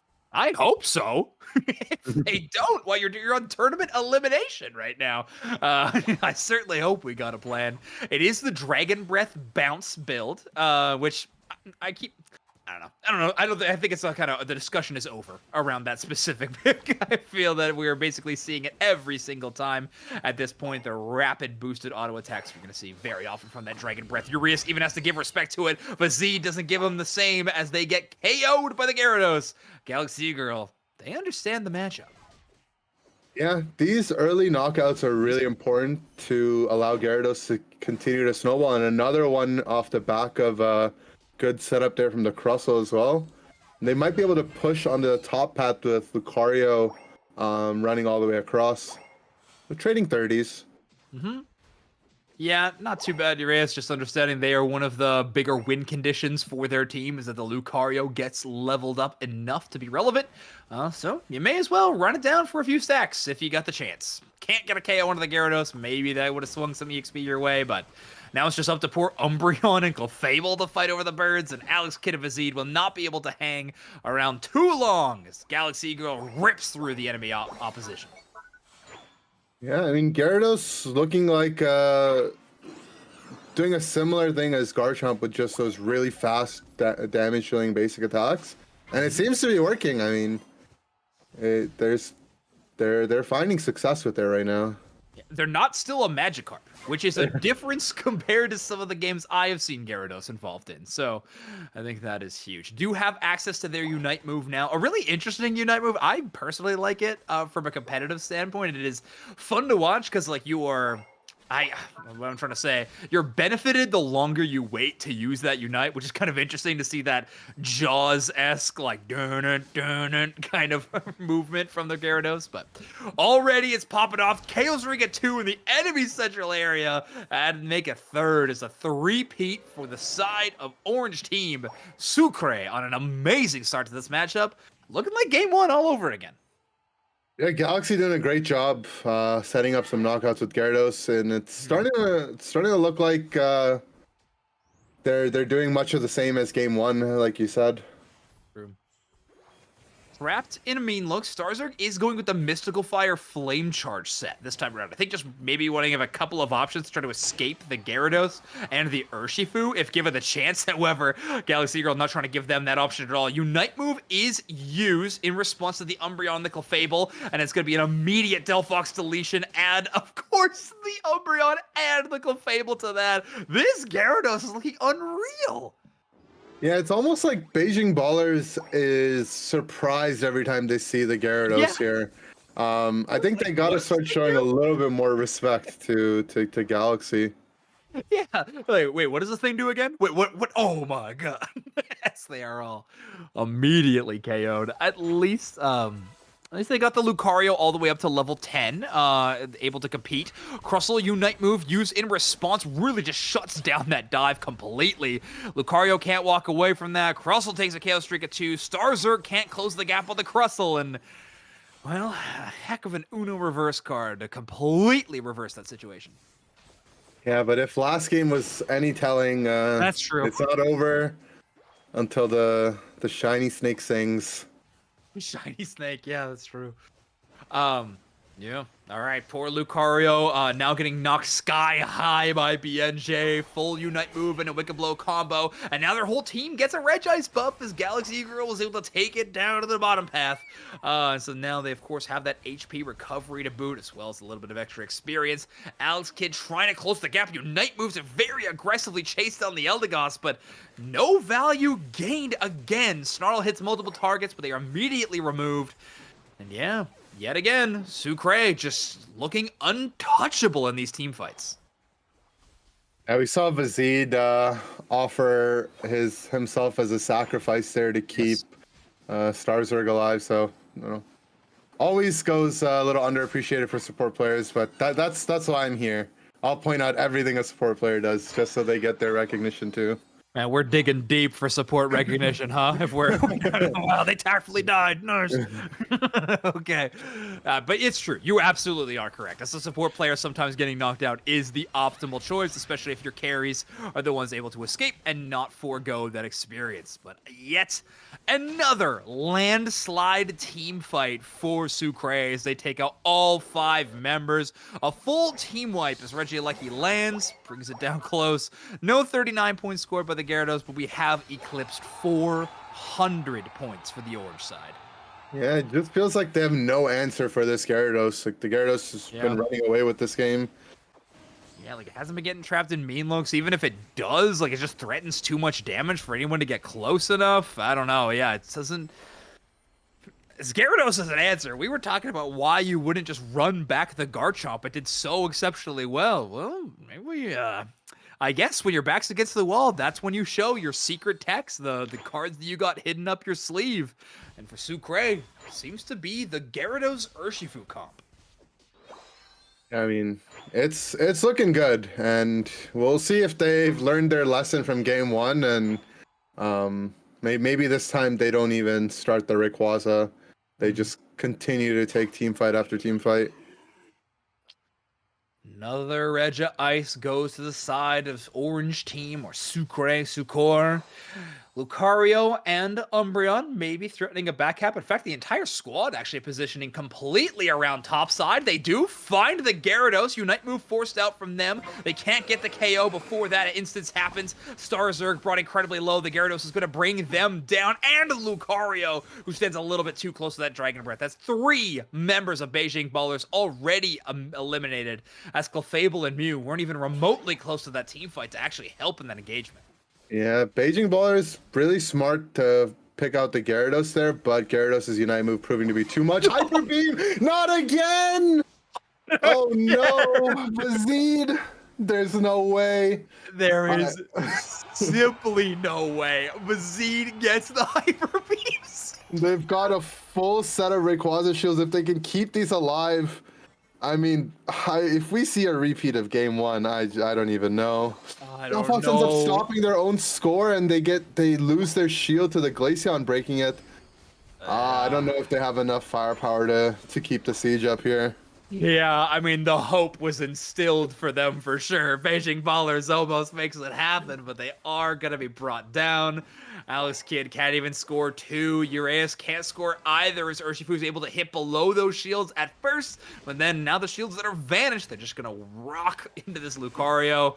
Level 14, Luca brought down as the Urshifu swings for the head, and then Mew going to go as well. Sucre, not going to let that happen 2 times in a row. Yeah, well, following Twitch Chat's logic, if they got Rayquaza and lost, I think that means we need to buff Ray now, don't we? Buff Ray, yes. Thank you, yes. Every game is winnable and losable at the same time. It is the oxymoron of Unite. The full paradox. Well, There it is. We're going to game 3. Yeah. Game 3, 16 KOs from Gyarados. Oh my, we gotta look at the damage for this one. I'm with Twitch Channel, then 104k from Galaxy Girl. Incredible stuff. Yeah. Surprised, to be honest, but they made it work, and it has this interesting matchup into Mean Look, where even if you get Mean Looked, you can just start channeling your bounce. You have Unstoppable, you gain that shield, and then from there you can either bounce away, you can bounce in. Your Unite move gives you Invulnerable as well, which you can use to dodge the Mean Look, which you can use to Invulnerable during the Mean Look's duration. Really hard to bring this Pokemon down once it gets going. We talked about how like some Pokemon just love to be ahead early and stuff like that. We saw the double speedsters in that first time. And there's Pokemon that struggle. I feel like Gyarados, even if it was under level, which that was never the case in this game, they always had the level advantage. But like even then, it's not like Gyarados just falls over once you've evolved into the Gyarados a little bit later. It does have some bulk to it, but all right, we're headed to game 3. Now I know Spragels said they were almost back. Spragels, I don't know if you have returned. Oh, I'm back, baby. Oh, hello. Did you see that Gyarados game? I was watching that, yeah, and then on my way back, I got to see last game, which was, you know, a match of Pokemon Unite. That's how that goes. Yep. That is how that goes. But I am back. Good to have you back. I'm happy to be here. I can relieve one of you if you want to take a break. I'm feeling good, Zoinks, if you need to, step away. Sounds good. I'll step away mute as soon as we have this next game up. Sweet. Why don't you go ahead and throw the team names at me really quick? Yes. The team names will be Beijing Ballers will be on the left-hand side. And I don't know, maybe you just want to call them Sucre. It's Sucre twice. No, Sucreosucre. How do I, what? Sucreo. What? I got it wrong. I don't know. Let's just call them sugar. I think sucre is the French word for sugar anyways. It better be. Sugar. And it's 1-1, yes? It's 1-1 between these two teams. Yeah, so the other matchups that are happening right now, A through L, or ABCD, whatever you want to call them, are currently up 1-0 against Yalla Bingo. Man, Yalla Bingo. Yeah, another stumble, huh? Yalla Bingo not doing it. Cappy Babas won their game 2-0 against Warlords, which I don't think was a huge surprise. Cappy Babas a really, really good team. That roster is Feibao, Osh, Leon, Toast, Dodo, Nels. So, yeah, good team. Do we have do we know when NA starts? In 40 minutes. Interesting. Okay. So it's actually going to almost line up perfectly. I'm not going to lie. Yeah. Sweet. You say but yeah, that. the last two matches we have are A3L versus Yellow Bingo and Sugar versus Beijing Ballers. I think it would. My high school / 1 year of university French tells me that it's like sweet sugar, because one of those words should describe sweet and the other should be sugar. Okay. That's what I'm gonna go with. See, and isn't this like Italian too? I think it's They Which might. is They super might. similar to French. To Yeah, be fair. yeah. The Latin languages, they probably have same roots. Any surprises while I've been gone? I got to pop in and see a lot of the games, but not everything. Not really in terms of like teams getting upset wins or anything like that. I feel like the bracket's been kind of rolling out how we would all expect it to at this point in time. In terms of, I mean, the Gyarados probably was the biggest one that we saw so far. We saw Cinderace taking some Guard. L's. Yeah, We Guard did well. saw some Delphoxes. A lot of Urshifu today. I think that's probably been like Urshifu, Blaziken, and Meow have been the characters that picked up a lot in usage from the last tournament, I think. Yeah, that's true. Yeah, Meow probably the like percentage-wise biggest winner out of those, like in terms of last tournament to this tournament, like pick rate flying high through the roof. But What do we got for qualified teams so far? I know we have Nouns is in the winners. We have 6 of 8. We have 6 of 8 teams qualified. Yeah. So Nouns and For Free were on the winners. Yep. Day Croissants and Outer Banks from winners. Okay.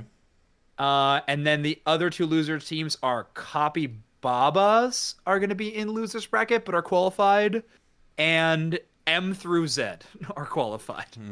Okay. They Good. beat Squishy Squad 2-0. Thank God. So the hope of A through L versus M through Z is still there. All right. Because I just see on the bracket, it's just updated, A through L and Yalla Bingo are also tied 1-1. Jeez. Okay. Yeah. And is that a qualifying game? It is. Yeah. Wow. It's coming down to the wire. It is. Neither of the matches are ready for us to spectate, of course.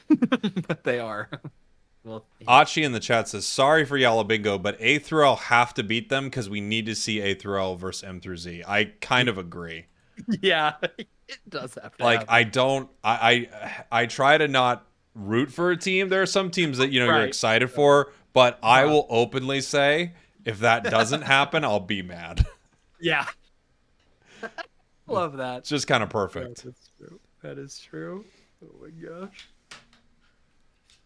Okay, the match is ready. We got Vizid queued in, so now we have Beijing Ballers versus Sweet Sugar. All right, let's do this thing. The Beijing Ballers are our purple team. Yeah? Yes. We've got Galaxy Girl back on the Gyarados and Pikachu. Have we seen a lot of Pikachu today? Only the Thunder one, right? Just that one game you saw before, I think, yeah. I There think might have been one more, but yeah, it was still Thunder again. We haven't seen a single Volt Tackle game today. the problem is this enemy team is also a good team to Thunder into. But yeah, Zoinks, you can take a break, buddy. And I'll hang out here with Inder as we take a look at this Game 3, a qualifying game to make it to top 8. On the back of Galaxy on the Gyarados once again. So I'm surprised to see this Pokemon work so well, but it looked so dominant last game. I do think, I mean, one of the powerful things about it, the unstoppable on bounce is really powerful. Not only are you unstoppable for a lot of the, combinations you talked about, like basically cleansing a mean look, you can eat entire Unite moves. Like, you'll eat enough of a Guardy Unite move and then just jump right out of it with a shield. It's really impressive. So I think some players are kind of figuring out how to use that. And then after that, it's just a crazy good attack steroid, It's pretty dang strong with pretty good lifesteal too. Yeah, and everyone's going Dragon Breath, so Dragon Breath with that bounce gives you that additional knock-up if you Dragon Breath them first, which is a really fun combination to add on top of that. Yeah, especially if they try to, you could tag them with Dragon Breath, then they can run, and then all of a sudden you just catch them with a bounce and a knock-up. It's still another Thunder Pikachu. All right. I like this Pikachu rotation coming up to their Carp lane to get their Gyarados online just a little bit faster. They do give up a lot of pressure on their bottom path, but they end up getting a bunch of scores on the top side, and now we've got Gyarados unlocked already. Yeah, it's really important, right? I mean, you have to figure out what you want to do with Gary. I mean, it requires so much early that if you can just like alleviate that for a moment, it might be worthwhile to give up your bottom lane a little bit just to make sure that this thing is actually online. Oh boy. And here we go.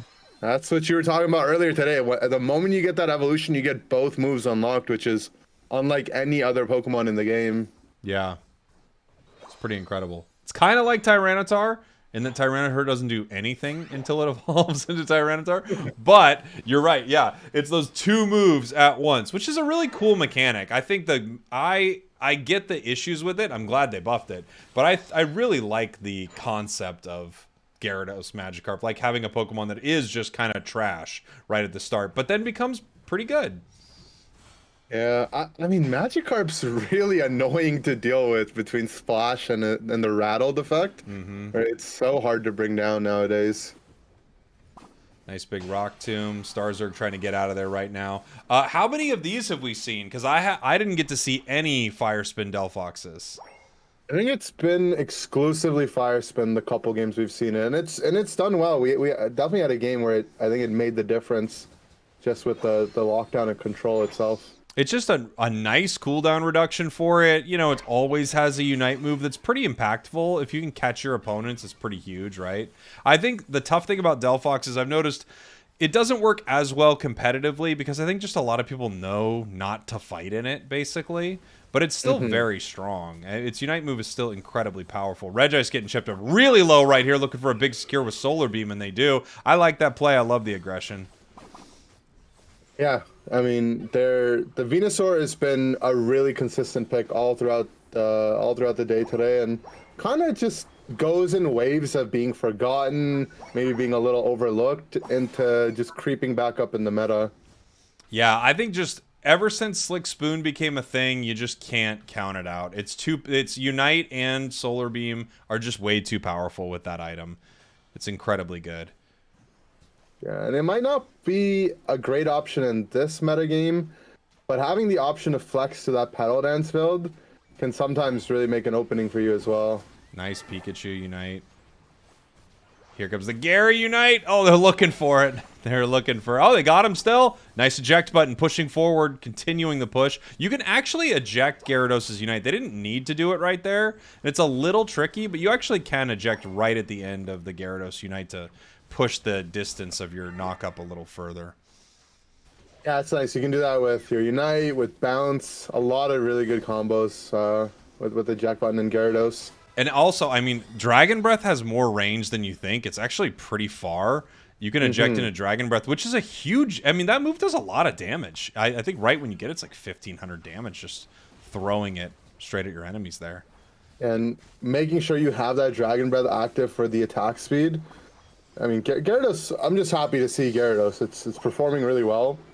Saw Galu with it earlier. Now Galaxy pulling it out as well. I think this might be one of the Pokemon that we'll see making a comeback next week as well. Yeah, that'd be really cool. I think a lot of people are...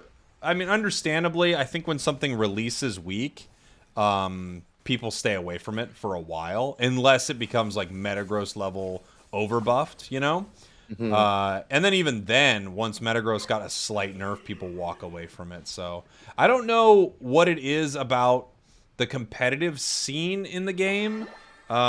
Maybe they're just way more on it, but it does feel like sometimes they're slow to adapt to the new additions in the game.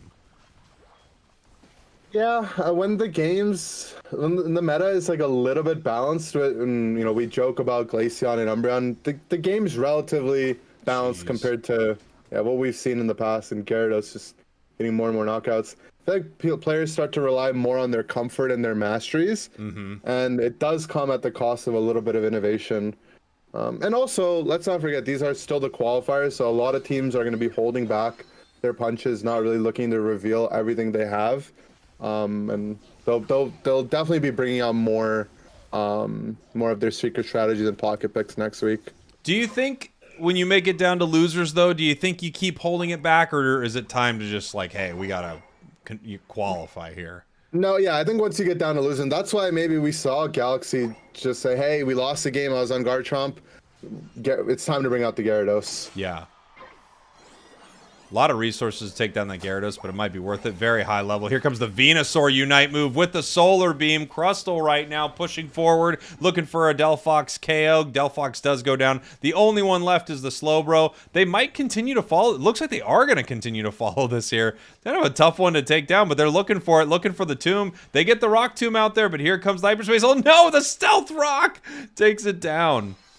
Yeah, they're not too interested in taking down Regieleki quite yet because the top T2 pad being down for purple side means that you can stall out this Regieleki and have it walk down that path while Rayquaza is up and try to force the enemy team into making a choice on which one they want to contest, a Regieleki going home or having to defend Rayquaza. So I like them stalling this out and just defending them from taking it. Yeah, I think it's a great play. This unlocks what I look at as Zapdos. Like, Zapdos is kind of back here on Thea Sky Ruins. If this Regieleki walks, then all of a sudden you have a goal zone that is completely defenseless like Zapdos used to affect the goal zone. So doesn't matter if you got a shield or anything. The second you walk onto the goal zone, tap your score button, you are scoring a huge amount of points. And if this walks in right now, the game is essentially over.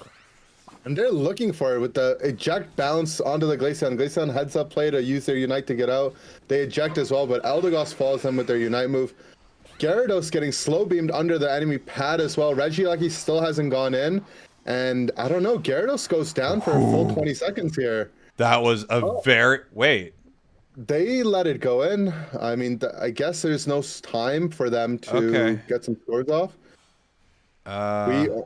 We don't have much time from Beijing Ballers here to start this Rayquaza. They are down over 200 points, so they need to find an opening. And Delphox ends up going down to Solar Beam and then some Stealth Rocks. Well, they're going for the full rip right here. They're going to need to make it happen. We've got some good secures here on the side of our orange team. Here's the Unite move into a Solar Beam. Big secure. They take it, wipe the entire board, and it's over.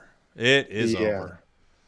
These games have been a little bit too close, and I mean, I feel like, I didn't want to say it, but I feel like there's this curse that when you have that Regieleki walking home, I don't know if you can relate in solo queue when you play, that sometimes in the back of my mind, I'm like, we're going to lose this game. Oh. Like, I can't stand it. Not only is it, we're going to lose this game, for whatever reason, it is, my team is not, first, they're not going to put points in even if this walks. I don't know what it is. Players love Regieleki, but all of a sudden it walks into their home base under 2 minutes and they're like, yeah, forget that. I'm a Rayquaza guy now. Well, then Regieleki's gone, right? There's nothing to love. Oh, that's true. Yeah, it did its purpose. Got that sweet 20 points. Zoinks, what do you think, buddy? Yeah, it's about what to expect from the match we saw between these two teams. And yeah, Sucre gonna secure. I don't know. I'd love to see how the draft played out. I think there's some very strange stuff that we saw from that into that. Like, I was praising the Delphox before. I liked it a lot better in other matchups. Did not love it in that matchup, but it's all right. I do not like I feel like a bit of a hater with this, but for whatever reason, I just don't like Delphox. I want to see some teams use it much better, but yeah. It did, like, at the game just prior, I thought it looked so much better, but that's all right. Also, that is the end of EU. So we did it? Will be, yeah, they will be qualified, and Yalla Bingo took down A through L 2-1. Oh, Yalla Bingo, you lucky ducks. Denying the alphabet soup matchup, which is just, it hurts, but Yalla Bingo will be going through via the loser side. Wow, so we have our 8 teams. So rattle them off again for me, Zoinks. Absolutely. It will be Sucreosucre. Here, I'll pull it up on screen too. Why not? Sure. Okay, so from the winner's side and this side of the bracket will be For Free and Nouns Esports will be on the winner's side. Cappy Babas and M through Z will be on the loser's side. Who sent M through Z down? M through Z were in For Free.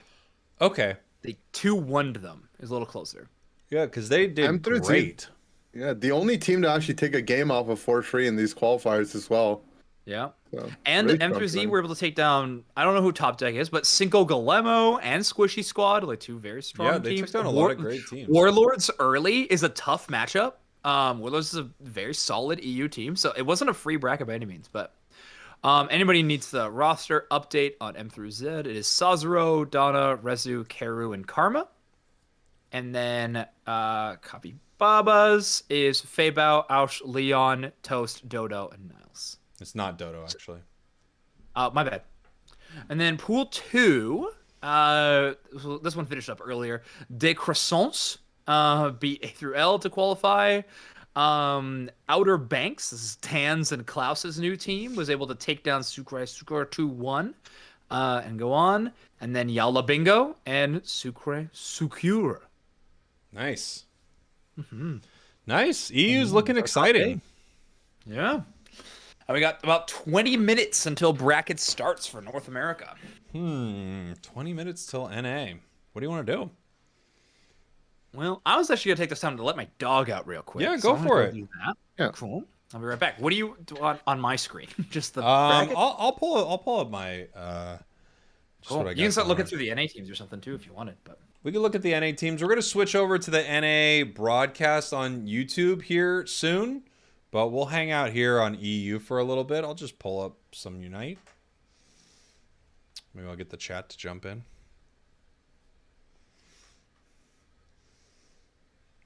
What do you think, Ender? Was it about what you expected out of EU?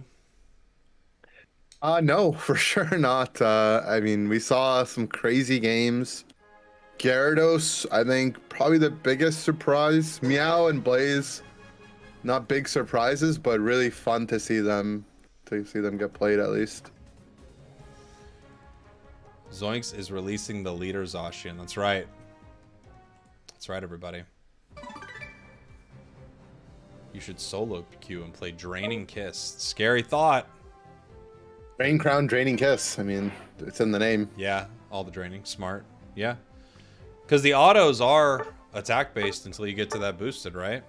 That's right. I mean, that's how you win, is to notice little combinations like that other people don't. Spragels, why are LG allowed to participate? Well, not all of LG is allowed to participate, and I don't actually know the full details of it, but 2 members of LG are not participating today. It's Book and Curios or whatever, right? That's right, yeah. Yeah, so 2 members are not able to participate, and that's obviously going to mess them up points-wise. Depending on how they do, who knows? But, yeah, something happened. I honestly don't know what was decided, what all evidence was presented, but clearly something happened. And I also don't know, like, what this ban is, right? I have no idea. Is it a long ban? Is this something that's done basically after this month? No clue. Yeah, we won't. If historically is any evidence, we won't know until the players themselves reveal anything. There's likely won't be an announcement. The admins have no incentive or business to really share what happened. So we're all in the dark. Like none of us get to know. It's not like there's a secret society of yeah, it's not like they reach out to me and just like, hey, this is what's going on. Don't tell anyone. You know, I wonder if JB and Curios are participating anyway. Pimsky, you devil. Don't you dare. As an audience, we just aren't able to know. Well, they should lose fair play points. They should lose fair play points. I hope they don't keep their fair play points for that. I also don't know, from all the information, like, we only saw what was just like a few things that were posted on Twitter. So I have no idea what was found in an investigation. Like, I have no clue what actually is going on, you know? Yeah. I know what I can see. That's all I know. Yeah, that's all we can really go off of for now. But it doesn't look good, obviously, and it looks like action was taken against them. But again, I don't know what it is. The rumor is that Curios went away during 1 or 2 tourneys last year. JB1 played under Curios' name to make sure their team didn't forfeit points. That is correct. Yes. That is what is purported by the screenshots people would see. That's what you would be led to believe. And I'm guessing that's what it is. But I don't know. Trust me, nobody reaches out to me and says, like, hey, just so you know, we're going to cheat. this month. They would never They tell don't? me. I honestly, hearing all this, I was surprised as anybody else. I know some people might have heard rumblings about this in the community, but I had no idea that this was going on. You know? Yeah. What's important now, though, is that Elo is back, who played last year, and Cloudbuster, who has played on like some high-level stacks with some other players in the community. They're being put in a really important role to play aside, play with some really long-time Pokemon Unite players. Yeah, and I guess if it was like a 1 month situation or whatever it would be, I guess then that would be what it is, right? They would just play with them for a month and then say goodbye. Yeah. I'm back. What's up? Oh, we were just, the chat was asking about LG, and I was giving, you know, as much info as I knew about it, but also saying, like, Yeah. I don't have all the info. I don't know Yeah. exactly what happened.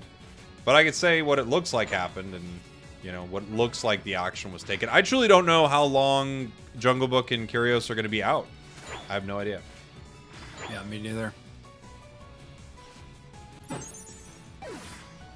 Hey, welcome in. Thanks for the raid, by the way. Thank you very much. Purple Official. Thank you so much. Welcome, welcome, welcome. We're going to get to NA pretty soon here. We just finished up EU. Hope you had a good stream. Right Purple now, and we're Pump parading in a too. panicking way. Purple and Pump are like the two French casters. Oh, nice. Thank you so much for the raid. Welcome, welcome, welcome.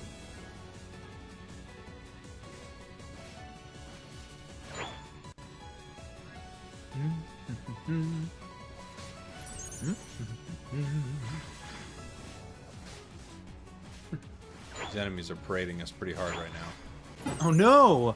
Yeah. You're being I'm- paraded? I'm panicking. I think the lesson that needs to be learned is pretty simple. Don't push the rule book. Don't follow the rule book exactly. I think that's what he was saying. I'm not sure what Relic meant by that. I think he's honestly recommending people cheat, which I don't think he should.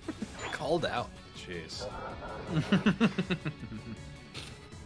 Yeah, whatever the rule would be, I think even if the rule doesn't make a lot of sense, you're just gonna have to roll with it, right? I mean, look, Inder, you guys dealt with this when you cheated and Lutano had to go pee that one time. Yeah, we did cheat, and we were punished for our actions. We didn't get to ban a Pokemon Yeah. in the finals, so So don't do that. Oh, man. You It knew was not funny to pee. Lutano was like, I need to go pee, and they're like, you can't. And then we were like, what if he pees his pants right now? And the admin just shrugged and was like, I don't know what to tell you, man. Yeah. Well, And but then Lutano's like, I'm going. but to be fair to the admin, like the rule is don't pee. So what do It actually says it in the rule book that we all swear by. Yeah. So You know, I know whenever I go to cast an event, before I do it, a contract comes over. I'm not allowed to use the restroom. Okay, I have to hold my pee for 48 hours, and I do it every time. yeah. I don't do it because it's comfortable. I do it because it's the rule. Let And you Lutano can't pee. break the rules. Here's the thing. I don't even disagree. Yes, let Lutano pee. I fully agree. But the rules are he can't pee. Yeah, just in his pants. That's what happened. No. The rules are Lutano can't pee. He's at a tournament. Regardless. Act professionally. Don't go around peeing all the time. You're an adult. Hold it throughout the weekend like a big boy. You know? I can't believe this is a controversial take, but the Unite community is so soft, I swear. Can't even go 48 hours without peeing for a tournament anymore. I'm sick of it. Oh boy. I honestly don't know what they're thinking with that. I have no idea.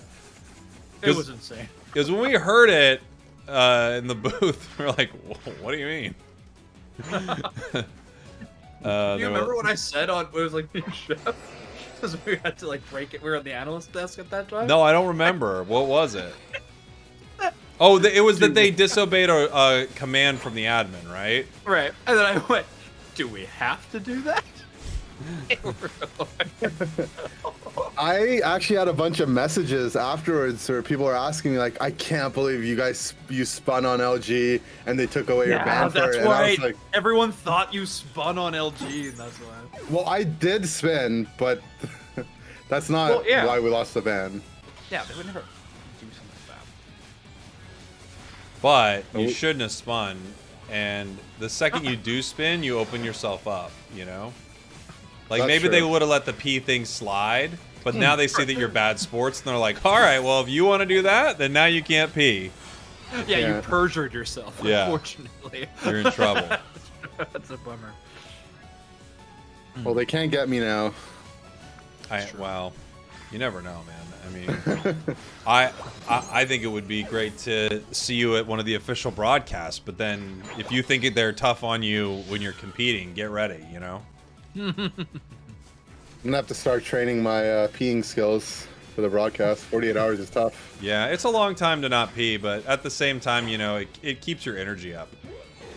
Mm-hmm. You know? Have you ever heard of the term like hold the show pee? Have you heard that? I have now. That's actually a real thing, by the way. Oh yeah. That was a real thing. Like doing live comedy and stuff. That was the thing some people believed in. Like if you're nervous or whatever, you hold the show pee. I never really cared about that. You know. That's what I used to say for our online tournaments. If people remember, like back in season 1, I would not go and pee if we were in the grand finals because it's bad luck. Oh, wow! There you go. But- See, when worlds collide. In between sets, it's okay, but if you're in the middle of a set, it could really disrupt your flow. I mean, quite literally. Some kind of flow for sure, yeah. Yeah, nice.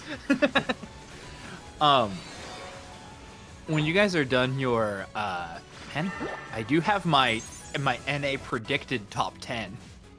If you wanted to 10? take a look at it. Oh, and absolutely. really- Yeah. I'll finish this panic, and then what I we'll do is should we'll change it. You should change it. No, you shouldn't. That's not how that Well, works. it was made before I knew about the LG roster swap. So, well, we'll see. You can't change things just because you get information. Okay.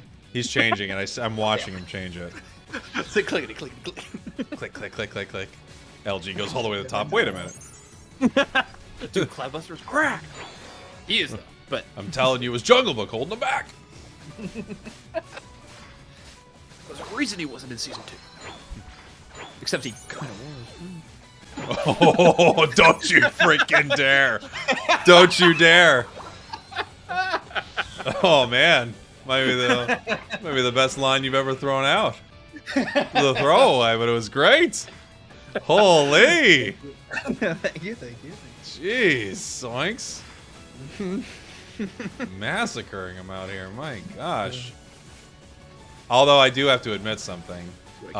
One time, Doopsnacks and I stood in for each other and nobody noticed for the entire broadcast. So. Yeah, it's weird how no one said anything. Yeah, nobody knew. We've all done it. And then when we told them about it, they were like, yeah, we don't care. What do you mean you Sounds don't like care? some The competitive sharing- integrity. They didn't care. You guys were sharing some accounts there. I don't know. Basically. We might share. What changed in the LG roster? Nothing changed in their roster, at least as far as I know. However, for this tournament, for March, they will not be competing with 2 of their members. We would believe it would be because of a punishment for account sharing last season. Rumor has it. Rumor has it.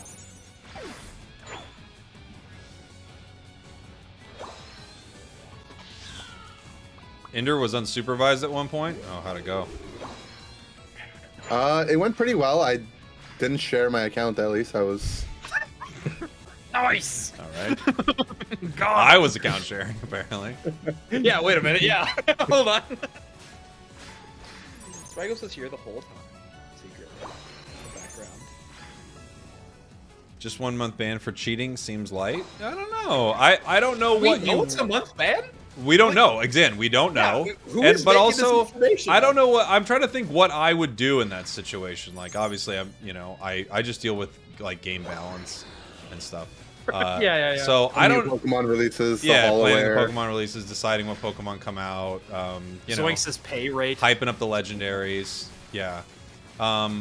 But yeah, I don't know what I'd do in that situation. I'm like, what would you want to do?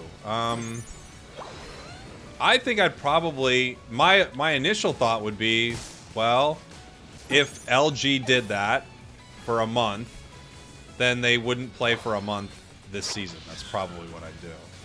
That's just that's like my brain's like, almost I'm doing an eye for an eye.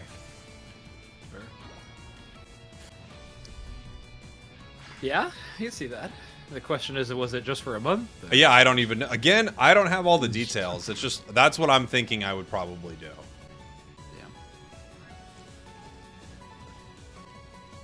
That might be the best call. That might be a bad call. I don't know. That's just like what my brain would go to. Mm-hmm. Yeah, I don't think it's a terrible call either way. I think that would make logical sense. We're not winning this. Your panic parade? Yeah, we're losing. Do you think hypothetically, a team that has players that account share, should only the players that account share get in trouble, or all the team if they were complicit and aware? If it was my decision, the entire team couldn't play for a month. Yeah, everyone involved. That would be my decision. Maybe like after talking to people, I'd be like, oh, that's not enough time or whatever. Mm-hmm. But that would be my decision, I think. If they did something that compromised the competitive integrity of the game for a month, like that tournament, I would ban them for a month of competing. That's just... Yeah. And again, maybe it's not enough. I obviously have not given this enough thought, and I don't have all the information. Maybe if I saw all the information, I'd ban them the whole season. I really don't know. You know? True. I would, to answer your question, Ender, about the I would agree with Spragels. I think it's like a whole team thing, as long as the evidence supports. I mean, that being said, actually, no, maybe it's just the whole thing anyway. So we've got Zoinks' top 10 list. We're gonna move over to NA. So what I'm gonna do, everybody in the chat, this is so that the YouTube streams stay like separate. Much like the Offspring said, you need to keep them separated. Or they might have said gotta. And I'm going to attempt to just send everybody over. Let me see if I can redirect. Yes, I can. I'm just going to redirect this chat. So you should move right over. If not, I also have the link in the chat for this. Twitch and TikTok, the stream is going to stop down for like 1 second. Maybe it doesn't even need to. You know what? Let me see if it doesn't even need to. It might not even need to, but I'm going to send... That'd be big. What? So I said that'd be big. That would be big if it doesn't need to. Maybe Twitch and TikTok don't need to do anything. I'm going to find out right now. So yeah, YouTube hates streams over 12 hours. So that's going to be the end of the EU stream on YouTube. Let me share this little link right here, guys. In case this doesn't work, you can pop on over. But if it does work, welcome to the new stream here in just 1 second. Okay. I don't know if this is going to work. I actually don't think this is going to work. Now that I think about it, this is not going to work. I'm almost positive. I'm almost sure of it. I'm going to stop down. The whole thing's got to stop for 1 second, and then I'll be right back. So head on over to the NA stream. Twitch, you don't need to go anywhere, but you'll need to refresh your stream in like 1 minute here. So, all right, this is all happening.